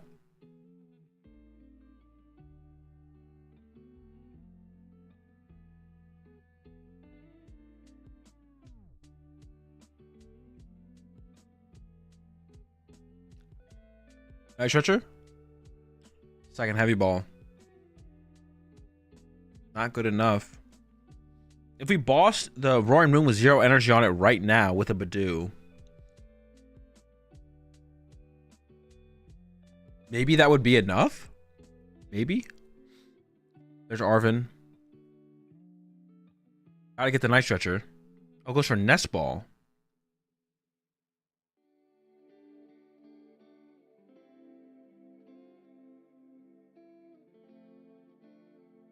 I thought we were gonna go for the Night Stretcher for a Badoo play. We have no Badoo access right now, though. I feel like we need the do here. Honestly, even just boss up the Roaring Moon that has no energy on it, even if we're not Badooing, is still pretty good here, I feel like. Interbox just put a Petron EX back in the deck. They did, but they have to find it, right? They're not guaranteed.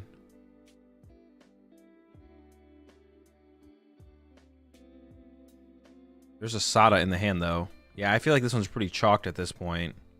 I thought there was some hope, maybe, but now it feels pretty chalked. There's a knockout going down to 1 prize card. Is there like some insane cheese? Oh. They're just... I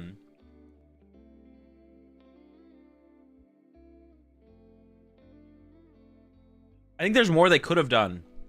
I think they could have played for more Badoo attacks. I think they only played 1 Badoo, though. So, it was rough, for sure. It was definitely rough. The other Cloth Terrapagos list that we saw earlier on had 2 Badoo. The 2 Badoo seems pretty good. So now we're either going into the card reveals or we're going to break into the card reveals. One of those two. We'll see.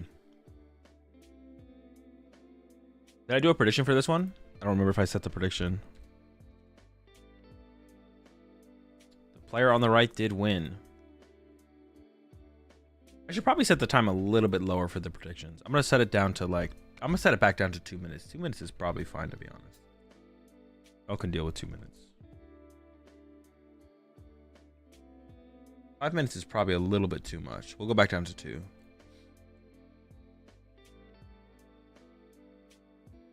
Also, please reveal. I'm so tired. What is that? Wide people sad. The reveals are coming. That's it. It is reveal time. Oh, the draw, bro. So unfortunate.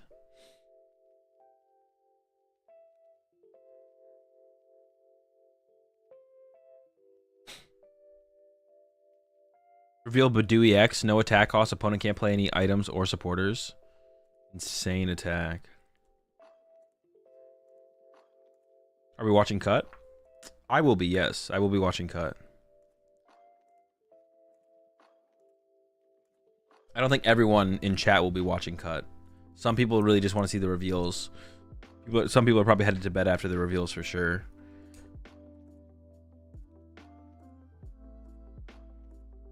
All right, everyone get your phones out with your Google Translates. Google Translate.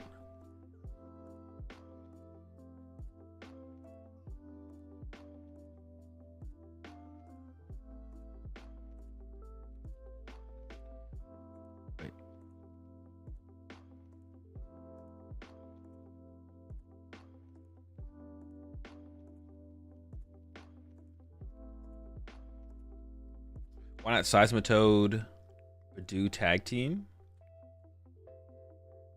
Why not Seismitoad, Badoo tag team? True. Get them both on the same card. Double item lock. You actually, if they attempt to use an item, if they forget to try and use an item when they can't, you get to use the item.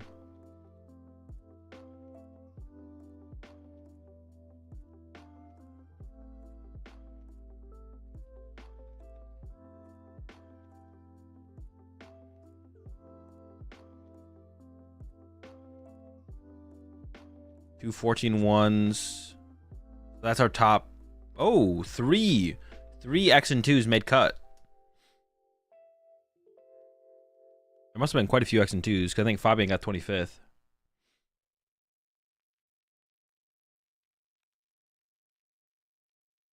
I wonder if they're going to show anything besides the top 16. Just show the next. Age. I'm curious how many X and 2s there were total. If you think about it, Toad needs 2 energy to lock and Badoo needs 0, so infinitely more powerful. True, there's definitely something there. I think you're cooking something there for sure.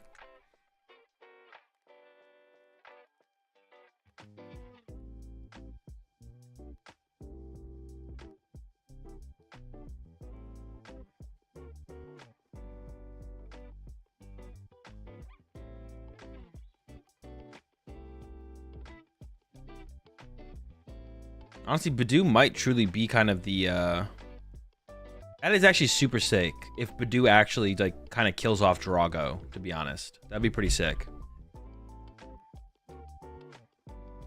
Because Drago truly is like one of the biggest gatekeepers in the format.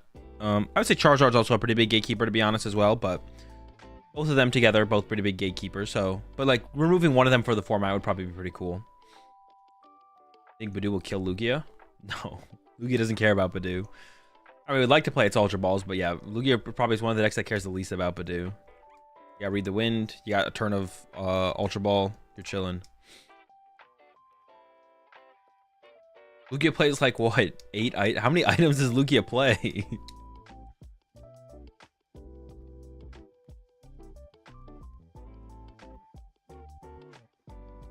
Badoo hurts Lost Box a lot too, right? Have we seen that at all this tourney? No, but Lost Box was already like dead. Like Lost Box was already a bad deck before this format. I guess with Drago gone, you could like, yeah, maybe it could make actually. All right. Maybe it could. Maybe Lost Box could make a comeback. To be honest, Badoo definitely hurts it, but I think you can manage. I don't think Badoo's that scary for Lost Box.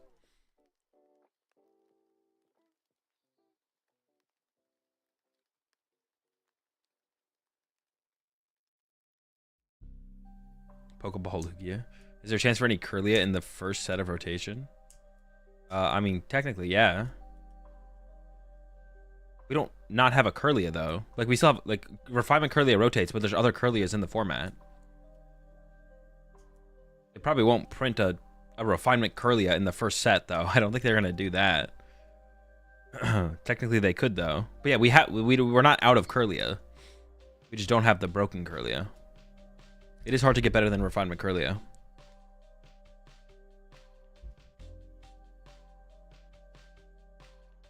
First, I have to go to an ad break before the reveals. Actually, I gotta go grab something myself. I'll be right back.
Dude, what the heck? No reveals?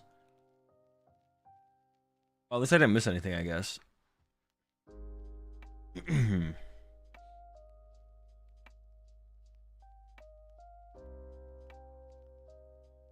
see y'all talking about it in chat, and y'all know I don't care what Pokemon they print. But what are the partner Pokemon that you guys want to see? What are some iconic partner Pokemon from Pokemon TCG, not Pokemon TCG, from the Pokemon lore that you'd want to see? Ash's Pikachu, Azul Strudel. Now we're talking. Just Garchomp, Ash's Greninja, Volo's Giratina, Octua EX.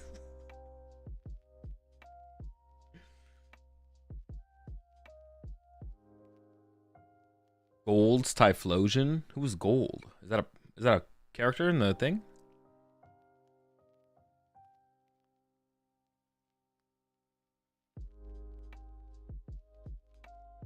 Who owns Marowak? I'm hoping for Vance's not Gardevoir, Vance's Mew VMAX. That's what I'm hoping for.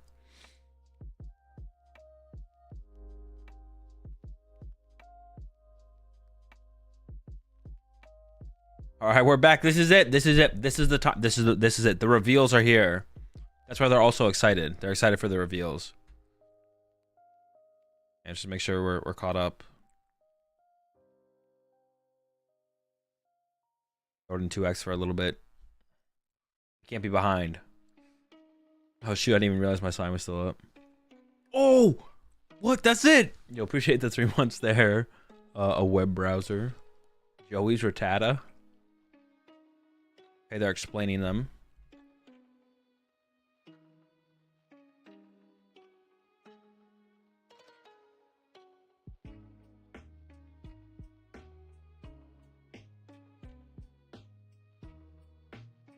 So this is the name, and then this is the trainer that owns the Pokemon. Okay, cool.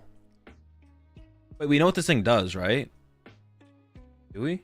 We do, right? Okay, we knew about the Zoroark. It has trade.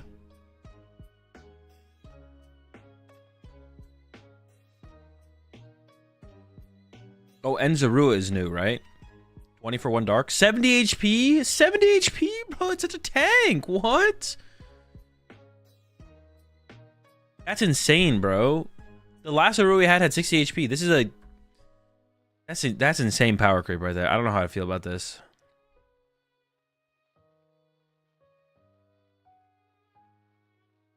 So, thick Zorua. Do you think they regret Dragapult? I don't know. I don't think the game developers ever regret anything. I think they probably just try and learn from their experiences and try and make the game as good as they can for in the future, yeah. I don't think they ever like regret. Oh, all right. We got some new Pokemon here. Victory symbol. When you use this attack, if you have only 1 card left on your side, you win the match. I assume it means only 1 prize card left, you win. And then the big guy does... Oh, wait, hold up. I gotta hold my phone better. Deals 30 damage times the number of basic energy in your opponent's trash. Discard all energy attached to this Pokemon and deal 90 damage to one of your opponent's benched Pokemon. That's pretty good. So it's 90-90 snipe. That's Radiant Greninja.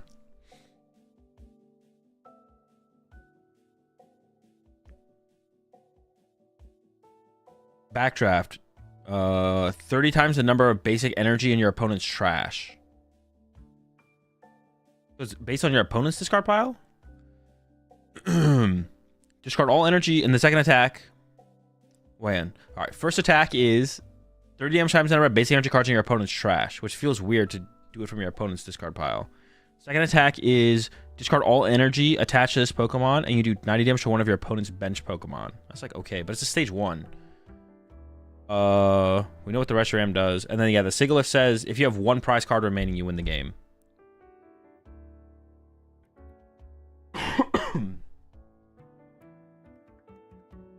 Draw a copy attack from Pokemon and discard or bench. Pokemon on bench. Or copies these? Yeah, no, but copying a stage 1 off your bench seems mid. But maybe it's fine. Yeah, because it copies off your bench, right? I mean, the Sigilyph is good. But like I don't know about the Darumaka or whatever. You read Japanese, Azul? Yeah, sure. Or is it Darmanitan? What's the little guy called? What does Sigilyph do? You win the game if you have 1 prize card remaining. Choose 1 basic energy from your trash and attach it to an N-type Pokemon on your bench. Bruh. It's just Dark Patch for N Pokemon. Pack it up, bro. Pack it up. The game's dead. Game's dead. Literally 100% of the meta is going to be N Pokemon, bro. They killed the game. Badu saves us. Is it just called N's patch? Well, it doesn't exactly translate to N's patch. It translates to ETA N points up. Choose 1 basic energy from your trash and attach it to an N-type Pokemon on your bench. Pretty good.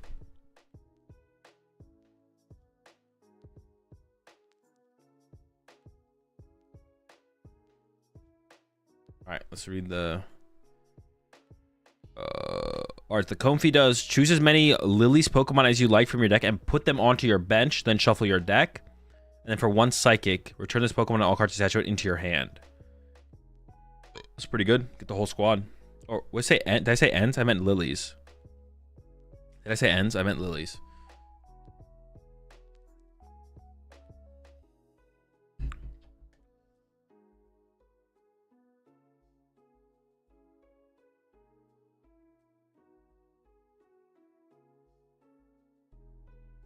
Any Pokemon?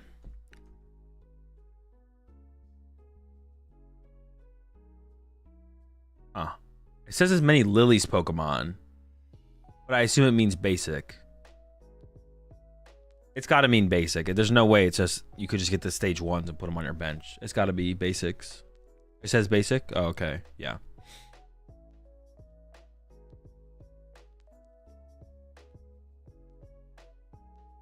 I wish they were more splashable and not decks. I mean, some of them might be. We haven't seen all of them. Dude, they got to show us the Zacian still, though. They got to show us the Zacian. Leak the Zacian. All right. There's probably a Lily's. When the Lily Pokemon this card is attached to takes damage from an opponent's attack and knocks it out, 1 less prize card is taken. So if this is attached to a Lily's Pokemon, they draw 1 less prize card. That's... I mean, you can play 4 of them. You can literally run 4 of this card. You can put 4 of these cards on your Lily's Pokemon.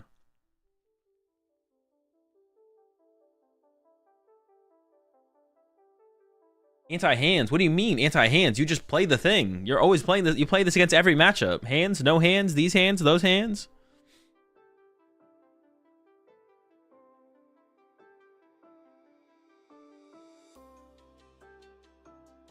Lily exclusive life too? Yeah, you can play 4 of these things. What the heck?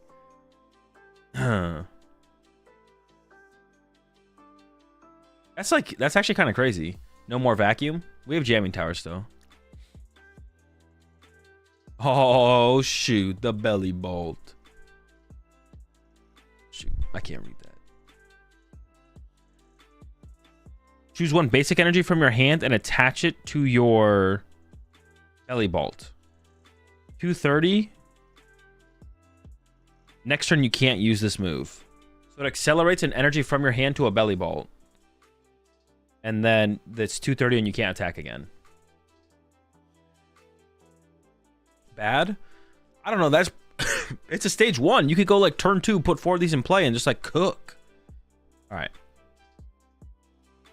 During your turn, you may discard 1 basic energy attached to this Pokemon. Draw cards from your deck until you have 6 in your hand. Ooh. That's pretty good. By hand, let me go back and... Hold up.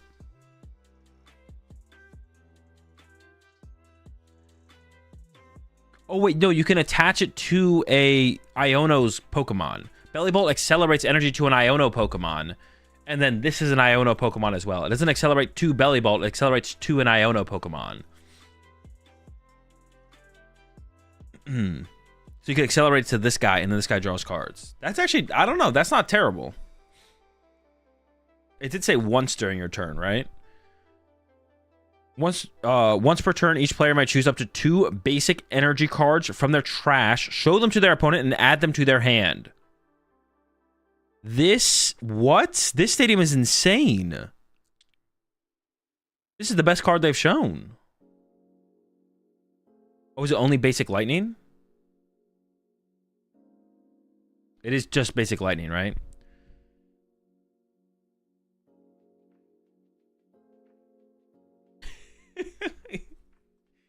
Yeah, only basic lightning. Only basic lightning.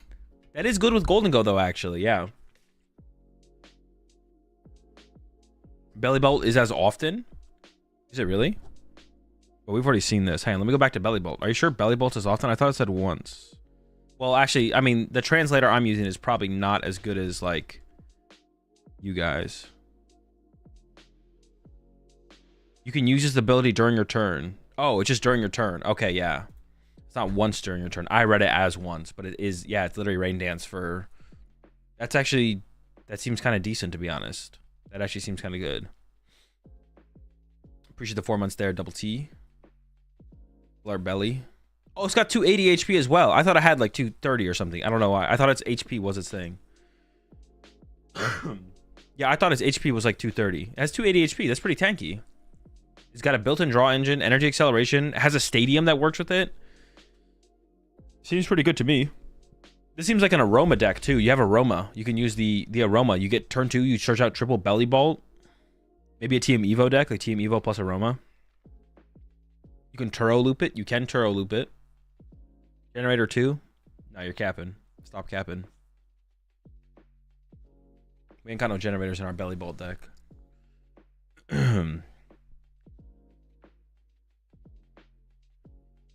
Are they not going to show us the Zacian? Trainer's toolkit. Some good tools in that kit.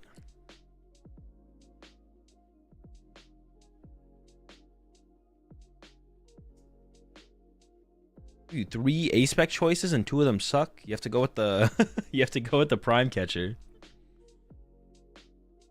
Dude, are they not gonna show the Zacian? Bro, they're saving the Zacian for later.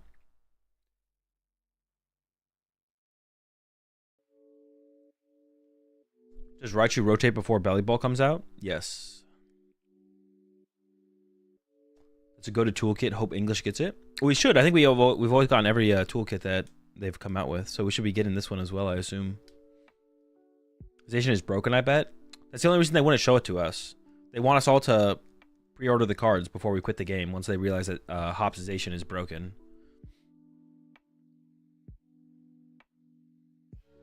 Negative prize cards with Legacy plus Lily's Tool. Yeah. So you'd take a card from your opponent's deck and add it to their prize cards.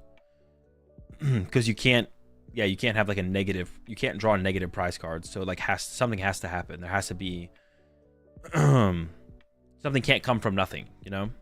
What is it? The rule of equivalency or something? The law of, where am I getting this from? This is like a quote from something or some movie or something.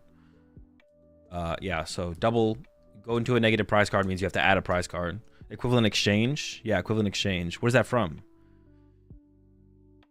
Full Metal Alchemist. Oh, is it? Yeah. That makes sense. That makes sense.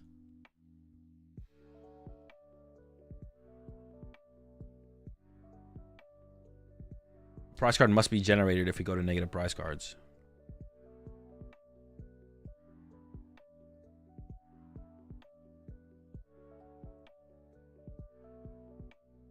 Won't work on Mr. Vroom Vroom. Wait, who's Mr. Vroom Vroom? Oh, the Revavroom EX? I don't know, we might be able to make it work. You could like write Lily's Revavroom on the Revavroom maybe and then attach 4 of the tools. I mean, if your opponent doesn't call you out for it, like you should be good to go. I think they add 4 prize cards to their side.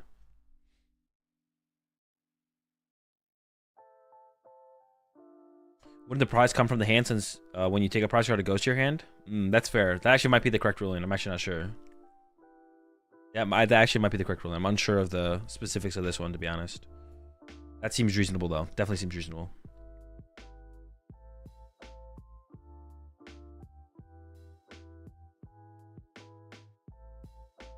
I'm not sure what these are, but it looks like it comes with 5 packs. Are they like starter decks?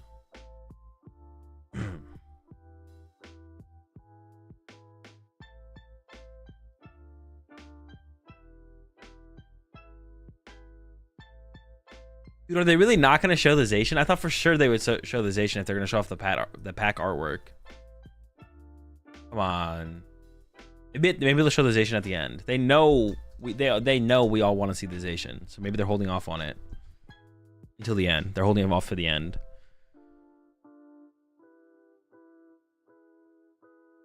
There is a Clink in the artwork as well, so there probably is going to... Oh, there's also a Joltik. There's also a Joltik in the artwork.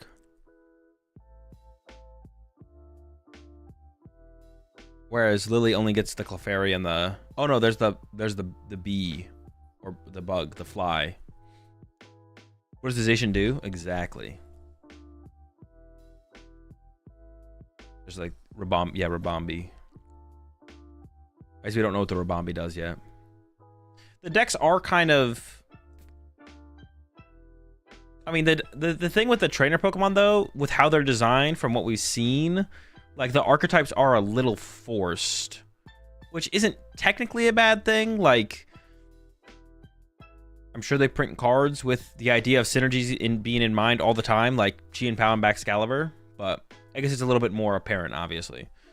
Yeah, they didn't just print Chi and Pao with Baxcalibur and we're like, there's no way anyone would play these two together, right? That would suck. They showed the Zacian already. Does 230 if one of your Pokemons is KO'd? True. If the gameplay is good, I don't really care. Yeah, me either. I don't really care either. I agree. But it was just like it was just a thought. But I mean, it's not like they don't do that. Like Mew VMAX and Genesect, or yeah, Chi and Pao and Baxcalibur. True. It's like those are very obviously supposed to be played together as well. Lugia and Chops? Nah, no shot. Yeah, it's true. It's true.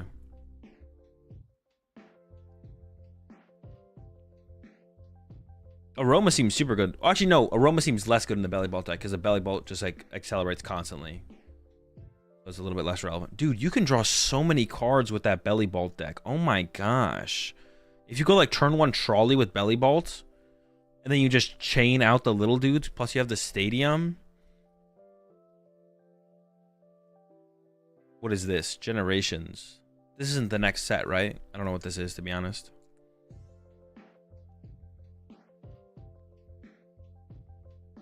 No Trolley since Badoo. True. We're cooked on the Trolley here.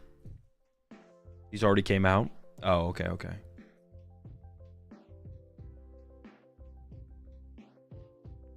Okay, now show us the Zacian. Now they've been waiting. They're saving the best for last. Of course. And we have one more thing to show y'all. We know it would catch your interest when we showed off the pack artwork. Of course, everyone noticed Hop with his signature Zacian, and that's what we're gonna be showing y'all next after we cut back to the cat. And now,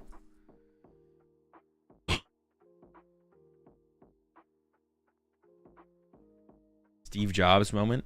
Yo, they do need like a Steve Jobs to do like the presentations for these things. That'd be good. We should have a Pokemon Steve Jobs.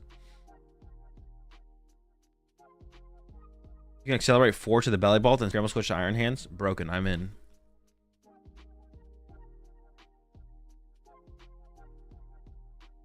Shave your head and wear a turtleneck. I believe in you.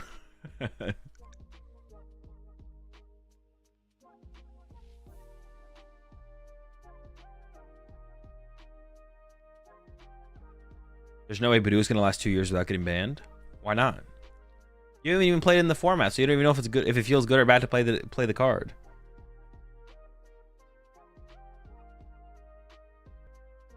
So far, the gameplay with Badoo doesn't seem bad. It just seems fine. It just seems like, all right, we're playing Pokemon, but now Badoo exists. Unless Badoo feels and is toxic, there's no reason for Badoo to be banned.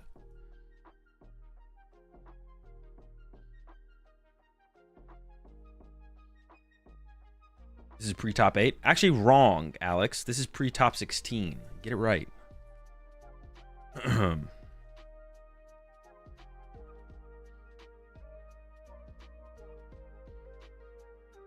So you said earlier, the game designers probably don't regret cards. Read this article title. Oh, okay, hold on.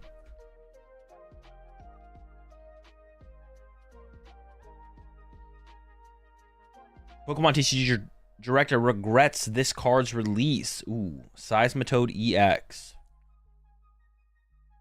Okay. Well, you know what? They're just not as I think of the word something as I am. I would have taken that and been like, I would have taken that and I would have been like, you know what? It wasn't, we don't have regrets here. We learned from our mistakes. And Seismitoad EX should have just been Badoo the whole time. We should have just printed Badoo, so we're going to make up for it, and now we're going to come out with Badoo. No, we're not going to make up with it. We're just going to simply evolve, and now we release Badoo to you.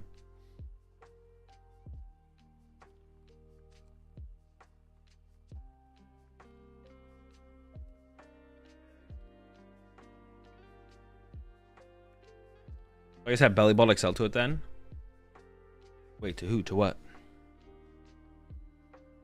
Should we get some more cards? I don't think so. I think that's probably the end of it. I think it's probably the end of the cards.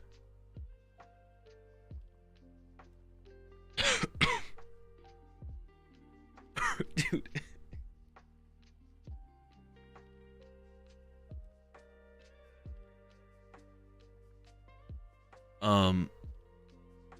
Bro, does anyone else have this when they're sick? When what was I gonna say? Oh yeah, the guy on the left, his jacket is super oversized. It reminds me of that the stupid NBA commercial where I don't forget the players were, but they have the oversized suits on. Does anyone else get does anyone else when I'm sick? It's like a pretty constant thing. Not every time I'm sick,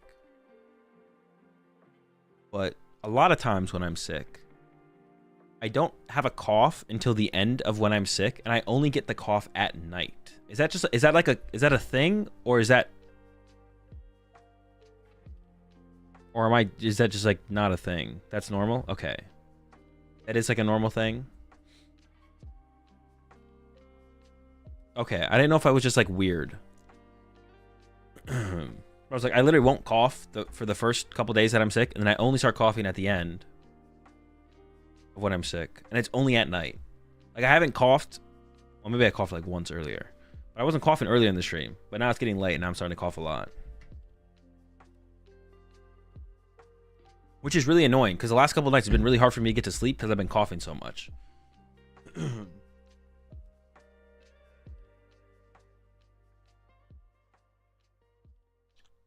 You're weird, but not because of that. All right, good to know.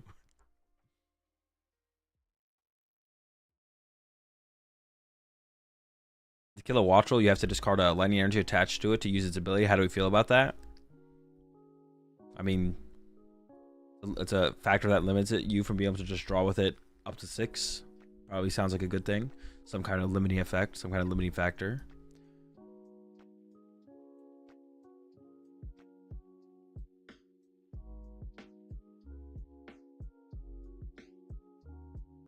No thoughts, empty head. True, same. Dude, if anyone asks me about any of these cards, I'm just going to time you out. Don't ask me about any of these cards. I don't have an answer. I don't even have a take or an opinion. We're not getting these cards. Dude, when I start up the stream, the next time I start up the stream, how many times am I going to get asked about these cards? I don't know. They come out in 4 months. 3 months? 4 months? More like 3 months, actually.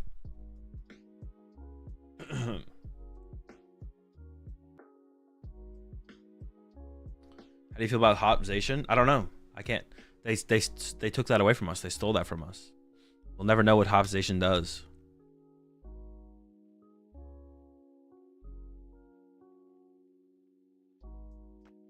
At least not until the full set is revealed. There's no point in asking about these cards. Oh, the asks will come. What are you planning on cooking for Iono's belly bowl? I mean, it's pretty sure. I mean, Honestly, all the archetypes are pretty straightforward. Except for Enzorok. That one seems to be the most open as to how you could probably approach it, to be honest. Yeah. You still keep up with the CDL? Yeah. I didn't watch all the week 2 matches, but I caught a couple of them.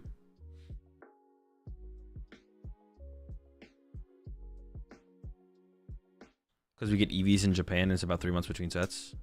The release date's already out for the set, Rex. It's March 27th or something. It's also not three months in between mini sets. It's roughly 3 months in between major sets, but sometimes longer. Like this time around, it's like 4 or 5 months between major sets. But there's like the mini set in between the major set releases.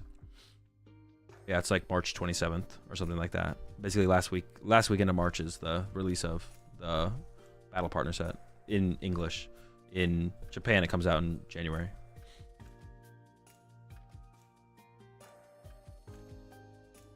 What card that's going to rotate are you sad to see go? None of them. I'm happy they're all gone. Garbage cards. Literal trash. Can't believe we actually played with those things. Is that the US release date? For what? For Battle Partners? Yeah. End of March for US. Oh, here we go. No! Come on. Dude, this is round 9. This is round 9. Why are they showing us a round 9 match, bro? Where's Top Cut?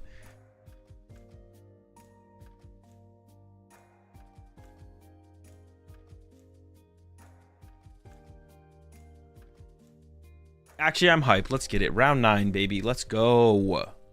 I wonder how many sets of trainer Pokemon they're going to give us as well. That'll be interesting. Doing the active. Oh, I guess I'm here to... I guess I got to do the Badoo counts. So it's Sarah Ledge versus... It looks like Dragapult? It looks like it is Dragapult. Dude, there was so much Dragapult, bro. Holy smokes.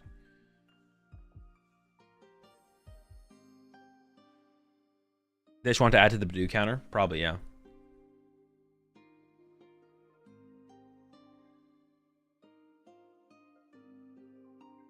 It's not round 9. It's a very elaborate Hopsization reveal. I hope so. That'd be sick. We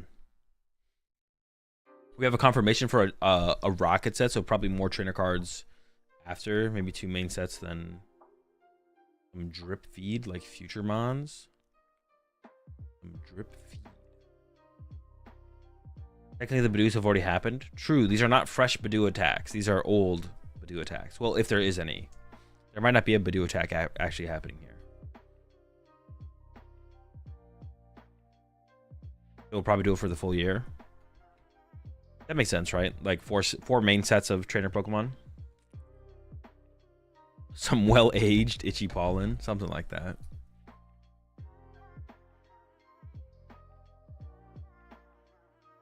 Good night. Disappointed to know we'll all be playing the same deck for 18 months. Have a good one, Apples. Rosebud and S-Ball for Hopsization. Attach double colorless energy to use the ADP's GX attack. That would be insane. Honestly, I'm down for it.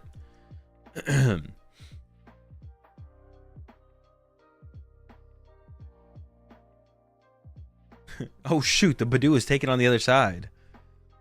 The Badoo's going in. Dude, honestly, the one thing I don't like about Badoo is it is like a go second. It is going to be a go second format. And if you just have a slow start going first and your opponent just Badoos you, like we almost saw in the Gardevoir game. Wait, why didn't we rescue board that? Wait. Okay. Dude, it was like... Dude, even his face. He's doing like bring around the Rosie.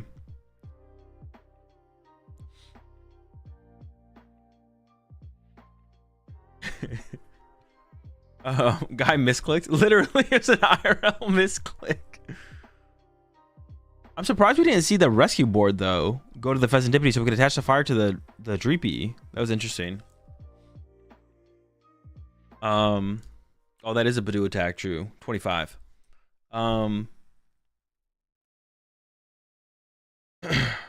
Yeah, like the Guardy game, the Guardy versus Dragapult game that we saw. Like, if you just go first and you have a slow... if you just go first and have a slow start, and your opponent immediately Badoos you, like, that is kind of cringe, to be honest. Like, if you go first and you just don't open Nest Ball or Buddy Poffin or anything, you're just like, attach, pass, and just go, all right, attach, trolley, push Badoo, item lock. And you're just like, well, I lose. Another counter? Oh, true. So yeah, I don't know. That's like the only thing with Badoo, to be honest. Going second is just so good now. Yeah, going second is just so insanely good now. Just kind of it like in the current like playing right now in the current format, like first and second feels like pretty balanced. It's like some decks and some matchups want to go first instead of second. But overall, it does feel like if you playing any deck, if you end up going first, it's like fine. It's like, all right, well, I maybe preferred to go second with my deck or in this matchup, but I went first here and it's okay. Right? And same thing with going second in a lot of situations. But I feel like going second is going to feel really good. Yeah, I feel like going second is going to feel really, really good in this coming up format for sure. I don't know. Like in kind of almost like a negative way a little bit. We'll see though.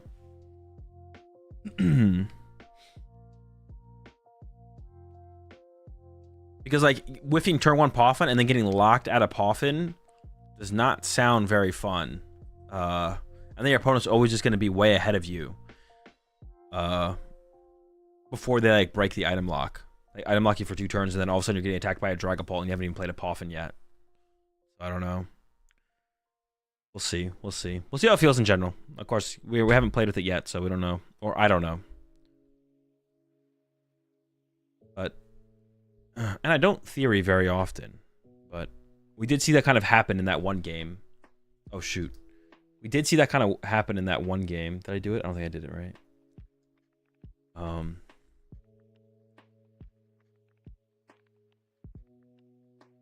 Then it's Lugia's time to shine or not? I don't know. It'd be like okay. All right. Another one. 28. Are we gonna break 30? I think we'll, with Top Cut we'll probably break 30. I'd imagine.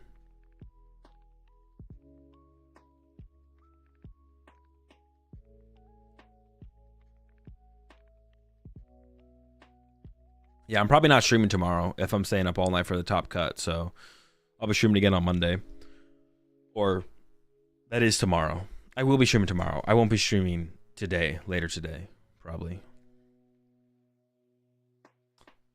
The meta right now is decks that best use Badoo and decks that can use Iron Hands to KO Badoo early. I mean, can you Iron Hands a Badoo if they Badoo, though? I don't know if you are going to be able to Iron Hands the Badoo if they Badoo. Once the Badoo is done, your Iron Hands isn't having any fun.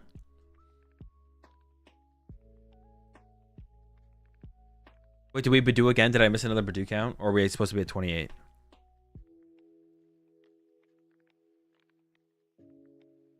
And we still ended up with the Rusty board on our Pheasantipity after we didn't put it on the Pheasantipity. How does that make any sense? That's definitely a misplay. Sorry, I was opening my packs on... Ooh, wait, hang on. I was opening my packs on Pocket.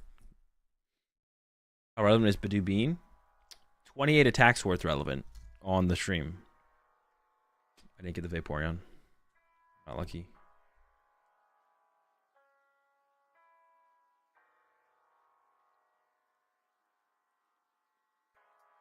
Tower? Oh, shoot. Was Tower in play on turn 1? Bro, I'm just trolling, I guess. Tower was in play. You're right. How do I always miss stuff like that? I don't know.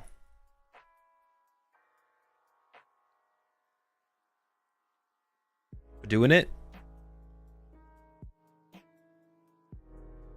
Don't? Badis, Bados?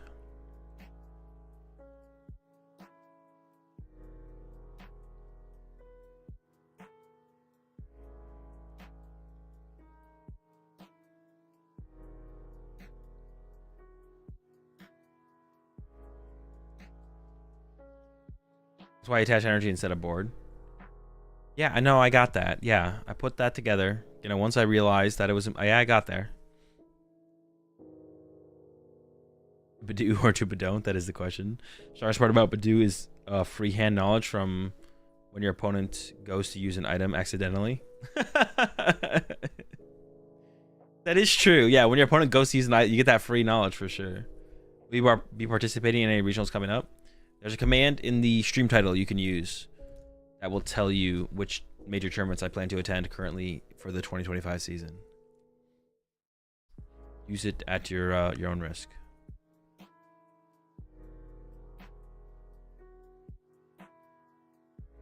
I'm definitely curious to see what some of these man, it's just so much Dragapult, man. It is so much Dragapult. It's an insane amount of Dragapult. An absurd amount of Dragapult.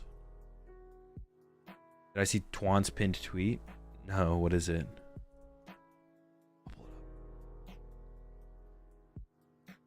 I'll look it up. I'll look it up.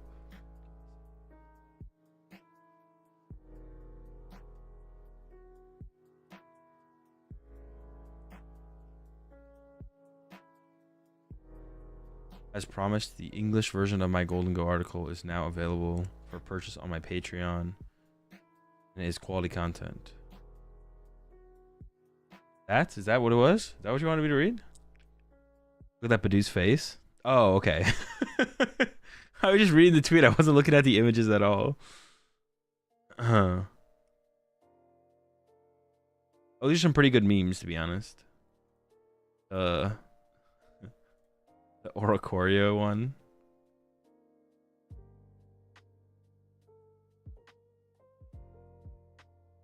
Also, you're trying to sell Twan's Patreon to me. I think people are shifting towards trying to build around playing for research to get around Badoo, though. Yeah, people are definitely changing how they're building their decks for sure. Like, we see all the lances and the Dragapult and stuff like that. Has there been any Pult Thorns? No. No Pult Thorns. A lot of Dragapult, but no Pult Thorns. A lot of Dragapults, Dusknoir, for the most part.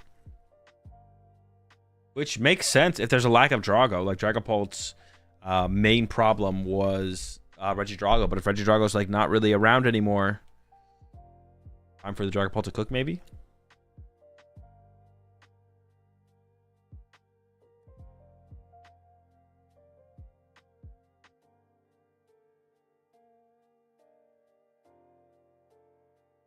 Is this live? No. Well, this game, the stream is live, but this game is not live. This is we just finished round 15. This is a match from round 9. So that's why I'm so checked out of it. I'm not even paying attention, to be honest. Because it's not relevant. Well, it is relevant. Well, not really. Yeah, this is round 9. This is a round 9 match, but we just finished watching round 15, so it makes me pretty uninterested in this round, to be honest. Match is live, stream is pre-recorded. I'm assuming Miraidon is slightly favored into both best decks next format. I don't know. What are the best decks next format? What do you know that we don't know? Sounds like you should know that if you know what the 2 best decks next format are. If you already have that information, you should be able to figure out if Miraidon's good against them.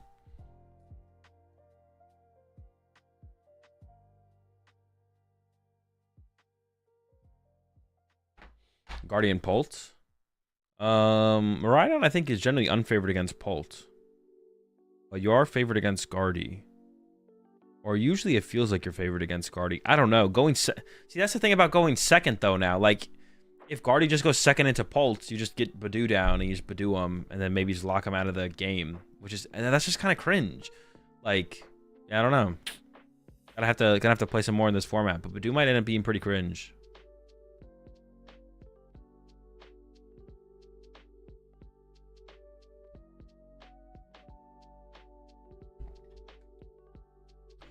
What do you like most about Australia when you visited for regionals in the past? I mean, nothing really specific, to be honest. It's nice. I didn't really do anything like Australia-like, though. So, like, kind of whatever. I do. The one thing I liked about Australia is that it's like the most similar to it's of like the other countries I've traveled to, is the most similar to America. So that's kind of a dub. But besides that, that's about it. Visiting new places is nice, but I do like the, I don't know, just like America is very like accommodated towards like, I guess, luxury in comparison to like other countries. Like the hotels in America are better than basically every other country I've been to. Besides like Australia is like equivalent to it. Like, yeah. What's the best thing about the USA? I don't know. It's just kind of dope. I definitely prefer to live in the US out of all the countries I've visited so far. I got a wide range of, or a decent range of climates to choose from as well, from the east to the west coast, north to the south. I mean, you're not a Japan toilet enjoyer. The toilets in Japan are pretty nice, I will say. They do have nice toilets in Japan. Honestly, actually, Japan is probably up there as well, actually, to be honest, of countries I've visited. Yeah, Japan is definitely up there for countries I've visited. It actually might be like the US. It's like US, Canada, Japan, Australia, or it's like US, Canada, Australia, Japan, something like that. Those are probably like the top 4 countries I've visited.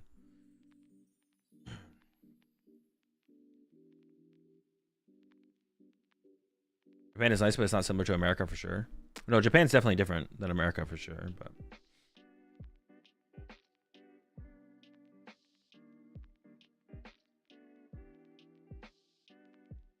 I lived in Australia for 6 months. It's extremely similar to the US.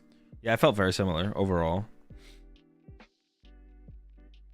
Maybe it'd be like, yeah, it'd be like US, Canada, Australia, Japan. Although I don't know, Japan is like different, but it's like, I don't know, Japan was pretty dope. So Japan would be up pretty high up there on like countries I've visited that I'd want to live in. I need to like visit other places in Europe for sure. I've only been to like 2 places in Europe. I've been to the UK and Germany. That's it. I need to visit like other places in Europe. A lot of other places to visit in Europe. Is this Top Cut? No, this is a rerun from round 9.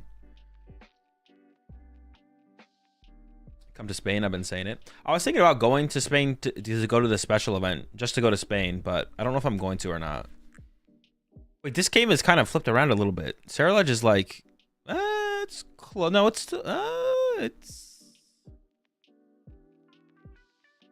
this is actually like winnable for Sarah Ledge, right? Would you ever go to a New Zealand regional? Yeah, but I don't think they'll ever have a New Zealand regional. If there is ever a regional in New Zealand, I will go, but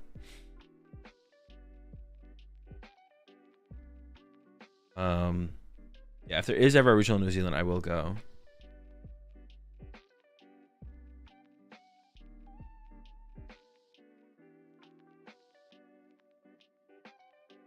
Sarah Ledge is way more popular in Japan than America for some reason.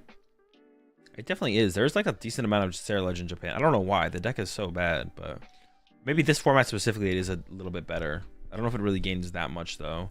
I mean, maybe but Drago seemed like it was a good match. I would say maybe the lack of Drago, but Drago seemed like it was one of its good matchups. So, did you ever go to watch an NBA game live? I've never been to a live NBA game before.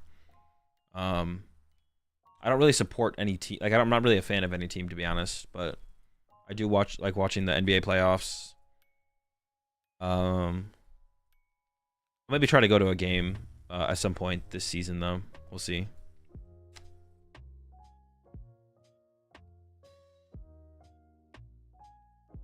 Have I ever been to?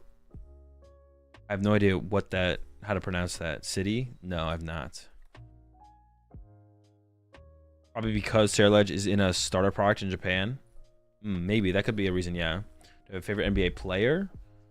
What about the WNBA? I mean, WNBA is just Caitlin Clark. For the NBA, I mean, probably LeBron, to be honest. I'm trying to think of other players. I used to be a Luka fan until I watched him play so much in the playoffs this last time around. Dude, he's so annoying to watch now. He's such a crybaby. I'm not a Luka fan anymore. I used to be a Luka fan. Yeah, probably just LeBron.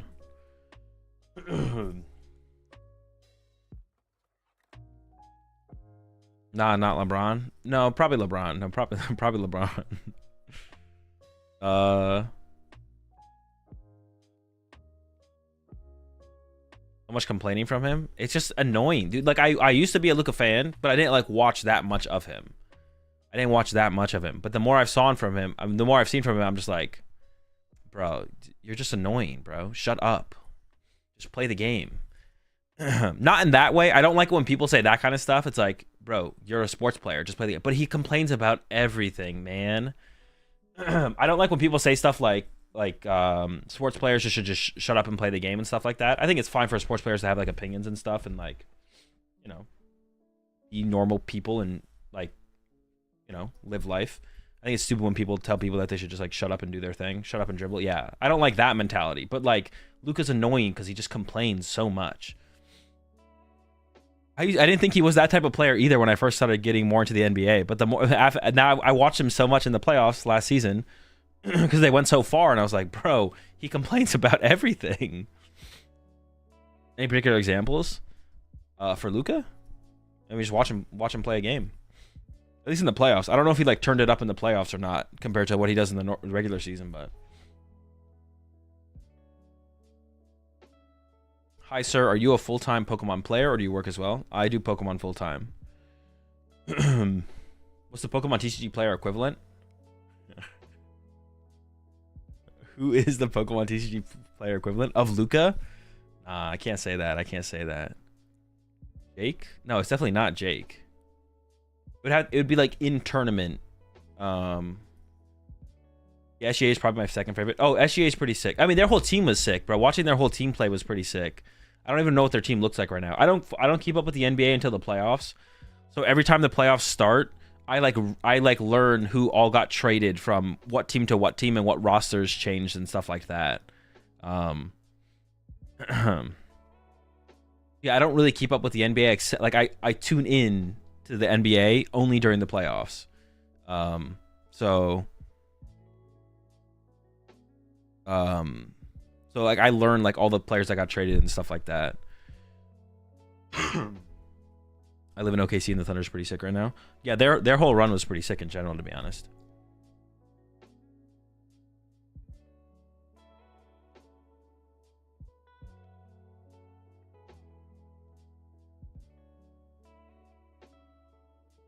Average sports watcher.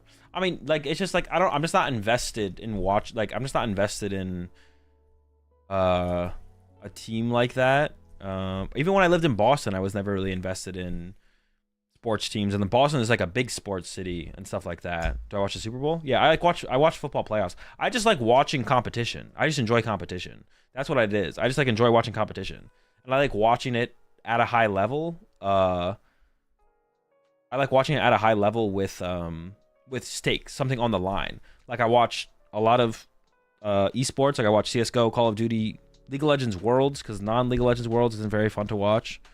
But I don't really have I'm not really rooting for anyone or have like a favorite team. I just root for greatness. Just watching greatness happen is just cool. So like, if I had to pick someone to win, like I want the Chiefs to win this year for football, just because it just would be cool if the Chiefs won. That'd be like sick to see that happen. I'm more so of a fan of getting to see greatness happen. So like being able to watch LeBron play is cool. And like if I had to pick someone to win in NBA, it'd be LeBron, because that'd be cool, right? To watch LeBron win. I wouldn't say like I'm a Lakers fan or anything like that, because after LeBron retires, I don't care if the Lakers win. Stuff like that. Like being able to watch, like yeah, like I said, like watching the Chiefs win that'd be pretty sick if they won again. Like yeah, at Worlds I was rooting, at League of Legends Worlds I was rooting for Faker to win, because it's like Faker winning is just cool. It's cool to watch Faker win again.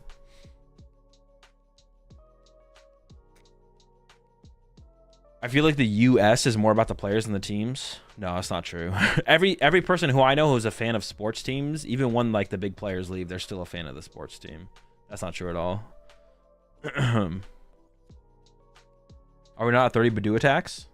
I don't think so. Was there a Badoo attack in the middle of that game? Did you go over all the translated cards? Yeah, I already looked at them.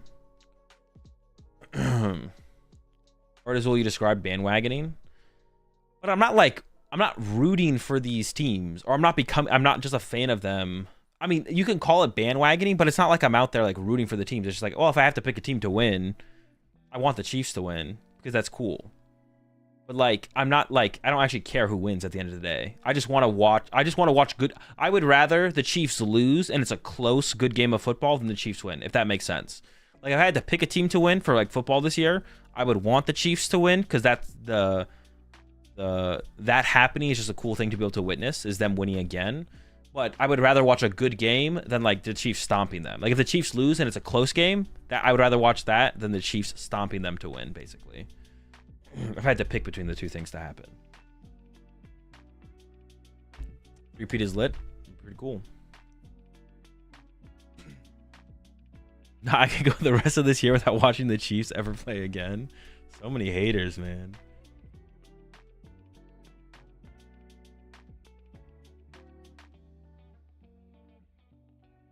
Seriously can survive playing full-time Pokemon?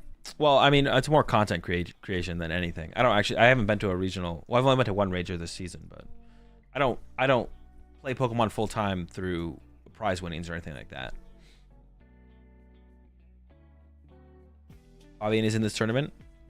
Yeah. Is it top 8 cut? No, top 16 cut. I feel like I've said this I feel like I said that a million times. You've definitely been here for one of the times I've said it's stellar. No, you're not. Didn't they just show the bracket too, actually? Or am I trolling? I swear I saw them bring up the bracket at some point.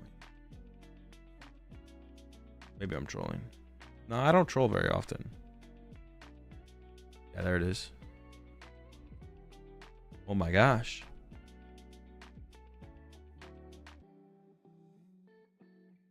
I feel the same way about watching sports, etc. I just like watching great players play.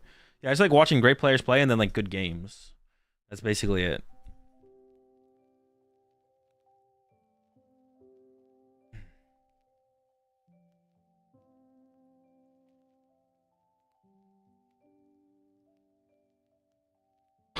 It's 4 a.m. We just started top 16. Hold on, we haven't started top 16 yet. Slow down. Messi or Ronaldo? I have no idea. Is it actually a debate between the two, or is like one of them clearly ahead of the other, and one of the side is just coping? You watch NHL during the playoffs? Nah, hockey's hard to watch, to be honest. Also, like the glorification of like the fighting stuff is kind of cringe, to be honest. Messi's clear since 2022. All right, any Ronaldo disputers in the chat, or is this a Messi chat now? Has this become a Messi chat, or do we have any Ronaldo disputers? Ronaldo fans are coping? I didn't know it was this one-sided. What the heck?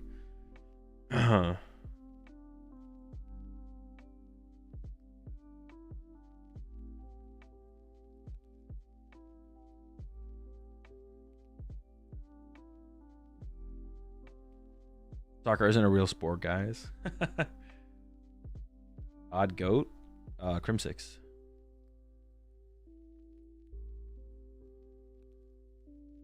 Messi's more talented, but Ronaldo works way harder. Yeah, but it doesn't matter though. It depends on who it did more, done more.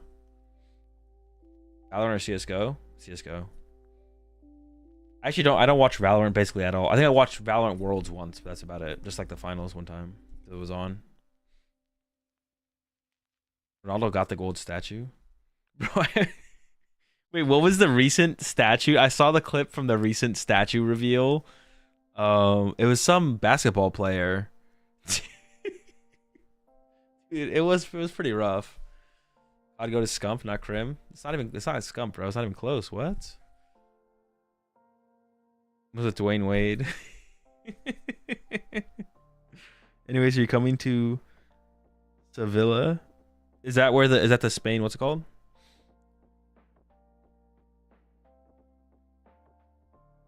What do you think about N's Pokemon support?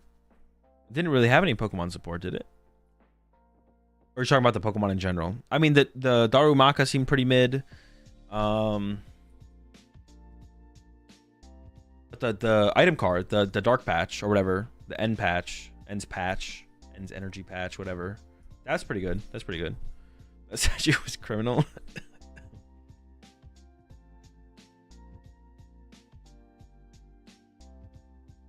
Let's put it this way: Messi got the World Cup gifted, and Ronaldo didn't. Easy like that. I mean, that doesn't mean anything to me. I don't know what that means. Messi versus Ronaldo is like Tord versus Klaczynski. Yeah, but which one is... What is the equivalent? Is Messi Tord and Ronaldo is Klaczynski? That statue was criminal.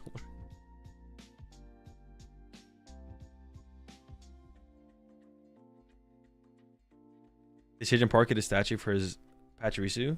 He should, though.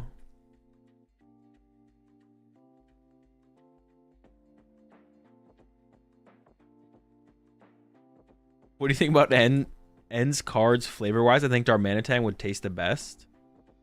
What are they? It's Zorak, Reshiram. No, it'd be Darumaka, the little one. The little one would probably taste the best, to be honest. Yeah, Darumaka would taste better than Darmanitan for sure.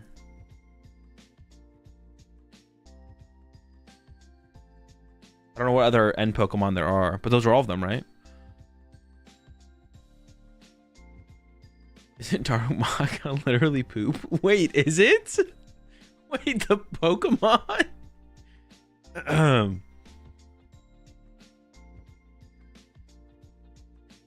Is it actually?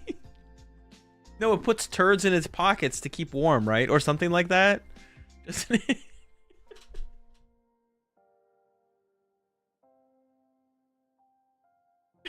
Wait, what? Doesn't one of the Pokemon do that?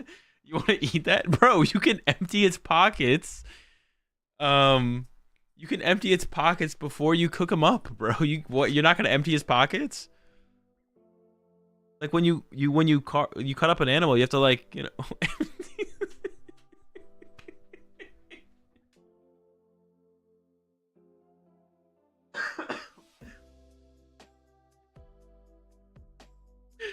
I assume we're gonna like skin it and then like gut it, right? We can empty his pockets as well. We don't have to keep his pockets full.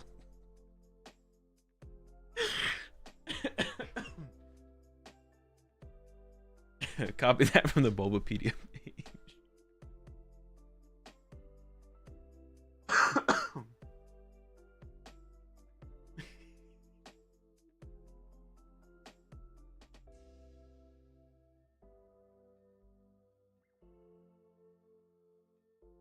The Darumaka Hot Pocket.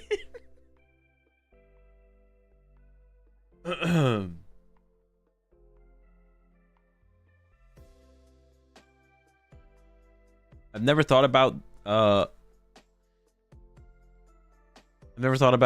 when we slaughter animals, do we like clear their bowels first? Yeah, what do you think? That's what you do. When you like gut an animal, you take out, you're only eating like when you when you eat a steak, it's like the I don't even know how to explain it. It's like the piece of the cow that is just like the meat. You don't clear the bowels, you take them out. Yeah, you take it all out. Yeah, it's like the muscle. The muscle. Yeah, there we go.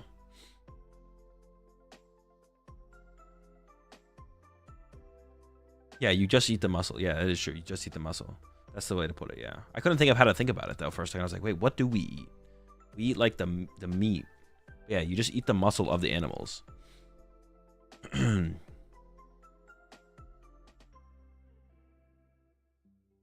what about hot dogs?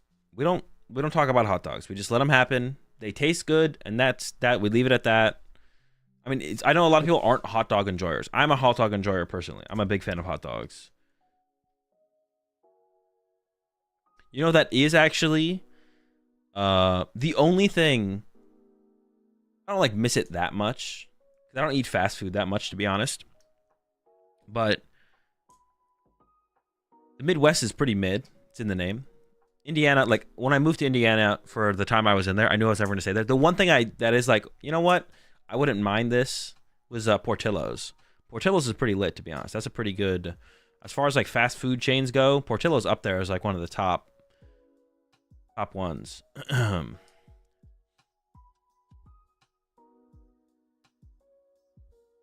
one of the best to do it.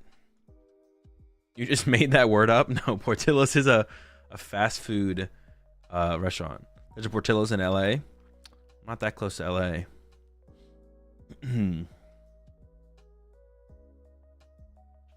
Definitely a solid joint right there.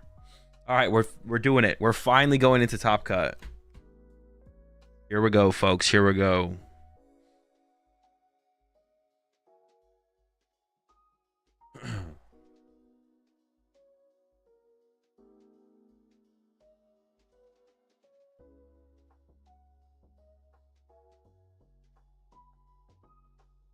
They don't reset. When they rock paper scissors, they don't do a reset. Look at this. Look at this. They first do the rock paper scissors shoot, but then they do like a reshoot immediately. They don't do like a full rock paper scissors shoot. They just go boom boom, right back at it. They don't go for a hard reset.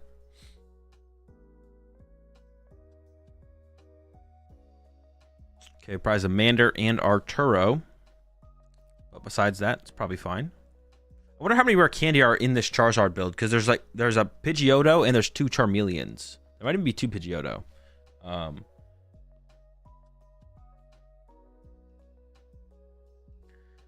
the other side, it is Ceruledge Palkia.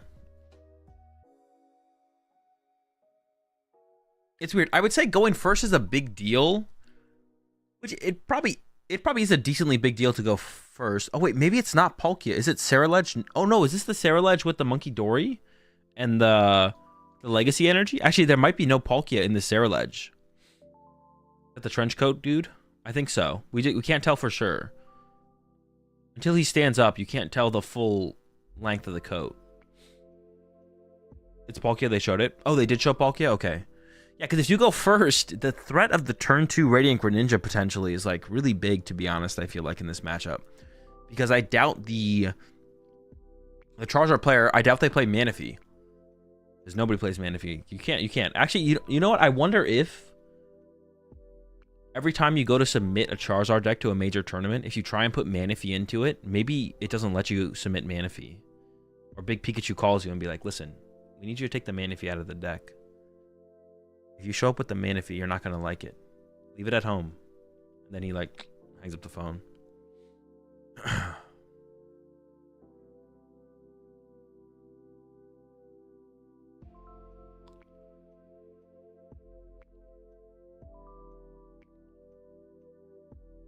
So we'll see what's found here. And we'll see if they can find turn 1.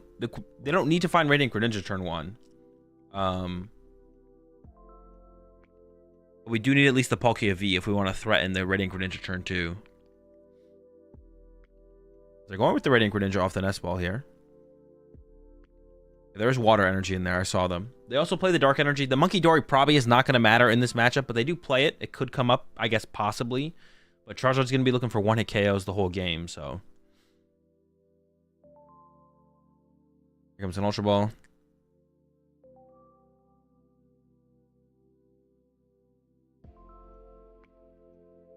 Getting rid of Boss and Luminion. I feel like, I mean, Squawkabilly or Palkia V's got to be on the way here for sure. It is a Squawkabilly. Okay. I feel like I wouldn't have hated to see the Palkia get found over the Radiant Greninja, though. Once again, Radiant Greninja, we don't need it turn 1. It is nice to get out turn 1, but if we want to turn 2 Greninja play, we need the Palkia V. V-Ball also coming down. And I believe there's no basics. No, I might be wrong. There could be a basic prize. I don't think there is, though. Yep, no basics prize, it looks like. Doing a quick check of the prize cards. I don't know why Ceruledge fell off. That deck gave me problems when it came out. Palkia and Ninja were wrecking me, and then once I set up something, I'll get one shot. I mean, I feel like Ceruledge never really established itself as like a strong meta contender, to be honest. Like a strong meta deck. It was just like, well, it's a new deck, so everyone's going to try it out, but it kind of never like really solidified itself as being like a meta deck. Why is there something more Ceruledge? I think Ceruledge in general is honestly just more popular in Japan. Like, that isn't really... That's not something that comes up too often across different regions where some decks are more popular than others. Usually just like the good decks are the good decks and everybody plays them. But that is like one thing I think is Japan does seem to... Ooh, it's Secret Box as well? Chill.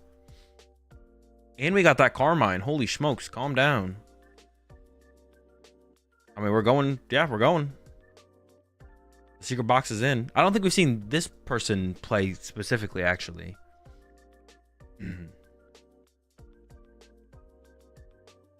So I'm probably going to get a Nest Ball for the Palkia V, right? Because we want the threat of the Palkia V turn 2. Whatever stadium they play, grab that. I don't know what stadiums they play. Probably Jamming Tower would be my guess. You probably don't grab a supporter here, unless there's a dead supporter in this matchup. I can't think of what it would be.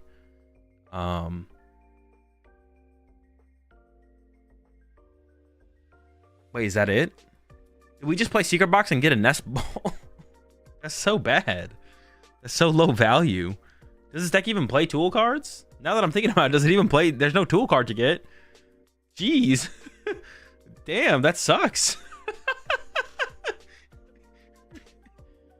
Why didn't we get... Did we not play? We have to play stadiums, right? We have to play stadiums. All right, concealed cards coming in for 2. That was it. That was the whole thing. All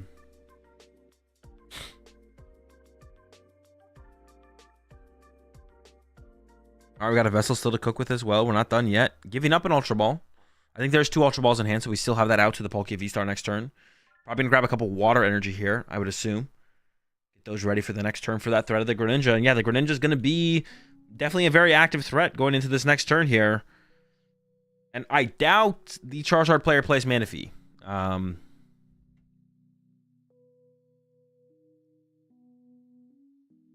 World's smallest secret box. It's the... There's no secret in that secret box at all. It was a Nest Ball for a Palkia. Ooh, we had the Ultra Ball right now, actually. We could grab the Palkia V-Star. That is like 3 Ultra Ball and Palkia V-Star. If there's an Iono from Charizard here on this next turn, it's going to be tough to find this Palkia, I think, to be honest. It's going to go to the bottom of the deck, and there's 1 Ultra Ball left. So it could be tough to find the Palkia. An Iono here, honestly, would maybe be better than Arven if the Charizard player has the option of that. There's so many ways to find the Palkia have been exhausted. Second Cadet makes its way into play. It's pretty good. Why did you save Ultra Ball for next turn? Because you want to get the waters in the discard pile, and also so you don't get Bedewed. I would assume is the main reasons. All right, here comes the Arven. Doing some prize checking. Man, can we survive? Can we survive a Greninja attack? That seems so hard to survive here. What's the hand? There's a Pidgey, okay. And it looks like Radiant Charizard. Some candies. The Pheasantipity in the hand as well, so there's going to be some draw power follow-up. But it feels like it's got to be Rotom. It feels like it's got to be Nest Ball 4 Sealstone, 4 Sealstone for Poffin here. Off the Arven. And then draw 3 with Rotom. Because I feel like we almost have to play towards a potential Thornton play to even have a chance here. Because the Manders are going down. The Manders are not surviving for sure. We do have some good draw power to work with here. The Rotom's going to see us 3 cards. The Pheasantipity's in the hand. That can see some more cards on the next turn, of course. But man, I think it's going to be pretty tough here. We'll see. Pidgey as well. We got the Pidge. But it's got to be a couple Manders off this Mander Manaphy. Well, no, I don't think they play Manaphy. So the Manaphy's not an option here, I believe.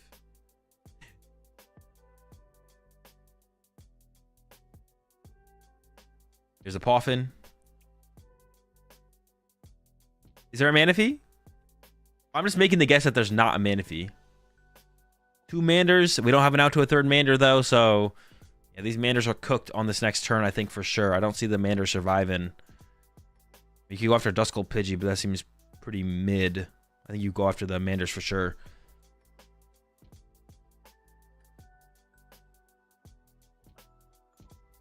Try and just buy yourself an extra turn here. Okay. Well, in this situation, you could actually jet up the Radiant Greninja. And then we can accelerate 2 waters. to the Greninja and 1 to the Palkia, so we could possibly retreat the Palkia. I think the other players are trying to make sure that's the correct amount of cards in hand, and I believe it is. Okay, there's the Palkia Evolve. And by jetting up as well, we would conserve the energy, or we'd conserve the energy on the Charcadet, yeah. Yep. Is that jet up? Also, the Duskull's like kind of trapped. Well, the Duskull being trapped in the active is not that big of a deal. 2 to the active, 1 to the Palkia, yep. Hopefully we have more than just the immediate attack. I mean, just going with the attack here would be fine. We also have a Sarah Ledge to work with. Anything else? Or is it just into the attack here? It's like fine, but a little bit more would have been nice. They're actually thinking about this. Are they going to play around? Are they going to play as if the Thornton's like going to happen? I feel like you just go after the double Manders here and force them to have the Thornton play, personally, but yeah. Thinks about it for a second, but then just goes with the... I feel like the easy choice is to go after double Charmander. So sitting there and thinking about it, I don't fault him for sitting there and thinking about it. It's like, okay, is this really what I want to do? Definitely, like I said, the easy choice is to just go after double Charmander here. Doesn't mean it's the correct choice, though. But I think it is. I think it is probably correct in the scenario. There's the Thornton. It's in the hand. Thornton Candy Charizard. Thornton Candy Charizard to KO a Greninja does not seem that good. What is KOing Duskull plus Pidgey achieve here? I mean, KOing Pidgey is just always good, but it's hard to argue against KOing double Charmander. Like, not double Charmander, it's hard to argue against removing all Charmanders from play, is what I should say. Pidgeot's just really good, right? That's basically it. Okay, there's the Thornton. Mander's in play. Candy Charizard ability. But are we going to attack into the Radiant Greninja? And did choose the Thornton, the Rotom. It does remove the liability of Rotom from play. If we have Counter Catcher for Squawkabilly here, honestly, that's about as good as it gets. There's Pidgeotto. There's the retreat. Is it just the KO the Greninja? Honestly, KOing Greninja is still decent here because it sets up for a potential Briar line. Dusclops comes into play as well.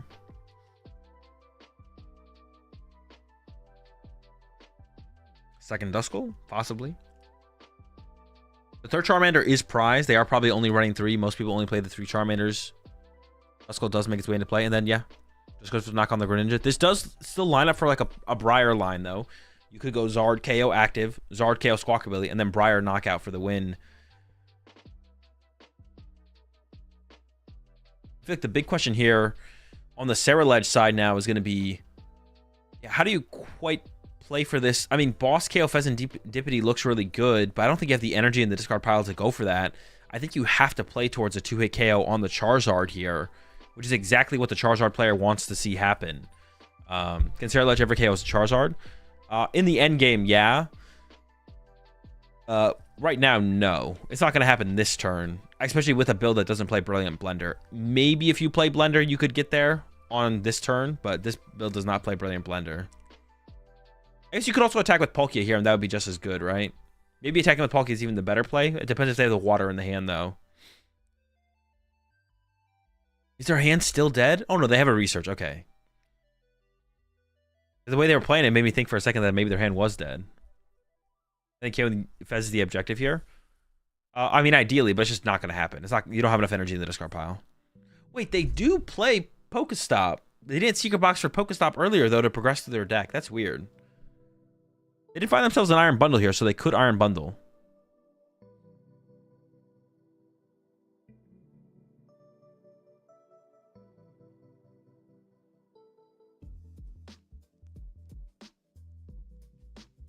I doubt the Pheasantipity. I doubt the Pheasantipity will get pushed up here if you go for an Iron Bundle here. It's probably going to be the Duskull. They're going to do an energy count, though. There's not that many in there. I actually don't think they can currently knock out the Pheasantipity. They do have a Pokestop in hand, though, so they could get there. Duskull is, like, the safe play, but, like, I don't hate the Pheasantipity push there. There's not that many energy in the discard pile. It's close. There is a Pokestop in hand, though, so they maybe could have got there. I'm not sure how many energy in the discard pile right now, but there's not a ton. Level 9 Stretcher Research. Could recover that Radiant Greninja if you have a bunch of energy in hand to start to cycle those energy. That'd be pretty good here. I don't know how many energy they got in the hand, though. We'll see.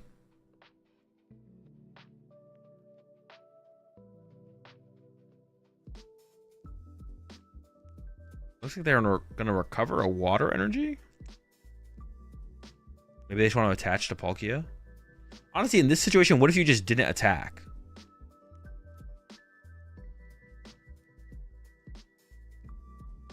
Because you're giving the free pivot. I think they only did 130. They only hit for 130 there. So it was 150 before the Iron Bundle got before they had to pick what they sent above the Iron Bundle.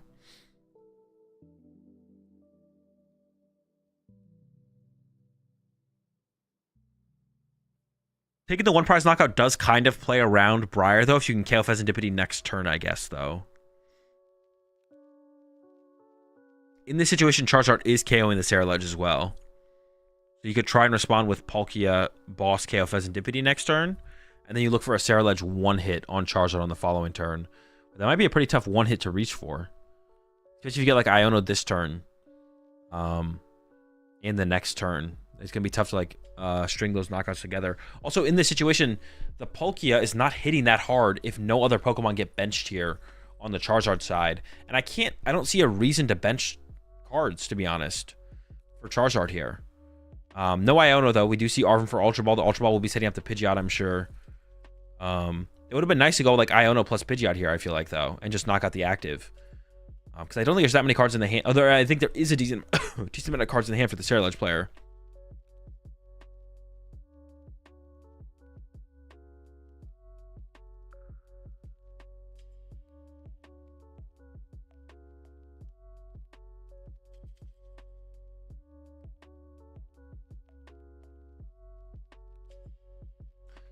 Not getting Ninja back there feels bad, but probably playing around Dusknoir.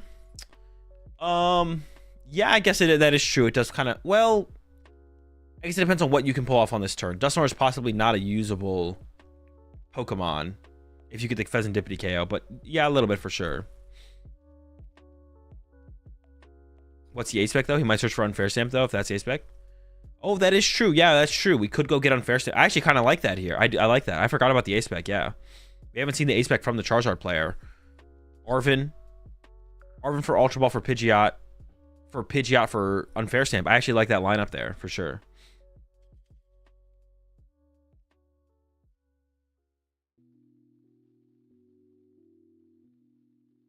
Then we get the Pidgeot established going into the next turn. Okay, they're finishing the quick search here.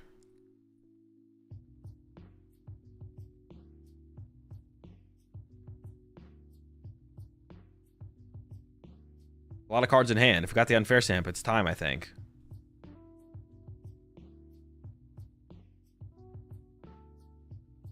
I think that is the line they're going for here. We'll see. Every time they go get a card out of their deck with Quick Search, they always shuffle their... They always shuffle their hand. Like if they get an unknown card out of their deck.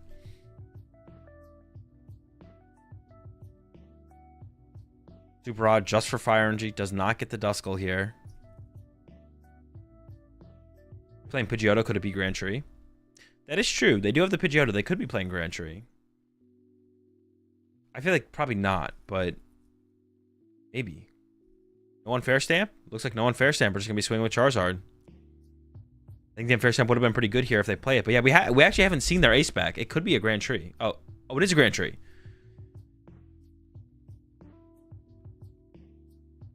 Never mind. And they counter catch the bench Cerulege as well to avoid putting an energy in the discard pile. Although, yeah, I mean, I guess, yeah, sure, yeah, it does. Yeah, no, that does work. Now you can push up Palkia though, and then retreat Palkia possibly, but yeah, you could do that anyway. So yeah, I guess this does reduce the energy in the discard pile by 1 potentially. Doing a little resource check. Do they play with double sleeves? Pretty much anyone. Most people who use the artwork sleeves do seem to double sleeve. I'm not sure if these players are double sleeved though, to be honest. I feel like Palkia has to be the push up here, whether it be to boss KO Pheasantipity or to get the energy off it. All right, Palkia's push. Can we get... How many bench Pokemon do we need? 3? If we can get 3 bench Pokemon and boss, we can KO Pheasantipity here.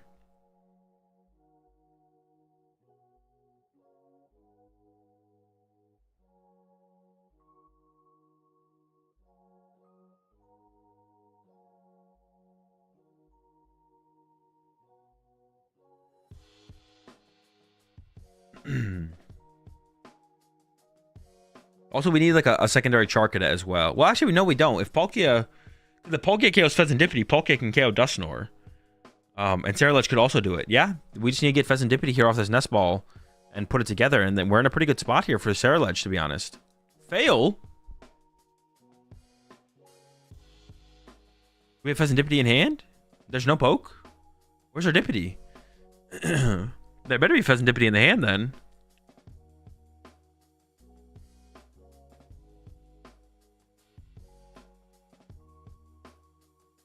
There's Cadet, there's Monkey.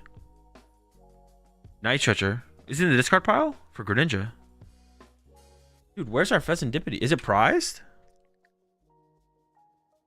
Maybe it is prized? It's not prized. Ceruledge can KO Pheasantipity this turn, and then they can't play Briar. There's the boss. The Palkia does get the knockout on the Pheasant. But where's our Pheasantipity? We're just not going to put it in play. Now we're just going to get Iono'd. We're going to get Iono to 1, and we'll have to draw boss with no draw support in play. Are they playing that way on purpose, though?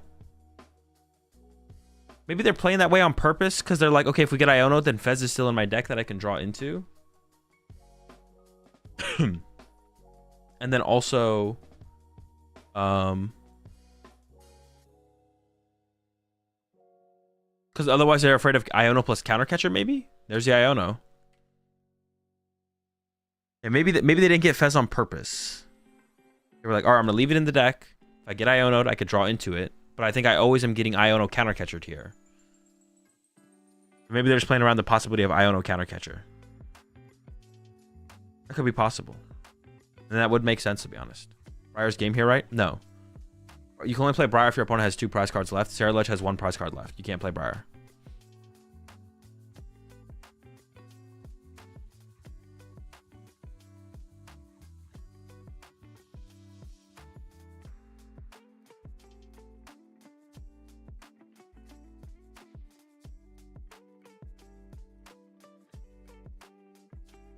All right, here we go. Charizard knockout. Go down to 1 prize card. Is there a boss on the other side here? That's the question. There's not that many energy in the discard pile. There's a ton of energy left. There's enough energy to KO a Dusclops. There's probably not enough energy to KO a Charizard, though. Maybe there's enough energy to KO Pidgeot if we can find Night Stretcher for Iron Bundle, though. Let's see.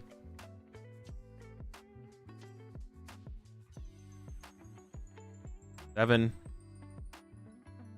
Boss on the Clops. And that's the dub. Maybe they just don't play Pheasantipity, or maybe they didn't want to set it up. Not setting it up isn't the. I don't hate the logic behind that. If you know you're gonna get Countercatcher boss.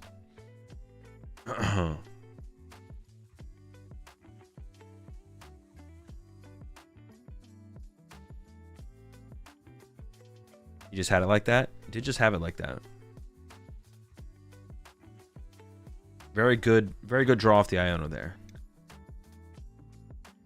Close game, though. It was close. It was close. It's just hard to deal with that turn 2 Palkia play, man. The turn 2 Radiant Greninja play. They even had the Thornton combo, right? They had the Thornton response. But yeah, it's just super hard to deal with that play. When they did do the Secret Box play, I feel like they should have gotten Pokestop as well. I feel like they should have got Pokestop as well off the Secret Box and started milling more aggressively with the Pokestop, but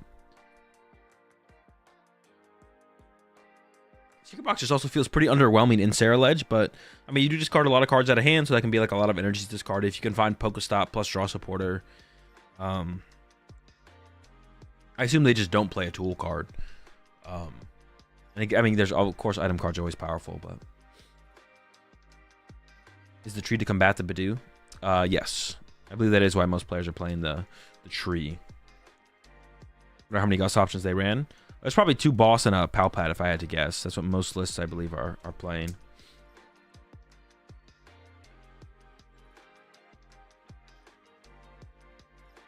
15-1 with Sarah Ledge is generational luck. Why are you hating? What the heck? Charizard didn't even get damaged. That's true. Yeah, we didn't even punch. The Charizard didn't get punched a single time. And the Sarah Ledge player did get stalled on like turn 3. They had or on turn 2 even they had the Greninja play, but they didn't do anything else besides the Greninja play. Like turn 2, if they had like Greninja play plus research, they probably would have been in a really good spot moving into the end game. But overall, the end game was kind of iffy a little bit, to be honest, because they hadn't milled through their deck that much. There was only how many energy were in the discard pile? It's like 7 energy in the discard pile or something. Like they were only hitting for 170 damage at the end of the game there from Sarah Ledge. They had not progressed through their deck very much at all.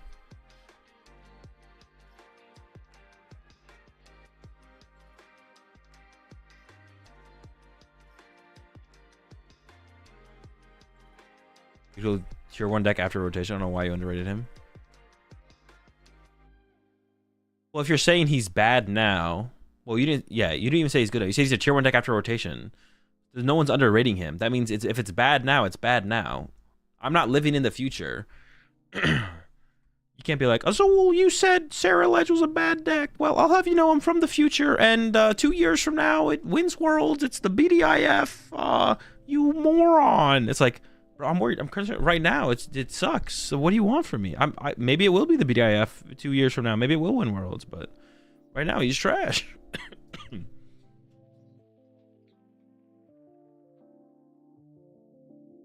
I'm only ever concerned with the present. I'm not worried about the future.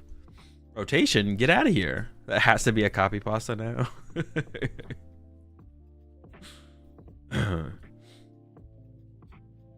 So what you're saying is buy Sarah Ledge low? Yeah, invest into Sarah Ledge now. You got 2 years.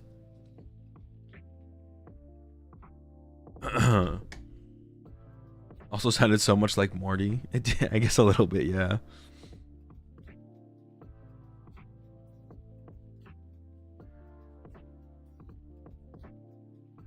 Tier Rick now? I don't think I can do a very good Rick.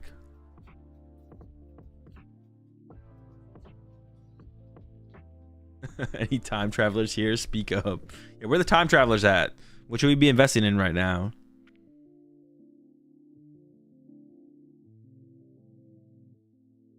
Should I buy up all the Badoos?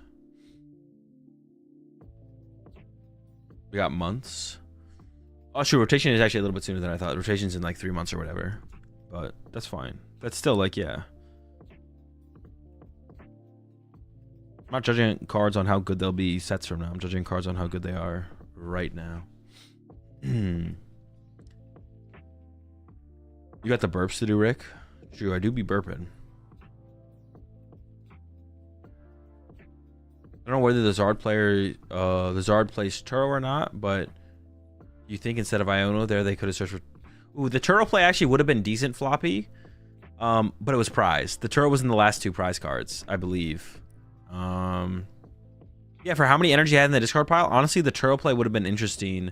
You would have left them with a pretty big hand, which gets a little bit scary, I guess. But the Turo was in the last 2 prize cards, which I think they hadn't drawn yet. How many prize cards did they have at the end there? They were just going down to 1 prize card, right? Yeah. So they didn't have access to the Turo play. But honestly, that wouldn't have been a terrible play. I didn't think about that in the moment, but it was prized.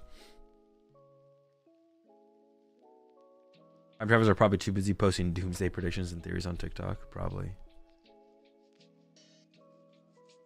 I'm from the future and Badoo wins worlds by punching Zard 33 times. 33? Bro, he's weak to grass, bro. What the heck? That's a weak Badoo. The Badoo hits for half damage. It does 5 damage, so it does 10. That Badoo needs to hit the gym, bro. What the heck? That pollen ain't itchy enough. It would be a crazy outcome, though. How do you get Badoo to tank a Charizard hit? Oh! Wait a second.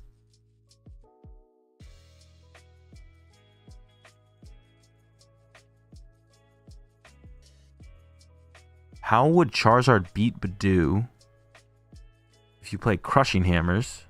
Hold up. Neutralization Zone? That would also work. But if you played Badoo with Crushing Hammers... Dude, now that you mentioned Neutralization Zone... Dude, there's got to be some, like, really toxic Badoo decks that, like... I don't know.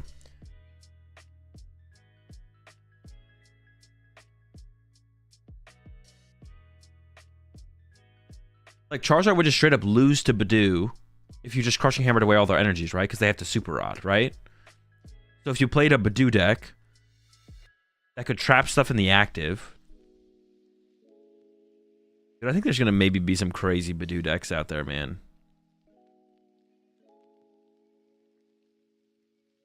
Like, Badoo with, like, Radiant Al... Like imagine just a Badoo deck with Radiant Alakazam.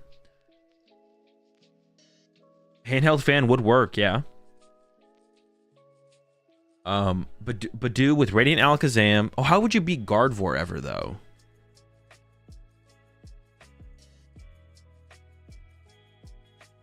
Is there a way to just beat Gardevoir? How can we beat Gardevoir?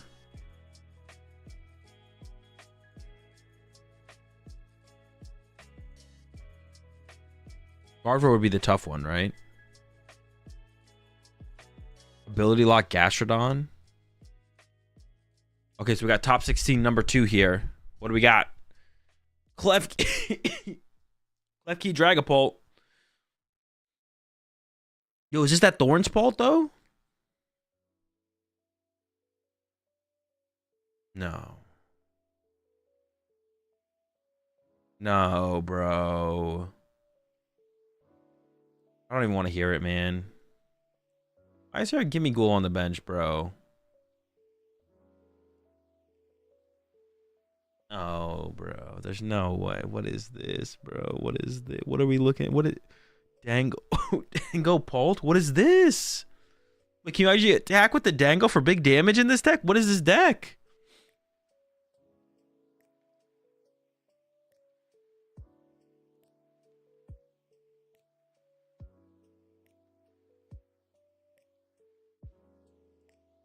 The Dango just a draw engine? Is it just there for a draw engine, like a tanky draw? But what happens if they gust it? It's got 2 retreat cost. Ooh, versus the classic Lugia. Yes, love to see it. Heads on the coin flip. Now we're cooking. It's actually just Dracloak and Dango all drawing. Oh, there's no Dragapult? That is a lot of Dreeps on the bench.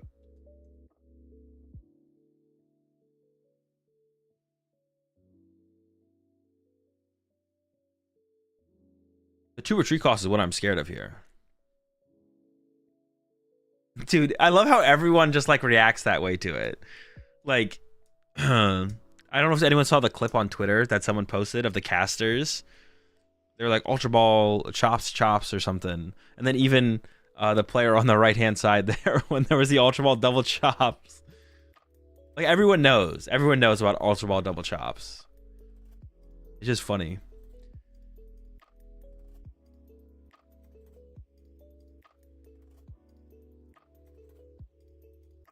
All right, Mr. Lugia.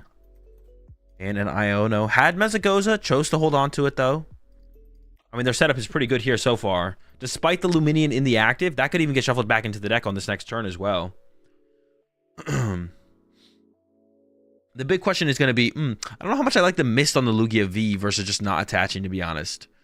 Not a huge fan of the Mist on the Lugia V. Especially because we could have gotten a Jet. When we did get the Jet, we could have gotten Jet plus Read the Wind. Yeah, actually, the more I think about it, the more I hate the Mist on the Lugia V.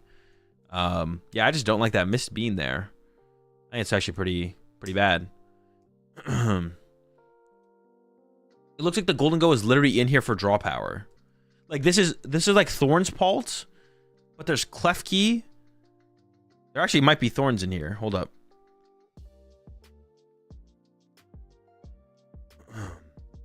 It's Thorn's Pult with Klefki and a Golden Go line, but you actually can't attack with Golden Go. Golden Go is there to draw cards. So it's like a tanky draw engine because Golden Go does have that 260 HP. Hold up. Never mind. There is a Metal Energy. Maybe you can attack with the Golden Go. I take it back. My bad. You can maybe attack with the Golden Go with this deck. I just assumed you couldn't.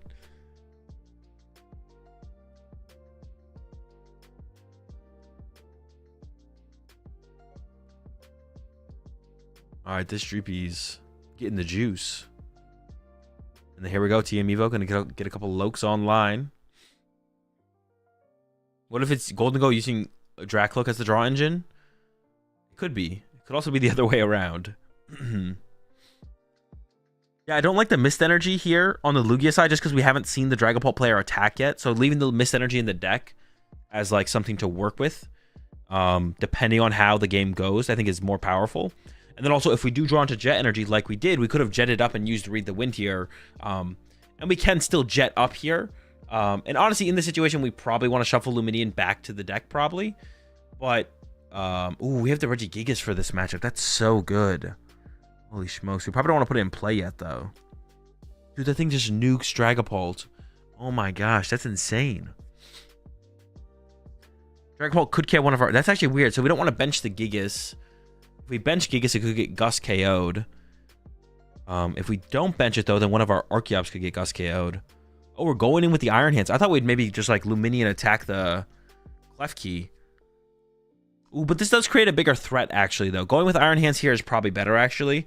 Because this means we create a bigger threat. And if the Dragapult ignores it and chases one of our Chops, then we'll have double Chops to work with the Regigigas. If they go to deal with the hands. And if they don't, if they go KO Archeops instead of KOing Iron Hands, or instead of pressuring Iron Hands, then we can just go boss it with Iron Hands and draw another 2 prize cards. No, is the Legacy prize? No way, right? Hold up. Okay, thank goodness. They were like looking through their deck and they didn't pull it out immediately, so I got kind of scared.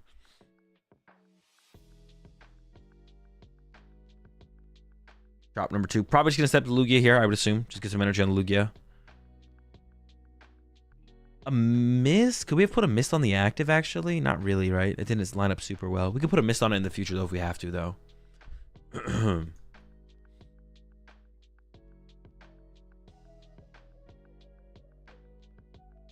Ooh, double gift to Lugia. Ooh, wait, why not a double turbo? Ooh, why are we putting 2 gifts on that thing? Ooh, I don't like that. What is it? What is the value in ever doing that? Is there any value in doing that ever? Oh my gosh! And we have boss. What the heck? This hand is insane. I didn't even.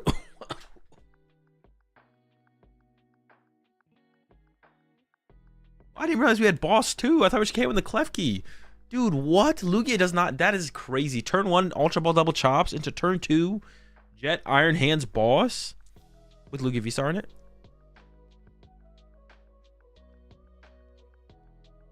And the hand for the Dragon Ball player was looking fine until this happened. Jeez. I don't think we have a supporter in hand. I mean, I don't know what we can choose off this Dracloak. It looks like a second Dracloak is there, though. So that could continue our draw chain here. Isn't Klefki immune to Iron Hands? No, you're thinking of Mimikyu.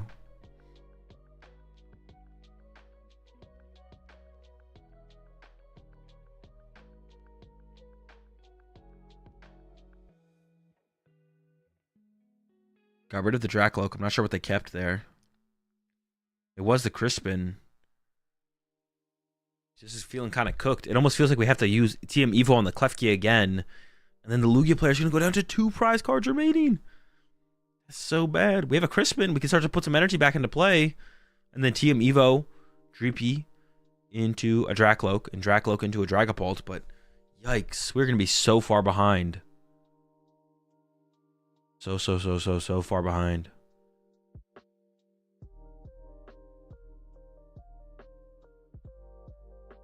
All right, going to the Crispin. I see Psychic. I see Metal. I see Unfair Stamp.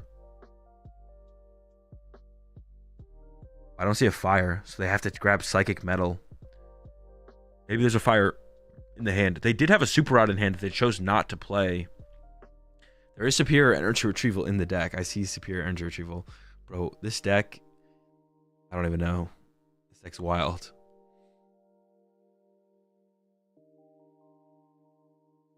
Then we gotta settle for that TM Evo. They definitely do plan to take big one hits with the Golden Go. So they're going with evolving the Gimme Ghoul to the Golden Go, not going for the Dreepy to the Drakloak. Maybe they don't have a Drakloak in the deck. The Go is online. I wonder what would happen if you brought up the Golden Go. They do play some Superior Energy Retrieval. They don't play a ton, probably. What if you just left it there and they attacked with it? But then would they run out of energy to attack with it?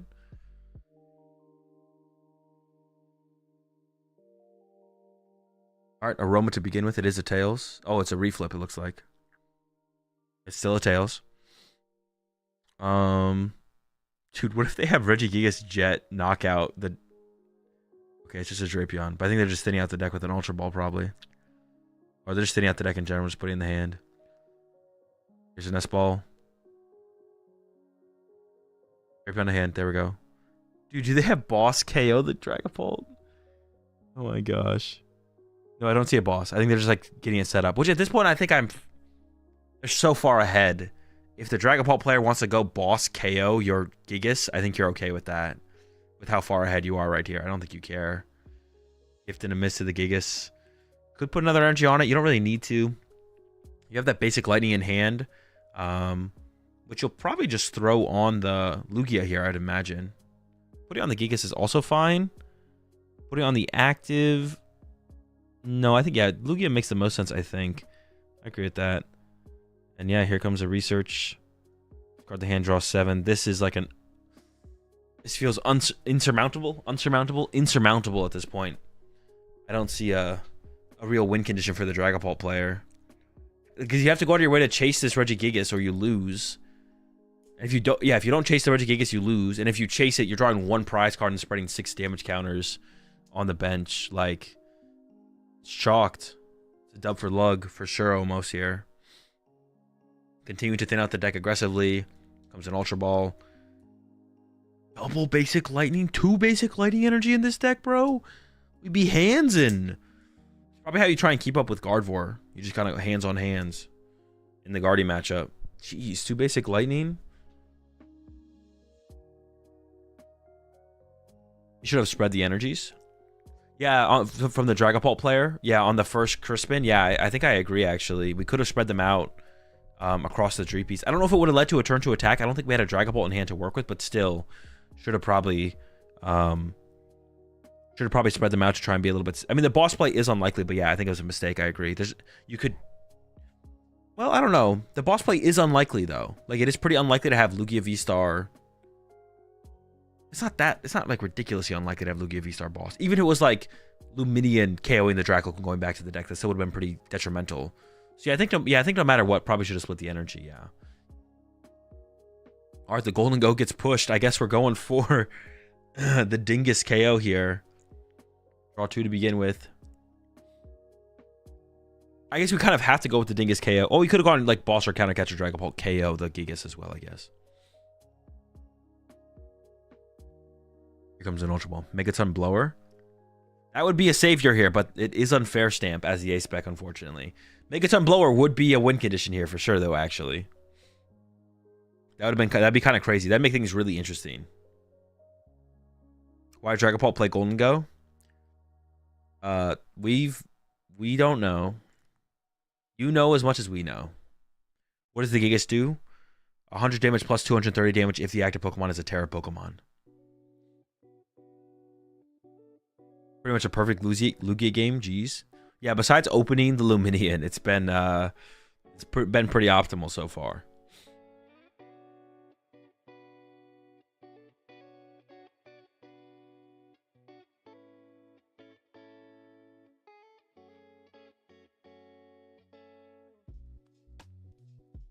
There's an Arven. I guess you could get Unfair Stamp here to go for the hand disruption, but then you'd have to draw into enough energy to KO the active off the Unfair Stamp. Now we're lining up a counter catcher. Yeah, this feels pretty chalked.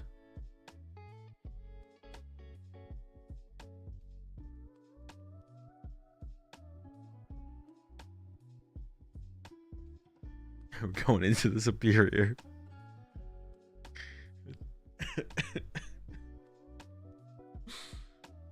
We can hit for 200.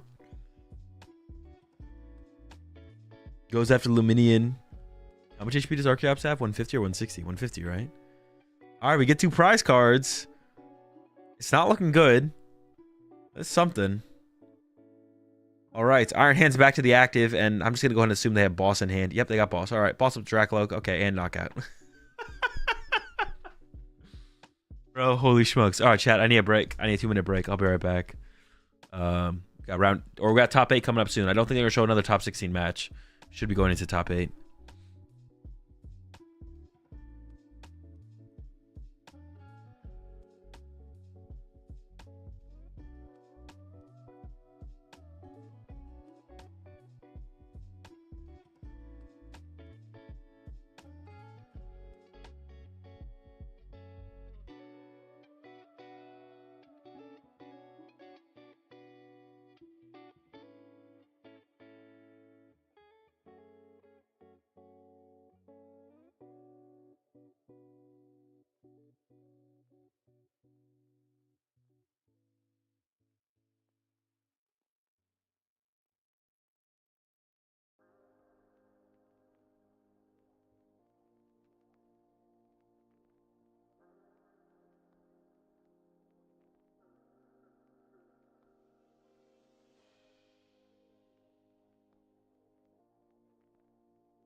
How do you get the 14-1 record with this deck? We need to know.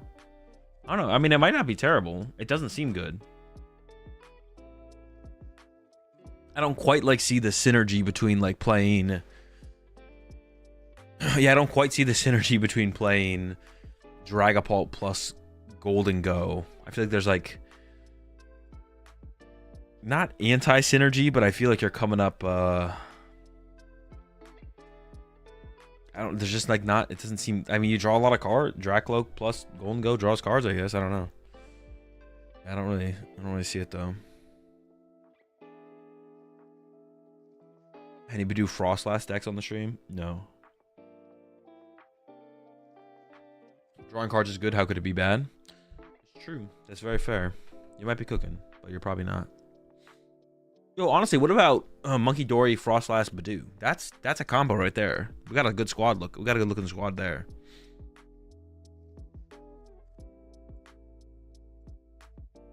That's a squad I can get behind, you know. Good, it's a good team. Badoo, Frostlass, Monkey Dory. Badoo, Frostlass, Monkey Dory.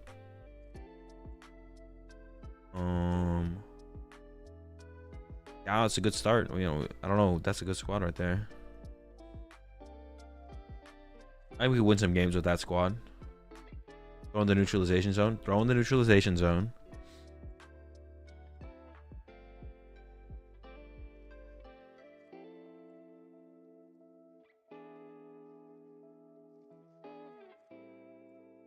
We don't have to attach energy for turn to attack, so we can attach our energies to our Monkey Dories. Maybe area 0. Could we go wide with it? Let's see. We have Badoo in the active. 1 Frostlass on the bench. Maybe 2. 1 Monkey Dory. Yeah, so 2 Frostlass, 1 Monkey Dory. Badoo in the active. Maybe Radiant Alakazam. That's a good squad right there.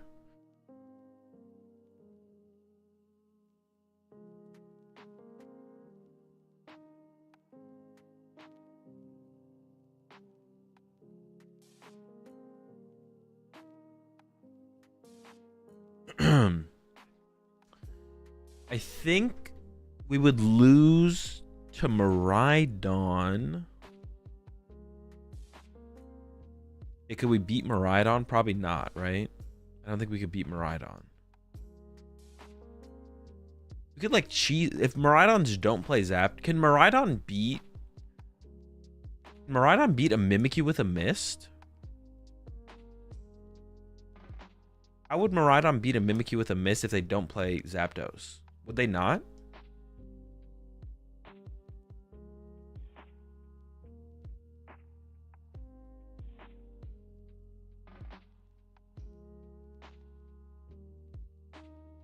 Canceling Clone? No, but they don't play that. Like, out of cards they actually play. Like, if the Miraidon player doesn't play Zapdos, and they're not playing a stupid build. Attack with Magneton? Okay, attacking with Magneton would work. Okay, so you wouldn't be able to beat Magneton. What about... No, because they don't want to add too much tech. Which word did I say that was banned? One of them. Is top 8 best of 1? It's all best of 1. It's all best of 1. Hit them with our 1/1 Noivern line with DTE. I mean, is that more that's not that much more convoluted than Mimikyus with Mists. So you trap something with Mawile or something? We could try and trap something with Mawile. That would work. You could Mawile trap something. That would work, yes. Magneton only does 40. Wait, really? It only does 40 damage? Assault Vest. Wait. Mimikyu Mist with Assault Vest. What does Mist protect against in Miraidon? Mew EX. The Mew EX, yeah. But a Mimikyu with a Mist and an Assault Vest. That would do it. That would do it. Maybe we tech in Magnezone. Chill, chill, chill. No one's playing Magnezone. No one's got Canceling Cologne. Stop making up cards. These cards don't exist. You're inventing cards as we speak.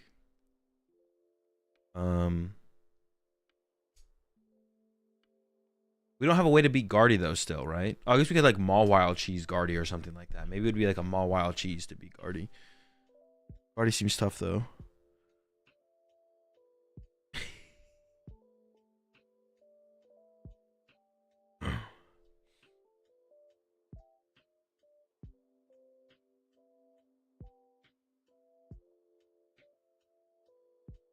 All right. We got Dragapult, Dusknoir versus Miraidon. Going second, I feel like, is so important.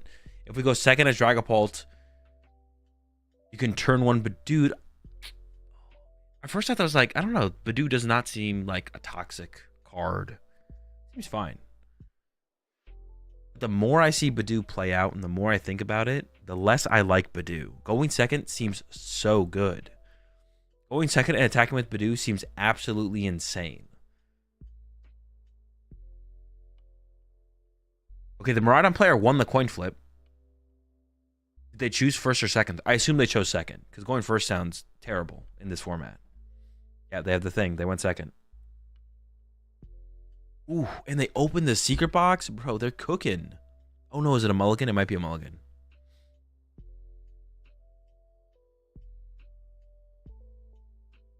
Price cards here for Dragapult. Nothing crazy. Looks like a mulligan on the other side as well. Yeah, it is a mulligan.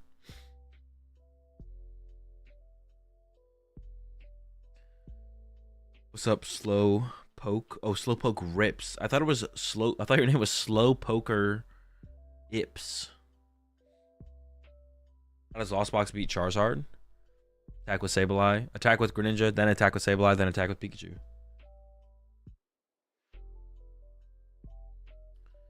Maybe sneak in a Ram Punch.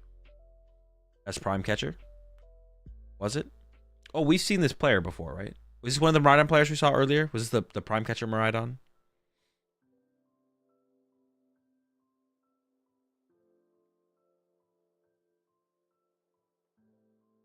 I just kind of assumed it was Secret Box, but... Okay. Got the Raichu start, it looks like. There might be another option in that hand. We have a Nest Ball as well.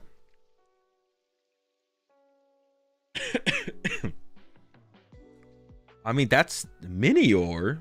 The Prime's not terrible to prize, I feel like. I think prizing Prime isn't terrible. I mean, it's not great. It's not great. I'm not gonna lie. It's not great. It's not great. Okay, so he was going first. You know what? One thing I feel like we haven't seen this tournament so far is like a literal donk. Although it is hard to donk in this format because the only decks that donk are Miraidon or Cloth Terrapagos. There's not that many of them. I'm kind of feeling a donk here in this one though. Let's see.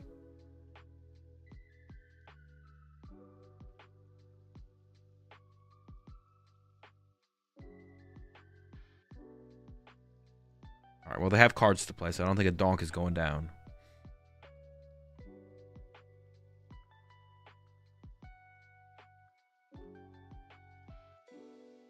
This is the same Miraidon player that won the previous Champions League.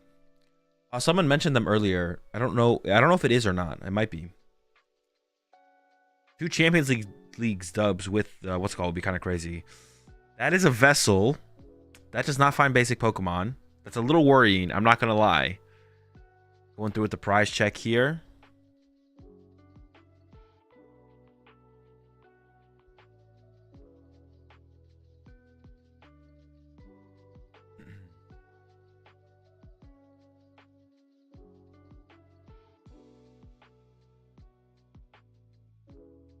He's the one who top decked DT Boss with Rad Ninja. I don't think I watched that one, to be honest. But this is them. That's pretty good. That's pretty good. They could get back-to-back dubs here. That's pretty crazy.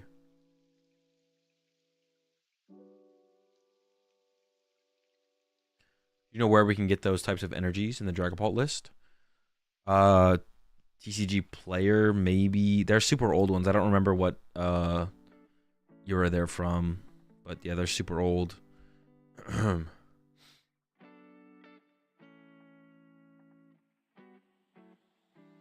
pretty expensive too, I think. EX Emerald Energies.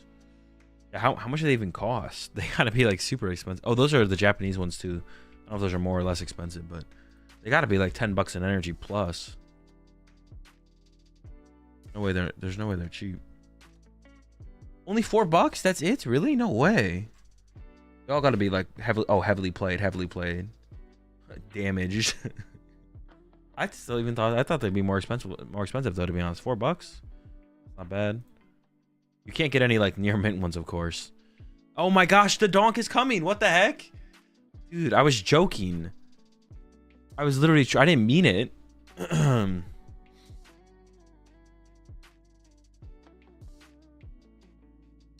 on off the Nest Ball.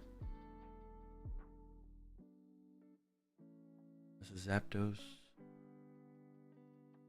Going into the Dawn draw first.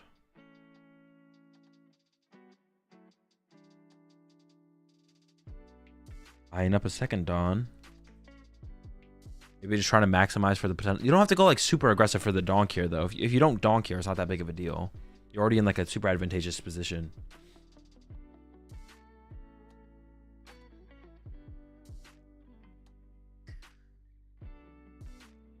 Raikou is lined up. Was that a Ditto? Did I see a Ditto? How would you even be able to utilize Ditto efficiently in this build? Maybe I saw the Pikachu. Did I think the Pikachu was the Ditto? There's no way there's a Ditto.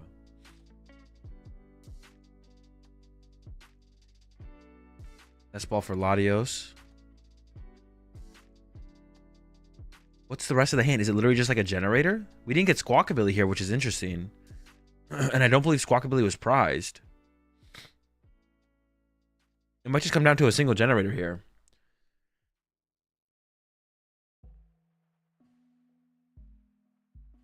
Oh, we have research in hand as well, though. Generator into research. We only need one hit here. Raikou will get the KO. This is big as well. Actually, the top 8 matches the big one. Or... it's a whiff! Oh my gosh, that's huge. Yeah, the top 8 match is the big one because if you get top 4, you get your Worlds invite. So this is like this is the big match. Hang on, there's still a research to be played. Have the attachment for turn to the Raikou. And then we got research. Giving up an Iron Hands. No generator, that's a whiff. The game continues.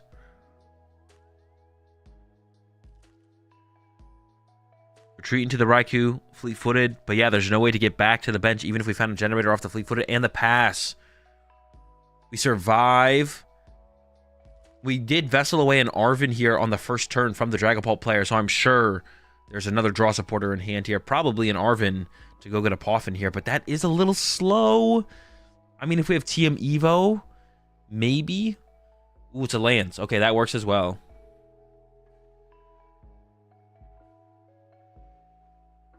And with the bench the way it is for the Miraidon player, there's no potential of like an... well, there's not no potential. There's very little potential of an Iron Hands attack. So you're going to have to settle for probably a Raikou into this Duskull for a 1 prize knockout, which is exactly what the Dragapult player wants to see happen on this turn. Things to go a little bit slower. Which definitely... I'm not sure about that second Miraidon grab, to be honest. You could have just not done that and benched the Iron Hands instead to give yourself more options. So I'm not sure how I feel about that play, to be honest. Has a Fire Energy in hand. I'm sure we'll see that get attached. If not, a Psychic Energy get attached. And does go for the Psychic Energy. Wait, isn't this the... is this the Perplexed Duskull? It is, right? We could confuse the Raikou. Wait, this could be huge. We gotta get heads. It is heads! Dude, the Raikou's confused. Oh my gosh, we might not even see a prize card get drawn here.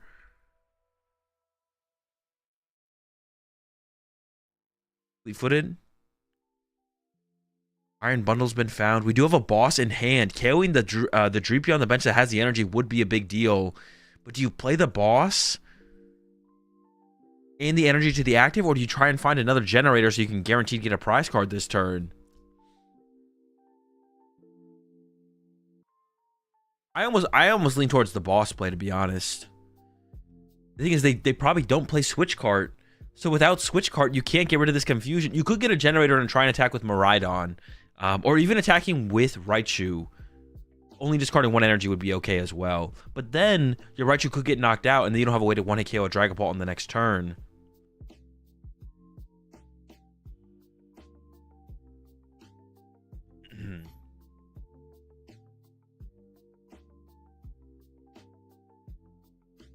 Definitely need to save the Raichu.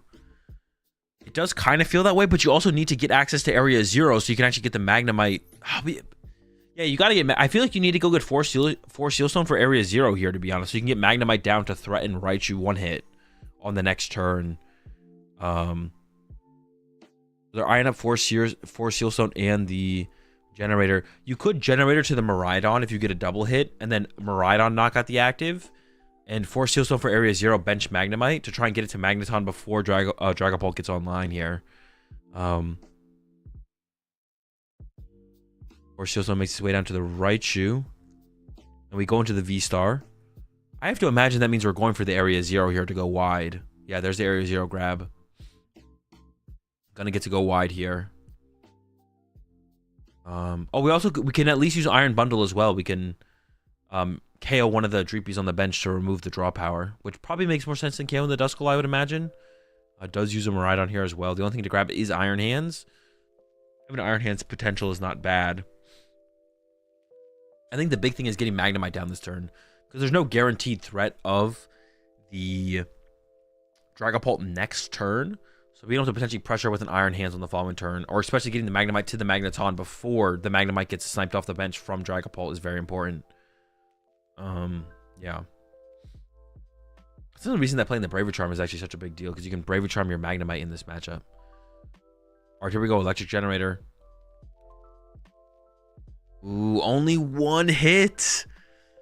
Oh my gosh. So if you want to guarantee a knockout this turn, it has to go to the Raichu. Or you put it on the Iron Hands and then risk the attack with the active. Oh boy. This is not good. Generators are not hitting in this one. No Magnemite? The Magnemite's in the hand. We just need the stadium so we can bench it.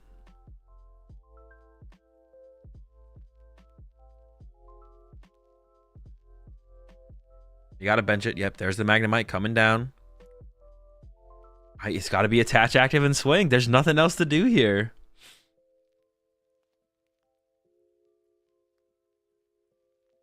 Attach Iron Hands and chill. Are we just going to try and go 2-2-2? Retreat to the Magnemite. Okay. I didn't expect this, but I don't hate this. Magnemite and chill instead. I actually kind of like this line. You're still hoping that there's no Dragapult on the other side. But if Dragapult happens, I think you lose. I guess like the thing with this situation though is if Dragapult happens this next turn, I think you lose. But hold up, not taking a knockout is beneficial for the sake of not giving access to Pheasantipede, to be honest. Ooh, wait, Badoo is actually insane here. Badoo plus Dracloaks would be really, really good. But they go for another Duskull. I feel like Badoo goes crazy here to shut down the possibility of generators to the hands. There could be a Magneton in hand, like research plus Magneton, but it's unlikely. Goes for another Duskull instead, though.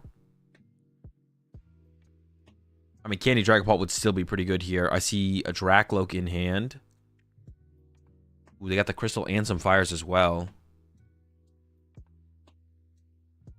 There are 2 generators down, yeah. Fire to the Dracloak. Sparkling Crystal to the Dreepy for the possibility of the Candy Dragapult, and then into the Iono. 2-card hand. Both players getting 6 fresh cards. Candy Dragapult would be pretty good here.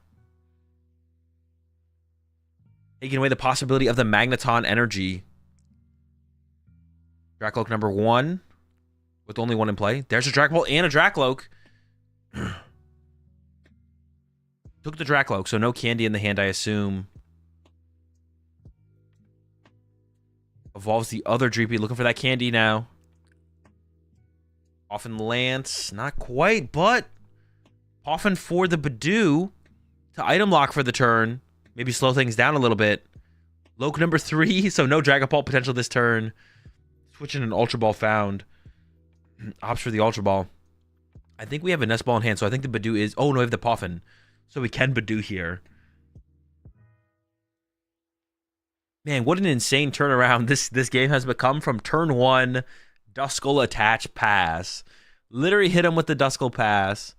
And here we are now. Badoo getting some gameplay on turn 3 here. Or turn 3 here for Dragapult with no prize cards drawn from the Miraidon player yet.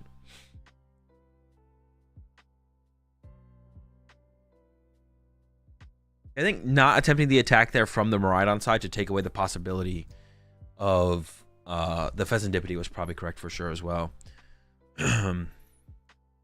Double Turbo Energy is found, though. That's big. And the boss on the Drakloak. Iron Hands is going to be able to take this knockout and won't get KO'd next turn. Will survive another turn. If there's a boss here. The Magnemite, very importantly, is unable to evolve, though, to the Magneton. That would have been a big deal if Magnemite could have evolved. That means the Magnemite can be KO'd here and prevent something like a Raichu play from happening.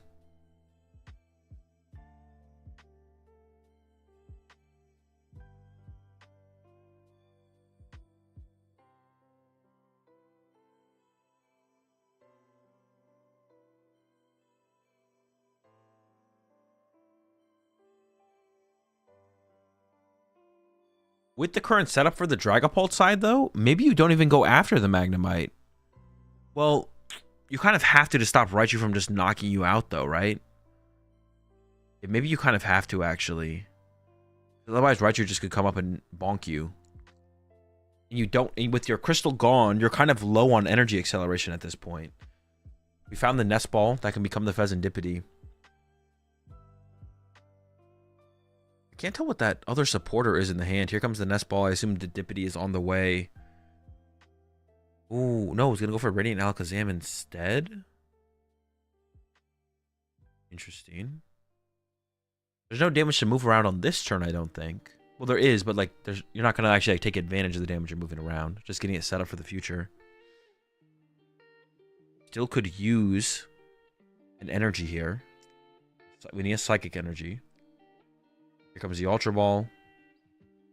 Oh, I guess you could... Oh, you could pop Dusclops on the active and KO the active and the Magnemite, right? Oh, is that the play we're going for here? That could be the play here. And then you could move 2 damage off the Iron Hands to the bench to conserve it for later. That would be pretty tough to deal with, I feel like, on the Miraidon side. Iron Hands and the Magnemite going down on this turn. What happens if the game goes to time? Then they play out even turns. So whoever went, they even out the turns. So whoever went second has to be the last turn. And then who's ever had on prize cards. And if they're tied on prize cards, the next prize card wins.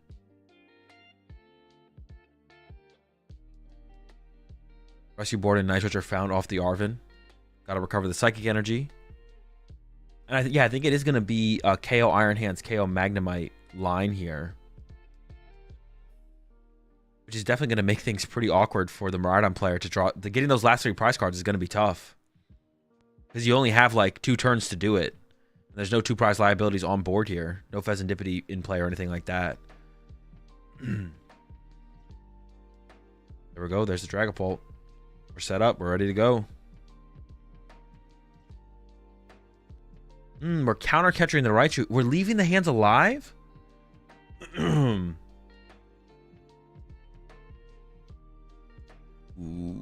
Does this set up to win next turn? I guess this does set up to win with an attack plus Dusknoir, right? Yeah, this does win next turn, I guess. With a Gust. Moves from Magnemite.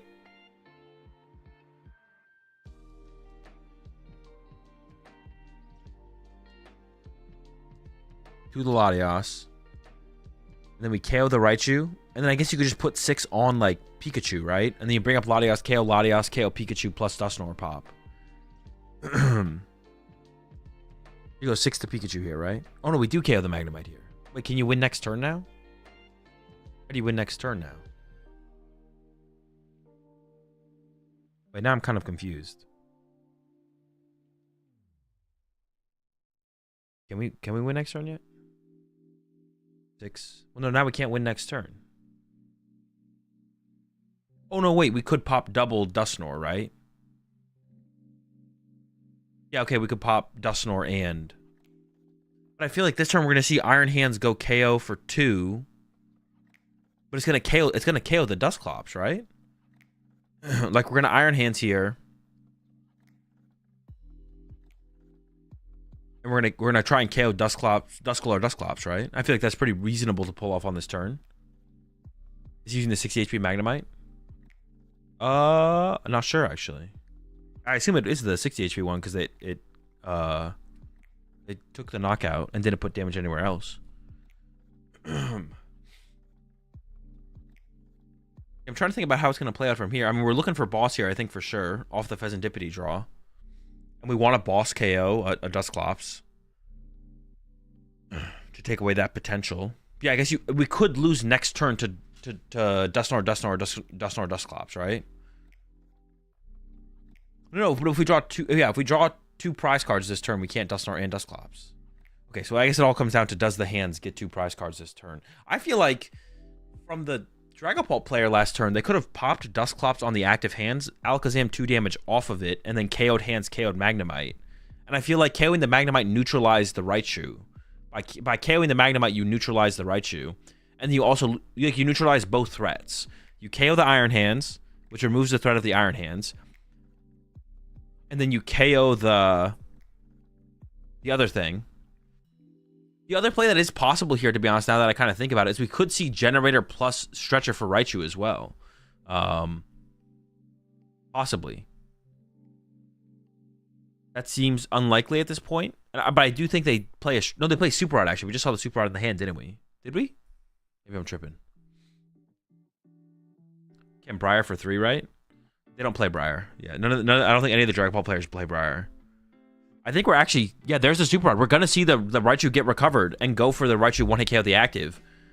And in this situation, the Dragon Ball player is out of energy.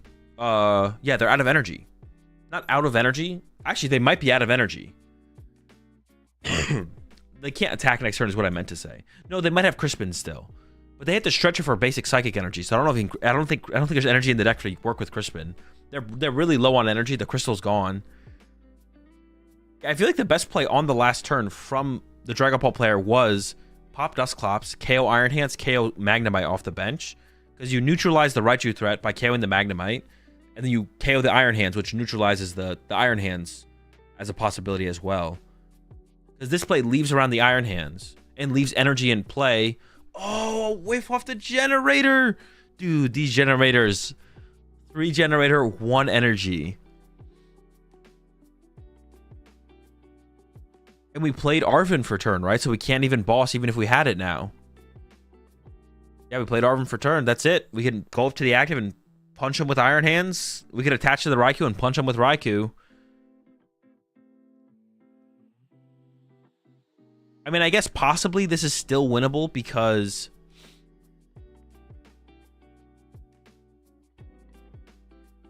Possibly this is still winnable because the Dragon Ball player is so low on energy. If you KO this Dragon Ball next turn, maybe they can't create another Dragon Ball. But the Dragon Ball player can win this turn with Candy, Dusknoir, Dusclops. It is winnable. It is winnable this turn.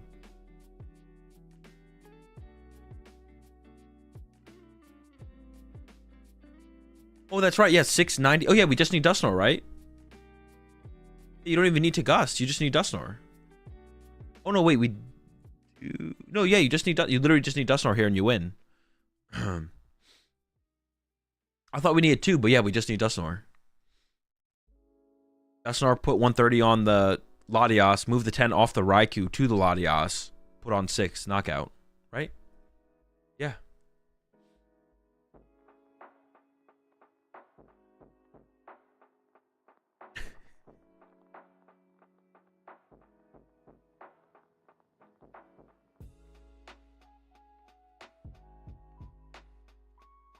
Alakazam, 1 off the active to the Latias. Dusknoir, Latias, and then yeah, Dragon Ball attack, all 6 to the Latias.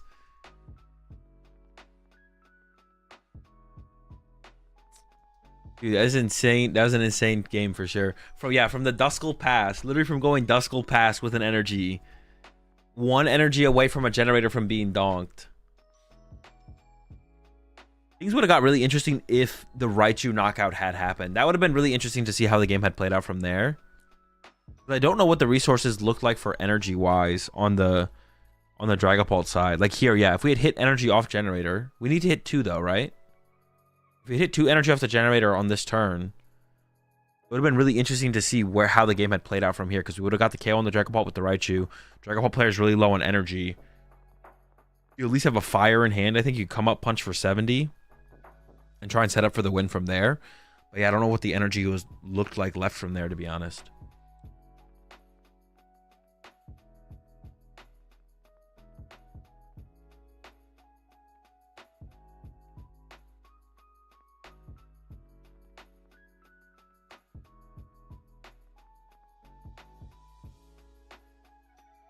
Even if Raichu knocked him out, 1 energy on Pulp plus Dusknoir, plus Iono would KO and put Miraidon. Yeah, that could still be tough for the Miraidon to recover from, for sure. I don't even think you'd have to KO the Raichu either, though. You could just punch it for 70 and then decide what to do later.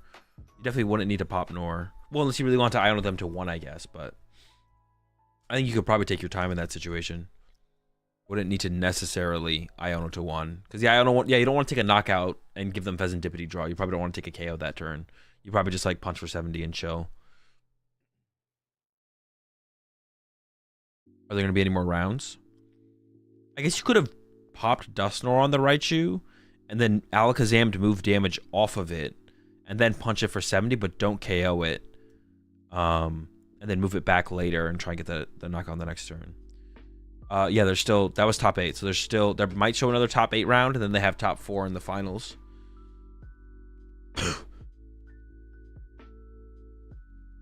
they might show another top 8 round, and then we have top 4 in finals coming up.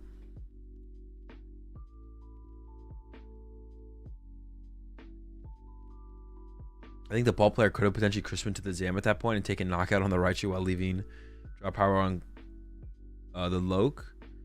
That was their gen right. And would have taken all the energy off the board to knock out, so hands wasn't a threat. They had 1 more generator left. They had a 4th generator after that, the one that whiffed. I don't think Crispin was possible, but due to energy left in deck, but it might have been possible. I don't think it was though.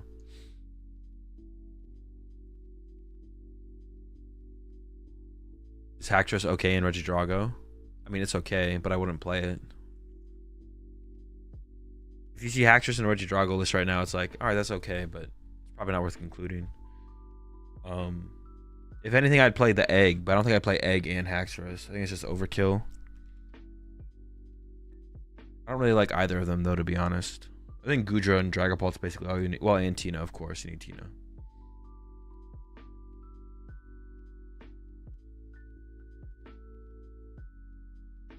Tina and...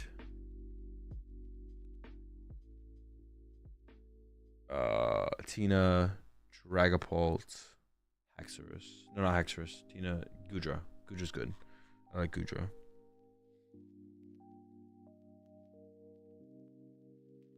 Yeah, Goodra's decent for sure.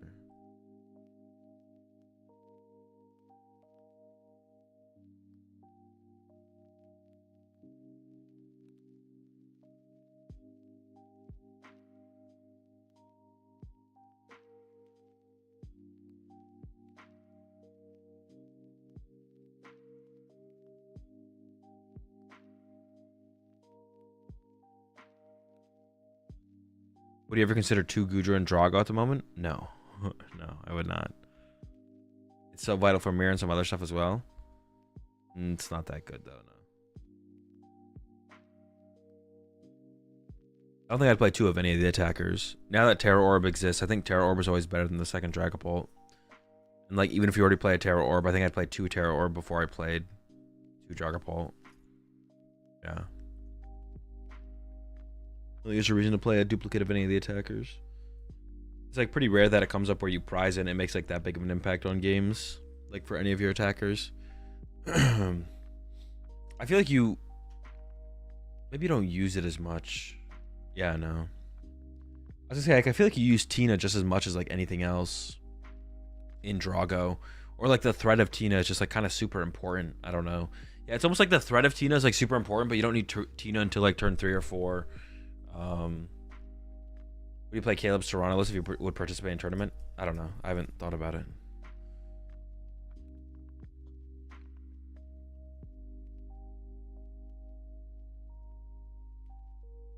If I was going to a tournament in this format, I'd probably play Drago, but I don't know what 60 I'd play. I haven't thought about the 60.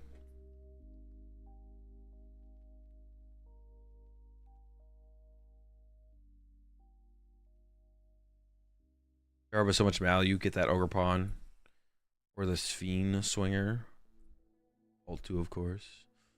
Yeah. I don't know if I'd play the... I don't know if I like the egg, to be honest. Egg seems kind of mid.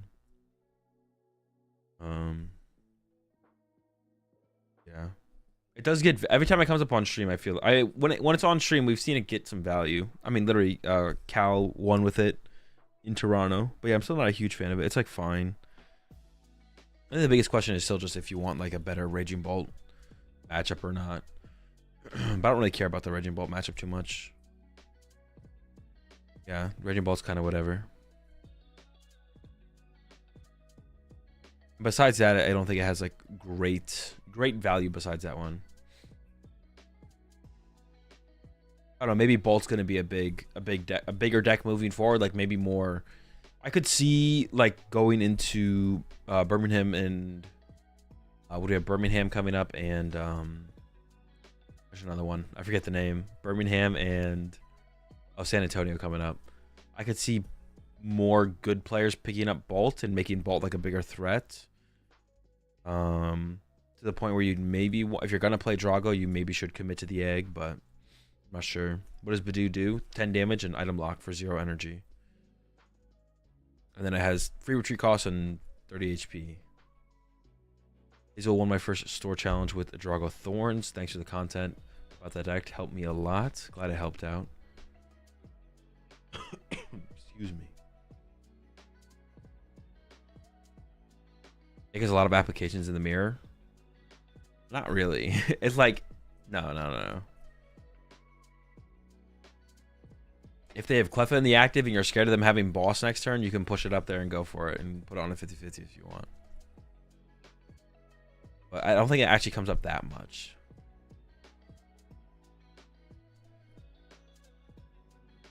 People be saying that, but nah.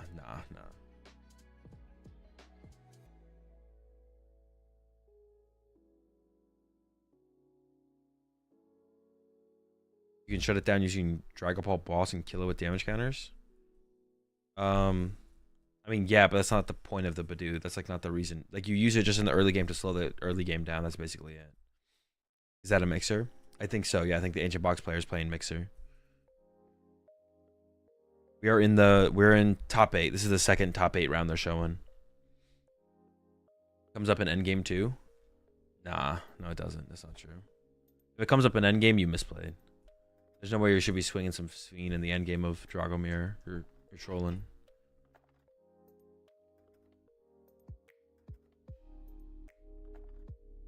Ancient Box best deck? That's what I've been saying. People keep telling me I'm trolling, but I've been saying Ancient Box is one of the best decks, if not the best deck, like since ADPization or Broken Lugia for a long time. This matchup, I think, is generally favored for Lugia. It's just hard to get over the big Lugias. They can get a big prize advantage. And Legacy Energy is tough to deal with as well. Iron Hands can also be a factor because you can Iron Hands the Radiant Greninja for 2 at some point. And the lists have been running. Like this list, I'm pretty sure, from the Lugia player plays 2 basic lighting. So you could like Iron Hands the Greninja and then you could like attach again and then Arm Press scale like a Moon or something afterwards.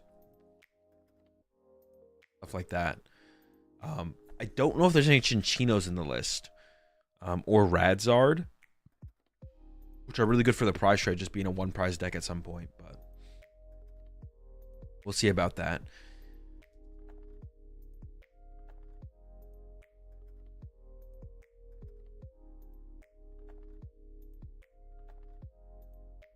Was that Monkey in Ancient Box?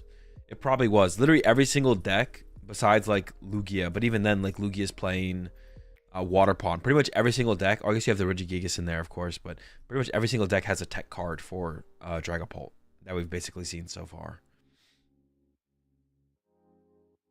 All right, energy for turn, and then it looks like research. You do lose at least 2 energy here. Was that a jack? We could have just jacked for. I don't know. Is your Lugia getting one hit KO'd next turn? Probably not. You could have just jacked for Archeops and Lugia V-Star and then read the wind on the Archeops there. I don't hate playing I mean, we're not getting knocked out, though. All right, well, we're giving up on Iron Hands here. Not even going to keep around the possibility of Iron Hands KO Greninja. Seems fine to me, though, to be honest. We'll get to read the wind here on the Archeops. Yeah, I honestly don't hate the jack play there.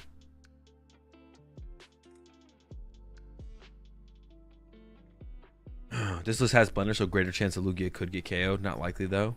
Yeah, if you found the mixer, I guess it could happen for sure. But how do you play this matchup without hands? I mean, Iron Hands like can get you a 2-prize trade on the Greninja, but that's about it. Drapion's to KO Guardy EXs because there's no Chinchinos in this build. It's just like a basic Pokemon build with Lugia. Yeah, getting rid of I don't know if I don't. Oh, 2 more energy. Chill out. Chill. Calm down. They're so scared of their Lugia V dying. Bro, 4 energy? Is that worth it? Just, they're going to whiff. Why are we playing around them hitting turn 2, 220? Even with the blender, that seems kind of tough. Chill. Chill.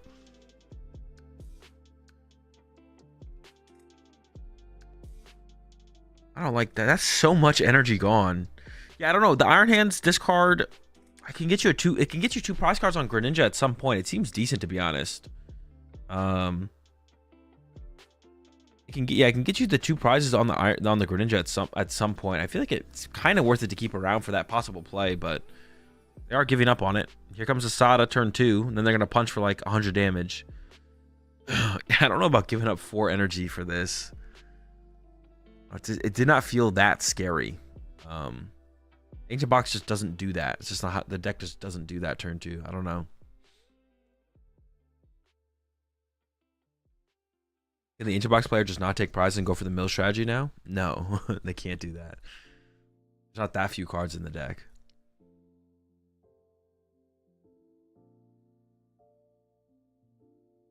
Sealed cards coming in. See that Monkey Dory, which probably won't get any value here. I mean, you could bench the Monkey Dory because it only has 1 retreat card just to take it out of the deck. You can use it as discard fodder as well. Yep, 110 damage. Even with a brilliant mixer here, the max they would hit for is 160. All right, here we go. The first Lugia is online. The chops are in play.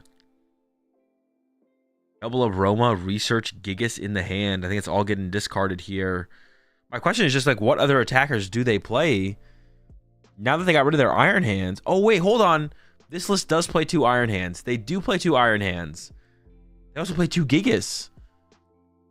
They just got the squad. I mean, the Gigas aren't good in this matchup, but Dragapult, pretty good. Another heads on another Aroma. Get an Archeops here, thin that out. Yeah, the list that we've been seeing, I think this list also plays 2 Iron Hands. So we're not done with Iron Hands yet. We could still get a 2-prize knockout on the Radiant Greninja on the bench at some point.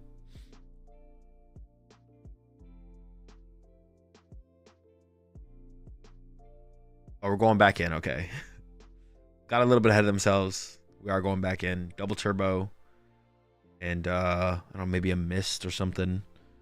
Throw on the active here. You could get rid of a jet. They have a basic lighting in there, so you could also get rid of... you can put the legacy on the active here. That would be fine, I guess. Maybe a double turbo and a jet. And we may as well load up some energy on the bench Lugia as well, I think, while we're in here. Get a gift and a double turbo. There's the gift. And... a double turbo for it. Bro, we do not have that much energy left. I don't know. I think we might run out of energy. And the thing is, when you look back on like that first turn of the game, they could have played it really slow and just played the Jack. Got a couple Archeops. Got the Lugia V-Star. Instead, they play it super aggressive. They lose 4 energy in the process on that first turn. And I don't know if we're gonna have enough energy to close out this game. We'll see. Because I think, like, theoretically, ideally, you want to set up, like, Oh no, what is it?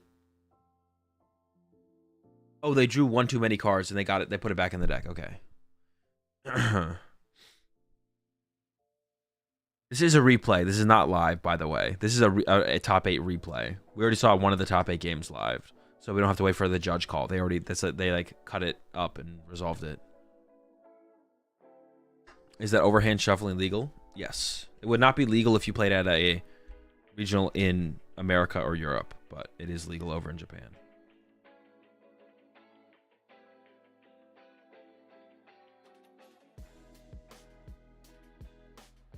Wait, are they? Why did they not just cut it out and skip ahead? What the heck?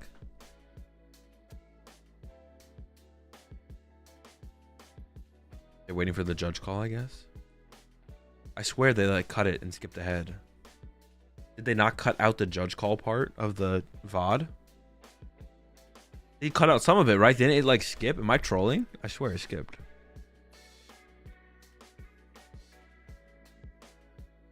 Didn't they realize here that they have one too many cards? Or...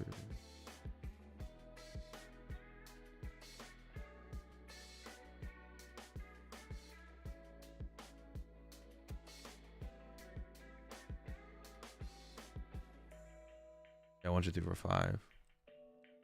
Like, oh wait, I got 8 cards. And then they cut ahead, yeah. Fucking cute. Are we back? Oh yeah, they took a knockout. We're back. We're back. Well, can I have $20? Sure, I got you. All right, the blender's been found. So we're definitely gonna get the knockout on this Lugia this turn for sure. This Lugia is going down. No shot this thing survives. The question is, will we be able to 1-hit KO the next Lugia when it comes up, or do we have to 2-hit it? That's where the prize trade gets interesting. If you can get the 1-hit KO, you're in a pretty good spot. You have to 2-hit KO. Then things get iffy. Sada coming in on the moons. Looking. We need to find some more discard cards, though. Ooh, Superior and a Vessel. Dude, they're moving so fast. Honestly, they might be playing this at like 1.25 speed or something. Holy cook. All right, we got a Pokestop. We got the Superior. We can discard a couple more ancient. We do want to get these ancient cards in the discard pile. And who knows if we'll have access to these cards after the next turn. We could get Iono'd. Chill. It's pretty good. Pokestop, triple hit. Energy in the discard pile. Superior. Discard some elephants. Grey Tusks stay endangered out here as they make their way to the discard pile.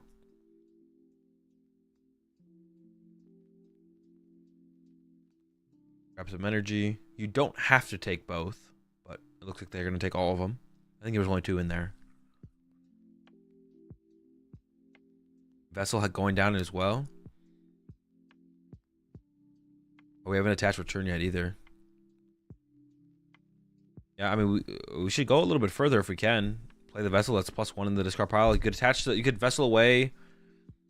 Vessel away Sada? I don't know about that. But if that's what we need to get there, go for it. Tool to the active. I like that.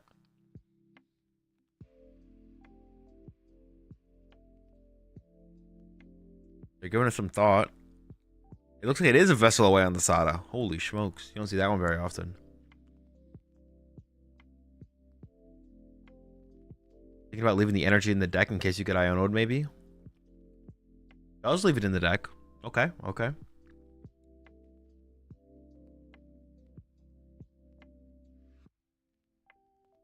And there we go. Knockout.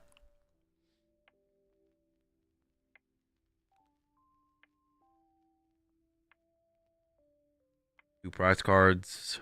No draw off the gifted, looks like.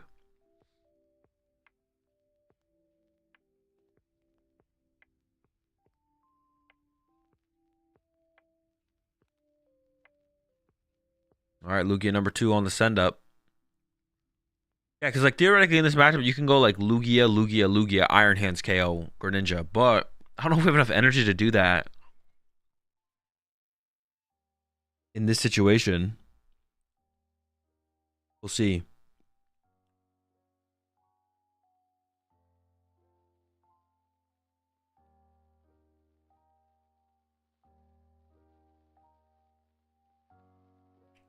copy of Snorlax in deck could help. Not opponents set up a do. Yeah, but then you have to move a Snorlax out of your active. It's the same thing as like playing like the Cacnea or something. The answer is no. The answer is no. Yeah, the answer is just no.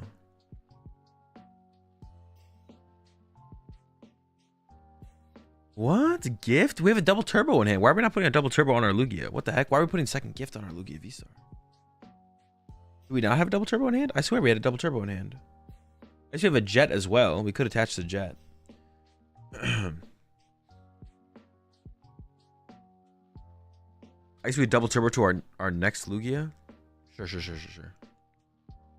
There's an Iono. Okay. Oh, we're not going to bench another Lugia V here. I guess maybe we don't do that this turn because we don't want it to get Gus KO'd and we try and bench it next turn, I guess. That's fine. Okay, I don't hate that.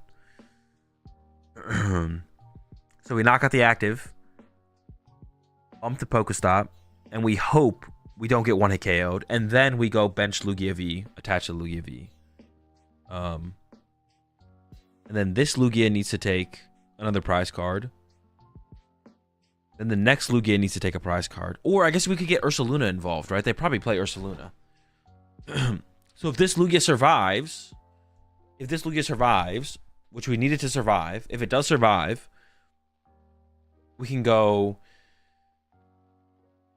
knock out a Moon, and then hands for 2 on the Greninja, and then Ursaluna knockout win. Okay, that does work, but there's an Explorer. That's exactly what we want to find here to try and get as many cards in the discard pile as possible. That's a lot of ancient cards and a Pokestop. We got to be close already. I assume we take the Pokestop here if we're not already there, but maybe we're already there with this. The Pokestop could help us mill even further. You do have to make sure you have enough Roaring Moons to attack with as well. We did lose a Night Stretcher there. That's +3. And the Vessel could be played for +4. Nest Ball gets played here. I assume to get another Moon. There it is. Another Moon to the bench.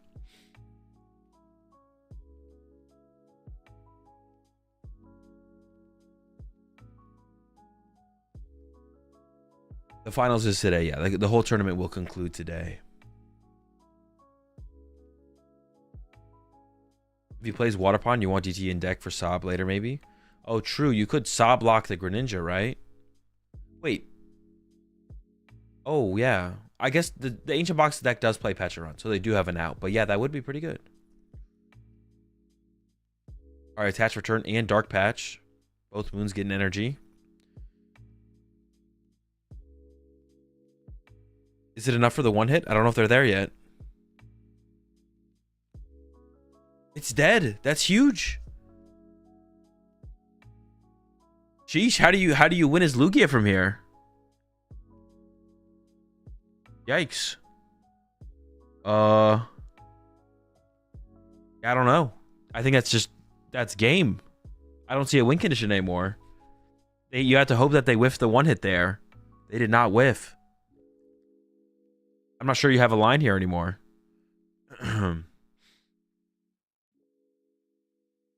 They go into the Mezagoza. I mean, the play here from Lugia is knock out the active and hope that they don't have... Oh, wait, the Sob. Is the Sob the play here? Do we go for the Sob play?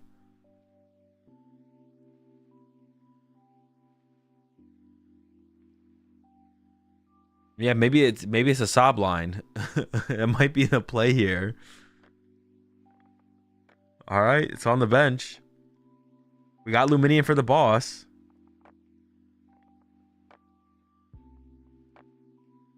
All right, we're chopping it up.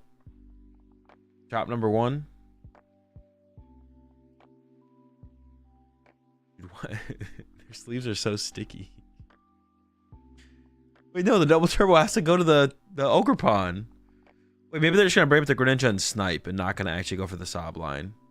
They might not be sobbing here, actually. They might just be sniping.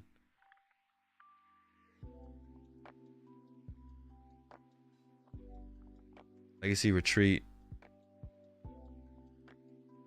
Oscar Ninja. But you're doing damage with Sob. You gotta be careful. You're gonna kill it. Sob for 20. Draw for turn. Mezagoza. That's a heads. And here comes Pecharunt EX. And yeah, that's not beatable here. You can't beat the Pecharunt. I think the double turbo had to be saved here though for the to make it so Saab was what's it called? Was doing 0 damage. I think you'd KO it eventually.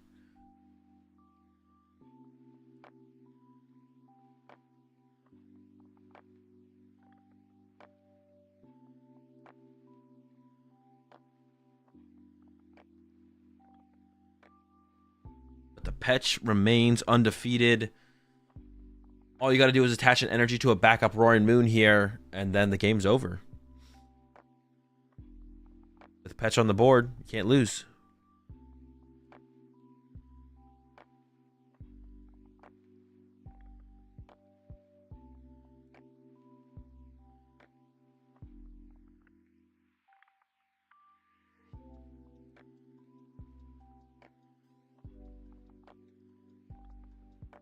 Gear, grab Sada. I guess you can see the Sada as well go down.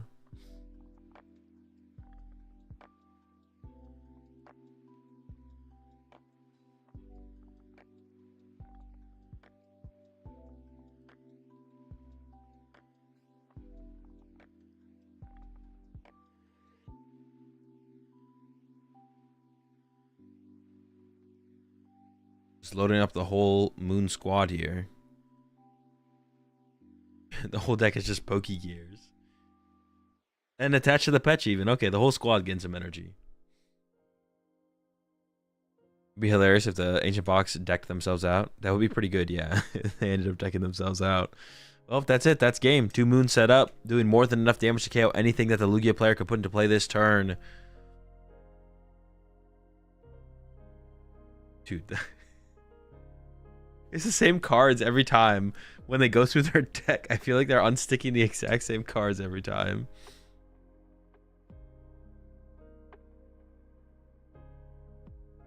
Yeah, no win condition left. I don't know. We'll see if they continue to play it out. Checking the Pecharunt.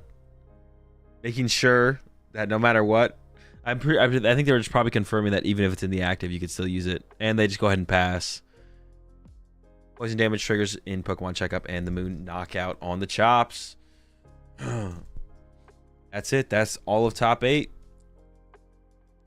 Ancient Box moves on to top 4. So in top 4, we have an Ancient Box and a Dragapult Dusknoir.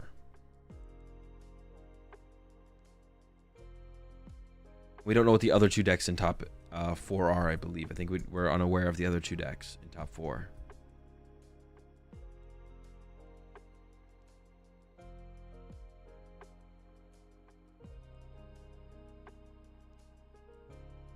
Wonder if Bolt made it. I doubt it. Could be though. 2 other decks in there somewhere. The Dragapult is favored against Ancient Box. I don't know if they're playing against each other. Do they report the Swiss rounds on their phones and Top Cut on paper? They definitely report the Swiss records on their phones. I wasn't really paying attention. Were they reporting on paper there at the end? No, they probably... Oh, no, they are writing it down. They are writing down on something there. Maybe they do. Interesting. I don't know for sure, but it does look... I mean, that looks like that's what they're doing. I know they report the Swiss rounds on their phones. But yeah, maybe Top Cut, they signed a piece of paper. I don't know why they would do it differently, though. It's kind of the same thing, right? Or maybe the system doesn't have Top Cut in it. It only plays out the Swiss rounds. So they manually pair the Top Cut afterward. Dude, they were just both staring into the camera for a second there. Good night, chat. Should I say good night, good morning, East Coast? Have a good one, Josh. Dragapult really good now? I don't know, maybe. Definitely seems like it got better with the lack of Drago around. Drago seems to be a little bit pushed out of the Drago seems to be a little bit pushed out of the meta, which is good for Dragapult. Dragapult did struggle against Drago It might even be favored now with the addition of Badoo. It might be favored against Drago. Yeah, so possibly. We should definitely use the phone reporting system here for our regionals. We definitely should. I don't know why we don't, but we don't. But hopefully, I mean, hopefully by next season they get it figured out.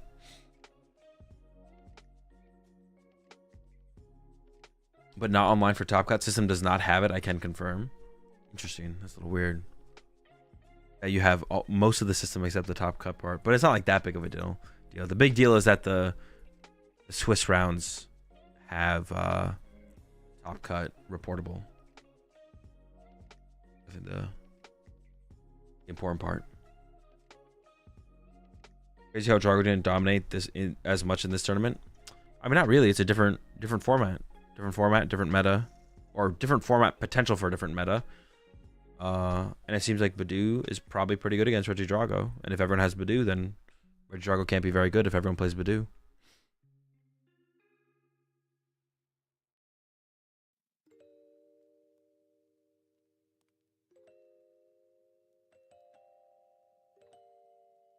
Does Pokemon sleep? You push it before you go to bed.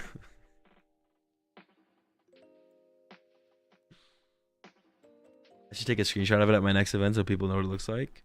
You should, Cash. I would actually be curious to know what the layout looks like. They should do a world championship for Pokemon Sleep.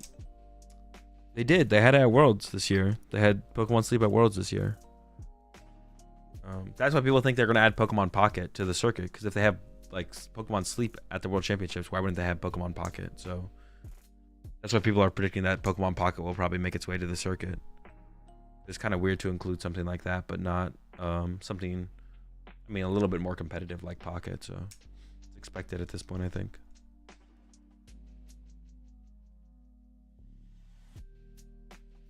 All right, chat. I'm running to the bathroom real fast. I'll be right back. 2 more rounds. Actually, they might show, I was going to say 2 more rounds left, but they might show both top 4 matches. So we'll probably see, there's probably 3 more matches left to see. We'll see both top 4s. Oh, they're already back. All right, I'm gonna chill then. Next break. Yeah, they'll probably show both top 4 matches, and they might show them both live as well, actually. And then they will have the finals after that. I feel like they usually both show top 4 matches. They usually both show both top 4 matches.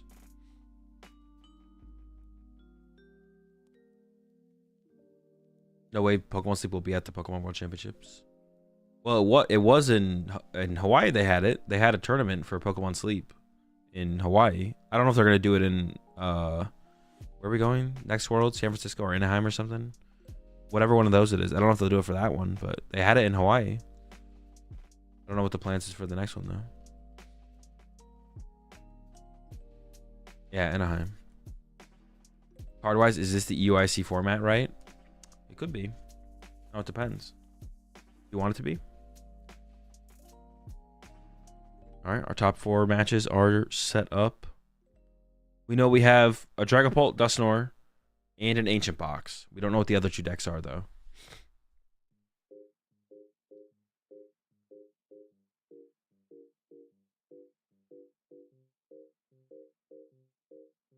Sub goal to get you to compete in Champions League? I mean, you don't need a sub goal for it. If I can just compete in Champions League, I would. Yeah, if I can just compete in the Champions League, I would. Okay, so we got... I don't recognize either of these players. Did we see either of these players recently? I don't think we have, right?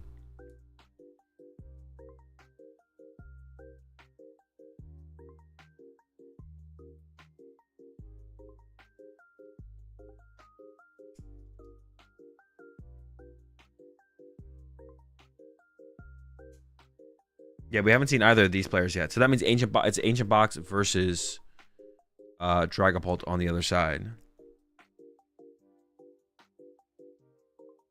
I would expect Dragapult to come out on top in that one. Left guy was on stream earlier. So we got Lugia against Archaladon. Which honestly, if Lugia doesn't play Chinchino...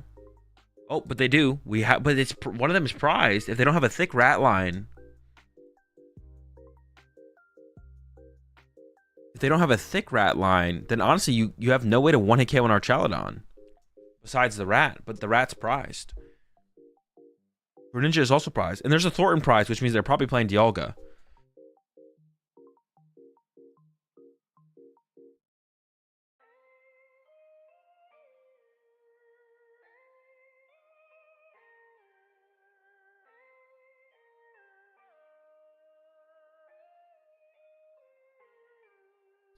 So yeah, they have the Thornton, so they probably play Dialga, which Dialga is definitely a big deal in this matchup. Or maybe it's not. Maybe you don't even want to set up Dialga. Because if you bench Dialga, well, I guess it depends when you would bench Dialga V. If you can get it to the V-Star before it can get knocked out. Luminians start on one side and going first on the other. It's not great. And the hand for the Lugia player doesn't look great either. We'll see.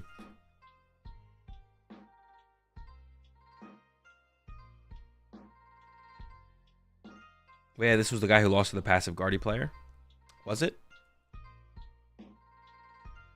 Yeah, it might have been. Oh, yeah, the sleeves look familiar. I've definitely seen those sleeves, for sure. It looks like it. It's the Archaladon Dialga. Dude, actually, it's funny. Why did they not put... Man, I just got to go back and look at it while he's checking his prize cards. Or like the setup where they have the... Where'd they do it? They just put Archaladon. Why did they put Dialga? They just have two Archaladons. Where's the Dialga?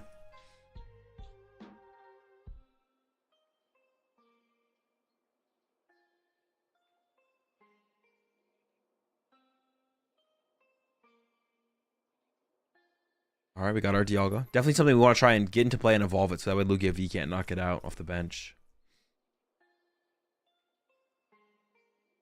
I guess Radzard could KO the Dialga still if they play Radzard with Lugia player.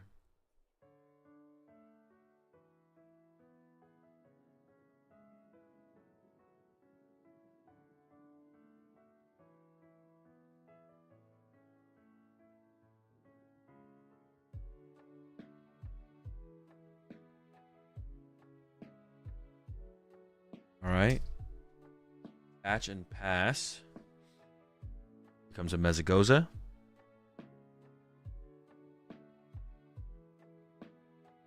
Tails on the Mezagoza. What else do we got? It's not good. I see a Minchino. Oh, we do have an Ultra Ball. But if the hand's dead besides the Ultra Ball, then do we have to Ultra Ball for Luminion here? To put second Luminion in play? That would be so bad. I think that's what it has to be here. We'll see. They're going to do a little prize check in here. I see them checking their basic Pokemon. I think their hand might be dead. I guess you go for Squawkabilly. If they play Squawkabilly, they could go for the Billy instead, though. Let's see what they go for.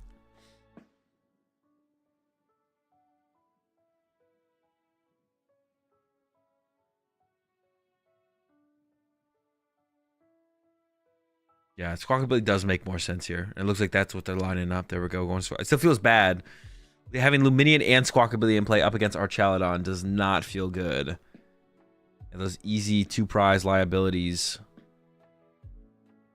What Archaladon lives for. Alright, Billy down. We have a rat down. Gift to the active. There we go. We lose a boss to the Squawkabilly here. We need to find ourselves a Lugia V. At least. I see a Chops. I see a Lugia V. What else we got? Oh, this is... Yeah, it's like a 2-2 rat line in this build. The hand is dead. Here's the pass. If the Luminion in the active does die here, though, we will get a couple cards drawn off the gift energy. Turo in the hand. And I see an Ultra Ball as well. Goes into the Mezagoza to begin with. Tails as well. Okay. Both players get tails on the Mezagoza. I mean, Ultra Ball for the Archaladon. Evolve it and accelerate one energy to it seems decent. Ooh, they might play an Iono here. The Turo seems pretty powerful in this matchup, to be honest. So trying to conserve the Turo makes sense. I think the hand is like Turo Iono research. So you could Iono the Turo back to the deck. You can Ultra Ball away just the one energy and then evolve to an Archaladon here. Ooh, they don't. They're just going to go for a Duraludon here. Maybe they're trying to avoid triggering the gift energy right now. Ooh, they actually go for the Dialga V-Star. So it's going to protect the Dialga more so than anything.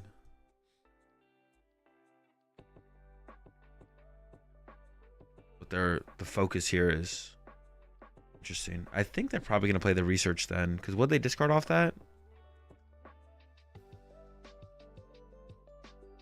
Okay, so valuing protecting the Dialga more than anything here. Here we go. Rush 7 from the research. There's a Duraludon and a Nest Ball. Got a lot of energy in hand, but they did prize their Radiant Greninja. So they can't draw any cards with Radiant Greninja here. Duraludon number 1 coming down. Maybe thin out the deck a little bit. They can Vessel away an energy to get 2 energy. You might hold off on that Nest Ball here and try and save it for Pheasantipity possibly. If they play, is this the player that maybe they don't play Pheasantipity? I don't see it in there. Oh no, it's in there. So I think you probably just hold off on the Nest Ball until you see if you get knocked out next turn. Then you possibly Pheasantipity. You could just attach for turn 2 the Dialga here. I guess this turn would be fine. Is Badoo in top 4? There is a Badoo in top 4, yeah, in the Dragapult Dusknoir deck. But and neither of these decks play Badoo, and neither does the Ancient Box. So only one of the top 4 decks has Badoo in it. Yeah, the only reason to play the Nest Ball right now would be to thin out one more card from your deck to increase your top deck odds by a little bit. But if your opponent doesn't get a knockout, you probably don't want Pheasantipity in play if you like top deck to supporter here. So you probably just go attach to Dialga and chill. There's the energy to Dialga. And it's just going to be the pass. All right, so the Lugia player, unfortunately for them still, though, their hand's not that good. And they top decked Water Pawn. Ugh. Still tough. They're still in a tough spot. Despite not getting KO'd. Despite the KO not coming through on this turn. Yeah, Mezagoza and Capturing Aroma to work with. But it seems like it has to be a read the wind angle here. And then hope that the Archaludon player is still dead drawing. Mezagoza. Tails? Or was it heads, actually? No, it's tails, it looks like. You don't have to play the Capturing Aroma yet. But you probably want to bench another Lugia V just in case. So here we go. Capturing Aroma. It almost feels like it's unfortunately heads. I feel like tails into read the wind here seems a little bit better. So now I don't even know what we do. Do we hope our opponent's dead drawing and then we just don't, and then we go for the read the wind anyways? Oh boy, this is kind of awkward. Yeah, I actually have no idea how to play this here. They're gonna go for the Lugia V-Star. Are they just gonna go to protect their Lugia? It's pretty bad as well. There's like no good. There's like the good play doesn't exist. Is this going to be Evolve Pass? If you go for the Read the Wind, you could lose to an Archaludon next turn. It's at least a 50-50 on the Mezagoza. It's just going to be Evolve Pass. Well, evolve to the Rat as well. Get the Rat involved. And then we're living off the gift. Or a top deck. Sheesh. Pass. All right. The Archaludon player has plenty of time. Oh, they actually could have punched Illuminium for 30 there. They forgot to punch Illuminium for 30. It looks like top deck energy here from Archaludon. Mezagoza would be big. That's a heads. That is pretty big. This will trigger the gift energy, though, for some amount of draw. But I think you just go for the prize cards here. I don't think we really want to wait for our opponent to potentially top deck before us.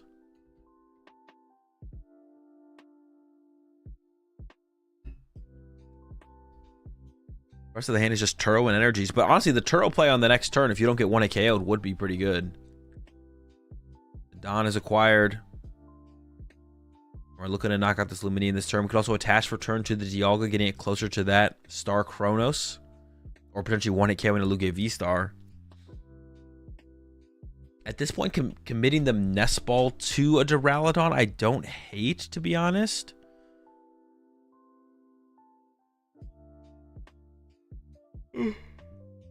Being able to double our Chaladon next turn seems decent. There's the attachment to the Dialga.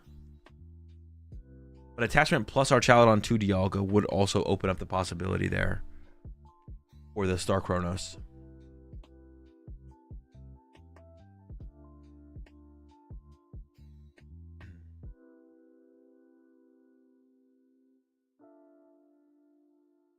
I don't think there's enough energy in the discard pile for the Star Chronos play. Dude, is the hand here still dead? Bruh. Well, I guess we could like try and find Luminion. Alright, never mind. Dude. Holy smokes. Okay, we could put second Luminion in play with research, I guess. Like a play. Technically. Alright, Great Ball's coming in.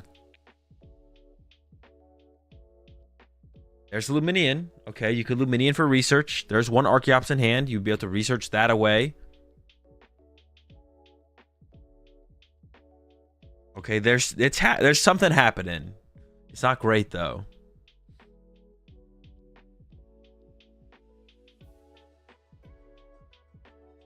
It does not feel great at all.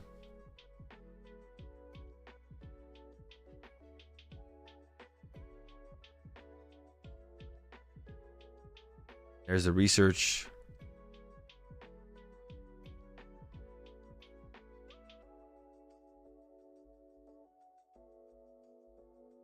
Isn't the Chronos play just attach plus Turo?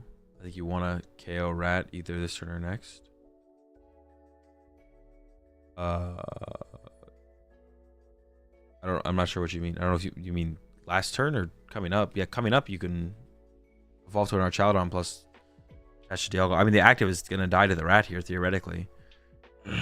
If there's apparently there's not Ultra Ball Archeops in the hand. Well, it was already looking pretty bad. It was already looking pretty bad, and it's still looking pretty bad. Do you solo chop? I mean, if you lose your Rat and it doesn't get any like one hit KO value, I just don't know what you do. But if you solo chops, you also just like lose. Oh, you get another Chinchino back. You could get chops in the Rat. You get a Rat back. Okay, we're cooking. That's cooking right there. Yeah, I feel like he kind of knows he's cooked in this one. I mean, this obviously is not good enough to win the game. Unless the Archaladon player just like straight up bricks from here. But even in this situation, you have like the access to the Mezagoza to potentially utilize. If there's a Turo in the hand, we can just Turo reset the Archaladon on this next turn. That's like good enough to probably just win this whole game, to be honest. Pretty cooked at this point. There's a punch. And we could Dialga this turn through the Turo. The one hit KO did not come through like the Lugia player wanted. The Lugia player was hoping for double chops to knock out at the very least. It was the Mezagoza. The Tails, I think, still has the play here on this turn if they want to go for it. I can't imagine why they wouldn't want to go for it. I guess you could also just push up Dialga and knock out the active without using Star Chronos. You could save Star Chronos theoretically, actually.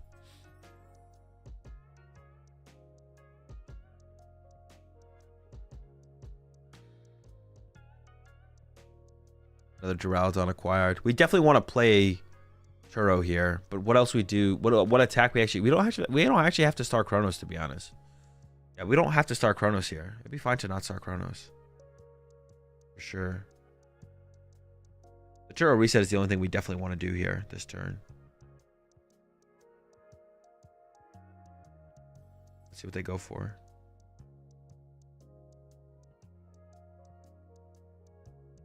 All right, they're cooking.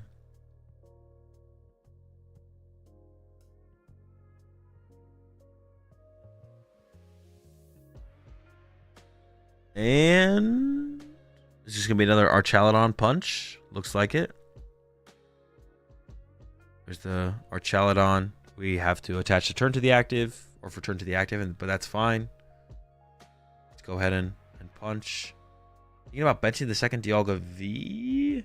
I guess it is technically safe because the Lugia cannot KO it.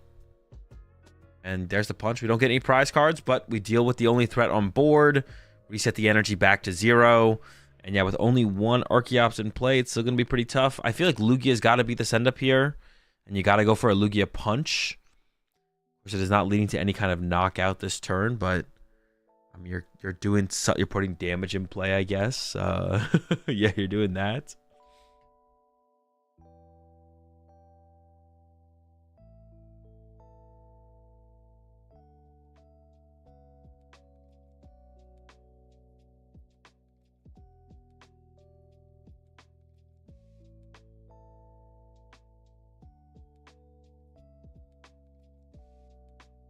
All right, Chops is in.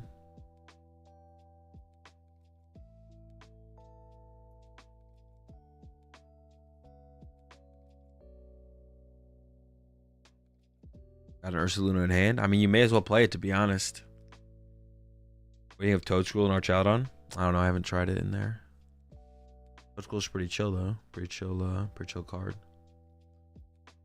It would help you deal with Raging Bolt, to be honest, which sounds kind of cool. I don't know if it would let you beat Raging Bolt, though. They would kind of just boss KO it. That'd be their priority, probably.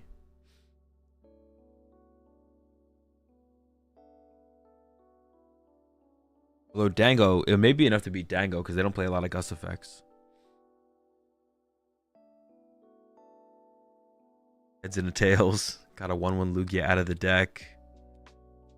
And then looks like maybe an Iono here. There's the Iono. Still looking pretty good for our Chaladon. Despite the Lugia player, you know, doing something. They are doing something. Research found off of that Iono there, so not worried about draw support, that's for sure.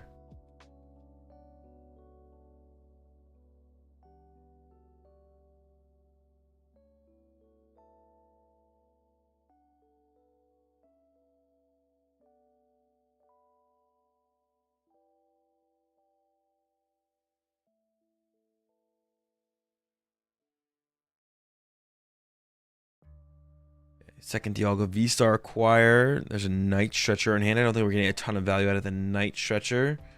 And there's a Pokegear. I mean, Boss KO Luminion seems better than Punch the Lugia. We'll see what's found here. That is the boss. They go with the fail, though, so they don't want to go for the boss play. They might just look for the Dialga one-hit KO the active, to be honest here. They might just try and, like, retreat plus double Archaladon or something like that. The other top 4 matchup is Ancient Box versus Dragapult Dusknoir.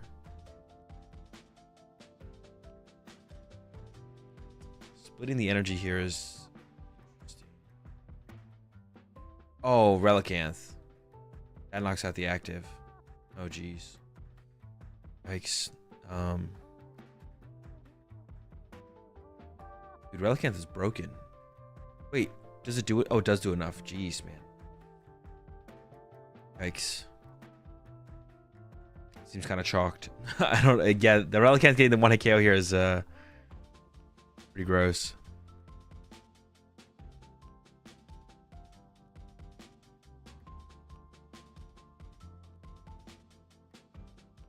Yeah, now it's definitely cooked. Yeah, now it definitely seems cooked. Wait, so he does play it? Oh, that's true. In the Guardy game earlier, we didn't see it, right? We thought he didn't play it. Wasn't prized. Must have just been in the deck or in the discard pile at that point, I guess. There's a knockout. Rat gets pushed. But yeah, the rat's not going to be enough here, I don't think, for sure.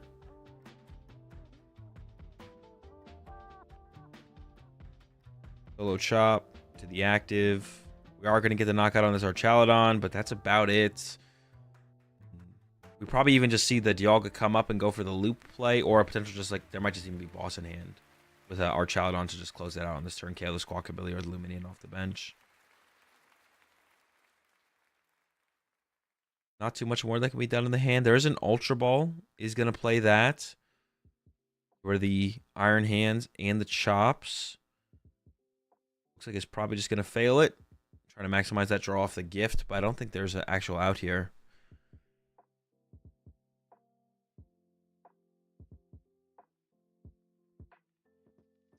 Yeah, there we go. Punch. We get our prize cards, which is cool. Cool to get the prize cards.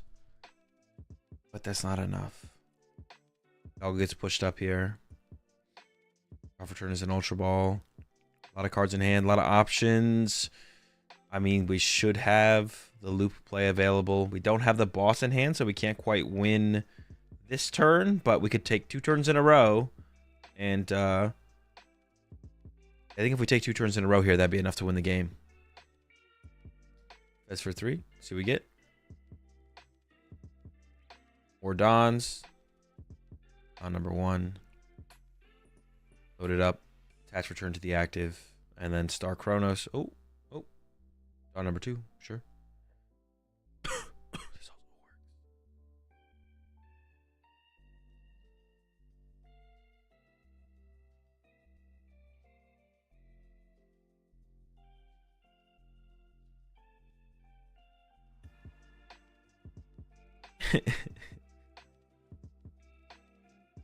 Maximum damage with the Archaludon, or with the Dialga, excuse me, as much as possible.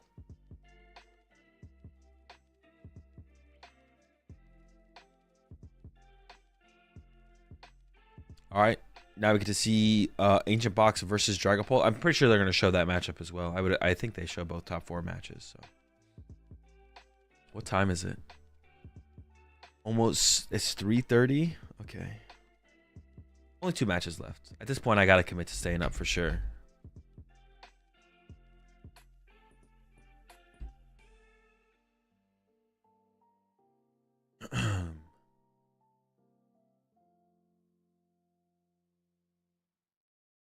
Child winning would be insane. Yeah, absolutely crazy. It'd be pretty insane.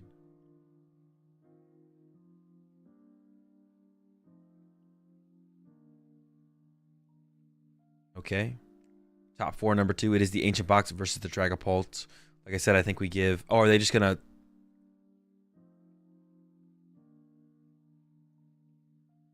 warp speed through it? That was already a pretty big skip ahead. Are they gonna do it again?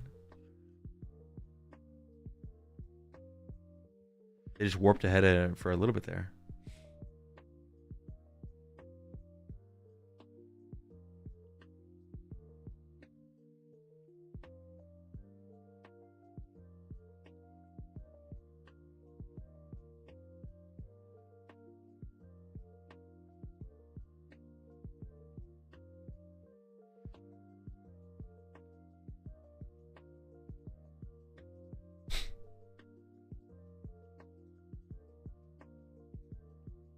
I'm pretty sure Ancient Box went first here.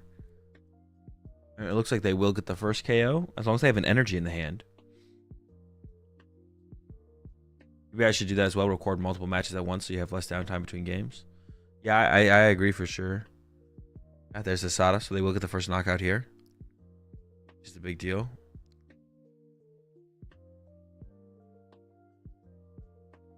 Comes a Vessel.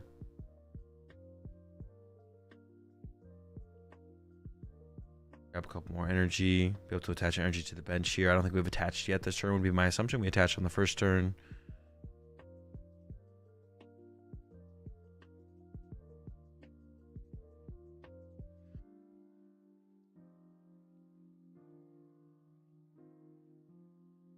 Oh, we haven't concealed cards yet either. Okay. Show some cards. More moons. Oh, the Monkey Dory, of course. That is a big deal in this matchup. Yeah, the Monkey Dory. I assume it is probably just one Monkey Dory in the deck. We'll see though. Maybe they have 2. I remember at the early ICs they had like multiple stream setups. Yeah, I think they did at a couple of them. They did at U.S. Nationals as well. The last U.S. Nationals, they had multiple stream setups. So not committing any energy to the Monkey Dory there. Get the knockout on the Dreepy. Okay. Give that turn to Candy Dragapult or not here. All right, flash forward ahead. Candy Pult turn 2 is pretty good. I wonder if you just throw 6 on the Monkey Dory and then try and KO it over 3 turns or something like that. Even better, just boss kill the Monkey Dory. Immediately remove it from play and then probably load up 6 onto the Radiant Greninja to try and pick off that as soon as possible.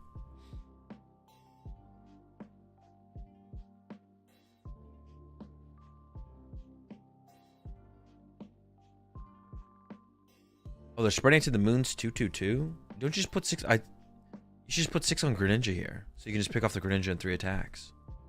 I don't know about the. What is this 2/2/2 cheese? What is this? This is some cheese. Stop the cheese.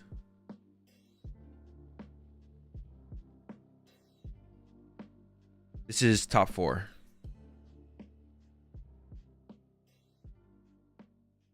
Monkey Dory has not been recovered yet. Oh, no energy found either off that.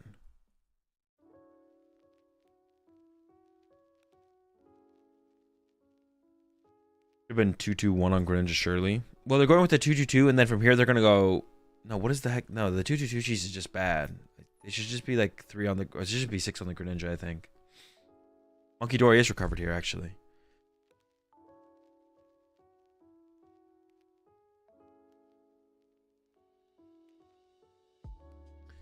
And they OKO a Pult. It's tough. And the way they're setting it up here, though, they're going to try and 2-hit KO the first Dragapult.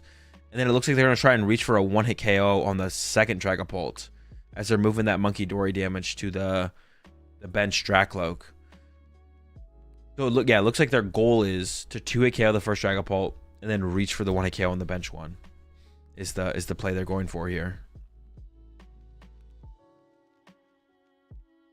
Gotta start working on that next Dragapult here for the Dragapult player.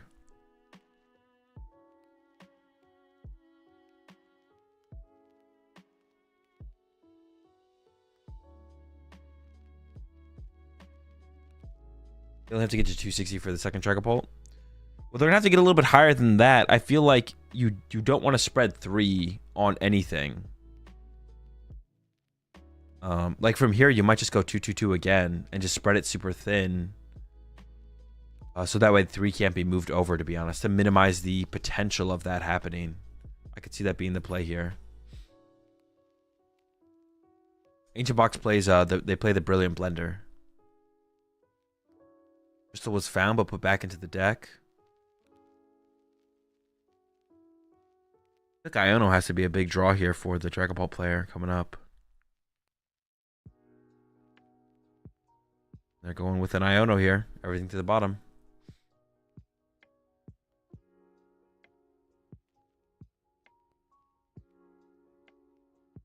There's a Brilliant Blender found.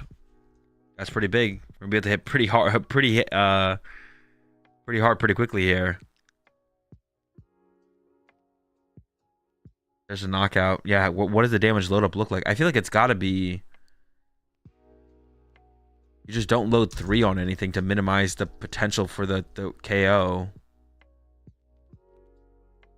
Looks like they're back at it with the 2s. But this time I think it makes sense. Maybe it made sense initially for the same reason, though, I guess.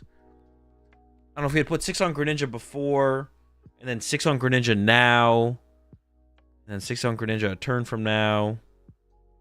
Oh, the 2s just don't really lead to anything. I feel like the 6 on Greninja was still the better play, to be honest.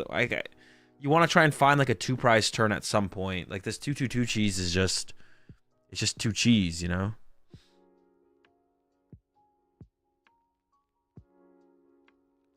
Too cheesy. So they did get Iono'd last turn, so they could start with Brilliant Blender. Yeah, there's definitely a couple things to think about with the sequencing here. They're going to open up with the Pokestop. They do Millisada. They do have a Palpad in hand. They can knock out the active with just the attachment from hand as well. They don't need anything else really for that. Not sure how many energy they have left if they want to commit to a concealed cards, but they got the Blender. Maybe have to get rid of all the garbage at this point. I don't know how much is left. Yeah, we'll see if they even get rid of 5 cards here, to be honest. The counter catchers honestly might not be useful anymore at this point. You maybe get rid of all the counter catchers. There's a nest ball in there they're thinking of getting rid of. Yeah, most of their ancient cards are gone at this point. There's actually no energy in the deck. Wait, can they attack this turn? Do they have a dark energy to attack with? I'm actually not sure.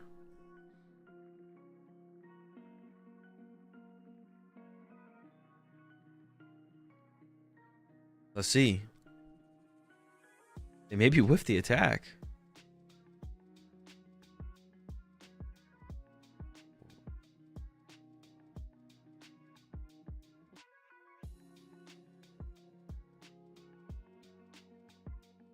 They do have the Palpad in hand, but they need a... I don't know if they have a Sada?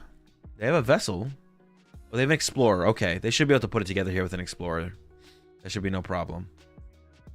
Because there's like Super Rod and stuff in the deck. There's the Super Rod. And a Sada. Sounds good. Wait, but can you play Sada anymore? Hold up. How is this going to go? I think they should be able to make it work here.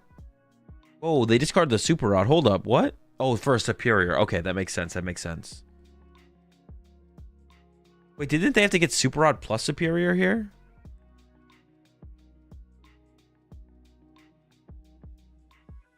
Well, no, I guess you could Sada and then Palpad afterwards, right? All right, Dark Energy's recovered.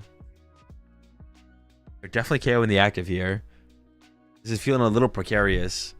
With how many cards are left in deck. There's only 2 cards left in deck. We are getting 2 prize cards this turn to work with. We have a Palpad as far as recovery goes, but you don't want to play it until after you have to play the Sada. So you want to play Sada and then play Palpad in this situation.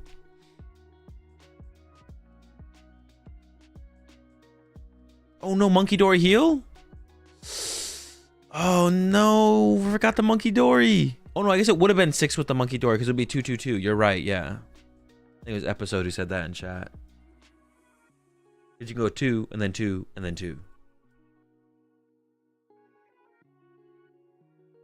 Yeah, they forgot to Monkey Dory. I feel like that's such a big deal here. You could have moved 2 over to the Dreepy, I feel like. And then the last 2 would come over to whichever one evolves to the Dragapult here.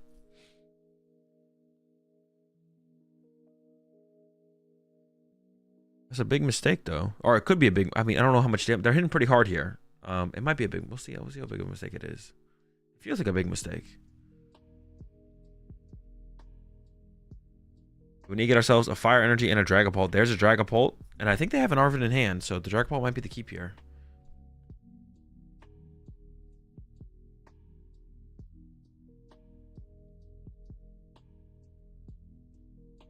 They do have Candy Dragapult to work with now. There's an Arvin. I think I saw a Klefki in their hand as well, so they also play Klefki. Is the Monkey Dory only used because of the Dragapult matchup in Ancient Box? Yeah, for the most part. They go for a Counter Catcher, so I think they're going to go KO. Oh, I guess you're going to go KO the Monkey Dory here for sure, right? Counter Catcher, KO Monkey Dory. And then probably spread 6 onto the Greninja to set up for a 2-prize turn.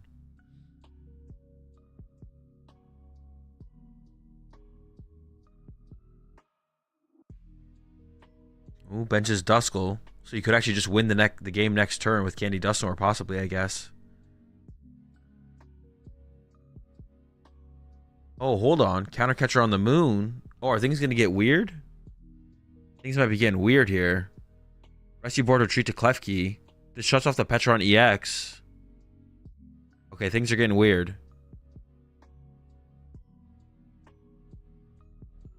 Duskull gets benched as well. And then it's going to be a pass. Off return, not that many cards left in the deck. Oh, there's no Dark Energy in the discard pile for the Sada. Oh, the cheese. Is this actually going to pay off? Yeah, there's 0 Dark Energy in the discard pile to use with Sada here. This is a genius play. They're cooking with this one. They can attach active. Now, we will be able to attack with the active in 2 turns from now. It might not fully work here. We'll see. It's definitely going to be interesting, though. Can't use Monkey Dory because of the clef key.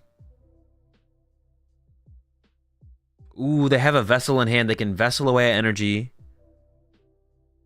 Fail it. Sada. Okay, so they're not cooked yet. And then they can Palpad back. So I don't. So they have to Palpad back with two things probably.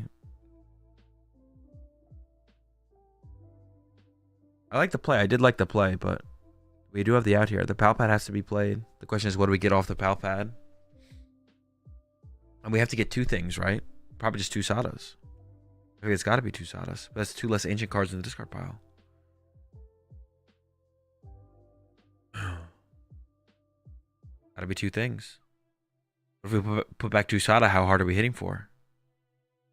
We still have the Monkey Dory to work with. That could make a difference. For getting the Monkey Dory on that last turn, yeah, once again, could come back to bite us. Our two Sadas get recovered. Sure. Okay, there's a knockout on the clef key. The prize card is Heavy Ball. Do we have an energy left? We do have one energy in hand, right? Or am I trolling? Do we not? Is Boss Greninja game here? Yeah, is Gus Greninja just game here? I don't see a dark energy in the hand.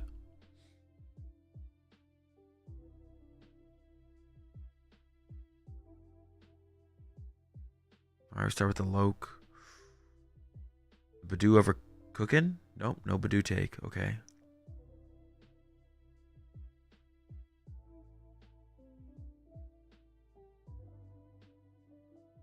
Stretcher for Petch? Oh, true. We do have Stretcher for Petch now. Yeah, that is true. Now that the Klefki's not a thing. Okay, we have Dusknoir in play. I feel like we can't use Dusknoir here, though.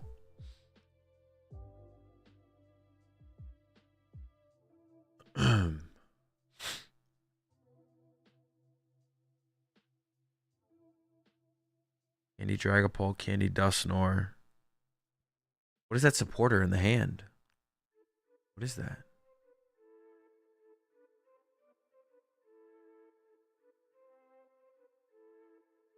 I don't know what that is. Crispin? Was that a Crispin? That didn't look like a Crispin. That's not Crispin. What is that?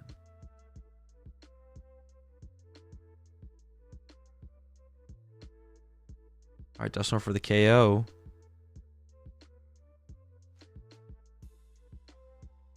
But there's a boss in the hand on the other side. I don't think there's an Iota on this side. Yeah, I think it's cooked. It's Clive? Dude, what the fuck is that? I can't tell what it is. Is that a different research artwork or something?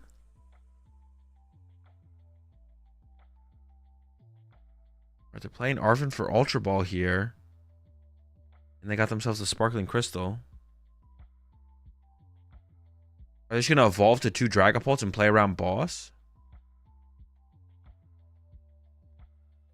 They can't attack this turn, though, because they have a rescue board on the active. They could punch for 70, I guess, if they wanted to.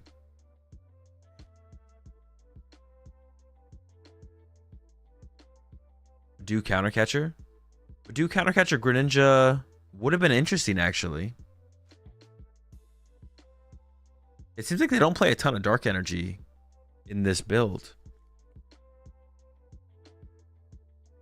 Alright, they're going to retreat to the one with more HP and then punch for 70. How much are they hitting for, though, with these moons?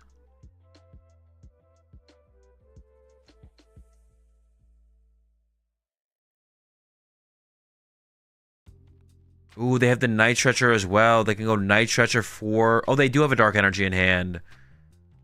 They could have retreated the Greninja. Night Stretcher for the Monkey Dory. Attach Dark to it. Heal 30 off the active to the bench one. Plus boss. I assume that's enough.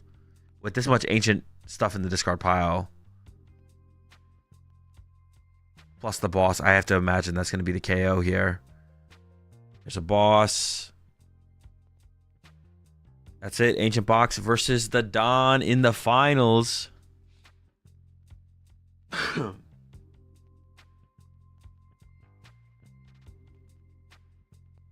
Counting the ancient cards just to make sure there's enough there, it looks like.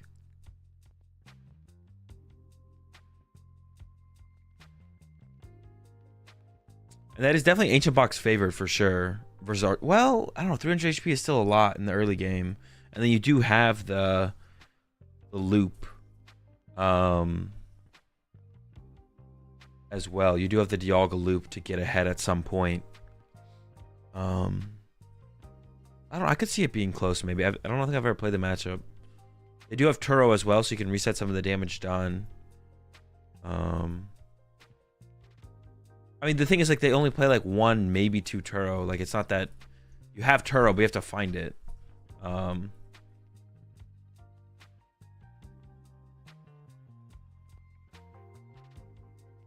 don't know. We'll see. We'll see.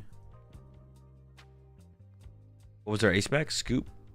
I think it is Scoop Up Cyclone. Yeah, I think it is a Scoop Up Cyclone.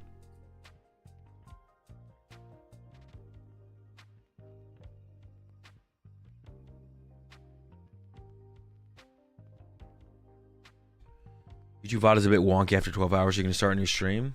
I didn't plan on it. I guess I could.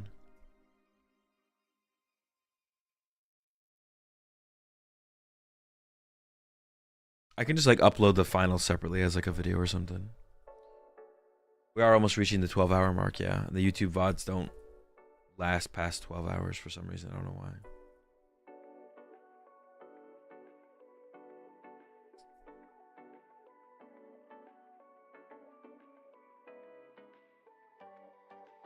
Are we going to a quick break before the finals?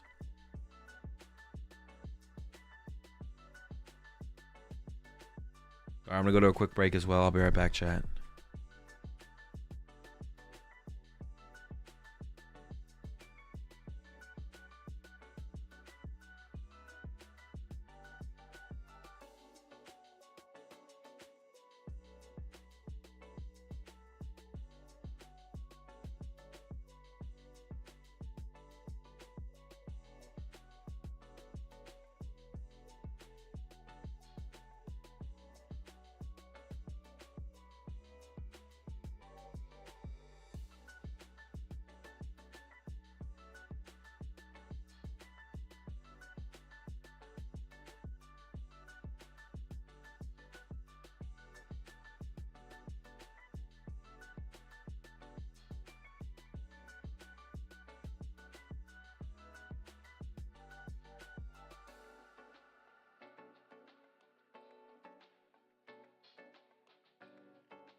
All right.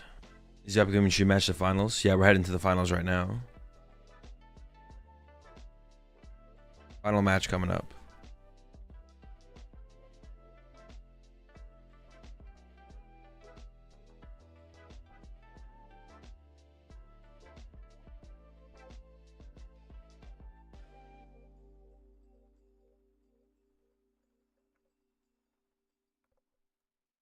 Oh shoot, yeah, my side. Got it.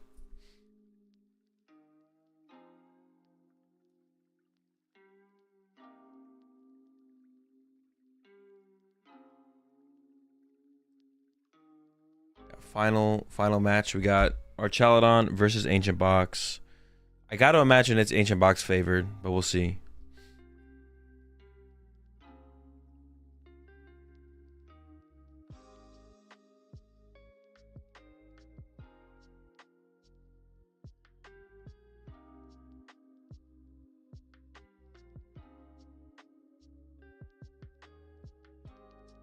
All right, here we go. Let's get it. Finals match. Finally. 12-hour stream coming up on 12 hours.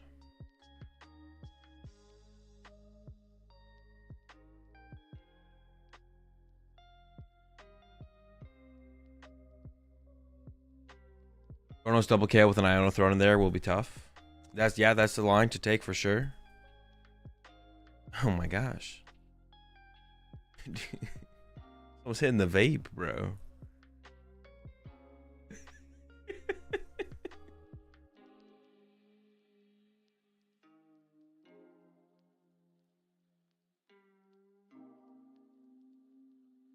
That's a powerful freaking rip. Oh shit, they're back at it.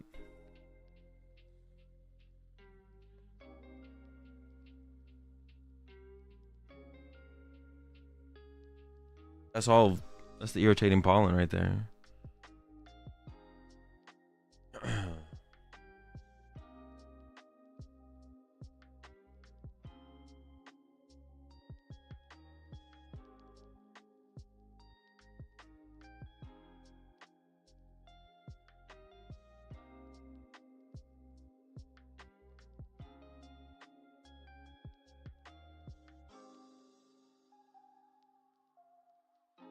The finals is also best of one. Yeah, the finals is also best of one. Is Badoo broken? No, it works fine. Like none of the players had any bugs when they used their Badoo, so it should be. It looks like it was good. Looks like it patched in properly over in Japan. Always did 10 damage. Always stopped the items. Even when some of the players like attempted to use items, it stopped them from using them. So yeah, some of the players would sometimes try and use an item card, but then the judge protocol would step in and block it. So it was pretty good. Yeah, it seems to be. It doesn't seem to be broken or anything like that. Badoo seems to be fine.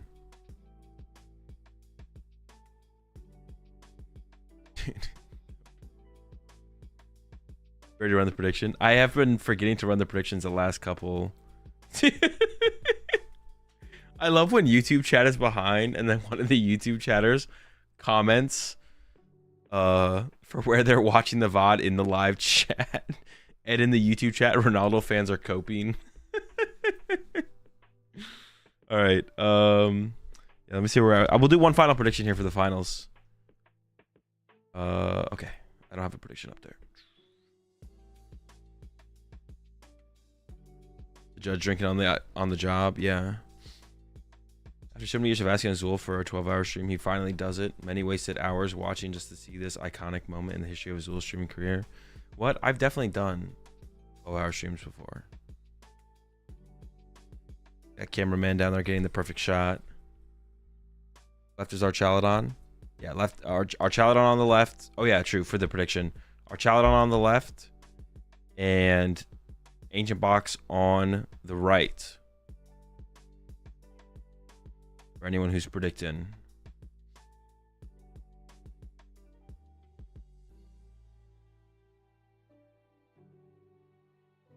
Why in Japan they don't use dice for the damage counters? I don't know. I don't want to, I guess. I don't know. Not feeling it, you know. They're not about it. You think a specific deck? Do you want a specific deck to win? No, not really. No. Whatever happens, happens.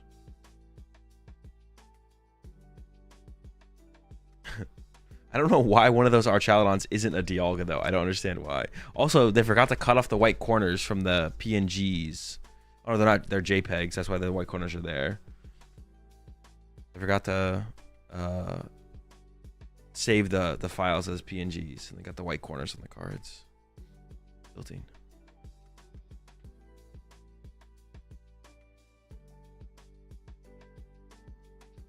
Depend on how many turtles a scoop cycle the Archaludon player has, I guess. It'll be a mix of that. That'll be part of it, and then also be how fast it takes them to find them, or how fast does the Ancient Box player just get to 1-hit KO range. They are playing the Brilliant Blender, so yeah, they are playing the Brilliant Blender, so they can get to the 1-hit KO range a little bit more aggressively if they can find that. And I guess with the matchup that we have in the finals, the Badoo attacks do stop at 30. There's no more Badoo attacks to happen because neither of these players play Badoo. So Badoo attacks on stream, 30. This may be 31. I maybe missed one in there, but this is a no Badoo finals. Yeah, there's no Badoo. There's no Badoo in the finals here. Badoo overrated? I mean, that's the only possible explanation for no Badoo in the finals. The card has to be overrated. All the Badoomers were wrong.